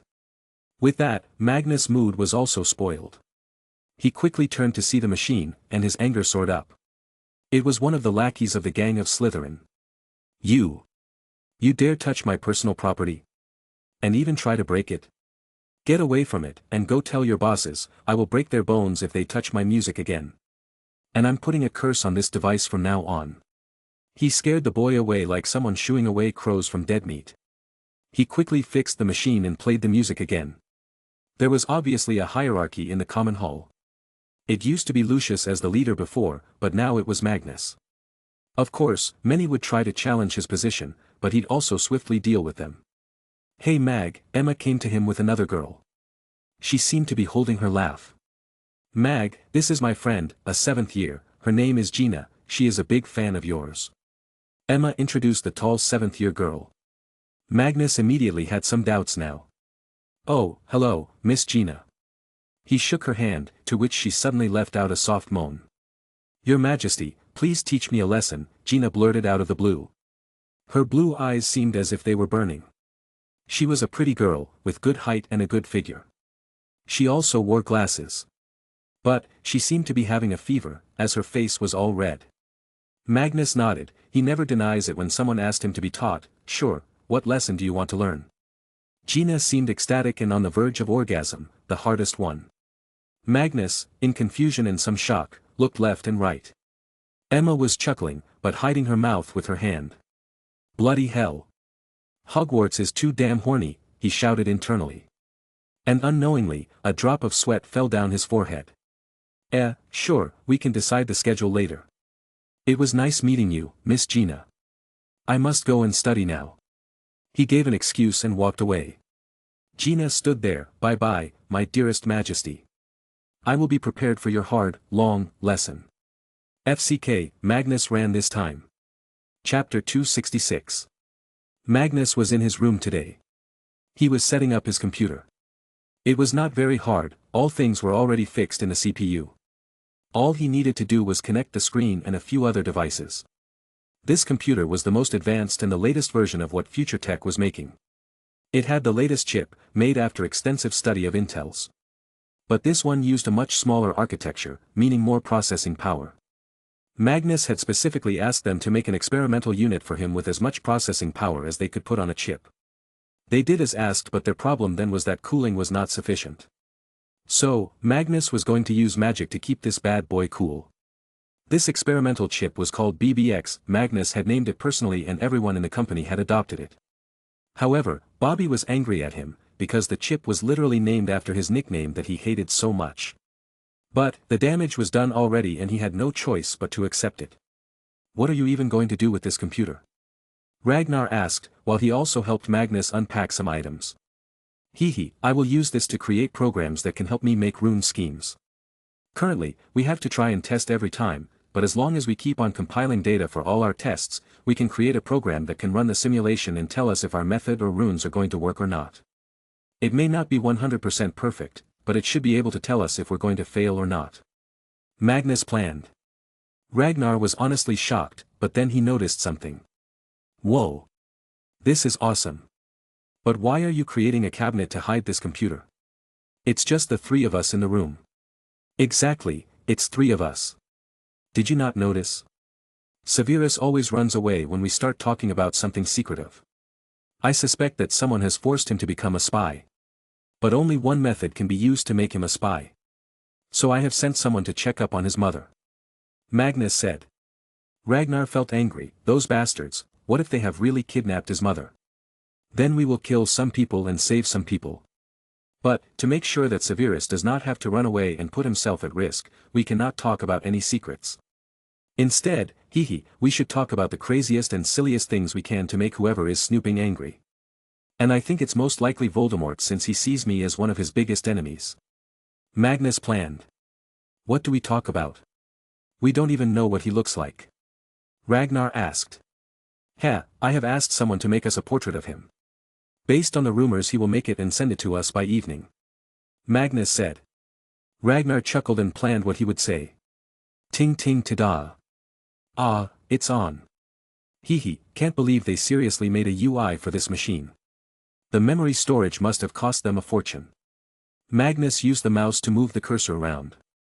The screen was like a colored television, and there were lines of texts that could be clicked on, basically folders but with no icons, only text. Rag, hand me one of the empty floppies. He said. He then inserted it into the computer and started typing like crazy. He felt like some kind of a crazy scientist. In the past few years, Bobby just out of enthusiasm kept on sending any good new computer science-related book he could find. Magnus too, in his thirst for all kinds of knowledge, kept on reading them. So, slowly he developed pretty good computer coding abilities. But his motives were all tilted towards magic. Ragnar shrugged and walked to his own table. Well, enjoy your evil plots. I'm going to read about how babies are made. Click click CL. What? Why do you want to read about how babies are made? Magnus asked him with raised eyebrows. Damn my mouth, Ragnar cursed himself as he sweated. Well, I have a friend who can't have babies so I thought I could maybe make a potion to help him juice some of them out. Ragnar stutteringly answered. That's me, you bastard. Magnus shouted, but then his face became softer. Do you really think the potion can solve it? He asked him seriously. Ragnar shrugged, who knows, brother. But if a potion can make it stand tall as a flagpole, why can't a potion heal your impotence? Nothing is impossible, I just haven't found how to make it possible yet. Thud. Magnus gave him a hug. Thanks, Ragnar. You're the best potioneer in the world. If there is anybody who can make such a potion, it has to be you. Magnus was very good at hiding his own feelings, while good at reading others. So he had never really told anyone, but he was terrified after finding out that he couldn't have kids. He felt scared that even after he becomes the king, he might be the last one. So finding a fix for this was a top priority. Hell, he was looking for alchemical ways to fix it, even looking for some runes he could inscribe on his dong to make it work normally. Pat pat. Ragnar smiled and patted his back. We're brothers, this is the least I could do. Besides, when our new sibling grows up, I will need new little younglings to play with. I remember once when a little sleeping baby held my finger with his tiny hand. It was the best feeling in the world. Then have your own kids, Rag. Why pin your dreams on me? Magnus inquired with raised brows. Ragnar shook his head. Nah, I'm too crazy to be a good father. I'm afraid most girls would creep out when they truly know me. So, I have decided to marry my profession. I will become the best potioneer in the world, maybe a decent wizard too. I guess our new siblings will be our tests. If we can be good with them, I think we can be good fathers. But, FCK. We're just 13, Rag. Let's not talk about this stuff. I'm going back to work. He was disgusted by himself, most likely cringed too. Ragnar did the same and the afternoon came to an end. We have an announcement to make today. Dumbledore stood by the podium in the Great Hall. It was dinner time. All the students became silent and let the old man speak. As most of you probably know, Hogwarts is not the only school that teaches magic in the world. There are many more, strong ones too. So, my friend Nicholas Flamel suggested that we strengthen ties with the wizarding school in France, Beauxbatons Academy of Magic. We are going to be holding a few competitions with that school every year from now on, possibly more schools will join later. These competitions will range from potioneering, safe dueling, transfiguration, quick and the biggest of all an inter-school Quidditch Cup. The timing of these is scheduled for December, just before the Christmas holidays. Only students in or above third year are allowed to participate. To select who will be going to Beauxbatons Academy of Magic, first, an inter-house competition will take place in all these branches. 5 students from each category will be sent, as well as 2 Quidditch teams will be sent. However, let me warn everyone. Dumbledore gave his iconic tilted gaze look, which was a sign of warning and that he was very serious. This is a matter of pride for Hogwarts. So I expect the best behavior from all who will eventually go. Hence, all those who try to cheat, or are caught cheating, will be given the strictest punishment. Ranging from detention, being held back from graduating into the next school year or outright expulsion from the academy. Let's eat now. Dumbledore went to his seat. He was originally planning on restricting the competition for just 5th to 7th years, but knowing Magnus, he relented. He already knew that at most, Magnus, Ragnar and Severus would be going. All the other 3rd to 4th year students just don't stand a chance to beat the older students. As soon as this announcement was made and they were free to talk, the whole hall erupted in loud talks and cheers. The teachers smiled seeing this, as this cheerfulness was spreading positivity. Magnus and Ragnar were the same. They both proclaimed that they shall win glory for the school. Emma, start practicing. I'm going to get real serious this Quidditch season. Magnus advised her. Emma's eyes shined. She was about to jump and hug Magnus but controlled, yes. This season will be legendary. However, when they saw Severus, Magnus turned to Ragnar and nodded. So, both of them started talking crap about Voldemort. Rag, what do you think about bald people? Aren't they just the ugliest? Magnus started. Ragnar showed disgust. Ugh, bald wizards are the worst, look at their crappy fashion sense. Huh, and how their bald heads are always shining. Pfft, Ragnar, I heard Voldemort is also bald. I wonder if he gets any women. Magnus added. Ragnar was quick to deny, nope, that face, only a mother could love. Wait, if I was his mother, I'd throw him away. True, he truly is one ugly thing. He should call his order of Death Eaters, Shit Eaters, because only that can explain why most of them look like crap. Magnus said. Ragnar laughed, aha, Mag, what if, that's how they really look? I mean, your theory of inbreeding is real after all. Magnus scowled, yeah, they are indeed a bunch of inbreds. I guess all of them should have just dropped on their heads and died the moment they were born. Especially that Voldemort. Do you think Voldemort is his real name? Emma asked, unknowingly taking part in this bashing. Magnus denied, of course not. I bet his real name was so ugly, he decided to change it. I'm ready to bet money on this fact. Ragnar poured oil on the fire. Both of them ate merrily and continued to bash Voldemort. Severus just silently ate his food, but felt great joy in his heart. In an unknown location, in a shack. Voldemort had been listening to everything. He was delighted when he heard the announcement. But what came next blinded him in rage. His slit eyes became red, he rubbed his hand on his bald head every time it was made fun of. Then he was called an inbred, and that made him crazy. I will kill them. Re-e-e. Chapter 267. London. A.H. The baby moved again. Grace, sitting on the couch in the living room, chirped happily. Dear, drink this potion. It will make your body stronger, so you can easily go through the process. Martha, like the ever-careful and worrying kind lady, said. Grace drank it and smiled kindly, you are so kind to me, Martha. I was born to protect Camelot and serve his majesty. Now, he even calls me grandma. Can I not try my best after all this? She reasoned. You're the best, Grace hugged the old magical cat. Grace's days were not boring. Every day someone would come to meet her or spend time. Her parents, even the Queen, Bobby also came with his mother once. On days when nobody came, Martha was there. Chad also provided an amazing amount of entertainment. It was the best and calmest time of her life. She didn't even feel any pain at all since Martha continuously gave her potions to strengthen her body. Adam meanwhile took good care of her, notching down on his work these days. Sigh. I wish my little kitties were here. The house feels empty without their constant bickering and pranking.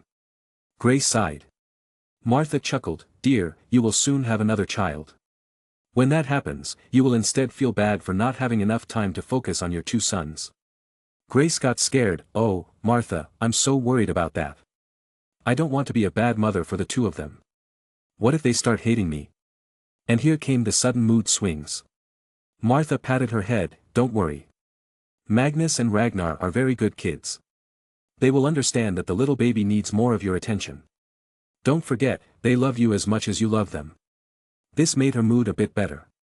Yes, that is indeed true. Sigh. Halloween is coming, I wish Magnus could be here. I would have loved to dress him up in the new princess dress I bought. Martha didn't say anything this time, but she wondered if Magnus shuddered or not. Hogwarts. He did. Magnus felt a sudden chill run down his body. Why is the potion lab so cold today? What do you mean? The temperature is all good. Do you have a fever? Ragnar checked his forehead. Attention, students. Today, we are going to be making a potion called Shrinking Solution. This is a potion that causes the drinker to shrink to a smaller form. It is bright green when brewed correctly and, if prepared incorrectly, it can be poisonous. Slughorn entered the classroom and started giving his lecture. Today, the class was with Gryffindor students. As Slytherin and Gryffindor were not close buddies, they occupied two sides of the lab. Slughorn continued with his lesson. This potion is not the latest invention. It has existed for many years. In the past there was one documented event that even made it to Muggle mouths. Back in the Middle Ages, a wizard Samuel Plunkett was persecuted by a Muggle village. To get his revenge, he poured shrinking solution down the village well and terrorized the shrunken villagers by chasing them around in hobnail boots. There is another account of it being used in the past. In the 1500s, an accomplished potioneer Zygmunt Budge developed his own advanced version of this potion. It proved so powerful that, when he accidentally split a small amount on the grass outside his house, it caused an entire flock of sheep to shrink to lambs the size of mice. Budge went on to use the shrunken lambs as ear warmers in the chilly winters. Budge also sent the potion to his two brothers. Both of them shrank to the size of beetle, and it's believed they spent several days hiding under a cupboard while their cat tried to scoop them out and eat them. However, ignoring these mishaps, one practical use of this potion is in the transportation of livestock. It allows for a wizard to carry an entire herd of pigs in the pocket. Now, I will demonstrate to you how to make it first. After that, you will try. As Slughorn did this, Magnus felt excited by it. He turned to his good brother Ragnar and asked, Brother, can you make a version of this potion that can work on non-living items? Like just throw it on an item and it will shrink? Ragnar fell into deep thinking. I may be able to do it. The reason this potion works is that it gets mixed with acids in our own bodies. So, maybe if I can replicate it, I can make a shrinking solution that works on all things. Awesome. Please make it. I am going to start a new company, which will be strictly about postal services, but it only sends large cargo instead of letters. I will buy some aeroplanes and print so much money it makes my assistant and accountant cry. I am ready to give you half of the shares. What do you say? Magnus asked. Ragnar licked his lips. Who doesn't like money? Cool, what would you name it? Let's call it Summer Sens, in short, call it SS. He proposed. Ragnar loved the name, named after our dear Summer, right? Yes, she deserves some recognition. Cool, I will work on this potion. Magnus nodded and happily started writing about plans for this company. After all, he knew one thing, that if he wants to dominate the globe into obedience, he's going to need a lot of money.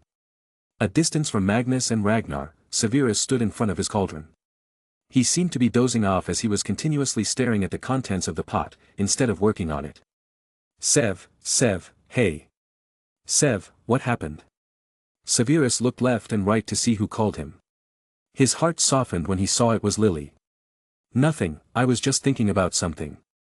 She chuckled. Whoa, never thought I'd see a day when Severus also slacks off. Well, I guess it'll be just the two of us working here. I went to Magnus and Ragnar, but they were having their occasional round of evil laughter. I wonder what they are planning. Severus nearly laughed with a snort. They often do that. Let's make the potion then. Yes, let's do it. She helped Severus with the ingredients. Sev, are you okay? You've been acting a little strange these days. Why do you not come to the lake anymore? I thought we had planned to always meet there every weekend and study together. She asked him shyly. Severus felt his heartache. He finally had a chance to get close to Lily, but damn, Voldemort messed everything up. It's not that I don't want to, I'm just too occupied with something. I promise I will come there in a few weeks. I'm always busy. You need to embrace some Gryffindor every once in a while. Look at Magnus there, look how he's messing with his potion. She pointed with a dreamy face. She still had a crush on him, just not as big as in the past. Severus frowned. That, he's just pouring random ingredients and hoping it'll make something good like the last time he made the most dangerous poison in the world. But still, to make such a genius mistake, you need some knowledge about the items, she defended Magnus. Severus nodded at that. True. He has indeed memorized the books. Though it's debatable if he's just too good at being bad or plain lucky. He saw Magnus scratching his head in confusion and annoyance as he tried to make his potion. Severus sighed in his mind. He truly is genetically bad at potions. But, sadly, the girls still seemed to idolize him. He said the last words after looking at the girls of both, Gryffindor and Slytherin, staring at Magnus. To them, everything Magnus did probably felt like slow motion. This was how the potions class came to an end after 2 hours. Magnus fabulously failed to make the potions. But, he did end up making a potion that can kill termites. So Slughorn just sighed and moved on. Ragnar, as always, exceeded and got praise. After the potions class, they had no classes. So, Ragnar went on to create the potion that Magnus asked for. But he needed Slughorn's help at the start. Severus was also nowhere to be found. Magnus, seeing nothing to do, went to his office.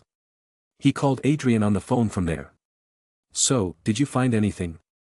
Adrian answered, No, sir. We followed, we searched but found nothing. The woman living in Severus' home is indeed Eileen Prince. She goes to work every day, chats with Mrs. Evans, and goes shopping for groceries.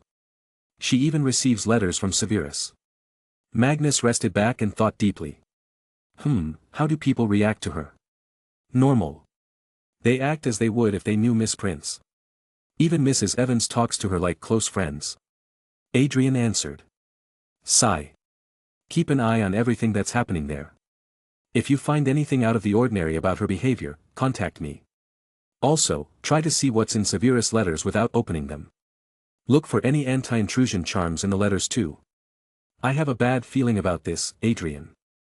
I have doubts that Voldemort has made his move, and I need to find out what it is. One more thing, keep the force ready to move at any moment. Tell all the members of the army of Merlin to stay on standby but don't do anything suspicious. He ordered Adrian. Adrian took a breath of cold air. They had an army of 300 warrior wizards who had agreed to fight for Magnus. Although Meta and Emery's construction employed more than 3,000 wizards, they didn't trust everyone. I will pass the orders. But, Your Majesty, why don't you use legilimency on Severus? Adrian asked. Magnus became silent. I might just do it. You make sure you keep an eye on the situation. Take care. He hung up and stayed still on his recliner chair. He looked at the ceiling, deep in thought. Multiple scenarios ran through his mind. If I do use legilimency on him, what if he finds out and turns out to be innocent? What if Voldemort finds out? Too much risk. Reading the mind should be the last option. I hope some real evidence is found soon. But Magnus still felt like he should use legilimency as soon as possible. Chapter 268. Arg, what the hell is wrong with all these girls? I'm just 13, and they are nearly 18. This is pedophilia. Magnus once again ate chocolates he got in a love letter. Though he burned the letter first. Ragnar laughed. Well, I bet they're all gold diggers. Quite seriously, as you probably hold more gold than the rest of the world's gold reserves combined. Magnus chomped on some more chocolates and scoffed, as if I can't see it through. That 7th-year girl that Emma made me meet, she was probably wet just after shaking hands with me. How can someone be so lewd? Well, Severus was like this too when he came to the school. I think it's just a phase. You probably shine like a light bulb in this dark castle. I'm gonna be honest, you're an average guy in looks. Ragnar replied while throwing an underhanded insult. Bam! Magnus jumped on Ragnar's back like some ghost. What do you mean average? Look at my face, it's perfect. Once I grow a beard, I'll be the most handsome bastard in the kingdom. But, you. You're my copycat. What do you mean? Ragnar asked, ignoring the leech on his back. Well, you try so hard to be like me. Let's just start with your hair. Magnus pointed out. Ragnar madly shouted, I was born with them. I didn't choose to be blonde. And blondes are often stereotyped as stupid. Why do you think Marilyn Monroe was so popular? Have you seen her movies and the list of her husbands? They all scream, bad life choices, If I had a choice, I'd have some other hair. No, don't try to derail the discussion. I'm blonde, you're blonde, we're one of the smartest boys in the country. Also, you copy my fashion. Magnus accused him again. Bam. This time Ragnar threw him away, because it's the school uniform. Come on, make good arguments at least. Can I please read my book? Stop fooling around. Severus barked from his table. Magnus, as if found a new target, skipped toward Severus. My brother Severus. How is your relationship going? Did you confess to her yet? That is none of your business. He replied stiffly. Rag, wanna spar with me? Severus says he'll join us too. Magnus blurted all of a sudden. And before Severus could deny, Ragnar jumped. Sure, it's been a while since I tried to cast a number of spells in succession. Amazing, let's go near old Hagrid's hut. He can be our referee. Magnus proposed. Severus internally took a sigh of relief. He was afraid Magnus would mention the room of requirements. However, what Severus didn't notice was that Magnus was constantly keeping an eye on all his reactions and he had purposefully suggested this alternate.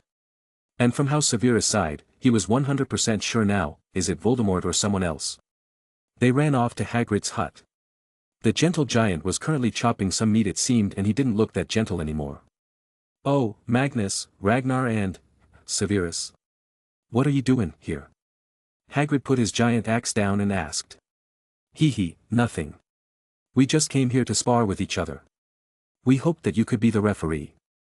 Magnus proposed the idea. Me? Really? Yevi, so many more teachers. They can help you better. Hagrid responsibly decided to decline. Come on, Hagrid. You even got your wand back. You can absolutely be the referee, Ragnar insisted. Hagrid looked nervous. I don't think that would be good. How about I be the referee? All of a sudden a new voice came from the cabin. They turned around and found it to be Moody. Magnus smiled. What are you doing here, Professor Cyclops? A frown appeared on Moody's face, but it vanished the next second. I am a professor in this school if you have forgotten. Come on now, fight each other. Magnus felt as if Moody just wanted to see them fight for his entertainment. But he relented and went on. Moody was the best referee they could ask for. Okay, let's do rock paper scissors, Magnus suggested. The three got close and played the silly game. The first one to get out was Magnus, meaning he will be the first fighter. Then Ragnar lost, making him the second fighter. So, it was Magnus versus Ragnar, then the winner will fight Severus. Get ready to get wrecked, Ragnar. Magnus taunted his brother. Ragnar smirked, long gone the days when I used to be weak. With the power of potions and alchemy, I will defeat you. Magnus raised his brows, really? Then let's see what you have invented this time. Boom. Ragnar took out his sword from his pouch. This was the famed sword of the Viking king Ragnar. But Magnus noticed some changes to it. Its hilt had some kind of gemstone attached to it, there were 5 in total. The blade also now looks metallic green, with some runic symbols. You think a sword can beat me? Wishful thinking. Magnus also took out his sword. Clash. Their swords soon clashed and Magnus received an overhead blow from Ragnar's sword. So he tried to block it. But that was when Ragnar smiled gleefully. Huh, Magnus, this is not a normal sword. Magnus gasped.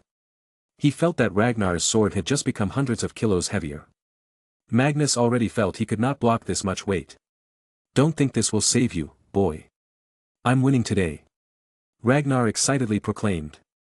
The next moment, the green stone on Ragnar's sword cracked and poured acid on Magnus' arms. It immediately burned. Ragnar was not afraid to use this though, as he knew these injuries can easily be cured, and since this was a friendly fight he did not use any powerful stones. But to Magnus, it did hurt like a btch, he cursed. Magnus was being pushed to the ground. Seeing no way around it, he got serious. If this is the case, then, I will have to use my ultimate strategy. Ragnar frowned and opened his eyes wide to look around. But just then Magnus smirked and jumped away, letting his sword fall to the ground. At the same time, he shouted, Magnus style, blinding ninja technique. Magnus did something. And its effect also became clear a second later with Ragnar's shouting, my eyes. You bastard. That's cheating. You can't throw sand. Magnus chuckled with a raised chin. He slowly walked to Ragnar.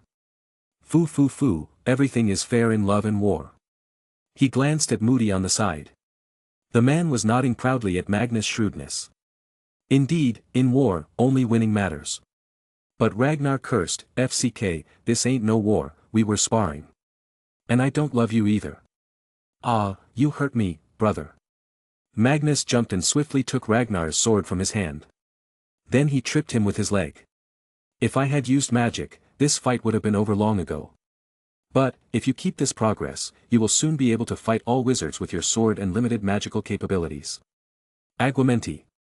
Magnus cast a water charm and poured it on Ragnar's face. His hair soaked, Ragnar angrily glared at Magnus. But he couldn't bring himself to refute. He knew, when he would fight an enemy wizard, there wouldn't be any chivalry. There will only be one winner and it doesn't matter what means you use to win. Magnus wins, Severus, go and fight, Moody spoke from the side. But when Ragnar came and stood beside him, he ruffled his hair, you are a genius, lad. Your sword was an amazing creation. When I was your age, I was dealing with how to get rid of my acne. Ragnar felt somewhat better with this appreciation. Fight. Moody ordered. Magnus and Severus were both proficient in charms, so this time wands were out the second they started. Confringo. Severus cast. Magnus, not even a second later, just as Severus was chanting, responded with a reply. Confundo. Protego. He even cast 2 spells at the time of Severus' one. He not only defended from Severus' charm but also sent a confusion charm. As it could be seen, Severus looked confused and disoriented. Now, all his spells will be off target. Severus got into a frenzy and sent charms one after another. Stupefy. Relatio. Levi Corpus. Blimey. Hagrid from the side cursed as he nearly got hit by one of the rouge charms. Magnus had not even moved from his place as none of Severus' spells was hitting him. So, he cast just one charm to defeat him, Impedimenta. The charm stops the enemy from approaching by knocking them back or tripping. Severus' body flew a few meters back and fell down. Seeing Severus was not moving, Magnus quickly ran to him. Hey, Sev, get up, man. What happened? Magnus felt worried. He took out his wand and cast a minor healing charm, Episky. But Severus was unmoving. What the hell? It was a normal fight. Sev, hey. He quickly pried open Severus' eyelids. His eyeballs were not moving at all or reacting to the light. He checked his heart and pulse, which turned out to be normal. He panicked and quickly picked him up with a Wingardium Leviosa. To infirmary, now. Damn it. Let me take him with apparition. Moody ran to the rescue. He left immediately and Magnus and Ragnar came running on foot. What spell did you use on him? Ragnar asked worriedly. Normal Impedimenta. It's much less violent than your potions. I hope he's fine. Magnus guiltily said and ran towards the infirmary. Severus had no idea what had happened outside. As soon as he was hit by the Confundus charm, all he saw was that he was surrounded by Death Eaters. So he started blasting charms in all directions and frantically moved. Then, he got hit by Voldemort's curse and became blind. Chapter 269. Ha ha ha, you are one of us now, Severus. If you want to save her, spy on that mudblood prince. Do as we say, or she suffers. Don't Sev. Don't do it. Look at his face. Yeah, I bet he's dreaming about Lily. Who knows, it could be some other girl's. A man can do anything in his dreams after all. Hey. What's with this stupid discussion? Be civil. Severus, who was having a nightmare not long ago, now felt the dreams becoming chaotic. Slowly, his brows furrowed and he opened his eyes as he broke off from his sleep. The first thing he saw was the chin view of Ragnar and Magnus. And mind you, looking at a human from his chin was not beautiful. They looked like some monster. Severus in shock jolted up. But then he recognized the two fools. They were fighting over his dreams and now arguing with Emma. What's with so much noise? Can't I even sleep? Severus grunted. Magnus happily stood up, Ragnar, look at what you have done. You disturbed him. Ignoring Ragnar's gaze, Magnus helped Severus sit. What happened to you, brother? I just cast a simple spell on you. I don't know. Maybe it hit some nerve or something. Severus said. In reality, he was not sure. What happened to him was so bizarre, maybe I was too stressed out. Okay, step aside please. Madame Pomfrey pushed Magnus aside and started checking Severus. You seem perfectly normal now. You can go to your dorms or stay here for the night. I recommend you stay here so I can help if something happens again, she suggested. Severus immediately accepted. I will stay here then. Magnus and Ragnar, respecting his choice, left after saying goodnight. They went to their dorms, as they had already missed dinner. Did he stay there due to his fears? Ragnar asked. Yes, I think so. I'm gonna read a book now. Magnus said and took out the Blood of the Dragon book. It was written in a level of runic language that Magnus could somewhat understand. It took him time but he could do it. So he started reading from 9 p.m. to 12 in the morning. In the 3 hours, he made decent progress. The content of the book was about what after effects one might face about doing a ritual to mutate yourself with a beast's blood. It seems I should read this book completely. He muttered after reading about the visible effects. Because it was written by Merlin, who also had dragon's blood, the same conditions applied to Magnus. That it is possible that after mutation the animal's nature might also bleed into the nature of the person. Magnus felt it, he could generate fire naturally. Then there was also the mention of increased greediness and thirst for money, especially gold and diamonds. There was also the increased pride in oneself. Magnus felt like he was really reading about himself. And it felt weird. So he ended the reading session there. Yawn. Good night, Rag. Said and went to sleep. Ragnar was still working on his potions and alchemy formula. Ragnar knew that without a good ability to cast charms, if he wanted to become strong to the point he's overpowered, he'd have to work 10 times harder than a normal wizard. Ragnar sighed. Are you seeing me, old man? You didn't raise a lazy boy, he muttered, remembering the kind old man with glasses who raised him when he had nobody. Small make, skip if you have not read Grandpa Universe. Heaven. Achu. Boss, please don't do that. You just caused a tsunami on 100,686 planets. Dobby complained from his table. Alexander Maxim Universe, also known as Grandpa Universe or Supreme God, wiped his nose. Forgive me, Dobby. Just had the urge. I wonder which being remembered me so strongly that even I felt it. Alright, send the next person in. It's 100 forced labor kids who died in that factory crash. Quickly, prepare the playroom. Bring all the toys there and tell Beige Avengers to put on their Avengers costume to act the play. Also, send a lightning strike on the person who owned the factory, the one who built it, the government officials who turned a blind eye. And let the CEOs of the companies that buy the products from these companies face bad luck for a month. This was God's decree and it shall be followed immediately by angels overseeing the target world. This was how God rules. Righteous, kind and fabulous as always. Hogwarts. Magnus woke up the next morning to see Summer sitting on his chest and looking at his face. Magnus nearly had a heart attack from the scene. What happened, Summer? You want to go out? Sorry dear, I forgot to keep the window open. You should have pecked my face. He apologized to the kind lady owl. He quickly opened the window and let summer fly out. It was 6 a.m. in the morning. He didn't want to sleep anymore, so he decided to go to the common room to read the latest newspaper. He had bought a subscription for all of them. He had even told Magical Daily, his own news company, to send him Muggle newspapers as well in the bundle. Without a care, he went out. It was nearly the end of September already, and being in Highland up north, the temperature was falling. So the fireplace was lit, but the common room was empty. He flicked his wand and put some jazz on. Next moment he made tea for himself. However, just as he was about to take a seat, he noticed a little boy, most likely from first year, sitting on the floor by the fireplace and writing something on a notebook. The boy was startled by the sudden music. Magnus was still not familiar with all the first years, so he went to the boy. "What are you doing?" The boy flabbergasted, I was just revising." Magnus glanced at the book. "Oh, you're studying charms. That's my strongest point. What problems are you facing?" The boy shyly answered, I am very slow at grasping the spells, Your Majesty. Just call me by my name." "And didn't you get my personally written booklet? It has all the shortcuts and tricks to casting all the spells and solving the problems for the whole first-year course in all subjects." Magnus asked him while sipping the tea.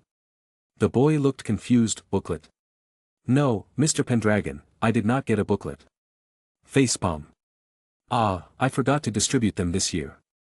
"Just wait, I will be back in a minute," he remembered and dashed to his room. He looked in the cupboard with the background sound of Ragnar snoring. Soon, he realized he didn't have any copy of the study material left. So, he went to Regulus' room. Regulus was in the second year and, just like him, shared his room with 2 other second years. Thankfully, the 2 boys he shared his room with were normal and even Magnus admirers to some degree. Knocking would have disturbed them all, so he just opened the bed and looked for Regulus. He found him in the last bed. He quickly went to him and tried to wake him up. "Regulus, do you have the first year's study material?" "I need to make copies," he asked. Regulus was in deep sleep and snarled, Go away, Sirius, you traitor. It's me, your brother Magnus, Regulus. Wake up." Magnus shook him like a doll. What? Magnus? What are you doing here?" Regulus' sleep was gone and left him in confusion. "Give me the first year's study material," he asked again. Soon, Regulus got up from his bed while complaining and fiddled in his suitcase. He handed it to him and followed behind as he was sleepless now. Magnus first went to his room and made some copies of it. At least 30 of them. This was the highest student number in a year most of the time. Then he returned to the fireplace. "Here, take this and read it. By the way, what's your name?" The boy happily took the booklet like it was the treasure bestowed by the gods. "Thank you, Mr. Pendragon. I am Caspar Evans." Are you by any chance related to Lily Evans of Gryffindor?" Magnus asked him curiously. "No, I've never heard about her before," he answered. Magnus nodded. "What a small world. But I wonder if people with the same surnames are somewhat related. What is your birth status? I mean, no racist thing, just asking out of curiosity." Magnus inquired while trying to make it as digestive as possible. Caspar felt slightly nervous but truthfully answered, I don't know, Mr. Pendragon. My mother is a squib and my father is a muggle." "What does that make me?" Magnus scratched his head. There was no terminology for such a person. So he just scoffed, that does not make you anything, Caspar. It makes you the same as me, humans. Did anybody bully you?" "No, not yet," Caspar answered. He said yet because he knew it was inevitable with his birth status. Magnus all of a sudden took out a badge with Slytherin's logo on it. "Wear this. If anybody ever comes to bully you, tell them you have this, and this badge means you are under my protection in the school. If anybody bullies you, I will bully them 10 times. Thank you, Mr. Pendragon." Caspar quickly put the badge on his chest. It was small and round but didn't look that ugly. It was also somewhat honorable to wear a Slytherin badge. Now, if others wanted it, they'd first have to accept Magnus as their protector. And this way, unknowingly, Magnus started the norm of him being jokingly nicknamed Godfather Magnus. Chapter 270. Slowly, September came to an end and shockingly, on the 1st of October, it snowed. Much different from the normal schedule, where the snowfall only starts during November. So most students took out their winter wear and went out to their classes. Magnus also sometimes attended them. The only classes he made sure he always attended were data and potions. Data because Moody was after his life, and potions because he was bad at it and couldn't make Slughorn dissatisfied. Most of the time he would spend his days in his room, on the computer, trying to develop the program. The CPU was already running so hot that he had to every once in a while put a freezing charm on it. After getting fed up, he even asked Bobby to send him a small electric freezer. Magnus then used an alchemy potion on it to make it magic repellent. Next, he stored the CPU in the freezer, though he first had to make it completely waterproof. After that, his work became much more efficient. I wonder if there can also be a magical computer, that maybe runs on some kind of alchemical energy stones, and instead of circuit board with logic gates, it can have runes, alchemy, and other magic on it. Definitely something to research when I get more proficient in everything. Magnus then went on to develop the basic program. First it didn't have any UI, just a simple black screen and lines of text. Magnus though had another use for the program, which was to help him compile the Book of Merlin. The trick was simple, as the book's runic language went from easy to hard as he turned the page, he simply put all the characters he had already decrypted into the program. Then, it was made to match each harder character with the previous ones. It didn't automatically translate but helped a lot, as the program now gave Magnus suggestions on what the new, harder characters originated from. As each runic language across the time was derived from a single source, this gave Magnus 5 to 10 suggestions, where one was always correct. So his speed increased a lot. And within days he was making the progress he used to make in weeks. He also worked on his strength, since now it was inevitable that he would have to fight Voldemort. Everything that has been going on was ominous. Regulus had already warned him, now the thing with Severus. All of it suggested one thing, something big was coming. He jumped over 10 feet in the air using his feet's fire as propulsion and crossed a wall. Then with swift actions like a flexible cat, he moved and cut the stomachs of all the dummies. He was training in the room of requirements. Here, he tried to replicate any fighting situation he could think of.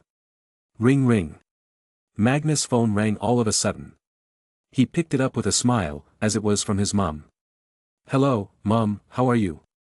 Meow. Magnus, taken aback, looked at the phone screen. "Chad. What the hell are you doing with the phone? Where is Mum?" "Ah, Chad. Don't play with the phone." Voice of Grace came from the other side. Grace saw that Chad had called Magnus. She talked. "Hello." Magnus took a seat on the side. "Yes Mum, it's me. How are you?" "Sorry, Mag, Chad called you mistakenly. I hope I didn't disturb you." She apologized.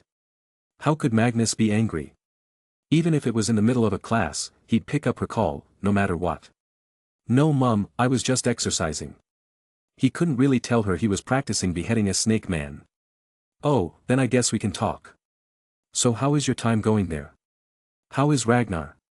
She asked him a series of questions as she also relaxedly sat on the couch at home. "Everything's amazing, Mum. I just turned my dorms into music halls. People love it here in this medieval castle." He told her about the party he had not long ago. She sighed, "I wish I could see the school someday." If this was her wish, Magnus would of course fulfill it. Once I become the king, I can make rules and also break them. I will bring you and Dad to see the school during the summer break season." "No, Magnus. After becoming the king, you should never break rules and mistreat people. God blessed you with the responsibility of ruling this country as its monarch, you should do it like a good boy." She lectured him. Magnus chuckled from the other side. You have no idea Mum, I am already helping so many people across the world. You will understand in the coming years." "Where is Dad? Has he still gone to the office?" "Yes. He said they're working on some missiles nowadays so he had to go to check things. By the way, how is Emma?" Grace came to the juicy topic. Magnus choked. Mom, I gotta go. The class is about to start. Love you, see you soon." Grace laughed loudly. Ha, fine. Bye, take care. And say my hello to Ragnar." Phew, Magnus took a long breath and wiped the sweat from his forehead. "All right, let's go for another round. This time, I will fight 200 dummies at once." The time in Hogwarts was very peaceful. Actually too peaceful, and it felt a little ominous to those who were concerned about the world. It felt like the silence before the storm, and some of the people in high places had already smelled the storm coming. But, they had no idea what it was and what it meant. So, the Order of Phoenix met that night in an abandoned shack in an unknown place. So, what now? He's planning something and we don't even know what it is. Aberforth Dumbledore asked his brother. Professor McGonagall had the same question. The words in the Nocturne Alley suggest that something big is coming. Maybe, a purge of some kind against the non-magical borns. Dumbledore stroked his beard and shook his head. No, if it was that they won't gather the Death Eaters. This time, they are gathering all their ranks, big or small. It's too overwhelming for the Muggleborns. Then, could it be that they're planning to attack the school? Minister of Magic, Eugenia asked. She had no choice but to join the order since she had already opposed Voldemort. Moody denied this possibility. No, that would be very foolish. The defenses of Hogwarts are too much for his current army. He'd at least need the strength of the giants as well as other small or big wizards. From the last record, there has been no movement in giants' camps. Then, maybe they are preparing to siege the Ministry? Eugenia asked with a scared face. She knew that the Ministry was still not cleaned and many sleeper agents might just open the doors to let the enemies enter. Too many targets, we can't be sure where he is going to strike. The best thing we can do is prepare. I ask all Order members to stay ready at all times. The moment you get the notification of any attack you shall apparate to that location. Minister, if the Ministry is attacked, I need you to open your office's anti-apparition wards. If the attack is on Hogwarts then I will let you enter. If it's on the Muggleborns, then it will be open warfare. Dumbledore ordered them. His suggestion was unanimously accepted and the meeting soon ended. But Moody didn't leave. He came to Dumbledore and talked to him. I noticed something very strange. October 5th. The notice boards outside the entrances of common rooms of each house were surrounded by students. As today, the announcement was made that from the next day the tests for selecting who will be going to France in December's inter-school multi-subject competition will take place. All the young wizards and witches were excited, but the first and second years were sad they could not participate, though they didn't care about the competition, they just wanted to see France's magic school. When everyone was gathered and blocking the notice board, Magnus arrived with Severus, Ragnar and Emma behind him. Everyone separated and let him come forward. Magnus read the notice and nodded. He turned around and faced all excited members of Slytherin. Friends, this is the chance. For years, Slytherin has been seen as a house that is weakening, falling down. But, no more. This is a chance for us to prove ourselves. So, I will train all those who qualify to go to France. In the time we have, we will become the best in the field you will be competing in. Repeat after me, for the glory of Slytherin. For the glory of Slytherin. For the glory of Slytherin. Everyone chanted together with their blood pumping. Their voice was of course heard by students of other houses and they too felt pumped. After all, it wasn't just a competition between schools, it was also between houses. However, what Magnus had not told was that he'd be training a select few students from other houses too. There are bound to be subjects in which no Slytherin will get selected. For the Brotherhood of Hufflepuff. For the honor of Gryffindor. For the pride of Ravenclaw. The loud cheers resounded around the school. Chapter 271. The first exam was a charms contest and the last was the Quidditch, as the Quidditch exam was the Interhouse Cup which mainly takes place in the first week of November. In the charms contest, the students were divided into groups. They were A, B, C and D. They were not divided according to houses, instead a random lottery was generated where students picked a chit with one of the 4 letters. The competitions involved various rounds and with each round, the difficulty of the spells would increase. Everyone stood in long lines adjacent to each other's shoulders and Flitwick stood behind all the students. This way, he could see all of them and make sure none of them cheated. Though he had to use a high platform. I will say a spell name and each of you will have to cast it in under 30 seconds. All those who do, pass to the next level and all those who did not will silently leave. Flitwick read the simple rules. Disillusionment Charm. Flitwick shouted for all to hear. The disillusionment charm was a charm that disguises a target as its surroundings, not by making it invisible, but by making it take on the exact color and texture of its environment, effectively turning it into a chameleon. The charm was a 5th-year level spell and even for them, it was hard. The crowd was huge, the test itself was designed to choose only older students as only they could have the high-level knowledge. But Magnus was the hope of the young ones. He was the goat when it came to charms before anybody else. He cast the charm on the stone statue in front of him. As soon as he did it, the statue lit in a green light, meaning he was successful. All of the third and fourth years failed the test. 30 seconds was not enough for them to cast it. Out of 400 students, only 150 went to the next stage. Flitwick continued and named the next charm. Vinegar to wine spell. This charm was used to turn vinegar into wine. It was a spell taught to NSFW students. At first sight, this spell may seem to change one thing into another, rather than adding properties to it, technically making it a transfiguration spell. However, when one considers that vinegar was produced through the oxidation of ethanol, it was simply that what this charm does is revert that naturally occurring mechanism and not transform one thing to another, effectively making it a charm spell.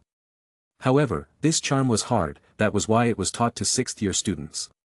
The 6th and 7th were advanced classes and were mainly job-oriented. So, it was common for nearly all 5th years to not know it. Magnus, however, nailed it again. He changed the glass of vinegar into a fine glass of wine. Wait, can I also start making wine and sell it? Vinegar is cheap to buy after all, he wondered.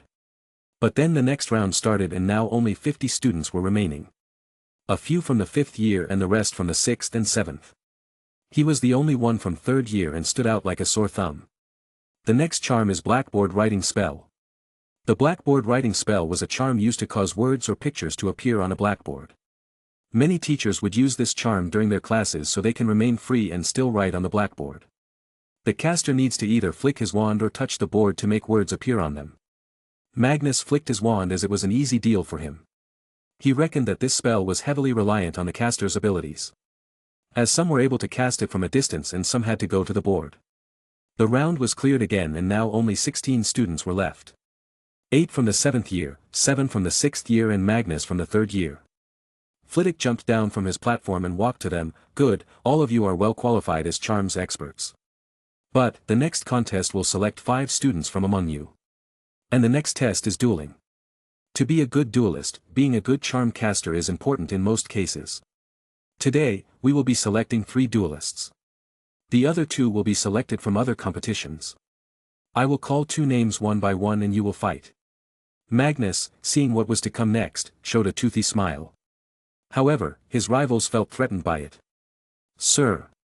I quit, one of them shouted. Me too, another one. One by one, only 12 were left now, all scared of fighting Magnus. It seemed being too good in something was also counterproductive. 1 hour later. I won. Hahaha, it was very easy, Ragnar. Magnus sat in the great hall and ate lunch. Ragnar seemed depressed. Man, I want to participate in dueling too. Why did the professor choose so many from charms? Pat, don't worry, he said he will select the next 2 from other competitions. You can show him your potion skills. Magnus cheered him on. Not all days could be taken by these contests as studying was still important. So the tests would take place every once in a while between the classes. For example, a potions test was taken just after lunch, and as expected, Ragnar aced it, along with Severus, and Lily from Gryffindor. Them being in 3rd year and still clearing the tests was a big thing. After this, there was also the transfiguration test. Magnus was good at it. He was able to turn a chair into a walking pig. Then in the finals, he turned the chair into a silver chair. This was a big achievement. Professor McGonagall had different ways of testing, as she just told them to show her their best work. So, in the end, Magnus aced again. There was also a divination contest, but Magnus had no idea about it and the patience required to do it was not his cup of his tea. Care of magical creatures was also a contest though. Here, one needed to befriend as many animals as possible as fast as they could. But, sadly, only 4 students were there to participate. However, a level of expertise was needed. So the test still took place and only Magnus was cleared by Professor Kettleburn. In the end, Magnus was selected for charms, transfiguration, dueling, and care of magical creatures. Ragnar was in potions and dueling too. Severus was in potions only. Emma, she was yet to take part but she was focusing on Quidditch. This way, the first week of October passed amidst all these contests. The air was now much colder in the school. Thankfully, in most of the castle, magical heating was provided. Magnus' office was the same. He was talking to his Prime Minister on the phone. Sir, what you did was a boon to this country. Without you, we would have been facing huge economic losses, but today, not only we aren't losing but we're making more since the world economy is down, the Prime Minister excitedly said. Magnus sighed, well, I hope you don't waste this chance. Use the earned money wisely. Good night then. He hung up the phone and called his assistant, Vanessa. So, did you also invest in the oil market? Yes, sir. I put my life savings into it. What should I do? Vanessa sounded very panicked. He chuckled, sell everything the moment it hits near $50. But do not wait if you are nervous and sell as soon as it hits 45. Tell this to others too. He hung up the phone and sighed. The oil crisis had begun. Arab-Israeli war had started and Arab members of the Organization of Petroleum Exporting Countries, OPEC, imposed an embargo against the United States in retaliation for the U.S. decision to resupply the Israeli military. Now, embargo on the U.S. also meant an embargo on its allies. But thanks to him, Britain didn't face any issues from this embargo. But Magnus felt pained. Another war, Merlin. I wonder if humans were even made to be peaceful beings because from what I have read, we have been violent beings from the moment we learned to walk and speak. Wizards, humans, we're all the same, violent and barbarian creatures. You should not lose hope, Magnus. Merlin voiced from a portrait in the room.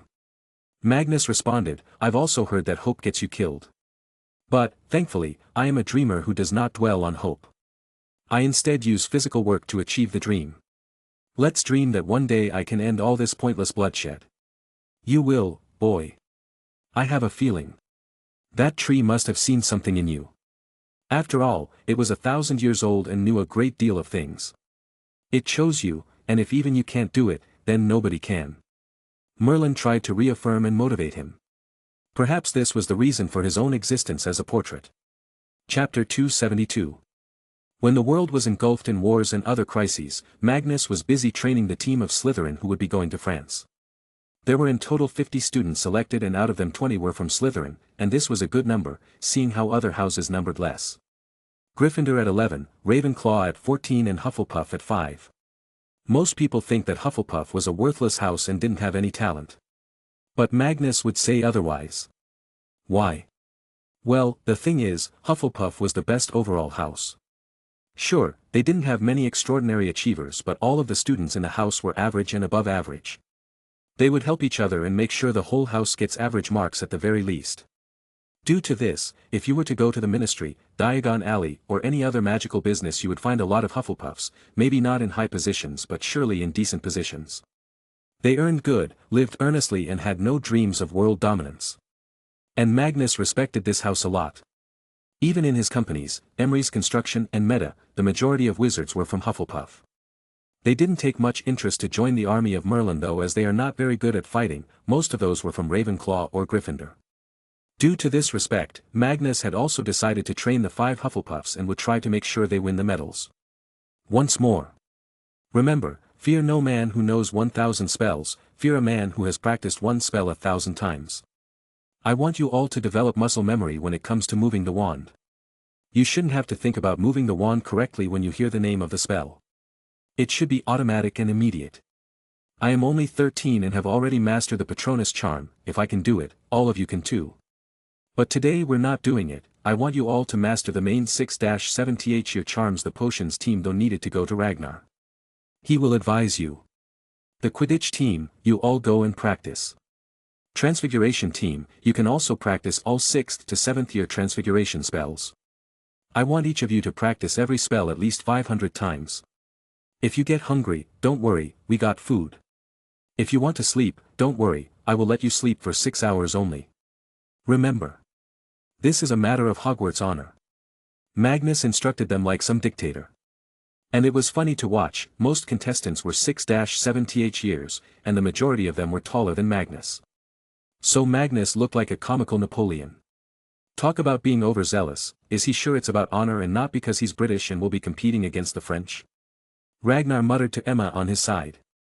I don't really know, Rag. Maybe it could be both. She was confused too. Sigh all right, I'm going to teach potions too.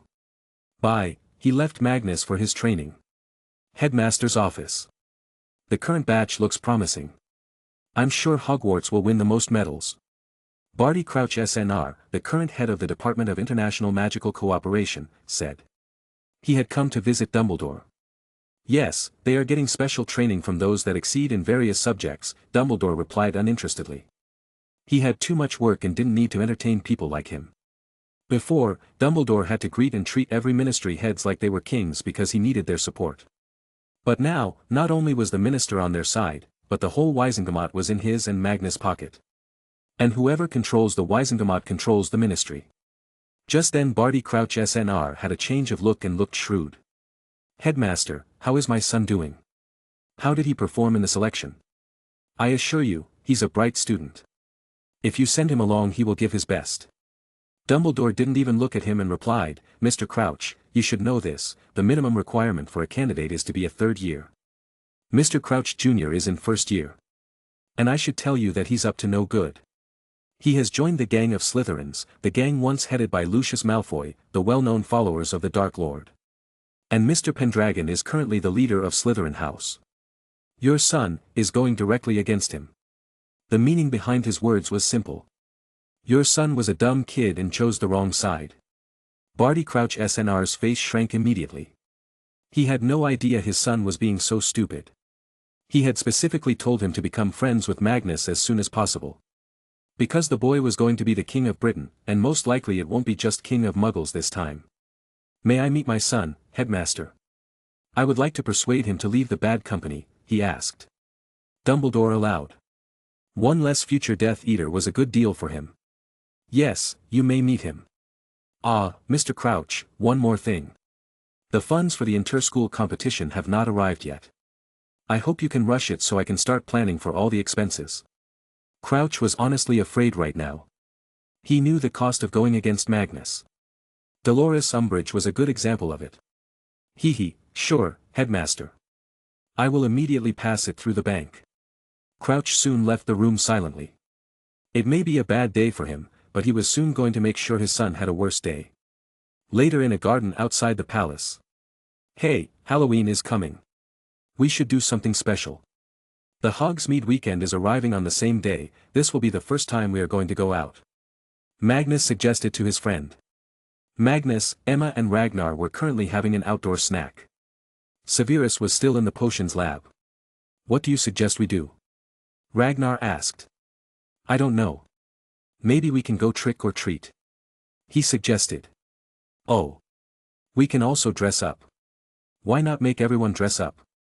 It can become something like the dress code for the night. We will wear them all the way until special dinner. Emma gave her own ideas. And Magnus loved it.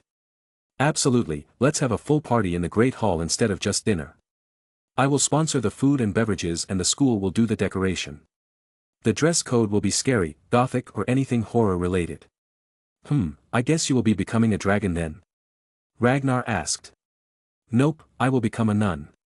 You will too, also Sev and Emma. We're four going to be scary nuns.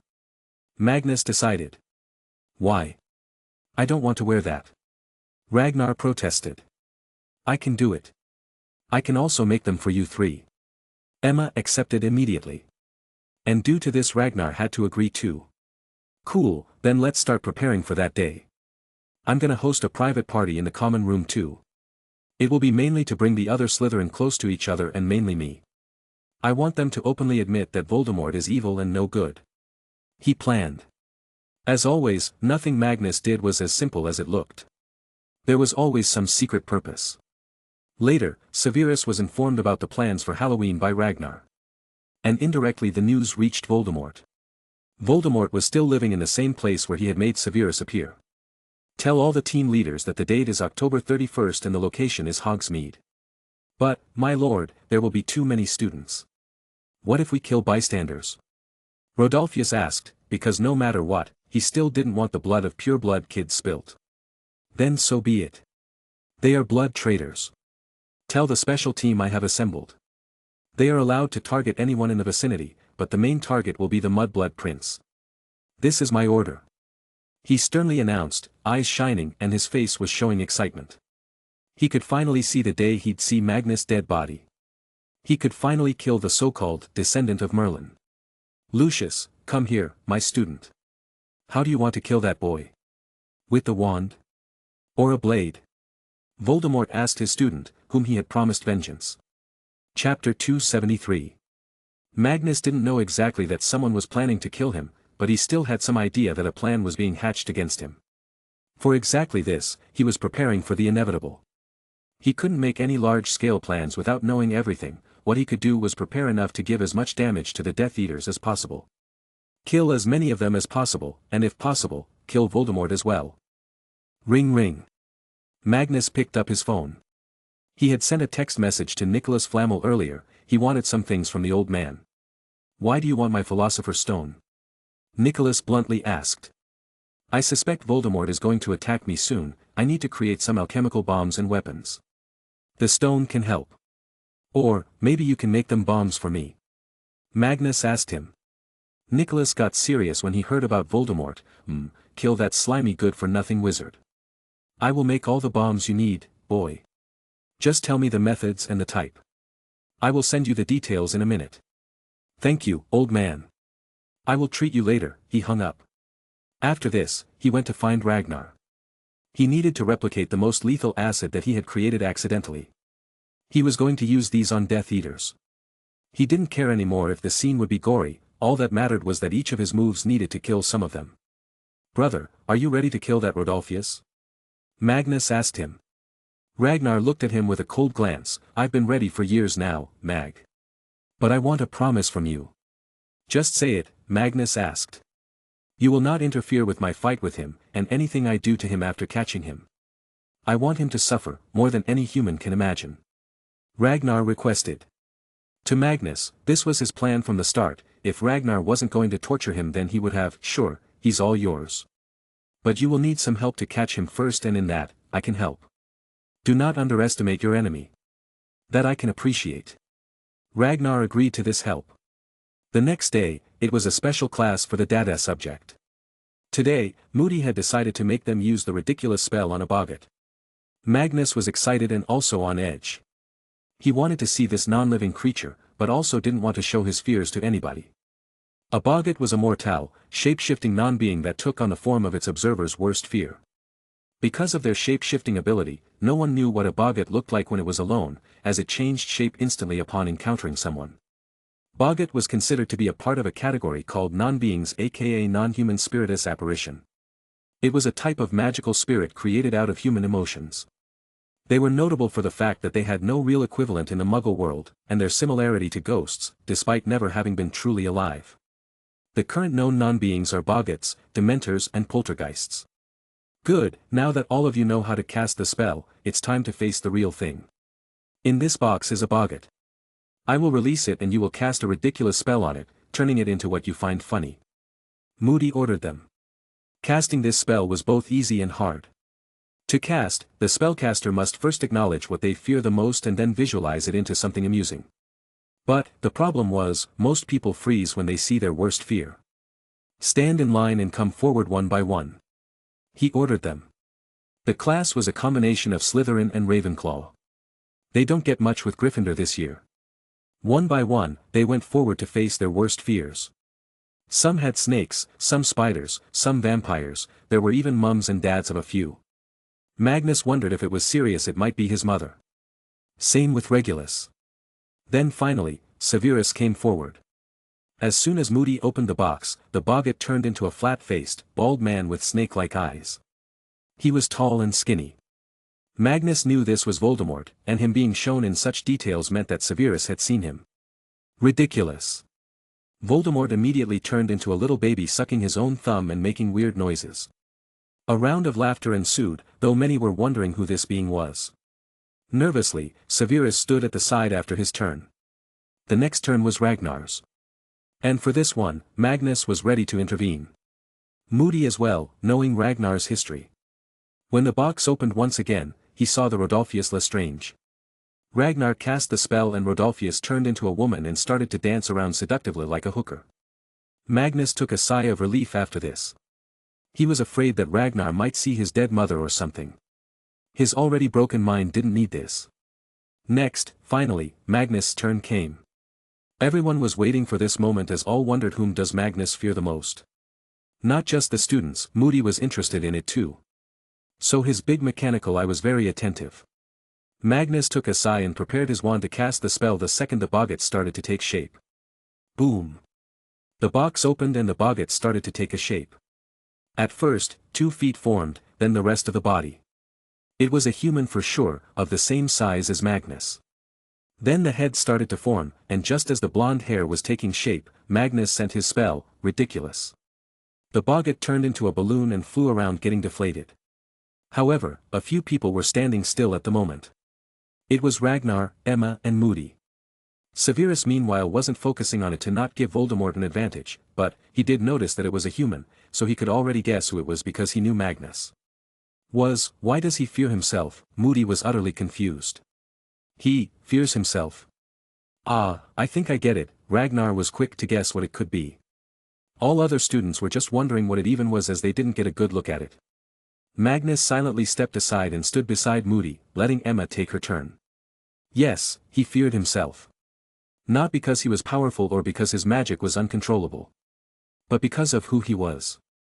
Can you imagine the mental state of a 13-year-old boy who is seen as some kind of chosen one, meant to lead the magic kind to new prosperity?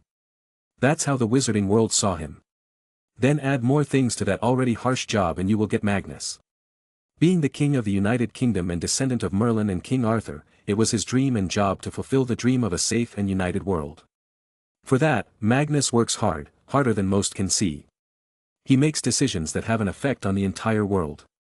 Can he always be sure that all his decisions are right? Never. And that's why he's scared. Scared of himself that one day he would fuck up so badly and it would be unsolvable. That he would end up doing the opposite of uniting the world.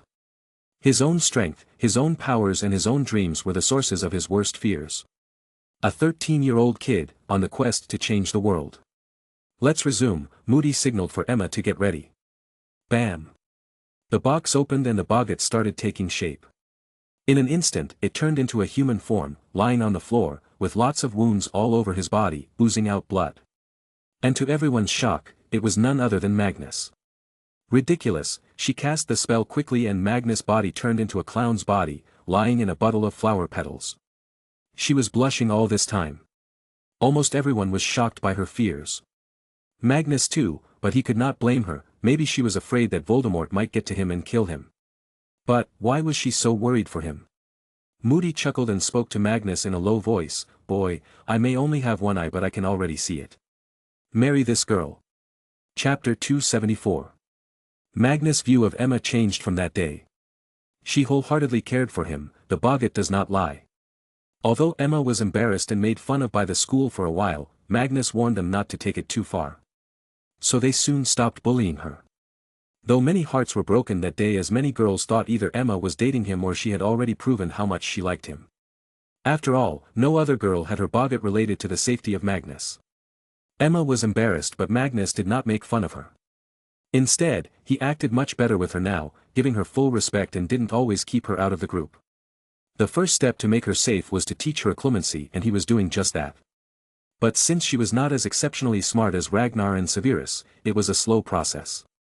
But he had the alchemical stone, Mind Stone, that he had gifted Bobby. It lets one focus on one subject entirely and that helps a lot. Ah, no, Emma, that's not how you do it. It won't work if you just think about it. You need to use magic. Okay, hold my hand, maybe you just don't know how magic physically feels and that is why you do not perceive it. Just like when you look at an illusion with a hidden image. At first, you can't see anything in it, but once you have seen the hidden image you cannot see the illusion again. He explained and extended his hand towards her.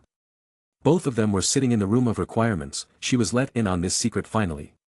Emma felt her heart's gonna burst out, he wants me to hold his hand. Wait, is this a date? No, Emma, don't be so dumb, he's just teaching you. She slowly held both his hands with hers.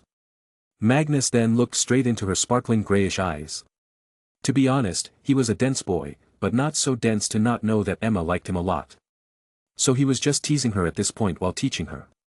What are you doing? Hold it tight. He scolded her. Yes, she, like a little kitten, responded. Magnus then put his wand between their hands. One holding the back of it and one the tip. Then he cast a strong Lumos spell. The good thing about this spell was that the more magic he would use the brighter the light would be. So he went overboard. So, do you feel anything?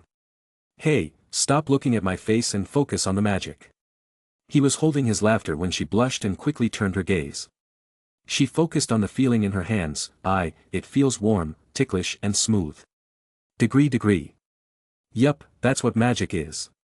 That's how it feels. You need to keep this feeling in mind when you try to use occlumency. Now, let's do it again. He retracted his hands. Do what? She asked dumbly. Occlumency, what else? Let's continue. Focus on your magic and look into my eyes. I will try to send a simple probe into your mind and you need to stop it. Don't worry, I won't send enough to look at your memories. I have promised all my friends that we won't ever look into each other's memories. He assured her. Oh, no worries, I don't mind if you look, there is nothing to hide anyway. Okay, I'm ready. She bluntly replied and prepared to try occlumency. It was Magnus' turn to feel shocked. This girl, I don't know if she's stupid or just crazy. Here I go, he probed her mind slowly. As gently as possible. He could see Emma trying to ward off his attempts. So he tried to push her. After continuing for 1 whole minute he stopped. Good job, and there you have it, you have learnt the basics of occlumency.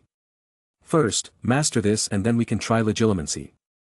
You can try to practice here anytime you want. Even practice fighting sometimes as it would be helpful to you. I gotta go now, I asked Rag to meet me in Potion's lab. He got up to leave. She was elated with her progress and didn't even look at him, seemingly impressed by herself. So she started to try harder. Potion's lab. Ragnar had asked Professor Slughorn to use the lab for his private use. Magnus had asked him to make something, but he knew it was not possible for him alone. Just think, Rag. Our enemies will look at us and they will see their worst fear turned into a reality. Just imagine, their screams, their shrieks. Music to our ears. Magnus evilly painted the picture in his mind.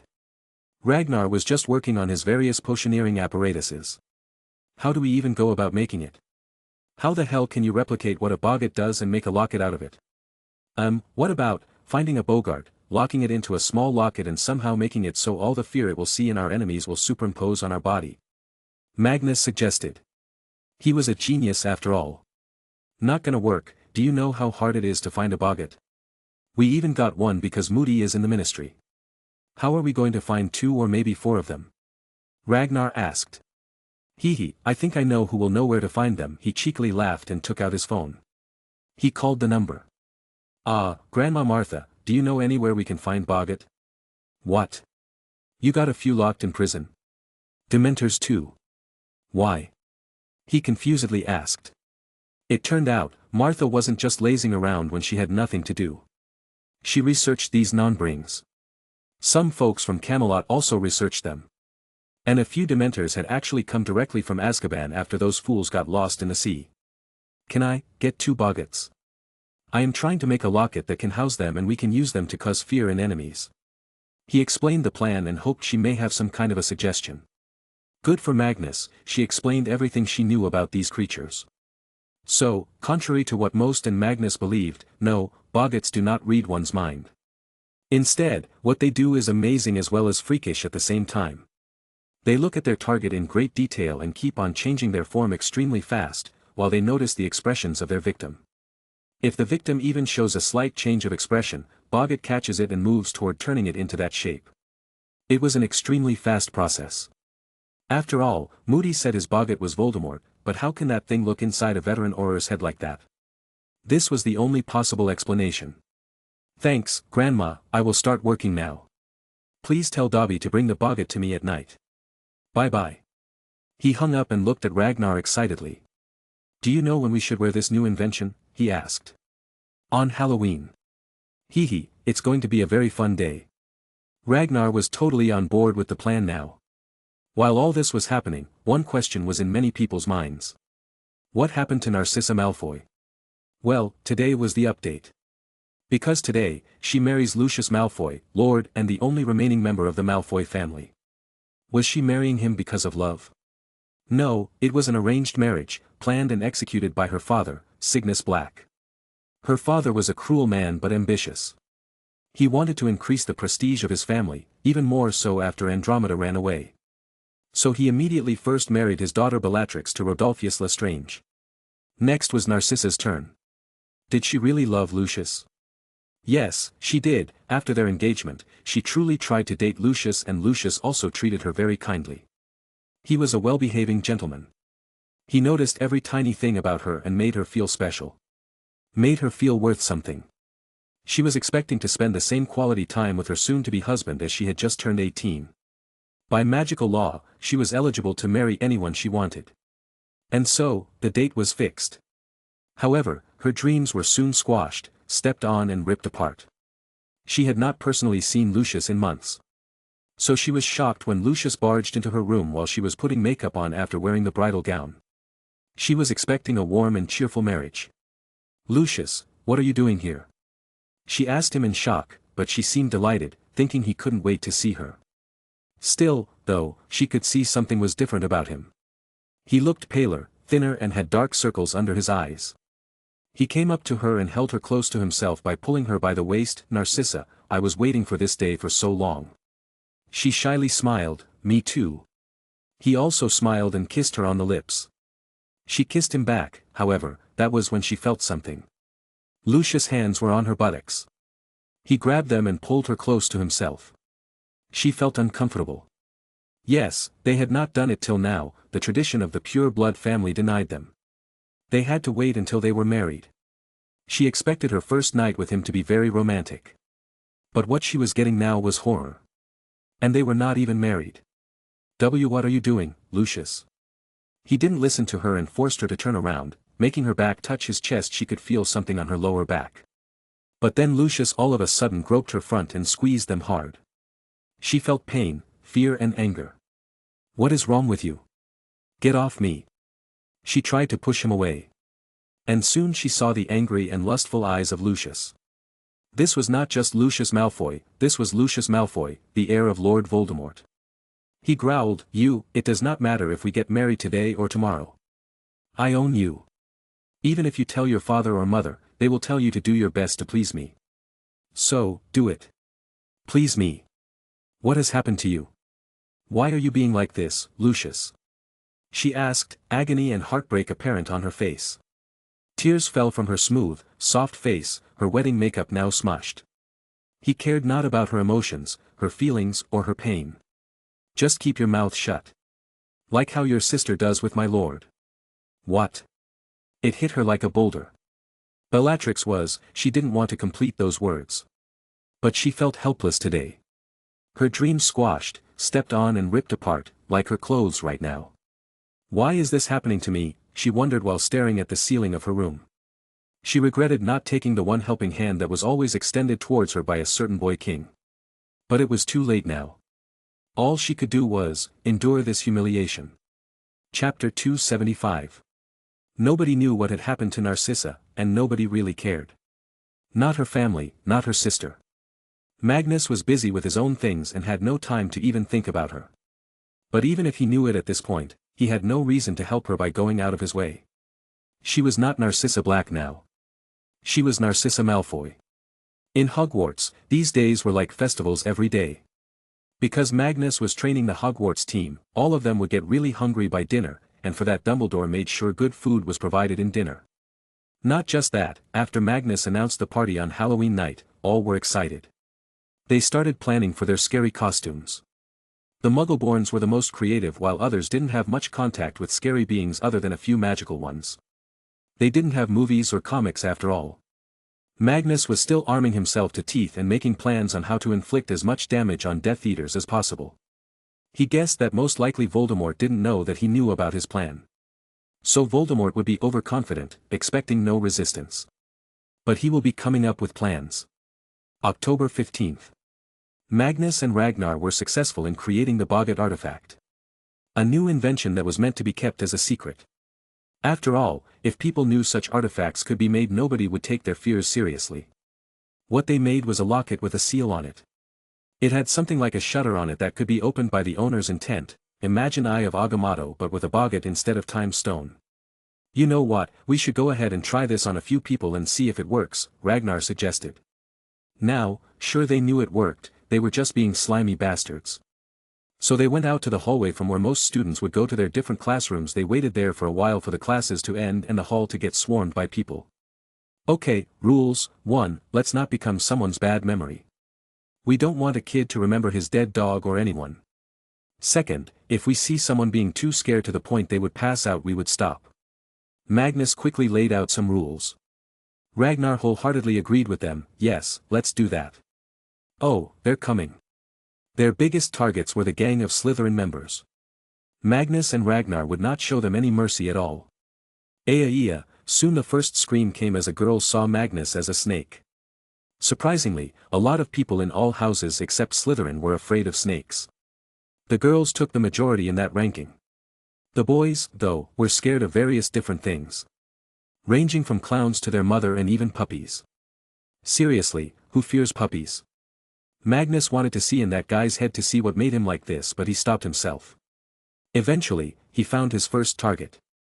Mulciber II, aka the pervert of Slytherin. He was in 4th year right now and has a reputation for harassing girls and trying to touch them. Of course, he was sent to detention many times but nothing changed. Suspending students was not his authority and the board of governors were incompetent. Magnus wanted to see what it was that scared the boy. So he went ahead, stood on the side, in the way of his path. All that was needed was that he sees him. And what happened next shocked him. Mulciber II ran away like no tomorrow. He didn't look back and screamed the whole way, "No, uncle." Magnus was confused because he was just looking like some random old man, nothing even scary. A distance from Magnus, Ragnar was busy terrifying the Gryffindor 4. All 4 had different fears. Remus was of course afraid of the full moon. This was understandable. Next was James. Surprisingly, James was afraid of seeing his friends and family die. It never seemed like he really cared about anyone but himself. Peter, on the other hand, was scared of his friends discarding him or making fun of him for being pathetic. It was imaginable as Ragnar knew Peter was a depressed, scared guy with no self-esteem. The most shocking though was Sirius. Ragnar was shocked at how similar it was to Magnus. Since he turned out to be scared of himself too. He was scared that he would turn into a dark wizard like his sisters and as his family desired. So what he saw was a version of himself wearing all black clothes, long black hair and a crazed face.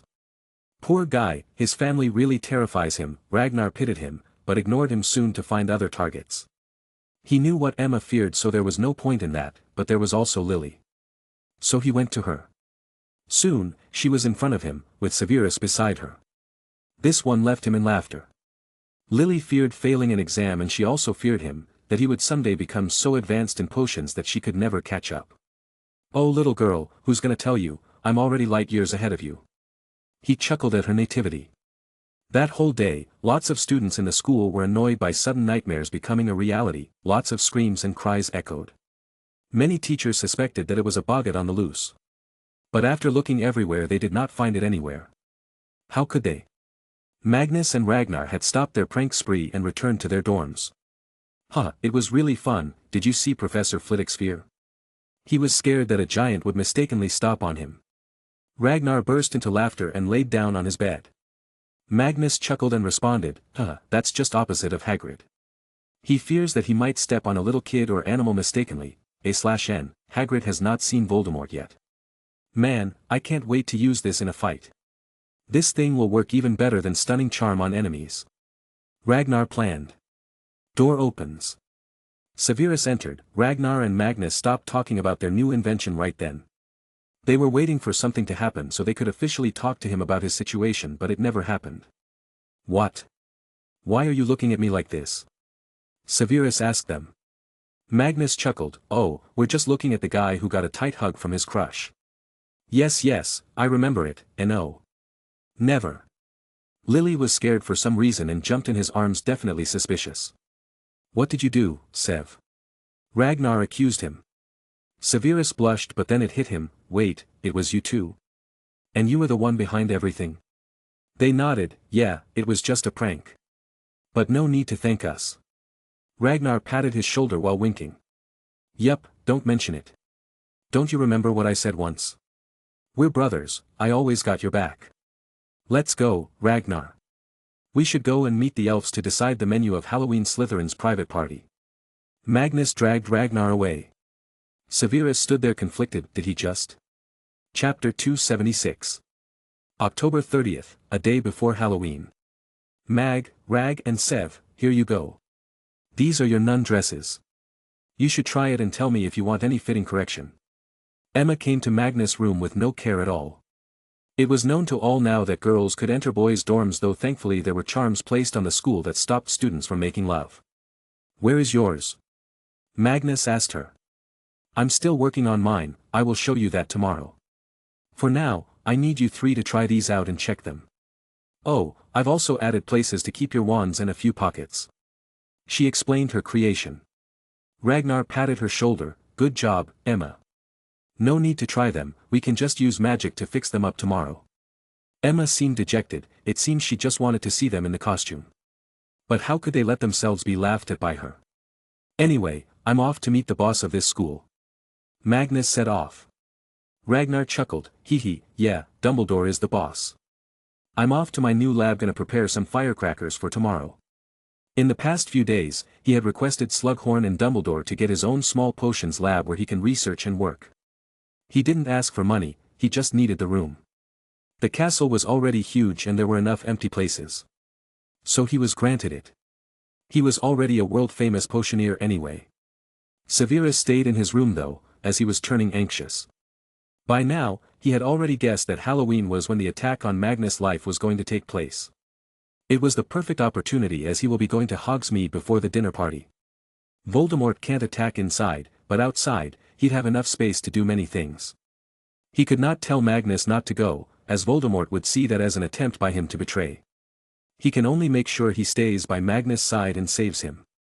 Dying would be better than betraying a brother. His head was clear. There was no guarantee that the Dark Lord will let his mother go. If Magnus died, even if he is able to save her, the whole magical world will be after his life like a hound. The only thing he could do now was die honorably and hope that Magnus can save his mother from the torture. Headstrong and firm will, he was not scared anymore. But in his heart, he hoped that Magnus can overpower the enemies, so he can also save his mother. He was planning to tell Magnus everything as the fight will start, because at that time Voldemort would be there, not watching his memories. Headmaster's office. Magnus sat down on the visitor's seat and poured himself a glass of lemon tea. Dumbledore didn't even offer it, but this was okay. Both of them were pretty cool with each other. Dumbledore saw him as his grandson anyway. Meanwhile, the old man was smoking his lemon tobacco-less cigar. And honestly, Dumbledore looked very badass while smoking. The man had style, Magnus had to agree. So, how much have you planned to spend on the party? Dumbledore asked. He had already gotten permission from the Board of Governors. All of them agreed since they won't be spending a penny, and they were also invited, along with many world wizards from ministry and foreign countries. How much will the food cost me? Magnus inquired, talking out his small diary on which he writes stuff or ideas he gets often. Well, according to the menu you have submitted, the food will cost at least 1236 galleons. Dumbledore read from his own diary. Magnus nodded and wrote, cool, let's make it 2000, this will include wages of the elves. They are going to be doing extra work to prepare the food after all. Just tell them this money is so they can keep their 10 puppies happy. Yes, Magnus had gifted the elves 10 puppies as they had requested. Now they looked much happier and even washed regularly to keep the area clean for the pups. Fine, the next is the special decorations on top of what we do every year anyway. They will cost 500 galleons. Dumbledore added. Magnus made the total, cool, it'll just cost us about 2,500 galleons. I will put 500 in reserve in case we need to spend it on something. Now, how many people are we going to invite? I hope no party poopers come because I am going to put giant speakers in the hall for music. Why would they make you angry by doing that? Most of them will be coming to get in your good books anyway. Dumbledore said and hushed his concerns. What about the security? Such parties will always have some unruly people starting fights. Magnus asked. Don't worry, the minister will be coming with a few oars, Moody is here too, nothing to worry about. I will get to work now, you should go and take your classes, Magnus. I know you already know everything but at least show your face every once in a while. It cheers up the students and the teachers. Dumbledore advised. It was true, Magnus' presence gets most people cheered up. Some students try to do better so they can be as good as him, while some teachers feel good knowing Magnus also comes to learn from them. I will, Professor. See you later. He waved and went out. On his way, he looked out of the open hallway, which overlooked the outside on one side and had rooms on one side. It was morning, but clouds covered the sky. I guess I will go back to the dorms and listen to some music. Today's weather is very gloomy, he muttered. Unknown location, Ireland. I have gathered you all here today because tomorrow we are going to go on a hunt to kill the biggest enemy of our goals. The goal is to make a just world where we, the pureblood and better wizards, are given their rightful place at the top. A world that we rule. Enough with the Muggle governments thinking they are the most powerful organizations.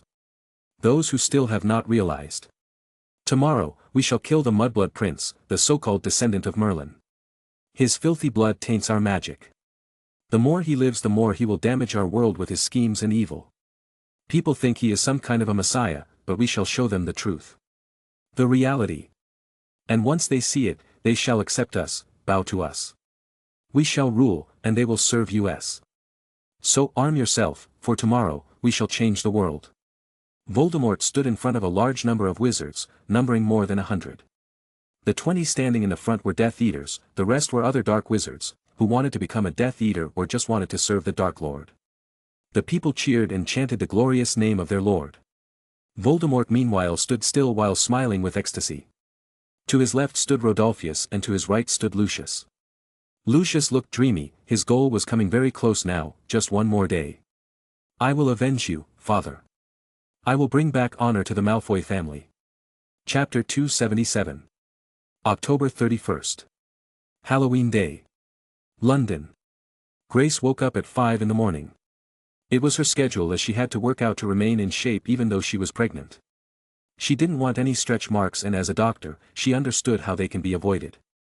The best way was to gain weight slowly, in a steady fashion so the skin does not tear up. But, she felt a bit anxious today. She had been feeling that since midnight. So today she just went to have a walk in the garden. Chad quickly ran to her to accompany her, as it was his duty. He was the guardian of the house after all. Grace caressed Chad. You're the best stress reliever. Come, I will get you your breakfast. To divert her mind, she played with him. Hogwarts. Magnus got up early as he had a lot of things to do today. It was Halloween, the awesome party was going to take place, as well as their first Hogsmeade outing. Summer was already sitting over his chest. Magnus patted her head. Thank you, Summer. It seems it's going to be sunny today. Good. Oi. You too. Get up. It's Halloween. Tisk, that's at night, let me sleep right now. Ragnar hissed and turned to the other side, putting a pillow on his head. Severus just grunted and didn't say anything. Sighing, Magnus alone got up and went to the bathroom to freshen up. He wore his normal clothes today as it was a holiday, meaning no classes. It was also pretty cold now, so he wore a sweater with a pattern of Chad, Summer and Duck on it, even though he didn't need it. Grandma Martha had made it. Even Ragnar and Severus had a matching one. He had also asked one for Emma, so he went out to give it to her. He arrived at the common room. It was already bustling with the early birds. These included mostly the students who were either athletic or good at studying. By now, everyone had gotten used to music.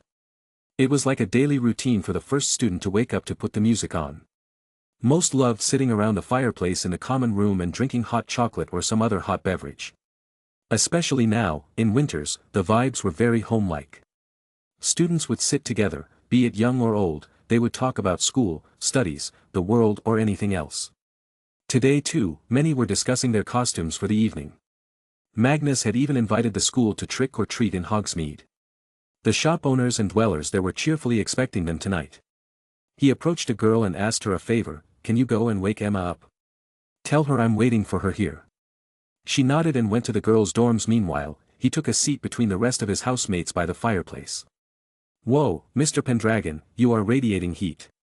One of the boys at his side exclaimed. He chuckled. Well, there is some truth to that surname, Pendragon. My body naturally stays warm at all times. That's so cool.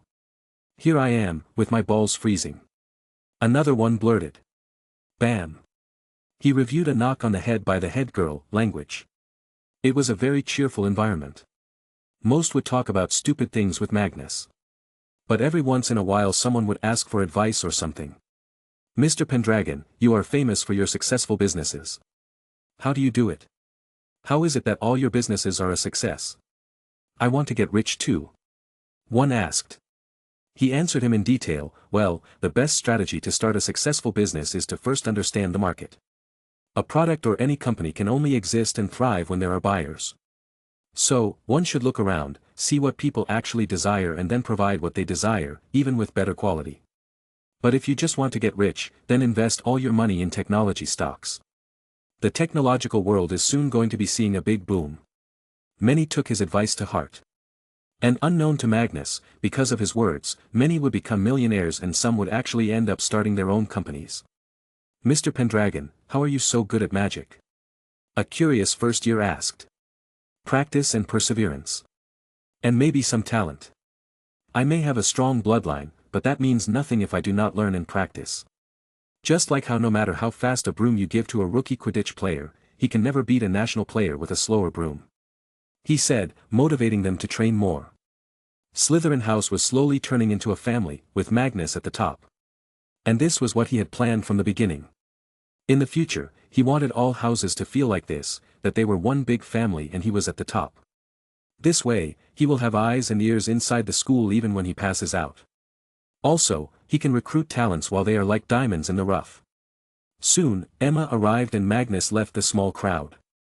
He greeted her and handed her the package. Take this, my grandma Martha sent me this. 7 Rag have one too.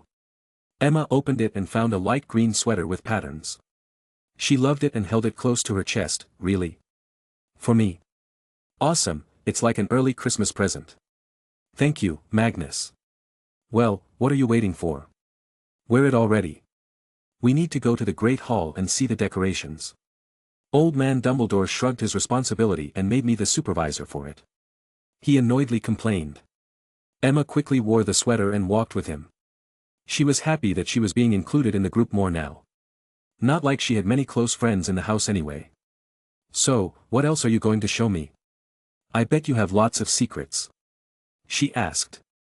He chuckled, calm down. I will show you everything slowly.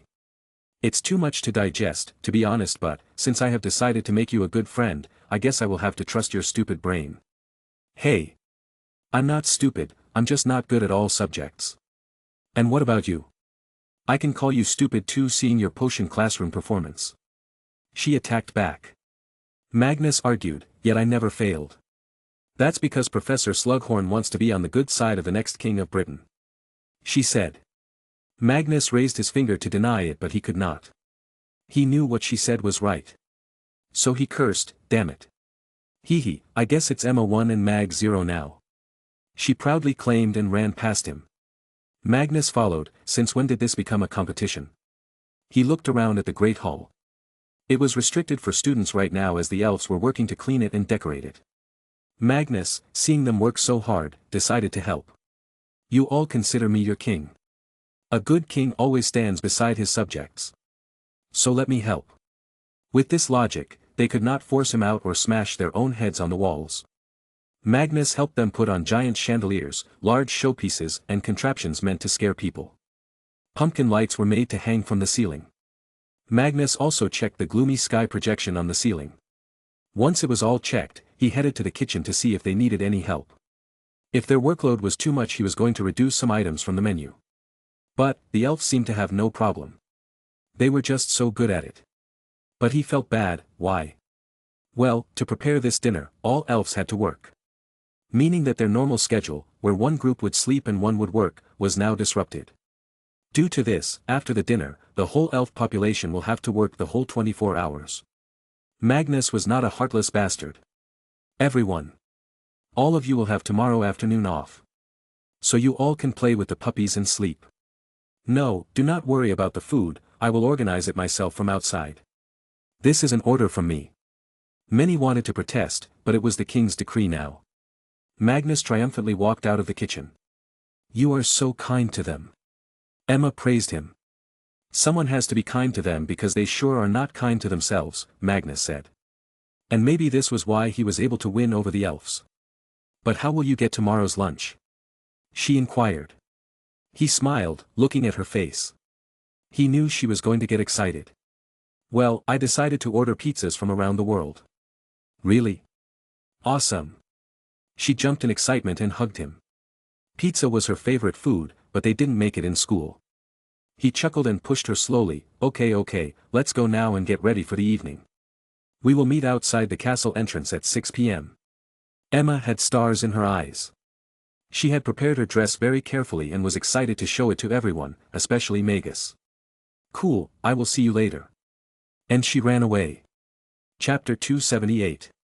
Magnus noticed that he wouldn't have time to attend the party if he were to go trick-or-treating.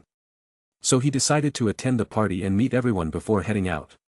He wore his nun outfit and went out with his friends. Severus and Ragnar followed him behind. The three looked like some church nuns and it was more funny than scary. Emma had not come out yet for some reason. He arrived at the party hall at 6 p.m. He'd stay here till 8, which was dinner time. This way he can also eat. Quickly, he found Dumbledore. The old man had just worn robes that had a skeleton made on them. Let me guess, you are the skeleton? Magnus asked. Correct. I am a skeleton today. But I decided not to put the makeup on. Dumbledore replied goofily. What's even the point? Your long beard has covered more than half of the skeleton. Maybe you should have tried to wear an evil senile old wizard makeup. It would have matched with the beard. Magnus suggested him. Cough, that would not have been good, since most pure-blood supremacists do call me senile and evil. Dumbledore argued. Chuckling, Magnus breathed, they aren't wrong though. You said something. Dumbledore didn't hear him. Look. Professor Flitwick is dressed as a gnome. Magnus ran away from him. Soon, he found Moody. What are you acting as? I am Aura Moody, Moody answered. Magnus scratched his head, what do you mean? I asked what are you dressing as? I am currently working as Professor Moody, so I dressed as Aura Moody. Moody smartly replied. Magnus couldn't help but facepalm, you are too much of a party pooper. At least put these fake horns on your head. He handed him a headband with a glowing red horn. He had been giving it to mostly everyone who seemed underdressed for the evening. And there were plenty. Although Magnus liked Hufflepuff, this was also a fact that they were one of the most boring folks in the school. They would rarely do something out of the ordinary. Even today, they did not dress that well, or it was right to say that they didn't put much effort into it. Most of them had come wearing high-collar robes. They said they were acting as Draculas. But, the problem was that a majority of them were acting the same creature. So he had to give all of them the horns. The best-dressed houses were Ravenclaw, since they were perfectionists, they tried to wear the best scary dress. Then there was Slytherin, since the whole thing was Magnus' idea they had to work hard. Magnus, after roaming around, went to Gryffindor 4. Sirius and James had worn zombie clothes, with clothes torn up from here and there and fake rotten meat patterns on their faces. Peter Pettigrew was wearing a costume of a rat. Remus was wearing makeup for a unicorn. He even had the fake horn on his forehead. Wahaha, Remus, what the hell is that? Why did you become a unicorn? Magnus laughed at his face. I could ask the same. Why did you gender bend and become a nun? Remus asked. That's probably his weird fetish, Sirius added. Magnus scoffed, nuns can be very scary. You will know once you will see the latest movie my company is going to release. What's a movie? James asked. Magnus was shocked, why God, you four are so dumb, just imagine a camera, but one that can record continuous footage that looks like a continuous video. Then imagine voice and other sounds like music in it too. Specially scripted such videos are called movies. Muggles go and watch these movies on the big screen in theaters. Wait, what's the point of doing this? Sirius inquired. Magnus facepalmed, tell me, would you love to watch a video of someone heroically defeating dozens of enemies and saving the world? Absolutely, every man aspires to be the savior of the world, Sirius claimed. Exactly, these movies are made so you can live through something otherwise impossible. People watch them because they want to imagine things that would normally not happen. Ugh, I'm going. I can't explain everything to you. Go to Muggle World every once in a while, instead of sitting in one hole forever. He snarkily said and moved on. Hey, Magnus. Lily greeted him. She was wearing a Maleficent costume. Most wizards would not recognize her, but he did. Huh, finally someone is trying to look evil.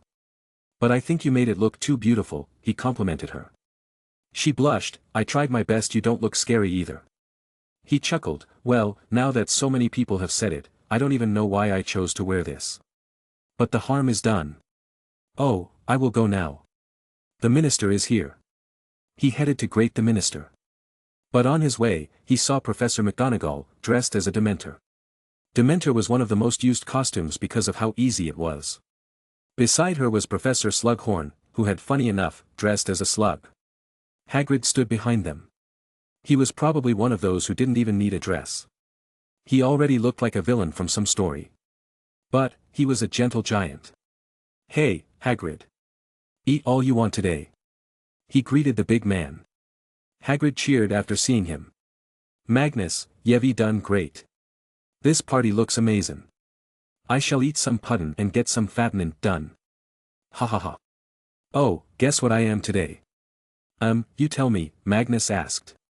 Since all Hagrid wore was a simple cone hat and some loose white robes. Waha, Don, yeah see. I'm Professor Dumbledore. I made this myself. Hagrid happily showed off his white robes. Magnus chuckled, shouldn't you have made your beard white too? Blimey. I forgot. Hagrid bumped himself on his head. Magnus waved his wand, don't worry, I got you, my friend. With one single spell, your beard will look white for a day. Whoosh. Hagrid lifted his own beard to see. It was indeed white now. He laughed and hugged Magnus by lifting him up. Pat pat, why don't you go and show this to the professor himself? Finally, after a minute he left Magnus and let him breathe once again. The dinner was about to be served and most guests had arrived. Magnus spent another hour greeting everyone he could. From the Wisengamot members to ministry heads. Even Adrian, Ted and Edgar had arrived. Huh, you should have brought Nymphadora today. Magnus greeted his business partners and good friends. The first members of the Secret Order of Merlin. I wanted to, but Andromeda still does not trust her family.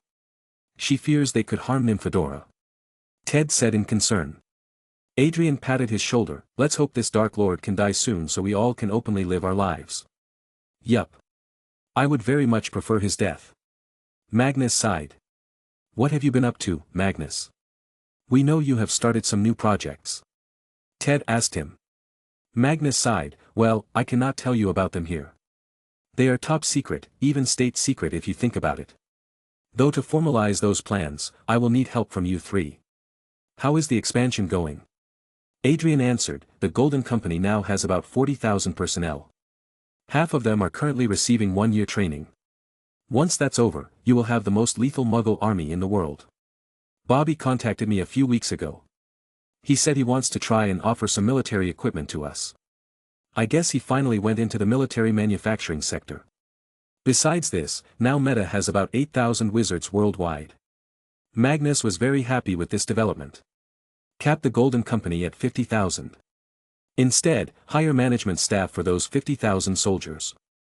Also develop a promotion scheme, given on the basis of merit. What about you, Edgar?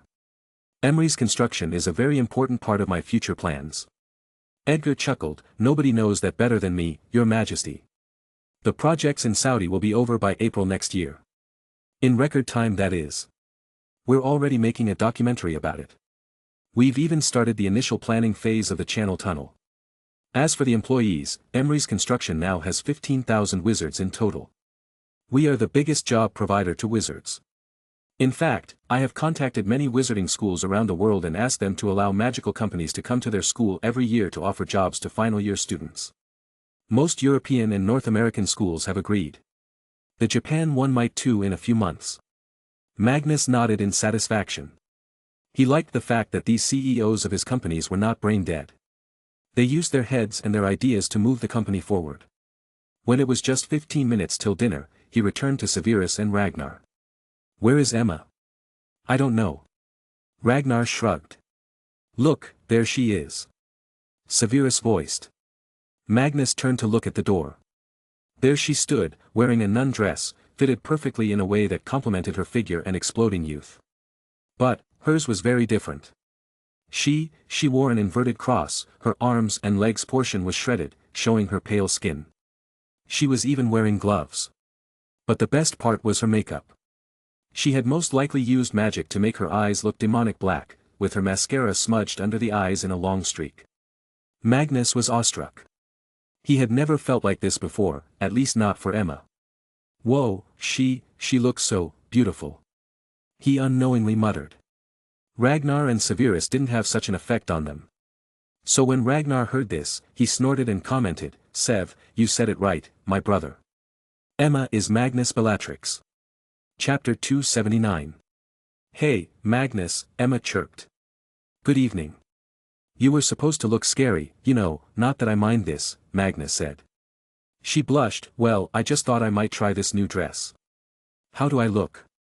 Ragnar nodded in approval, just look at Magnus' face and you will know how you look. You look good, Emma. Severus straightforwardly complimented. Then she looked at Magnus to get praise. She did get them. You look pretty in this. Let's eat now. This was enough to make her happy. They together sat down and started devouring various dishes. Tonight, the dinner was special, as it had cuisines from around the world. There was takoyaki, ramen, sushi from Japan. Chinese-style dumplings, Peking roasted duck, spring rolls. Italian pasta, lasagna, but not pizza, as Emma only liked the American version. There was also Korean food, Thai food, Indian, American, fast food mainly. Everyone was happy as there was something to satisfy even the toughest taste buds. There was also so much new food to try. The method of serving though was different. This time the food was set up like a buffet. On both ends of the hall, long tables were set, on them were lots of self-heating pots with all the dishes. One could just go and take whatever they want. And since wizards eat a lot, Magnus didn't worry about wasting. In the middle of the hall were the long usual tables for eating. Calm music was playing in the background as well. It was a lovely evening. And also funny, as all wore something weird today. There was no restriction on where one could sit, so Magnus and his gang joined friends at Gryffindor's table. Lily was there too, talking with Severus. She was not as much of a friend of the four boys yet. Mag, this winter, I am going to meet my relative in the States, wanna come along? I'm taking Sirius with me. James asked him. Magnus shrugged, I'll pass. I have plans to go to the States next year in the summer. But this Christmas break, I will be busy with the opening of the new hospital. Tisk, always busy with something. Find some time to have some fun, man. Sirius scowled. Actually, I will be having fun this winter. Ask Ragnar. Even he's excited about it. Magnus said. Ragnar nodded. But, they didn't say that they were excited because the hospital was going to be a gift to Grace, their dearest mum. Anyway, Remus, how are you? You must feel like a king all the time, right? Magnus spoke to the silent boy. Remus confusedly asked what he meant. Hee, well, wouldn't you feel like a king if you were the only smart one in a group of donkeys? Magnus made fun of them. And in fact, he even called Remus a donkey. What did you say? You, what are you then? A lizard? James barked. Magnus scoffed, why not, dragons can be considered lizards. And since I can spew fire, I am one I guess. He left them speechless and turned to Emma. He still had a score to settle with her. Oh, look, Emma. A pizza for you. I ordered it especially for you. She became excited, really? Thank you, Mag. Like a hungry tigress, she quickly picked a slice and took a bite. 5 seconds after chewing, her face changed a little. Her eyes looked for answers on Magnus' face. But, it became apparent she was fooled since Magnus was holding his laughter. Bwah, what the hell is in it? It's soggy. She nearly vomited. Why, Emma? I thought you loved to eat pizza. This is the latest creation, pineapple pizza. He introduced her to the monstrosity on the table. Pineapple? Who does that? This is madness. A sweet thing on a salty item, why would you eat something like this? Don't tell me there are people who like this thing. She looked at him with a very concerned gaze. Yup, there are people who love this pizza religiously, Magnus answered. The world is doomed. How can such heathens exist, she went on to curse. Slowly, time passed, and everyone enjoyed a very cheerful dinner. By 8 p.m., the time for dance evening came. But those who wanted to could go trick-or-treating in Hogsmeade. Most teachers and couples didn't leave the hall. Magnus and his friends went out. Along with them, most 1-5th years headed out. 6-7th years said they were too old to be doing such childish things, and many of them were couples. Let's go and get some candies. Magnus happily led his small pack to the Hogsmeade village. It was the only all-wizarding village in Britain. Hogsmeade was a picturesque little village of cottages and shops, with enchanted candles hanging in the trees. Magnus and the rest's first stop was Honeydukes. It was a very old shop that specialized in making sweets. Magnus had invested in expanding its business to Diagon Alley and other European wizard markets. Trick or treat. He entered the shop loudly. Mr. and Mrs. Flume, descendants of the first founder, ran the shops. They merrily came to greet him with a bag of sweets. I guess for us, giving sweets will be much more affordable. Magnus chuckled and put equal candies in their small bags. Not staying for too long, they headed to the next destination. It was Hog's Head Inn. The inn was owned and run by Dumbledore's brother. Hello, Mr. Aberforth Dumbledore. I see that your business is not booming that much. Magnus entered. Whoa. He looks older than a professor. Ragnar exclaimed. Aberforth chuckled, many people say that to me. And yes, business is not booming. Since not many people visit here unless some special event, which is rarer than a unicorn letting you touch it. Maybe we can have next year's Inter-School Cup here. Then I'm sure a lot of people would come. Why don't Hogsmeade every month contribute money together and organize some sort of competition? Like potioneering competition, charms, transfiguration and others. As long as wizards come to the village you will make money. Magnus suggested him. Truly, if they can make the grand prize exciting enough, just starting a potioneering competition would make them rich. Since the competitors will look for ingredients. Dumbledore said it right, you truly are one hell of a businessman. Here you go, your treats. Aberforth gave them a big bag full of them. He was probably not expecting any other students to come to his depressing-looking inn. Like this, Magnus and the rest roamed the village, collecting candies. By the end, all of them were carrying sacks on their backs. Man, I don't think I can eat all this alone, Ragnar said. Let's send some home, to Bobby and also our employees, Magnus suggested. You can do the same with mine too. I don't want to get fat with so many sweets. Emma added. It was nearly 9 p.m. Due to special occasions, the sleeping time was moved back to 10 p.m. today. So they decided to head back to the school. As they were on their way back, Magnus started looking around. He noticed some people, most of them were wearing black. They stood in the shadows of the building. And all of them were looking at him. He knew these people had just arrived since he didn't notice their presence before. Feeling that it was very ominous, he quickly took out his mobile phone and started frantically typing text messages one after another. Beep beep beep. The notification sounds were resounding each second. Emma, Ragnar and Severus stopped and looked at him in confusion. Seeing a frown on Magnus' face, they felt something was wrong. Severus knew what was wrong. They were walking, yet he felt out of breath, uneasy and scared. He knew that Magnus had sensed something. Magnus spoke while typing, Ragnar, get ready to get your revenge. Ragnar quickly nodded and fiddled in his pocket with something. Emma looked at them in confusion. What's going on, guys? She asked. Code Red, Emma. Code Red. Get ready. He warned her. It took a second for her to remember. Then she got into action and took out her broom from her pouch. Then she flew into the air without asking. Severus, we're most likely under attack. Get ready to defend. But you go first and tell all the teachers and students nearby about it. Force all young students to head back quick. He ordered. Severus nodded and left without asking a question. Ragnar smiled confidently, so this was what you were preparing for? Yes, I was, and was not. I did not want them to attack today, but since it's a great opportunity, I knew they can't let this pass.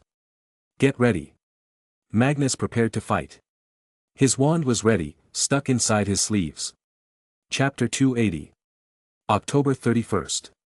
Halloween night was ruined for Magnus by the sudden hostile forces arriving out of nowhere. But Magnus was not scared, nor was he worried. As he had come prepared. Everything he had developed to fight Voldemort and his army was in his small pocket. He even had more than 50 spare wands to use. "Magnus, what should we do after catching Rodolphus?" Ragnar inquired. "Send him to Camelot with an elf, of course, under strong paralysis charms and potions. We will deal with him slowly later," Magnus dangerously suggested. His meaning was clear, they were not going to give that man a fast death. Ragnar liked it. He wanted to give him a slow and painful death too. Maybe a very long death if he could. "Cool, I got all my potions ready. Now I just hope they don't attack before your army arrives. And I hope their forces do not exceed my estimates," Magnus muttered. "And how much is that?" Ragnar inquired. 100. Emma remembered what red alert meant. This was a secret code word for, "We're under attack." Magnus had taught her what she must do in case such a thing happens. As she was not strong enough, her job was to provide air support. She was to use her super-fast broom and throw alchemical bombs at the enemies. She was also to roam around in the air and be the eyes of Magnus. Oh no! So many wizards are operating in. She noticed too many small sparks around the village.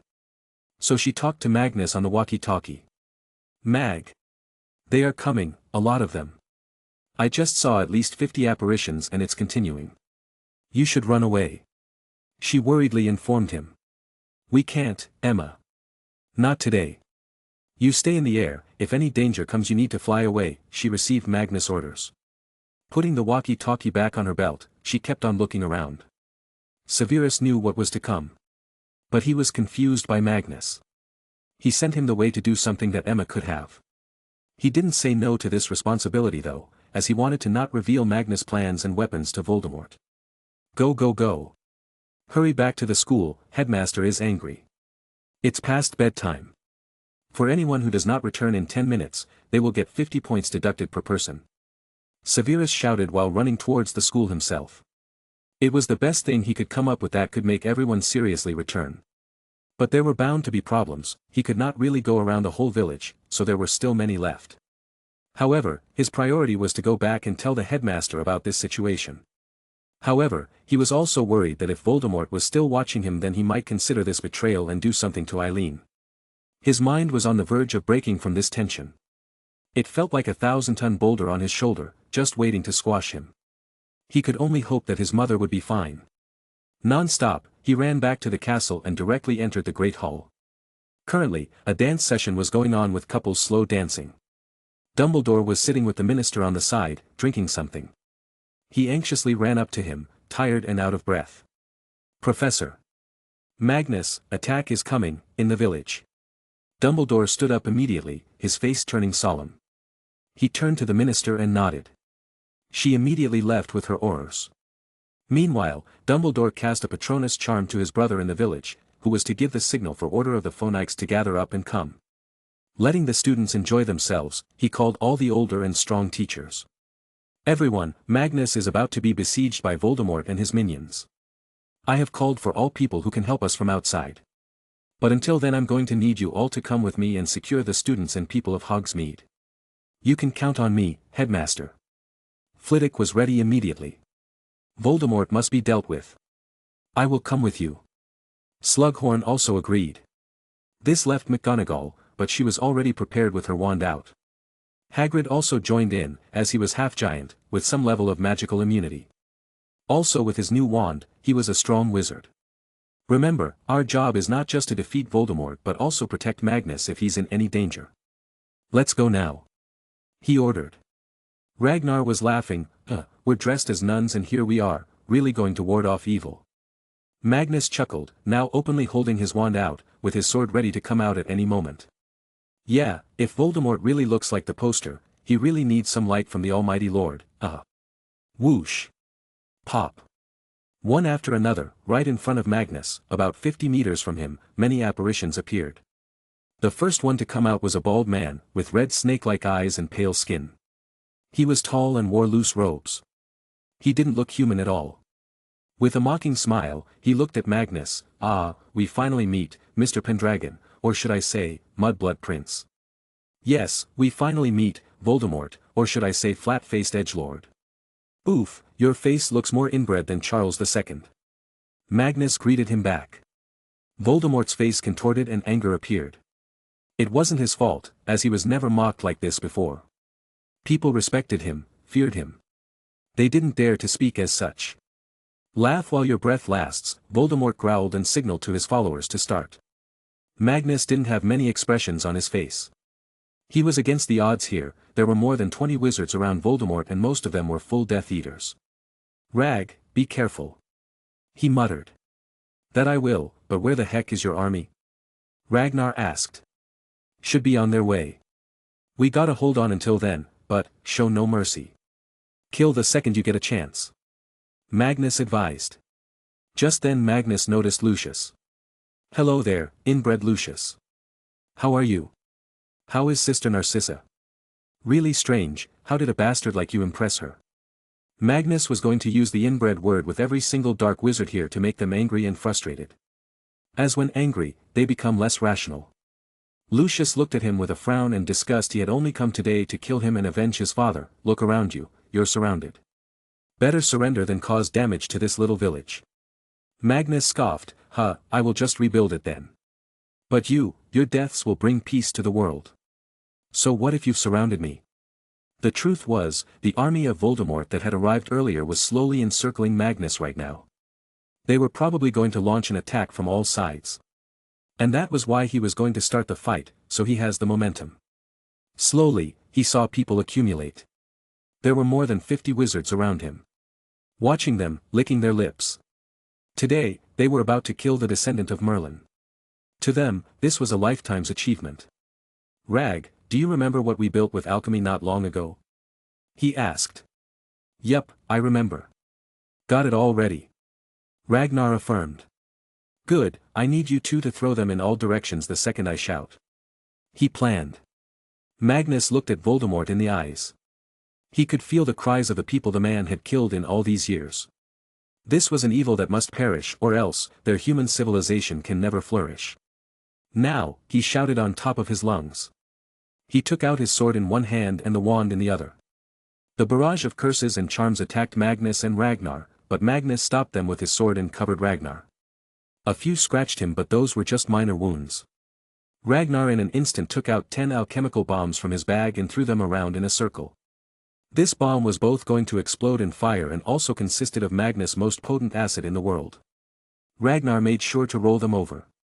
The enemies were so busy casting spells they didn't notice it. Boom!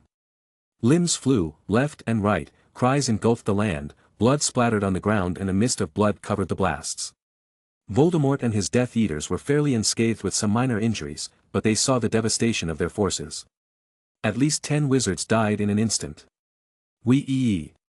Multiple sounds of World War II dive bomber came. Magnus deliberately did this, understanding that the sound was more terrifying than the bombs. He had fitted all bombs in Emma's possession with these sounding instruments. Boom. Another blast, this time it fell from the sky, killing more wizards, less than before but still enough to frighten them. The bad part for them was, it was night and they couldn't see anything in the sky. Despite there being a full moon, the sky was still dark due to clouds. Attack! Kill him! Voldemort gave his crazed order, understanding that if he dragged the fight he would lose men, and he didn't want that as he still had many more wars to fight. This damn mudblood! Using such items on us! He cursed. Magnus didn't have the luxury of choosing a target, anyone that came close to him was one. Ragnar though had found his prey. Don't go yet, let him come to us, Magnus suggested. The two stood their ground, surrounded by dark wizards from all sides.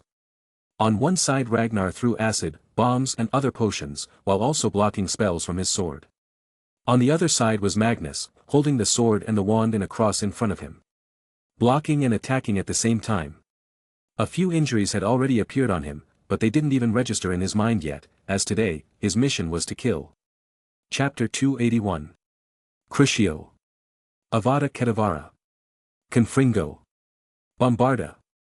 Curses and charms flew left and right. All aimed at Magnus and Ragnar at the center.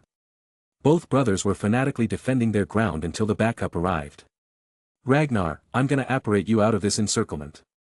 Then I will jump directly among them and start chopping them with my sword.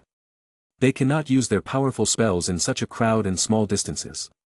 Magnus whispered to Ragnar amidst all the hurling spells. But, aren't there anti-apparition wards? He asked. There are, but they are only for stopping someone from going out of this area. I'm just gonna change our position. I will breathe fire and surround us for distraction. Magnus planned. Ragnar knew his weaknesses. He can't fight as effectively if he's standing here alone. Mag, take me with you into the crowd directly. I will chop them and also destroy them with my potions. Here, drink this. An antidote to everything I'm soon going to use. Also, take this and put it on the sword. It's a more potent poison I made from Cuddle's venom. Magnus trusted Ragnar like a brother. So he agreed. With urgency, he drank the potion and put the venom on his sword. 1, 2, 3. Whoosh. Magnus opened his mouth and spewed fire like a dragon. He made the fire go full circle around them. In a split second, the two apparat from there. The first scream came. Ugh, Screams one after another covered the crowd of wizards that had not long ago surrounded them. Magnus without any mercy chopped limbs of the dark wizards. Even cut full heads whenever he got the chance. Ha ha ha, you came to your own deaths, fools. You won't go to any Azkaban. Only death awaits you. Slash. Magnus cut another one's head, sending it flying away. His proclamation spread fear in their hearts. After all, they all knew that the ministry was incompetent and they would rather send him to death. But, Magnus was the boss now and he was killing them right here and now. Ha! Burn! I'm gonna melt you all. Ragnar's scary roars came from the other side. He was throwing vials left and right. There were poisons, acids, sleeping potions, where he would stab their necks after making them fall asleep. He had actually already killed about 7 of them. All had their heads severed. Those who were left alive around him were not in a very good condition either, as most were either burned or crying in pain. It was unbelievable how 2 boys could do so much damage to the army. But it wasn't that Magnus and Ragnar were invincible, it's just that Voldemort was not a good battle commander. A distance away, Voldemort seethed in rage. His army was dying left and right. Magnus and Ragnar were chopping them like vegetables while the bombs from the sky were blasting limbs apart. Incompetence. All of you, attack. He finally launched the big guns, all the Death Eaters, and he himself moves in. Magnus was busy dealing with the crowd around him. He took out the disarming grenade he had made with Ragnar and Severus. Boom. Immediately a dozen wands flew out of the wizard's hands and got stuck to the small grenade, then, the grenade burst into flames, destroying the wands. He chuckled like a wolf among sheep, as all wizards around him had no wand now and were panicking. Hiya. He spun 360 degrees, dislodging 3 heads in the vicinity. It was truly a bloodbath as Magnus' clothes were now covered in blood. Avada Kedavra. Whoosh. Magnus immediately turned around and blocked the killing curse from Voldemort with his Hope Sword. He was using it since the Despair Sword was already full of spells it had absorbed. Magnus took him one-on-one. Inbred Voldemort, you already lost 20 of your men. Is this what you call an army? Voldemort enraged, he used some kind of a flying spell and hovered towards Magnus at great speed. Mud blood. Magnus prepared himself with his spells ready. Voldemort was, of course, not going to use verbal spells. Whoosh. A spell of an unknown name flickered towards Magnus. Magnus also countered it with his own. Their magic hit each other in a tug of war as both of them supplied magic to their wands. Voldemort and Magnus both had green-colored magical energy striking each other, appearing like plasma. It was a beautiful show of the destructive powers of wizards. Magnus wanted to use his full force, but he was in constant worry that someone would attack him. Boom. Immediately a loud explosion resounded in the distance. Magnus smirked with a sigh of relief. Finally they have arrived. The army of Merlin, a total of 100 wizards, armed to teeth with specially enchanted leather robes, arrived. Behind them were Dumbledore and his people. The tides changed in an instant, panic appeared in Voldemort's eyes. Magnus taunted him, "What? Did you think only you have an army? You seriously underestimate how much people hate you." "No no no, Bellatrix. Call them." Voldemort crazedly shouted. Taking his command, she sent a flare into the air for something. Seeing the change, Magnus increased his magic flow into the wand and pushed the ongoing magical tug of war. He easily started to gain on Voldemort. It seemed that Voldemort's mental instability was causing this. Magnus scoffed, "Inbred Voldemort, no matter how much you try, you will never have more potent magic than me, because you're an inbred, impure." Magnus just used their own pureblood theory on them. His constant calling Voldemort an inbred was not doing well for him. Voldemort jumped to the side and avoided being struck by Magnus' spell. Next, he silently cast an Expelliarmus charm. Magnus saw through it and let his wand travel to Voldemort as planned. Voldemort stood up in triumph and pride, "No, no, don't even think about taking another wand out. Put down your sword now." He pointed his wand at Magnus. But, Magnus, instead of doing as he ordered, laughed, "Look at the wand first." Voldemort's face lost its smugness as he glanced at Magnus' wand in his hand. It was uncontrollably shining. Boom. Dumbass. In that instant, it exploded. Magnus in that short duration ran like a cheetah and arrived in front of Voldemort. He crouched down. The bald noseless man just looked left and right, as his ears were filled with a tingling noise. He tried to look around and find Magnus. "Look down!" Magnus shouted. As soon as Voldemort was lowering his head, he felt something connect his chin. It was warm and very strong. All he felt was a slight wet sensation on his lips and in the mouth. Magnus jumped back, "Wandless magic, bitch." Voldemort touched his face. His hand became red, wet with his dark red blood. He looked at Magnus in disbelief. "Her Hrud. I hear K."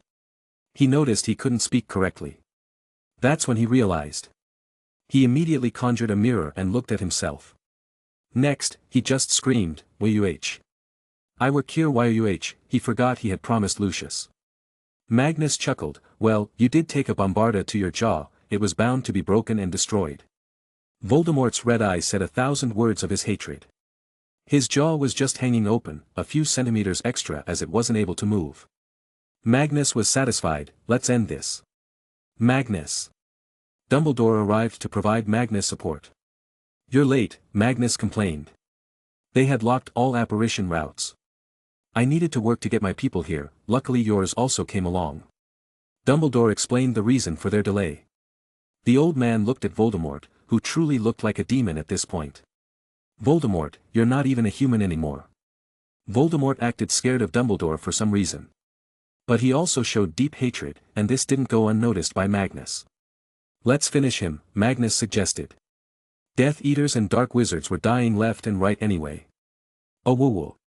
Magnus' first reaction was to look at the sky, there was a full moon. He panicked and faced Dumbledore, "How many werewolves live in the Forbidden Forest?" Dumbledore shared his fears, "I don't know, the forest is too big to contact and count all of them. A few hundred maybe." They faced Voldemort again, he looked happy now, even with all that injury to him. The Mad Dark Lord quickly pointed his own wand at his jaw and fixed it. "You should rejoice, Mudblood Prince. You were the first person to have ever injured me this much. And you, Dumbledore, to answer you, there are 1,215 werewolves in the forest. And yes, they all follow me. Come. Come forth and show your power. Prove yourself to me. Bite anyone you can. And shred this boy to pieces." He screamed in anger and pleasure combined. Dumbledore scowled and shouted to his people, "Surround Magnus. Protect him at all cost." Dumbledore couldn't let anything happen to Magnus. He was the hope of the wizarding world, if he became a werewolf then how would he bring the change? His command was absolute. And hearing him the army of Merlin also became active and tried to surround Magnus, keeping him inside a protective circle. Magnus didn't like this one bit. Everything had turned opposite in an instant. His worst fear had come alive. He saw countless crazed red-eyed werewolves, all in complete transformation, running towards them.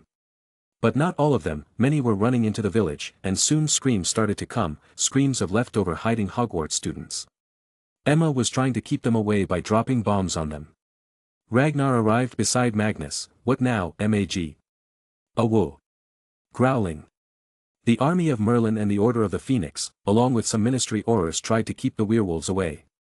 But they also had to face the spells of Death Eaters. They were completely outnumbered with the odds of 112. They were being completely besieged by werewolves from all around. The beasts were forming a circle around their protective circle. Crazed and strengthened by the full moon, they were magically immune to some degree, hence it was more problematic. Emma and Ragnar were throwing whatever they could to slow them down. Dumbledore, Moody, Eugenia and professors were gathered around him, throwing spells left and right. Mag. All of a sudden Severus' voice came. He squeezed himself toward him. His face was full of sorrow and guilt. Mag, I want to tell you something. But Magnus completely ignored his words. In his ears, the grim cries of his followers, the students of Hogwarts and residents of Hogsmeade were echoing. The army of Merlin and all others, they were all brave wizards, but, against werewolves, anybody would be afraid, because even a small bite could result in a lifetime of misery. Fear spread and they started to slowly take steps back. This would crush all those in the middle. They were already standing shoulder to shoulder anyway. Cries of men from the front had started to scare those in the back. He glanced at Voldemort. The demon was standing on the side, watching everything gleefully in triumph, most likely thinking that he didn't even have to do anything. Magnus chuckled, so this was the real reason why he chose this day to attack. Full moon. He turned to Dumbledore, Professor, make sure you take care of Voldemort.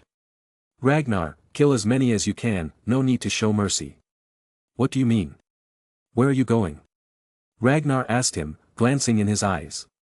A sudden thought emerged in his head. No. Don't, he blurted. Magnus' eyes started to turn red as veins popped out in them. He chuckled, I still have a lot of magic in me. Look at them, they are my followers, Rag. I cannot justify their deaths to their families, their kids. What will I say? That they died while protecting me? It'd be a shame to my name, Merlin's name and Arthur's name. These werewolves are after me anyway. There are 1,000 of them. Ragnar reminded him. With a look of indifference, Magnus just clenched his sword in his hand a tad bit tighter, then I just have to cut 1,000 heads. See ya. He crouched on the ground all of a sudden. Without wasting a moment, he used max strength in his body and spewed as much fire as he could from his feet. It was strong enough to launch Magnus a few meters in the air. When in the air, a simple air spell sent him towards the forbidden forest. His flight was shaky as it was his first try to fly like this. So he fell down a few meters inside the forest. Growling. The growling of werewolves continued for a few more seconds, then it abruptly stopped and all 1,200 wolves ran back towards the forest. Leading them was the most vicious werewolf, Fenrir Greyback. Chapter 282. Panic ensued as soon as they saw Magnus leaping over their heads and attracting all the hungry wolves behind himself. They panicked, and some staunch believers of Magnus cried, blaming their own cowardice and weakness. They could not understand how a 14-year-old wizard would fight 1,000 werewolves. Even less, they could understand where Magnus gets his courage from. Dumbledore was scared completely in his heart. He cared not for his life anymore. Magnus was one of his remaining family, the most precious one. He wanted to help Magnus grow into a mighty and just wizard. But the boy puts his life in danger too many times. Ragnar meanwhile didn't even flinch for a second and charged towards the Death Eaters. Stop this crying. Magnus will win. And we shall gift him the heads of all these Death Eaters. Attack. With all werewolves gone, they were free to move again. The odds for Death Eaters turned once again as they found themselves at a disadvantage. Emma saw the whole scene from the sky, her heart erupted into fear. She immediately rushed with her broom towards the forest to help Magnus. Boom. Her broom caught fire. Down on the ground, a crazed witch was laughing. Where do you think you're going? Let him become werewolves' food. Voldemort had already passed his order. They were to hold on here for as long as possible, so as to give the werewolves time to kill Magnus. He also acknowledged that stopping Dumbledore was more important right now. But he did send Lucius after Magnus to make sure that the boy died. I won, Dumbledore. There is no way that boy will live. Voldemort laughed evilly. Voldemort took him head-on in a spectacular battle. Meanwhile, the professors and Magnus people were mercilessly killing the dark wizards. The strongest people in Voldemort's army were Death Eaters, everyone else was just your average wizard. Meanwhile, in Order of the Phoenix and Army of Merlin, a lot of members came from good families, hence they were trained very well. At the same time, Magnus' army was better because they were really trained to fight, unlike Voldemort, who didn't care about training. Ragnar was leading the charge against these minor dark wizards. Kill them. Show no mercy. Slash. Ragnar beheaded a dark wizard and immediately threw a bomb on the ground. It covered everything in smoke around them. Ragnar, who had already drunk the vision-altering potion, saw everything through the smokescreen. Like a smart predator, he started slicing all dark wizards near him. 1 or 2 Death Eaters were also caught in this. It was a total massacre.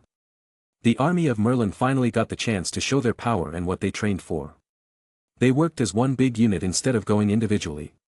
Their tactics were simple, each 2 wizards were to focus on one enemy. They would continuously bombard spells and soon send the killing blow. Something like this had never been seen before in the history of magic. Never until now, a group of wizards acted like Muggle armies. But here they saw it, how effective it was. Voldemort saw his people dying very quickly and he panicked that this would make his plans foiled. Spread around. His order was fast and decisive. The strength of Magnus' army was when they fought together. So it was better to force them to spread around, decreasing their chances of overpowering. Ragnar, who was busy until now in killing his enemies, finally saw the golden goose, the one he had been chasing after for the past years. Rodolphus was in front of his eyes, and anger erupted. But he remembered Magnus' advice to be rational and not let the hate take over. He quickly moved to meet him. Boom! He threw 10 grenades at the same time. They were meant to stun Rodolphus. You. I am not gonna kill you. I will torture you very slowly. Ragnar's crazed face and his bloodied clothes, along with the nun dress, created a really big mental pressure. Ragnar knew that he needed to neutralize him as soon as possible. For this, he used the Boggart locket. As long as Rodolphus gets scared even for a second it would be enough. He silently moved close to him and activated it. In an instant, Rodolphus screamed, "Aia!" Ragnar had no idea what he was afraid of, now he knew. It was a naked angry Voldemort, pointing his wand at Rodolphus. The real magical wand, not the biological one. This was his chance and Ragnar jumped over. Forbidden Forest. Magnus continued to run deeper inside the forest, as far away as he possibly could. The angry growls and howls of countless werewolves were already audible behind him. Mixed with nature's sounds and air brushing the trees, it felt even more terrifying. Magnus was a human, it was night and he was in a jungle, his speed was obviously going to be slower than the animals. He was looking for an open area where he could fight them, as fighting in the dense forest would give many opportunities to werewolves to climb trees or sneak attack him. Growling. After searching for a while, he found a decently open area in the middle of the forest. It was not very big but still enough. The werewolves slowly started to appear. One by one, countless werewolves surrounded him. The jungle also became completely silent with that. No animal made any noise, all except the beasts surrounding Magnus. It was like a bad orchestra destroying the serenity of the calm night. In all honesty, Magnus really had slight ting of fear in his heart. I hope I don't die today. Not waiting for them to pounce on him, he waved his wand and shouted, "Fiendfyre." Magnus had full mastery over this spell, he was generally very good with fire. His wand spewed flames in the form of a Chinese dragon. The huge dragon circles around Magnus and burned any werewolf that could be caught in it. Arrrrrrr, they cried in pain and fear. Too much light was not pleasing to their eyes it seemed. So Magnus doubled down and even started burning the forest behind them. This way, all of them were trapped, with him.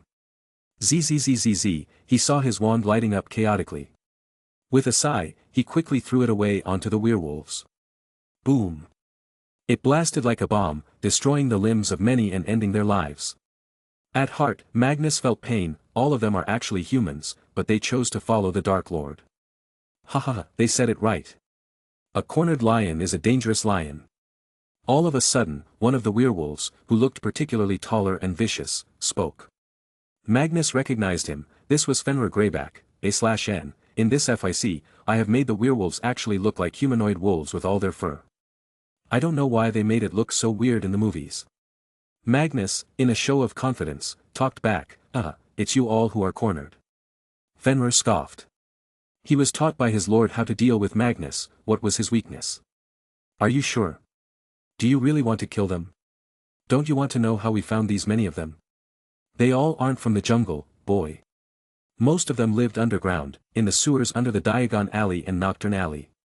They dreamt of a better life, a day when the ministry would think about them. But it was my lord who offered them a better life. They got nothing to lose. Magnus grimaced as he listened. He couldn't help but curse in his mind truly, the magical world is the enemy of magical world itself. If I must, then I will kill. Long before I had already accepted my fate, that I would go to hell after my death. There is no turning back now. Magnus prepared his sword, hope. Hee, big words from a little boy. Attack. Fenrir ordered the horde of werewolves. Magnus immediately created fire from his back body to keep all werewolves away from there. And those that started to come to his front, he chopped them down. Forgive me, he muttered as he beheaded one. Why was he not using magic? Well, werewolves have inherent magical immunity to some degree. These were considered as XXXXX beasts/beings after all, on the same level as Cuddles and a dragon. Due to this, Magnus would have to waste too much magic on each werewolf. Magnus mustered all his strength to slice them up. He had to be very careful, as even a single bite could end his fight. But many scratches had been inflicted upon him. Some even came from behind, as some werewolves, although stayed away from the fire, tried to at least injure him with quick jabs. Magnus bled that night, from his face, his arms, his legs. But more bled the werewolves, as their corpses piled upon one above another. A pool of blood started to form underneath them, with the pungent smell of blood filling the air, reminding them that this was do or die. Fenrir. You will die today.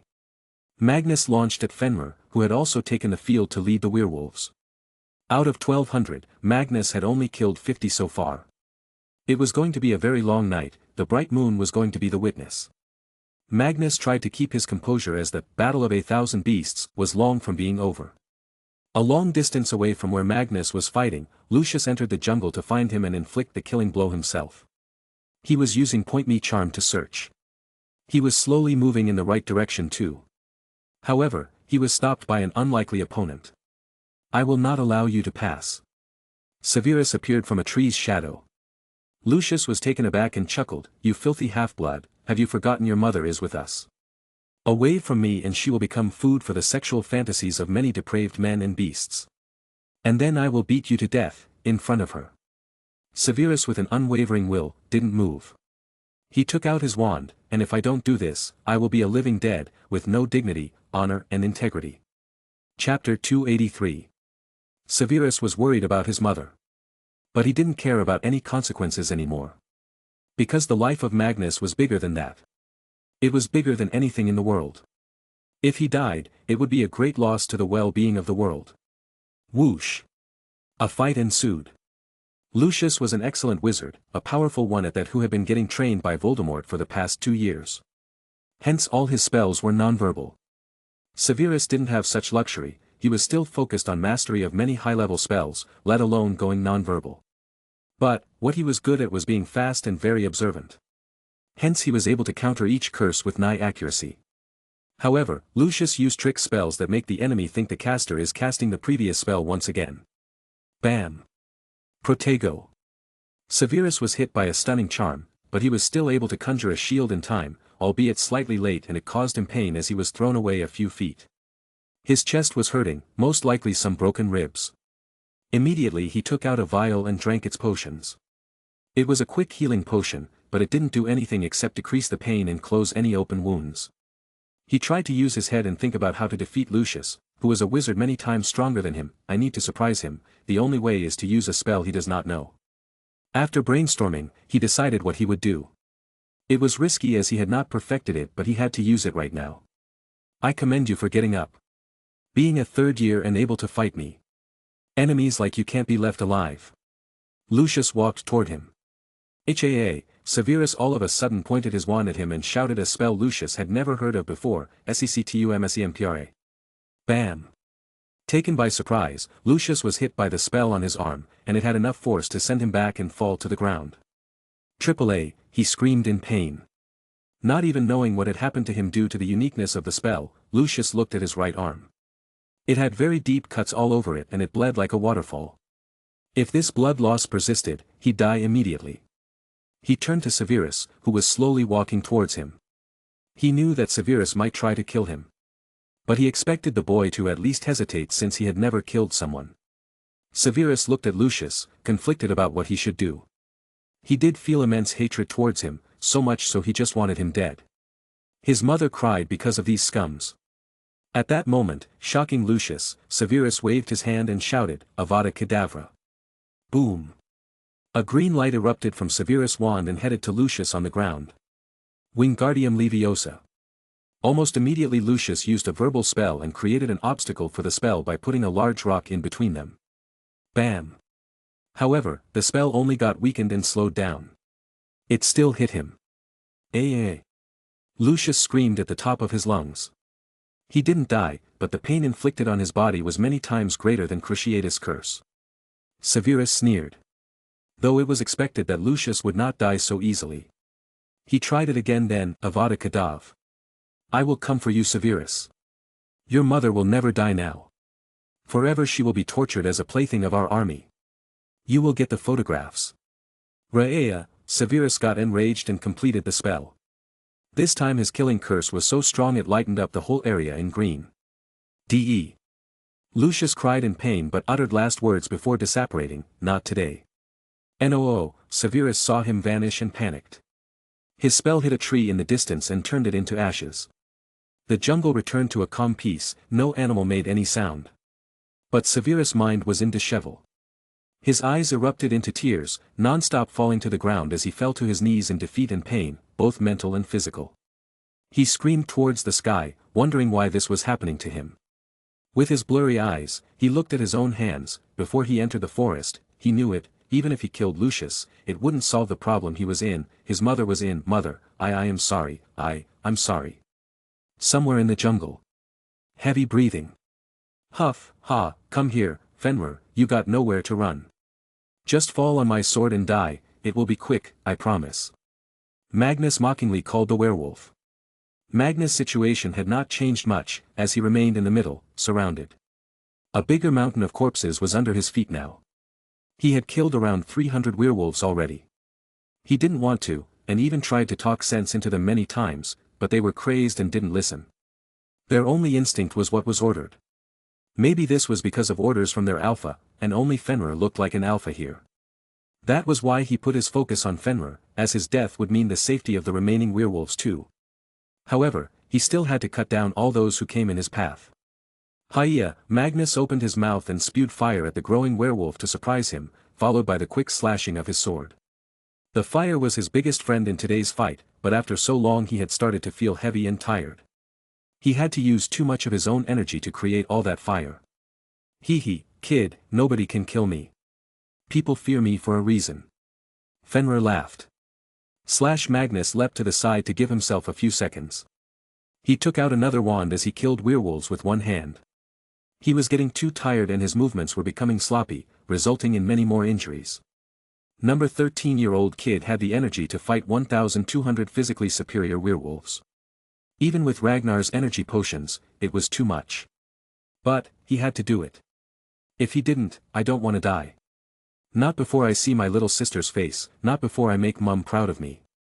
Magnus may be a bit stupid in this regard though, as his parents were already too proud of him. But, in Magnus' eyes, he still had too much to achieve. I haven't fulfilled our dream. What do you think, Merlin, can I get out of here alive? He was talking to Merlin's soul piece in the locket on his neck. It spoke immediately in his mind. However, unlike before, Merlin sounded very kind this time. You have exceeded all my expectations, son. I have no doubt about you. Not only will you win today, but you will be hailed as the strongest wizard to have ever existed for eternity. Now focus, do not let that vile mad werewolf escape, kill him and end this madness. Then we can start your formal training under me, and I shall teach you about my staff, as well as the past. Magnus felt rejuvenated by this. Finally, the moment he had been waiting for had come. To learn from real Merlin and also learn the secrets of his staff. The weapon that if he had right now he could have ended this whole battle before even starting. Dying now would be too much of a shame then. He laughed loudly, confusing Fenrir. He didn't know who he was talking to, even wondered if the boy had finally lost his mind.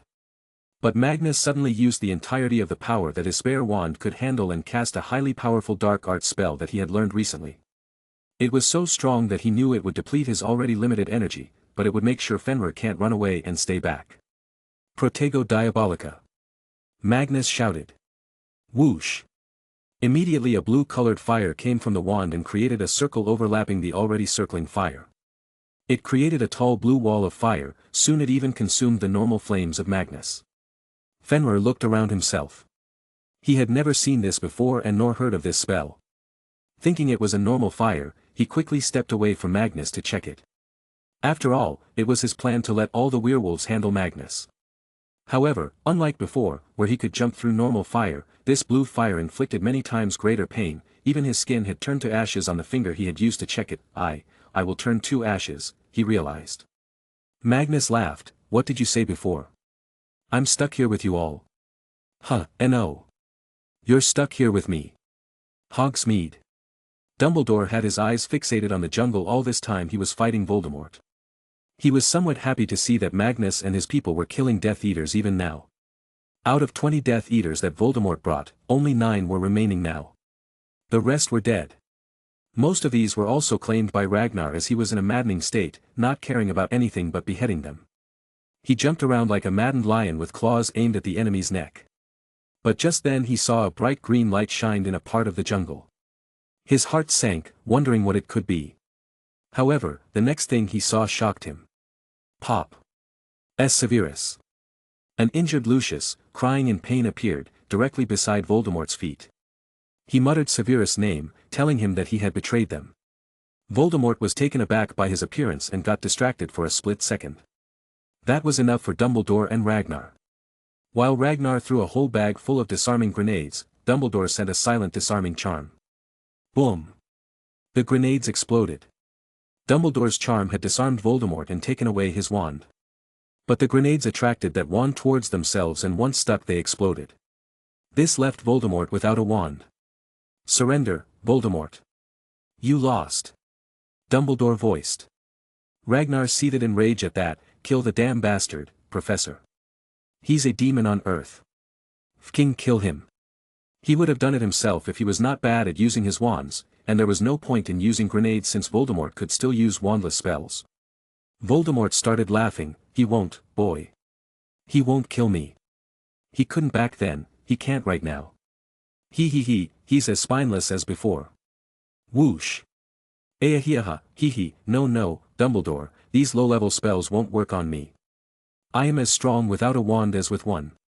His face had an orgasmic expression as he thought of something. That Mudblood Prince, your favorite student, must be dead by now.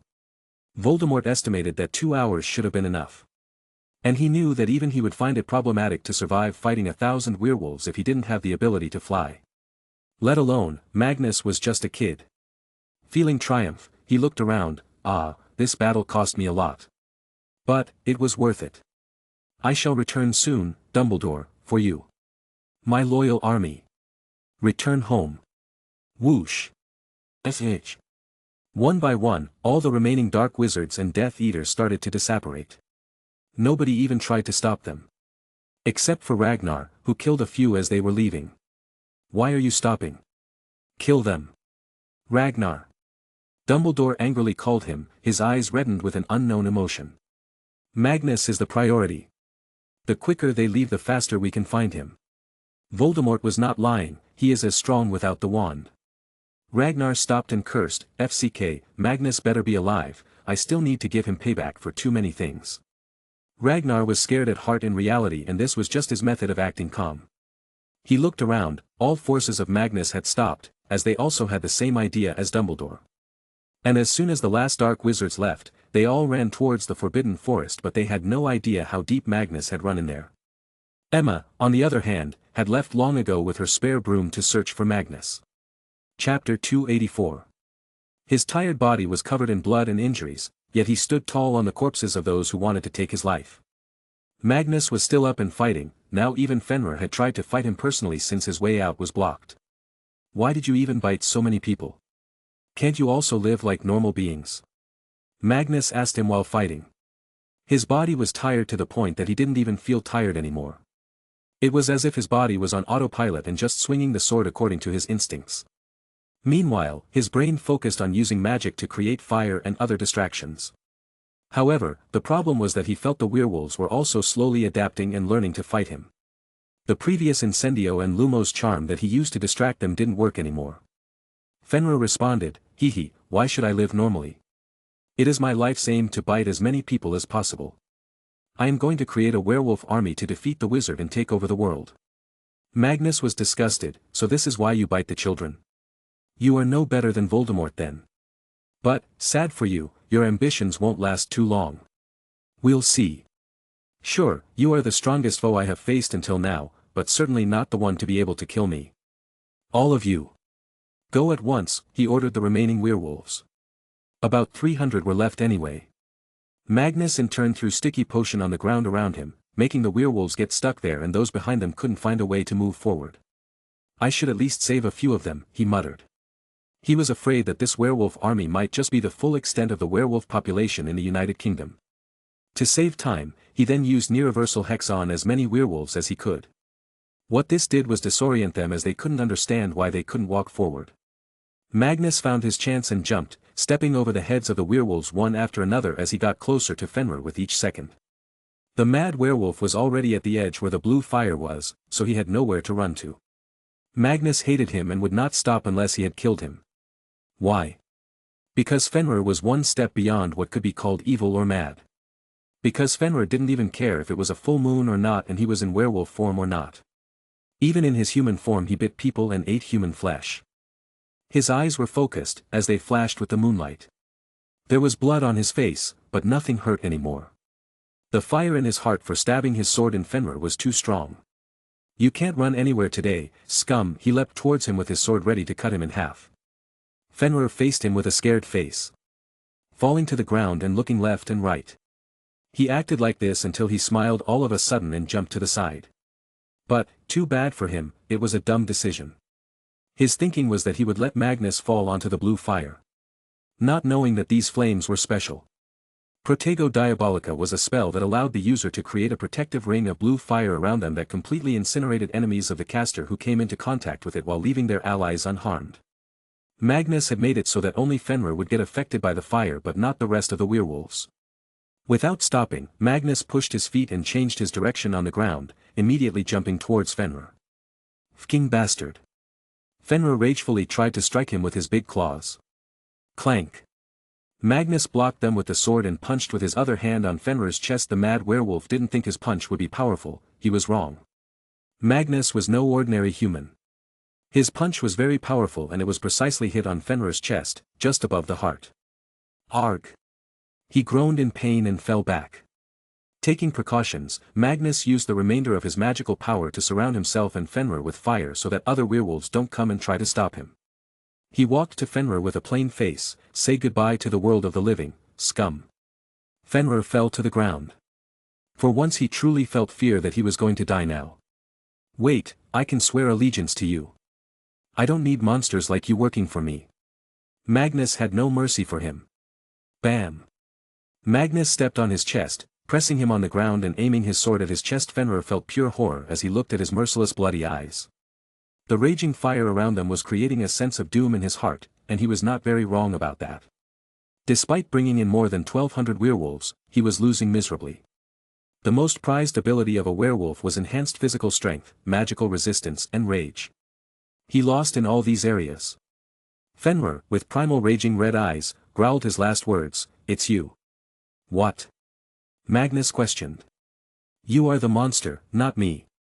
The world may see you as a hero because they are blinded by your last name.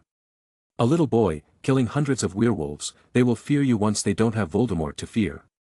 They will hate you when you force your will on them. Humans are the true scums. My desire to conquer is the result of the hate and the pain you all inflicted on me. Mark my words, the ones who worship you today, will want to kill you tomorrow. You humans, you only know how to act like you have changed, but you never actually change. Magnus coldly faced him. Everyone has a sad story to tell, but it doesn't allow one to murder people. Just wait and watch from hell how I prove you wrong. Fenrir snorted with a laugh. Boy, there is no God, hell or heaven. Magnus laughed since he had personally seen hell. Wrong, I can confirm that hell exists, and that masked man is going to have a lot of fun with you. May your soul rot in hell and never rest in peace. Stab. He slid his sword into Fenrir's chest as slowly as possible to give him more pain. Soon it pierced through his upper lungs and the windpipe, immediately suffocating him with blood pouring out of his mouth as well as the wound. He was gagging and choking on his own blood. With that, one of the worst monsters in the world was dead. Justice was finally served to those who lost their lives to Fenrir's selfish wishes. Fenrir didn't shout, just groaned and silently lost his life. His eyes widened and mouth stayed open, there was no escape, he had understood already. The last thing he saw was Magnus' face. Quad A, Magnus took his sword out and once again stabbed him, much harder this time, completely taking away his life.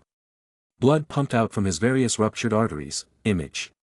With Fenrir's demise, the remaining werewolves were free to decide what they wanted. So he silently stopped the fire from one portion of the circle to allow them to escape. Out of the remaining 280 escaped, those who stayed got burned by Magnus' fire. Thud. He didn't have much strength left in his body, so he fell to his knees, still holding the sword for support as it remained stuck in Fenrir's chest. He gasped for long breaths to rid the headache he was having due to the loss of too much blood and lack of oxygen. Image. His tired eyes were fixated on Fenrir's body and the blood. His own wounds-ridden body finally calmed down, but that brought in the pain and tiredness that he had avoided all this time due to adrenaline. He felt light, but also heavy at the same time. Never before had he exerted so much strength. Never had he fought for 5 hours straight. Pop. Magnus. Dumbledore arrived all of a sudden via apparition. Who knows how he found his exact location? But even for the old man, the scene was too horrifying. The moon shone over the mountain of corpses with dead red shining eyes, as Magnus sat there, kneeling. The only thing telling him that Magnus was alive was his shining eyes.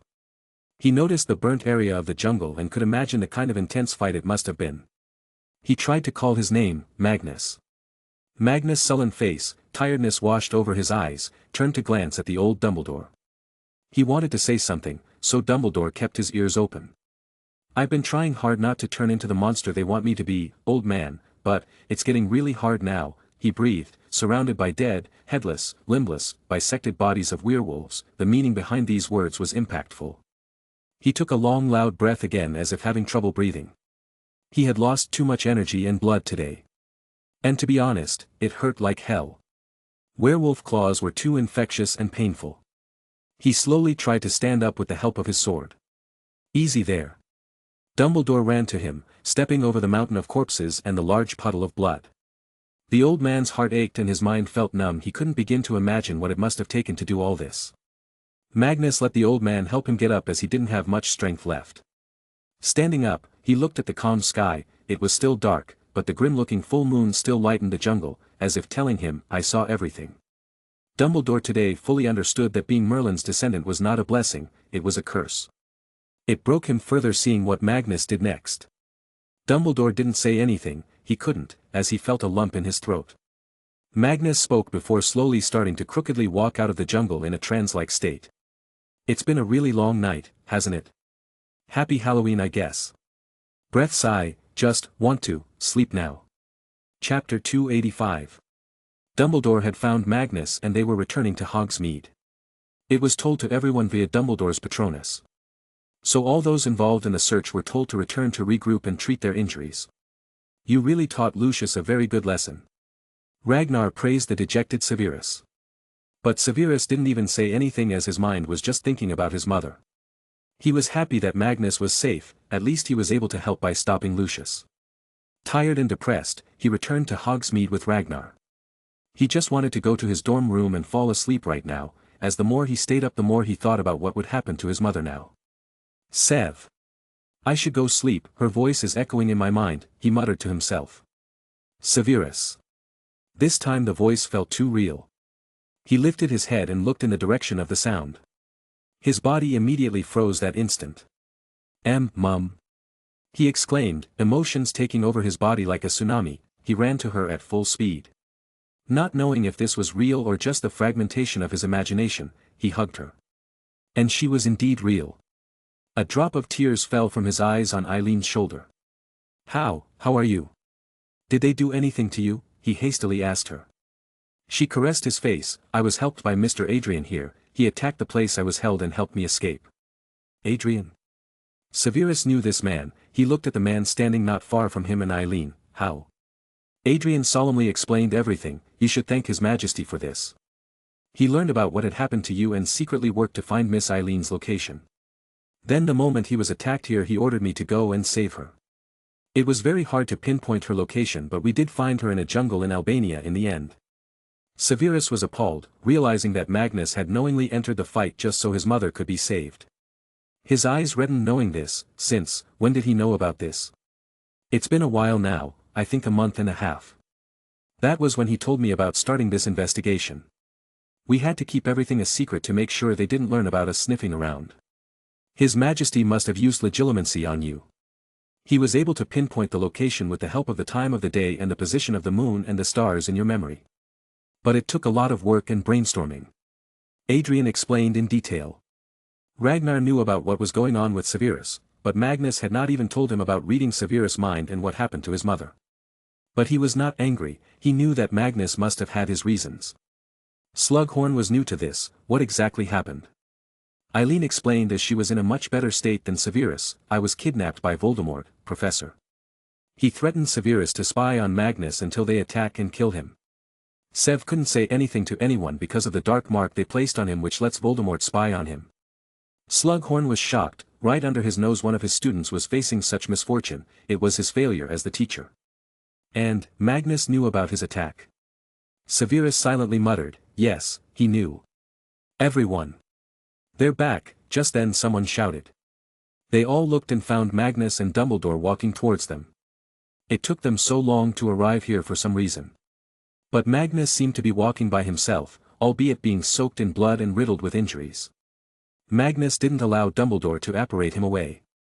The reason was that he wanted some time to think about his next actions, and the calmness of the jungle helped him a lot. He was trying to understand, that finally now that Voldemort had attacked him with his whole army, it's an act of war against the United Kingdom itself, at least the magical side of it. Attacking a royal means treason, and the punishment for treason was death, both here and in the Muggle world. So slowly Magnus came to a decision that he would announce in the emergency Wisengamoth session. Anybody who would go against him would now be deemed a supporter of Voldemort publicly and then dealt with. I was too easy on them, it seems he thought, and continued to walk. Eventually, they came out of the forest and arrived at the location everyone had gathered. He was very tired, but he couldn't sit down just yet as he needed to confirm just one more thing. And finally, he did. He saw Eileen Prince standing beside Severus. This meant his plan was successful. Suddenly weakness washed over his body and he fell to his knees with a smile. Severus was the first to come to him and likewise fell on his knee. He gave him a tight brotherly hug.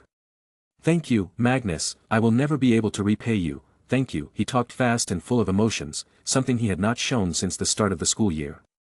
Magnus smiled and patted his back tiredly. Did you forget what I said in the letter that time? We're brothers, I got your back. And as a good brother, it was my duty to help you when in need. A/N, he said this in chapter 100. Severus' mind overcame with emotions and a small tear slid down his face onto Magnus' shoulder. What brothers? Not even real brothers put their lives at risk for one another, he thought. When did you look in my head? Severus asked him. Magnus chuckled. People don't fall unconscious after being hit by a stunning charm, Sev. Severus had a moment of realization. He remembered the day he sparred with Magnus and fell unconscious after being hit. It was a very bizarre event that even he couldn't explain. No wonder I don't remember feeling you inside me, Severus muttered. Bam. Magnus knocked on his back jokingly. What the hell, man, think before you say something. Ugh, that was so inappropriate. Severus fell into silence for a moment, calming himself. He was extremely grateful to him. Thank you, my brother. Magnus faced the sky and thought about everything that happened. He felt a sense of regret. So he addressed it, Image. I should apologize to you, Sev. My short-sightedness resulted in this. I should have given your mother security. I promise that anything like this will not happen ever again. Magnus apologized. This was a big regret in his heart since he found out about Severus' situation. Severus shook his head. No, I'm equally responsible. I didn't anticipate this and let my mother live in danger. Magnus sighed and muttered in a low voice, we're all dumbass. Too inexperienced to fight a war. Heh, funny enough, I'm not eligible to vote but it's okay to fight. It's a strange world we live in. We gotta plan our next steps. But first, sleep. Severus nodded. Yeah, you're right, Magnus. Magnus? Severus suddenly felt Magnus' head going limp on his shoulder.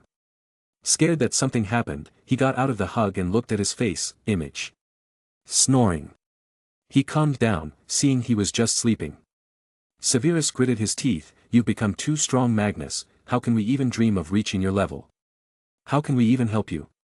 He called school staff and let them take Magnus to the infirmary. There they'd put some blood-replenishing potions in him.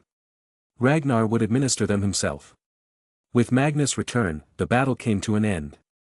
Now was the time to calculate the losses. The wizarding world was sure to be shocked in the morning when the newspapers will reach them with articles about today.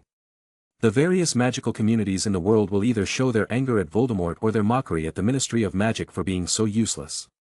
It was true after all, that in no other place in the world such crazy wizards come to power. It's always something happening in the British territory or in Europe. Dumbledore, along with other Order members, searched the Hogsmeade village to find anyone injured or dead. It was reasonable to say that they didn't fight this battle unscathed. But the actual number of fatalities would only be known later. An unknown forest in Europe. Pop. Many apparitions came and people stood in their places. Voldemort was at the forefront with a happy smile. Behind him stood his loyal followers. It took a few minutes for everyone to arrive there. However, when Voldemort tried to see who the survivors were, his face contorted as his most loyal Death Eaters was missing. He faced Bellatrix and screeched, "Where is Rodolphus?" Chapter 286. The battle ended just a few hours before sunrise, so many were still awake and those who were too tired or injured were resting. The infirmary was full of those injured. Magnus, because he was not so serious and just tired, was sent to sleep in his dorm room to sleep. The classes for the day were suspended as previously planned, but instead of relaxing from last night's party, they were relaxing from the battle.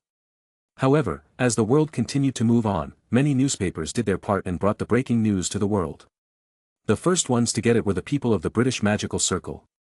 And it shocked them to no limit. "I'm going to Hogwarts." Newt packed his suitcase as soon as he read the first page of the paper. Tina didn't stop him. Instead, she also packed her stuff. "I'm going too. Things have gotten too out of hands." At the same time, in another house in the far south of the United Kingdom, Nicholas Flamel got the news. "This boy, he's probably devastated right now. Perenelle, I'm going to Hogwarts. Dumbledore needs a good lesson on how to catch dark wizards. It seems, how can he let a child face so much pressure?" United States of America. President of Makusa office. The president had changed since the last time Magnus accidentally spoke to the president. Last time it was female, but now it was someone else, newly elected. It was none other than Magnus' first-year Dada professor, Harrison. He read the Magical Daily, Magnus' own newspaper. Finding out what had transpired in Hogsmeade shocked him. But, for some reason, when he read that Magnus fought 1,200 werewolves and still won, it didn't surprise him. He realized that this was because he always connected Magnus with Merlin and it was expecting off of him. But on second thought, he felt bad, because as his teacher, albeit for just 1 year, he had learned the kind of person Magnus was. Kind, strong and focused. He felt bad for him. So he called his council of heads and made a decision. Makusa shall do all it can to aid the Ministry of Magic and King Pendragon in dealing with this cruel, crazed dark wizard. It is clear that Voldemort has amassed an army, even werewolves followed him. We don't know who else is with him. And it's clear from the analysis that Voldemort's aim is the world, not just Europe. Hence, to avoid another Grindelwald situation, we should act when we have the opportunity. Mr. Walter, as the head of public relations, you inform the Muggle President Nixon about Voldemort. Try not to scare him too much. With that, Makusa was ready to hunt for Voldemort. At the same time, many world leaders in the field of magic were reacting to this news. They were either uncaring about it or interested. China's Grandmaster of Magic, Guang Genghis, was a distant descendant of Genghis Khan. Unlike most countries, the leader of the Chinese magical community was usually a clan head of a strong clan and selection was strength-based. He had been in power for the past 50 years. His strength was clear by the fact that the government had no control over him. Instead, it was the opposite. But he rarely meddled in Muggle matters. Cy West had a lot of strong wizards, but too bad they can't learn to live in peace. Hopefully, this Merlin boy can do something good. Japan's Minister of Magic, Kuroyama Amaterasu, a descendant of the first Emperor's clan, was the elected leader of the Japanese wizarding community. The Japanese Muggle and magical community were at one point feudal-styled, but after the World War, not just the Muggle but also the magical world was changed into a Western democratic style. Their reaction was the same as the United States, but instead of actively helping they would just do it if asked and at the same time tighten control so no help is provided to Voldemort. India's Minister of Magic, Chandrasekhar Maurya, a descendant of Emperor Chandragupta Maurya, was the current leader. His family was a recurring leader of the ministry for centuries. But, the Indian Ministry of Magic was completely cut off from the Mughal side. The reason was that the Mughal side was too conservative and repellent to change. That was the reason that even now the Indian economy was poor. Instead of harnessing globalization, they kept the country closed trying to save their industries, following the Soviet model. This in turn was just damaging them more. Hence, the ministry hated the Mughal administration. But, the Indian magical communities, like China and Japan, were old and strong communities. What happened in the world mattered to them. However, the United Kingdom was too far away. Hence, they just kept an eye on the situation, mainly how Magnus will solve it. Russian Commissioner for Magic, Ivan Maxim, was the same as the rest. They were more interested in Magnus than Voldemort or what happened. And this was the first time that Magnus truly caught the eye of every single wizard in the world, big or small. Hogwarts, Slytherin dorms. It was 9 a.m. in the morning, his dorm room was empty. Severus was probably with his mother and Ragnar was most likely brewing potions for the injured. Magnus was hurt and healing. Zzzzzzzzz. Magnus' mobile phone vibrated under his pillow. It woke him up with a jolt. Immediately light from the window entered his eyes, making him shrink them. He had slept like a log and didn't even know how long he'd been sleeping. HRR, Summer worriedly flew to him and caressed her head on Magnus' cheek. He chuckled and patted her head. Hee, I'm fine, Summer. Don't worry. He took the phone and looked. Ah, it's Mum. He picked it up and talked as cheerfully as he could. MUM. Good morning. Grace's worried voice came from it. Why it took you so long? Are you okay, sweetie? Magnus frowned. Grace's motherly instincts were too magical. Yes, Mum. I just slept a bit more than usual as yesterday we were trick-or-treating till late at night. Oh, how was your Halloween? You told me it'd be a big party so I didn't call yesterday. She asked him. Magnus sighed. It was fun. I had ordered food from around the world. The party was explosive and huge. We jumped around, flew around on brooms, threw magic firecrackers and many more fun things. Grace took a sigh of relief. That's amazing, Magnus. I'm glad you're enjoying yourself. I was feeling anxious since yesterday morning for some reason. Ah, Chad wants to say something. Meow meow. Magnus chuckled. Boy, you want to talk to Summer? Here you go. He got up from the bed and put the phone near Summer. She put her ear on it and answered Chad. Magnus meanwhile stretched his aching body and changed his clothes. Looking around, he realized he was in his own room. He didn't even remember how he came here at night. Bam. Magnus. Waya. All of a sudden Emma slammed the door open and jumped into a tight hug with him. He was taken aback but she was crying so he just patted her back. Seeing Ragnar standing at the door, Magnus raised his eyebrows in question. He chuckled. This dumbass was flying over the whole forbidden forest for the whole night looking for you. We just found her an hour ago, tired and dehydrated. Magnus became softer and instead caressed her disheveled hair. I'm sorry, I just fell asleep after the fight was over and didn't remember you were still searching for me. You should have come back sooner. But, I thought you died and those werewolves ate you completely, she cried. He let her hug him as he tried to let her calm down. After 20 minutes, she finally stopped sobbing. Here, drink this potion for energy, and go to sleep right now. There, Summer will take care of you. He made Emma lay down on his bed and tucked her under the warm blanket. She looked at his face with watery eyes and rosy face. I will beat you for being so reckless later. But I need to sleep now. She was too tired from flying all night. It was also very comforting to sleep in Magnus' bed though. Like a switch turning off, she fell asleep immediately. Summer was done talking on the phone so Magnus picked it up again. Mum, are you okay? Is my little sister fine? Grace chuckled. I don't even know the gender, Magnus. Don't be disappointed if it turns out to be a boy. And yes, I'm fine. Oh, didn't you just wake up? Quick, go and eat breakfast. I will call again later. She quickly hung up. Magnus just sighed and looked at Ragnar. She's too caring about us, man. She must never know what goes on in the magical world. Ragnar nodded. I agree. Especially now when she's pregnant. Anyway, come with me, you're needed at infirmary. Seeing Ragnar's serious face, Magnus asked, "What happened?" Ragnar answered in a soft sad voice, "It's Professor McGonagall. She was bitten by a werewolf." Magnus abruptly stopped in his tracks as shock, regret and grief took over him. Chapter 287. Magnus, along with Ragnar, arrived in infirmary. Professor McGonagall was there, groaning in pain as the wound inflicted on her arm started to rot.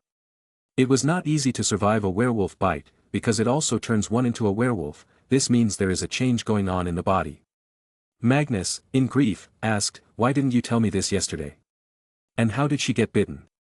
She jumped in to save a first-year student as she was supervising the trick-or-treating of 1-3 RD years. "You timely made the werewolves follow you, but she was too close to them at that time," Ragnar explained. Magnus felt this was his responsibility. Professor McGonagall was old, it was unknown if she could survive lycanthropy, and even if she could, would she want to live as a werewolf? She might even lose her job, not that Magnus would allow that. He had decided, he was going to use his full ability and authority from now on. He quickly went beside the professor. "Professor, don't worry, I received words from Mr. Flammel, he's arriving soon. With his help, I can make a potion that can heal your wounds." But all knew this was as much as they could do, there was no cure to save her from turning into a werewolf now. Magnus turned to Ragnar. "Rag, sedate her, that's the best we can do to help her." Dumbledore was also standing silently there. He walked to Magnus. "Come with me, Magnus.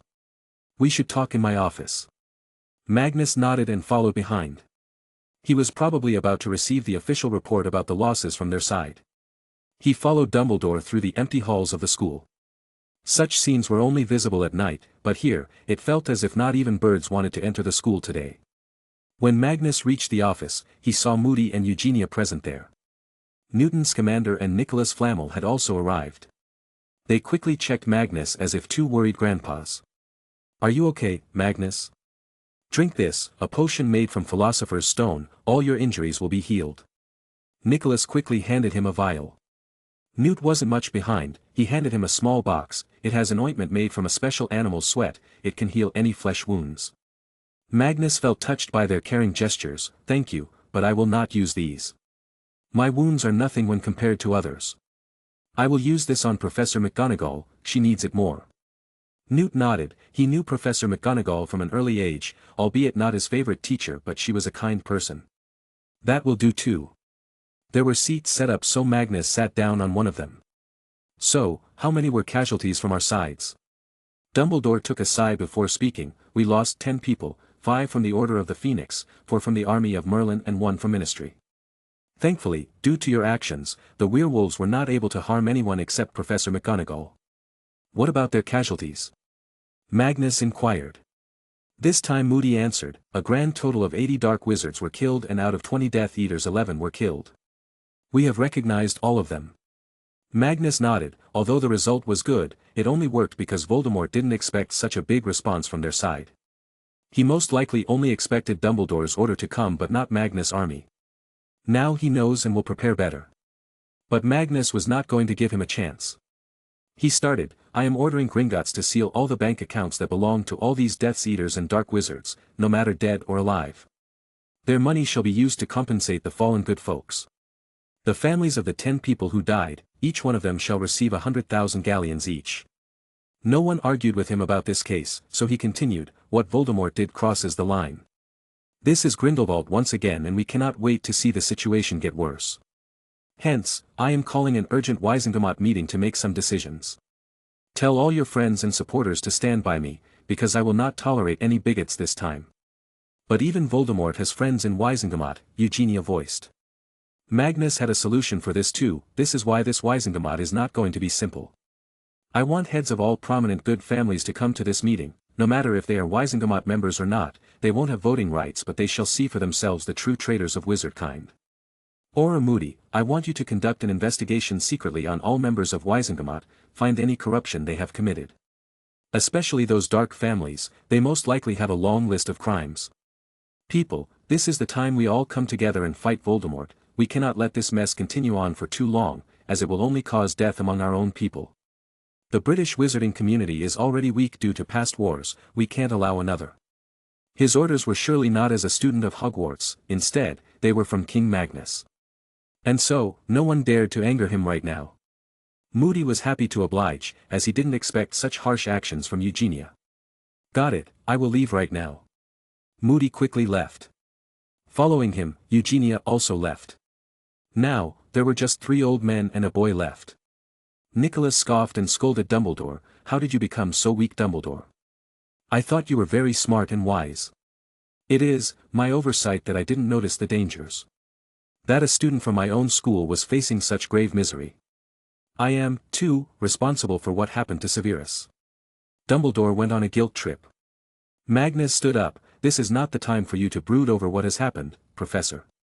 If we do not take any action right now, and the people still die in the future, their deaths will be on our heads. What's the use of your so-called order and my so-called army when we aren't even able to save the people who need saving? We are wizards for Merlin's sake. We have the power to change the world for the better, and here we are, can't even deal with a dark wizard. Agreed, Nicholas chimed in. I'm with you, Magnus, Newt added. Dumbledore sighed. What will you have me do? What is your plan? An all-out war. That will cause more damage than good. Magnus started to leave. I will tell you my plan in the coming Wisengamot meeting, because Justice 4 can't make such decisions. See you later. He silently left the room. However, he had another reason for doing this, that was because his trust in Dumbledore was wavering. Ragnar had told him what Voldemort had said about Dumbledore not having the guts to kill him. And those words were now stuck in his mind. So, for now, he won't talk about anything confidential with Dumbledore, not until he had all the answers. And he knew exactly where he could get these answers.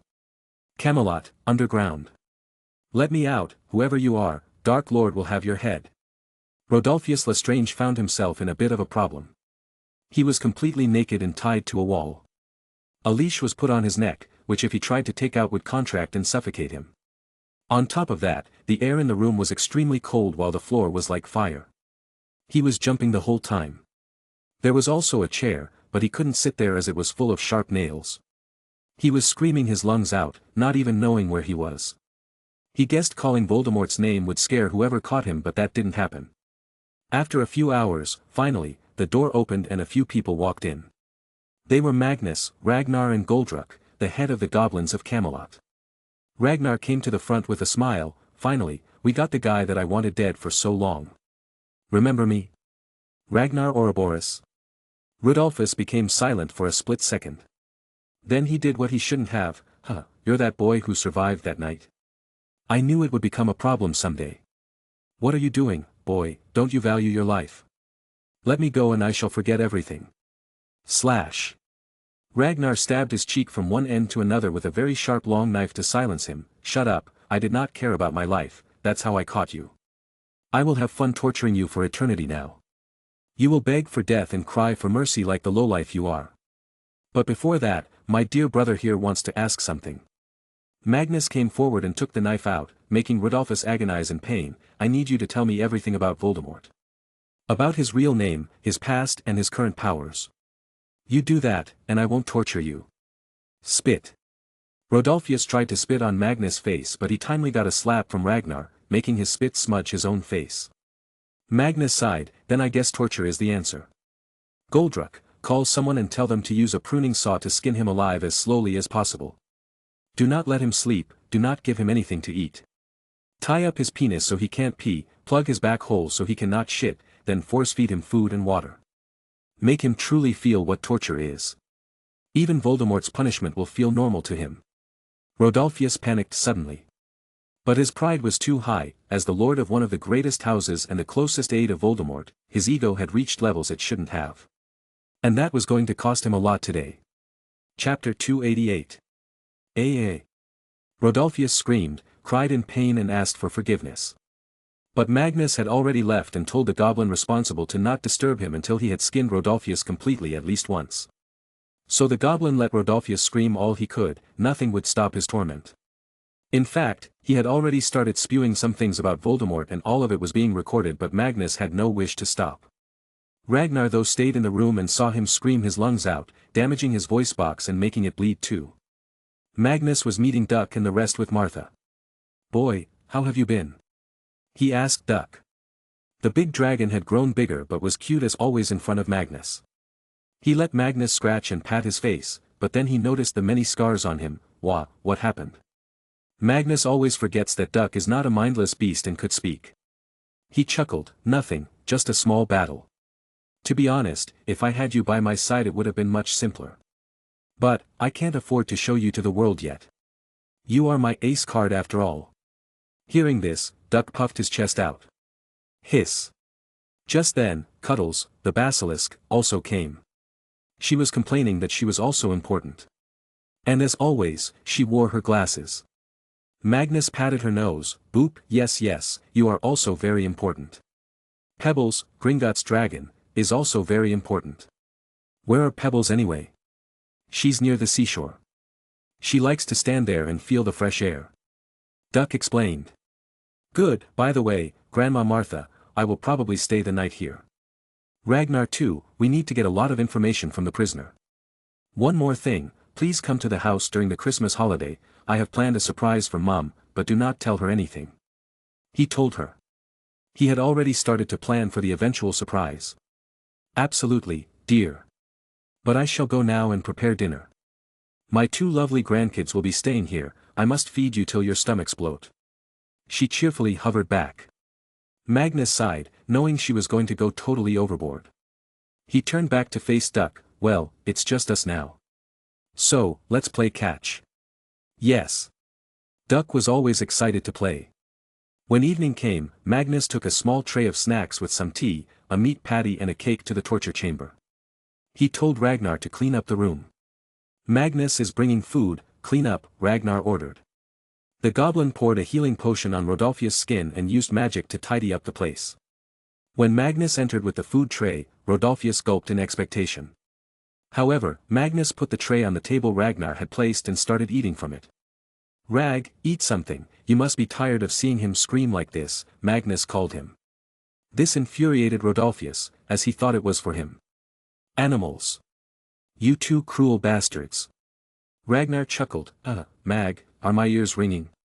Did I really hear a serial killer, a child murderer calling me cruel? Magnus chuckled. I think you are, Rag. How can Rodolphius lie to himself? He's a pathetic lowlife incest-born weakling.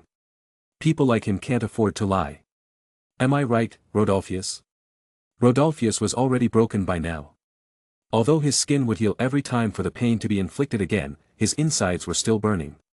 His throat was still bleeding and he was hungry. So he nodded. Then you better start talking. I want to know everything about Voldemort, from the day you met him to right now. And remember, I will be using legilimacy on you. If you dare to lie, I will forcefully take the memories while destroying your mind. Magnus threatened him. Why yes, can I have food? Rodolphius asked from the ground with his beady eyes. His face was already darkened from the mental pressure. But Magnus showed no mercy. First tell me what I want, then take food. Rodolphius took the deal. I met Voldemort, Tom Marvolo Riddle in the first year in 1938. We soon became friends as his talents in magic were appreciated by the teachers, and I, heir of a pure and prestigious family, knew the worth of talent. But soon, his talents proved to be much more than I could fathom, comprehend. And his words, his thoughts were truly awe-inspiring. He promised us and showed us a dream of a world where wizards rule and muggles bow. Where the purebloods are above all. From there, we became his staunch followers. But, only later when he ditched his name I found out that he was actually a half-blood, with a witch mother and a muggle father. But, by then I didn't care, as he was also the heir of Slytherin. And he was too strong to go against as it would spell doom. As time passed, we continued to plan and plot, increasing our influence. But, at that time he was not like right now. He was still human. But that changed when in the 4th year he murdered Myrtle Warren and mistakenly sent a piece of his soul in his diary. Only in the 6th year did he find out about Horcruxes from Slughorn. After that, I went on many attacks with him. He killed his own remaining family, making his second Horcrux by killing his old father. Magnus, in shock, stood up. He created more than one Horcrux. Why, yes, he created many, but I do not know the exact number. The more Horcruxes he made, the less human and friendly he turned. I only know about the first 3 Horcruxes. One is a diary, the second is a ring, and the third, I will only tell if you give me food. He demanded. Magnus eyed him in anger. Start skinning him again. No, I will tell, it's the Hufflepuff's cup, Lord Voldemort put it in Bellatrix's vault in Gringotts. Rodolphus revealed. Ragnar went up to him and punched his face, aren't you his best mate? Why would he put it in her vault? Because she's his whore, Rodolphus screamed, red-eyed. This was a strange turn of events. It was just a joke between Ragnar and Magnus before, but it turned out to be real. Magnus asked him to elaborate. Bellatrix, she wasn't always this crazy, not as much, or else she wouldn't have completed school. After my marriage, which Voldemort himself proposed, he took her for the first night. He said he had no interest in love or feelings, all he wanted was to taste a woman's flesh at least once to understand the carnal desire. That night, he did something to her, maybe with legitimacy, and since then she has become his and only his, a TOY. Possibly he wanted to turn her into a spy against me, so I never betrayed him. He revealed everything. Magnus felt slightly bad for his fate, not for his life. And you still followed him? Rodolphus stared at Magnus as if he was the biggest fool, isn't he still the heir of Slytherin? Piety. Ragnar face-bombed himself, this guy is hopeless, his wife is getting nailed by his boss and he still thinks about loyalty and blood purity. Magnus was disgusted, truly, you are a weak man. Tell me, if you're okay with Voldemort being half-blood, why do you have a problem with me? Because you're a Muggle-born. You steal our magic. And Lord Voldemort will kill you one day, he raged once again. Sigh, it seems Voldemort is truly a master of brainwashing. Magnus decided it was enough for today. He and Ragnar started to leave for dinner. My food! Rodolphus screamed. Magnus picked one slice of bread and threw it to him. Then he turned to the goblin, do not let him sleep, continue the earlier torture. No. Outside, Ragnar sighed, what is a Horcrux, Mag? I guessed from what he said that it's probably related to some sort of immortality. Correct, and that's very bad, Rag. Before we don't destroy all the Horcruxes, we can never truly kill him. Now I understand why he always seemed so cocky about being unkillable. Sigh, we have too much work now. But, he is weakened and I shall make sure he remains like this. Magnus decided. After this torture session, they went to Martha to get their stomachs full. Martha had made a lot of dishes and all of them were juicy and buttery. Magnus, while eating, secretly wondered if heart disease and diabetes were curable by magic. Chapter 289. Before leaving Camelot, Magnus went to Rodolphus for one last time to ask a very important question. The prisoner had only eaten a slice of bread since the last night, so he was in a very pitiful condition. Just, kill me already. Rodolphus cried. Ragnar felt angered at this and went ahead to stomp on his face, then on his nuts, my mother killed herself because of you, I was there TOC at all. She asked you to kill her first too. Ragnar didn't stop until his heart was back to calmness. Rodolphus just cried in pain the whole time.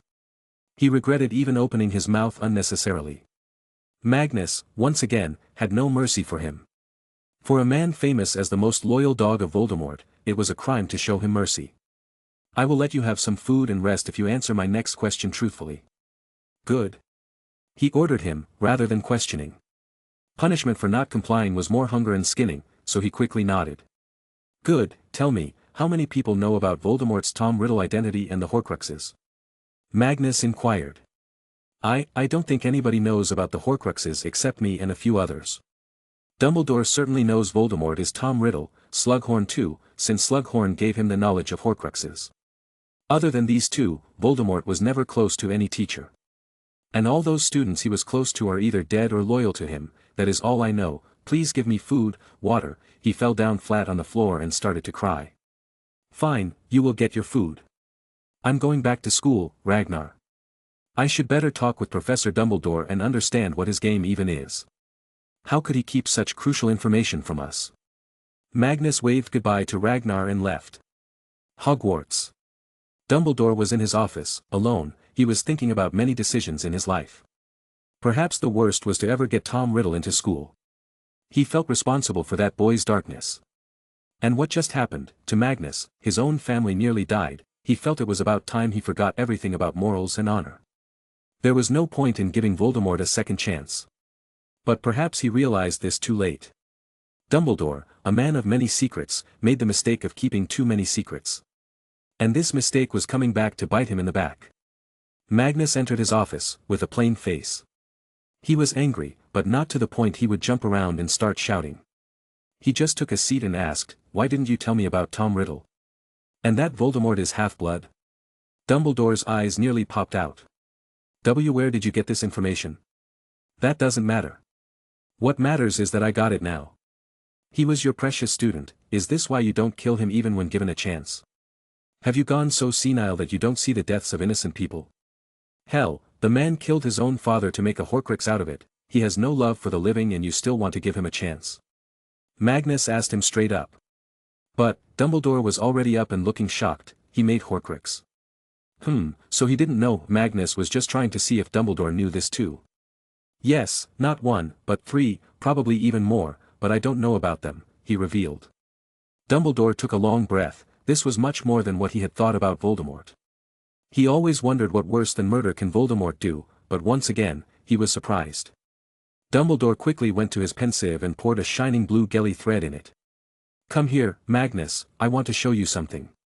Magnus obliged and together with Dumbledore looked inside the memory. Dumbledore was also giving him some details about what he was seeing. This memory is from 1967, I was already the headmaster at that point. 22 years after completing his school, Tom Riddle returned to the school and asked me for a job at the position of data professor. But I saw through him. He had been missing, completely disappeared from the past few years, and when he returned, he had changed, physically and emotionally. He looked like he was a mad wizard, tortured in Azkaban for years. I noticed his dark desires, wanting to corrupt the students who would study under him. He left after I denied it, but not before this. Magnus saw the person who was supposed to be mostly human-looking Voldemort, shouting, Lord Voldemort, curses the position of defense against the dark arts position, nobody shall keep this job for more than a year. Dumbledore continued, that was the first time I heard the name Voldemort. After this, I did some digging and found he had been terrorizing the whole of Europe for the past few years and had followers. A little further, I learned his involvement around the many murders that took place. At that time, I never thought he would become such a big threat. I was wrong, completely wrong, once again. When they came out of the memory, Dumbledore stumbled back and sat by the staircase. I fear now, Magnus. And I believe that's my biggest flaw. I fear making another major decision because it was also my decision that brought the monster into the school. It was my decision that let that monster turn into a demon. Magnus sighed, for the first time he saw Dumbledore being so broken, so he sat by his side. You know, I am also in constant fear. Since I make really big decisions, it does scare me when I think about what if I'm wrong. But, do you know what my mum said to me? If you can't even trust yourself, how do you expect others to trust you? And her words, I have made them my principles. I try to do my best with all my heart, I trust my decisions that it will be the best case scenario. And that is why people follow me. Dumbledore smiled. He never expected to hear such profound words from a young boy. Your mother has really been a positive influence in shaping you. Good, your words are good. My inability to act has harmed many people. But I believe it's time to forget about what if and think about what if I don't. Because whether we like it or not, Voldemort's ambitions will continue to grow and he will attack again. Magnus helped Dumbledore stand up, yes, and we must do it fast, the more we wait, the more likely he is to make more Horcruxes. What are the known Horcruxes? Dumbledore inquired. They are Tom Riddle's diary, a ring and Helga Hufflepuff's cup. I know where the cup is, it's in Bellatrix's vault, I have already sealed them all. It was even monitored and nobody accessed it, since I had put a bounty on her head. I don't know where other Horcruxes could be though, he thought about the rest of them. Dumbledore too fell into deep thoughts, Hufflepuff cup, Tom Riddle was a very avid collector of artifacts. And from what we know, in 1956, Helga Hufflepuff's descendant was murdered, this tells whom he used to make the Horcrux. But what other items could he use to make them? I know. Magnus blurted. He and Dumbledore suddenly came to the same conclusion at the same time, treasures of the 4 founders. Albania. The news arrives late in the jungle, especially when most of the army of Voldemort was celebrating the death of Magnus. Lucius was injured, being hit by a less powerful version of Killing Curse. Arg, I wish I could have used my wand to kill him. Voldemort rejoiced, however, it was just not in your fate, Lucius. Maybe fate has bigger plans for you. I am afraid Rodolphus was most likely caught by them, as I can still feel his dark mark, but nothing else.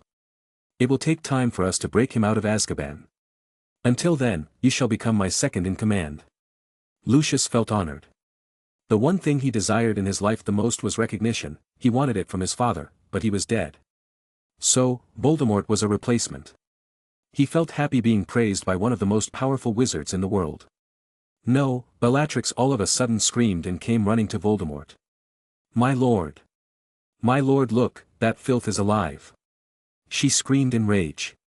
Voldemort snatched the newspaper and read the article. It had the image of a battered and injured Magnus. How?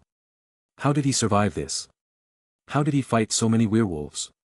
All the triumphant feelings he had were gone right at that moment. His plan failed completely. This meant, not only did he lose a majority of his forces, but also his second in command. I will have my revenge, I will kill this mudblood, he had gone crazy, as he pointed his wand to the sky and shot bolts of lightning one after another into the sky. Lucius sat there on the side silently, looking at the sky. But, he secretly had a smile on his face. Good, it must be me who shall kill you.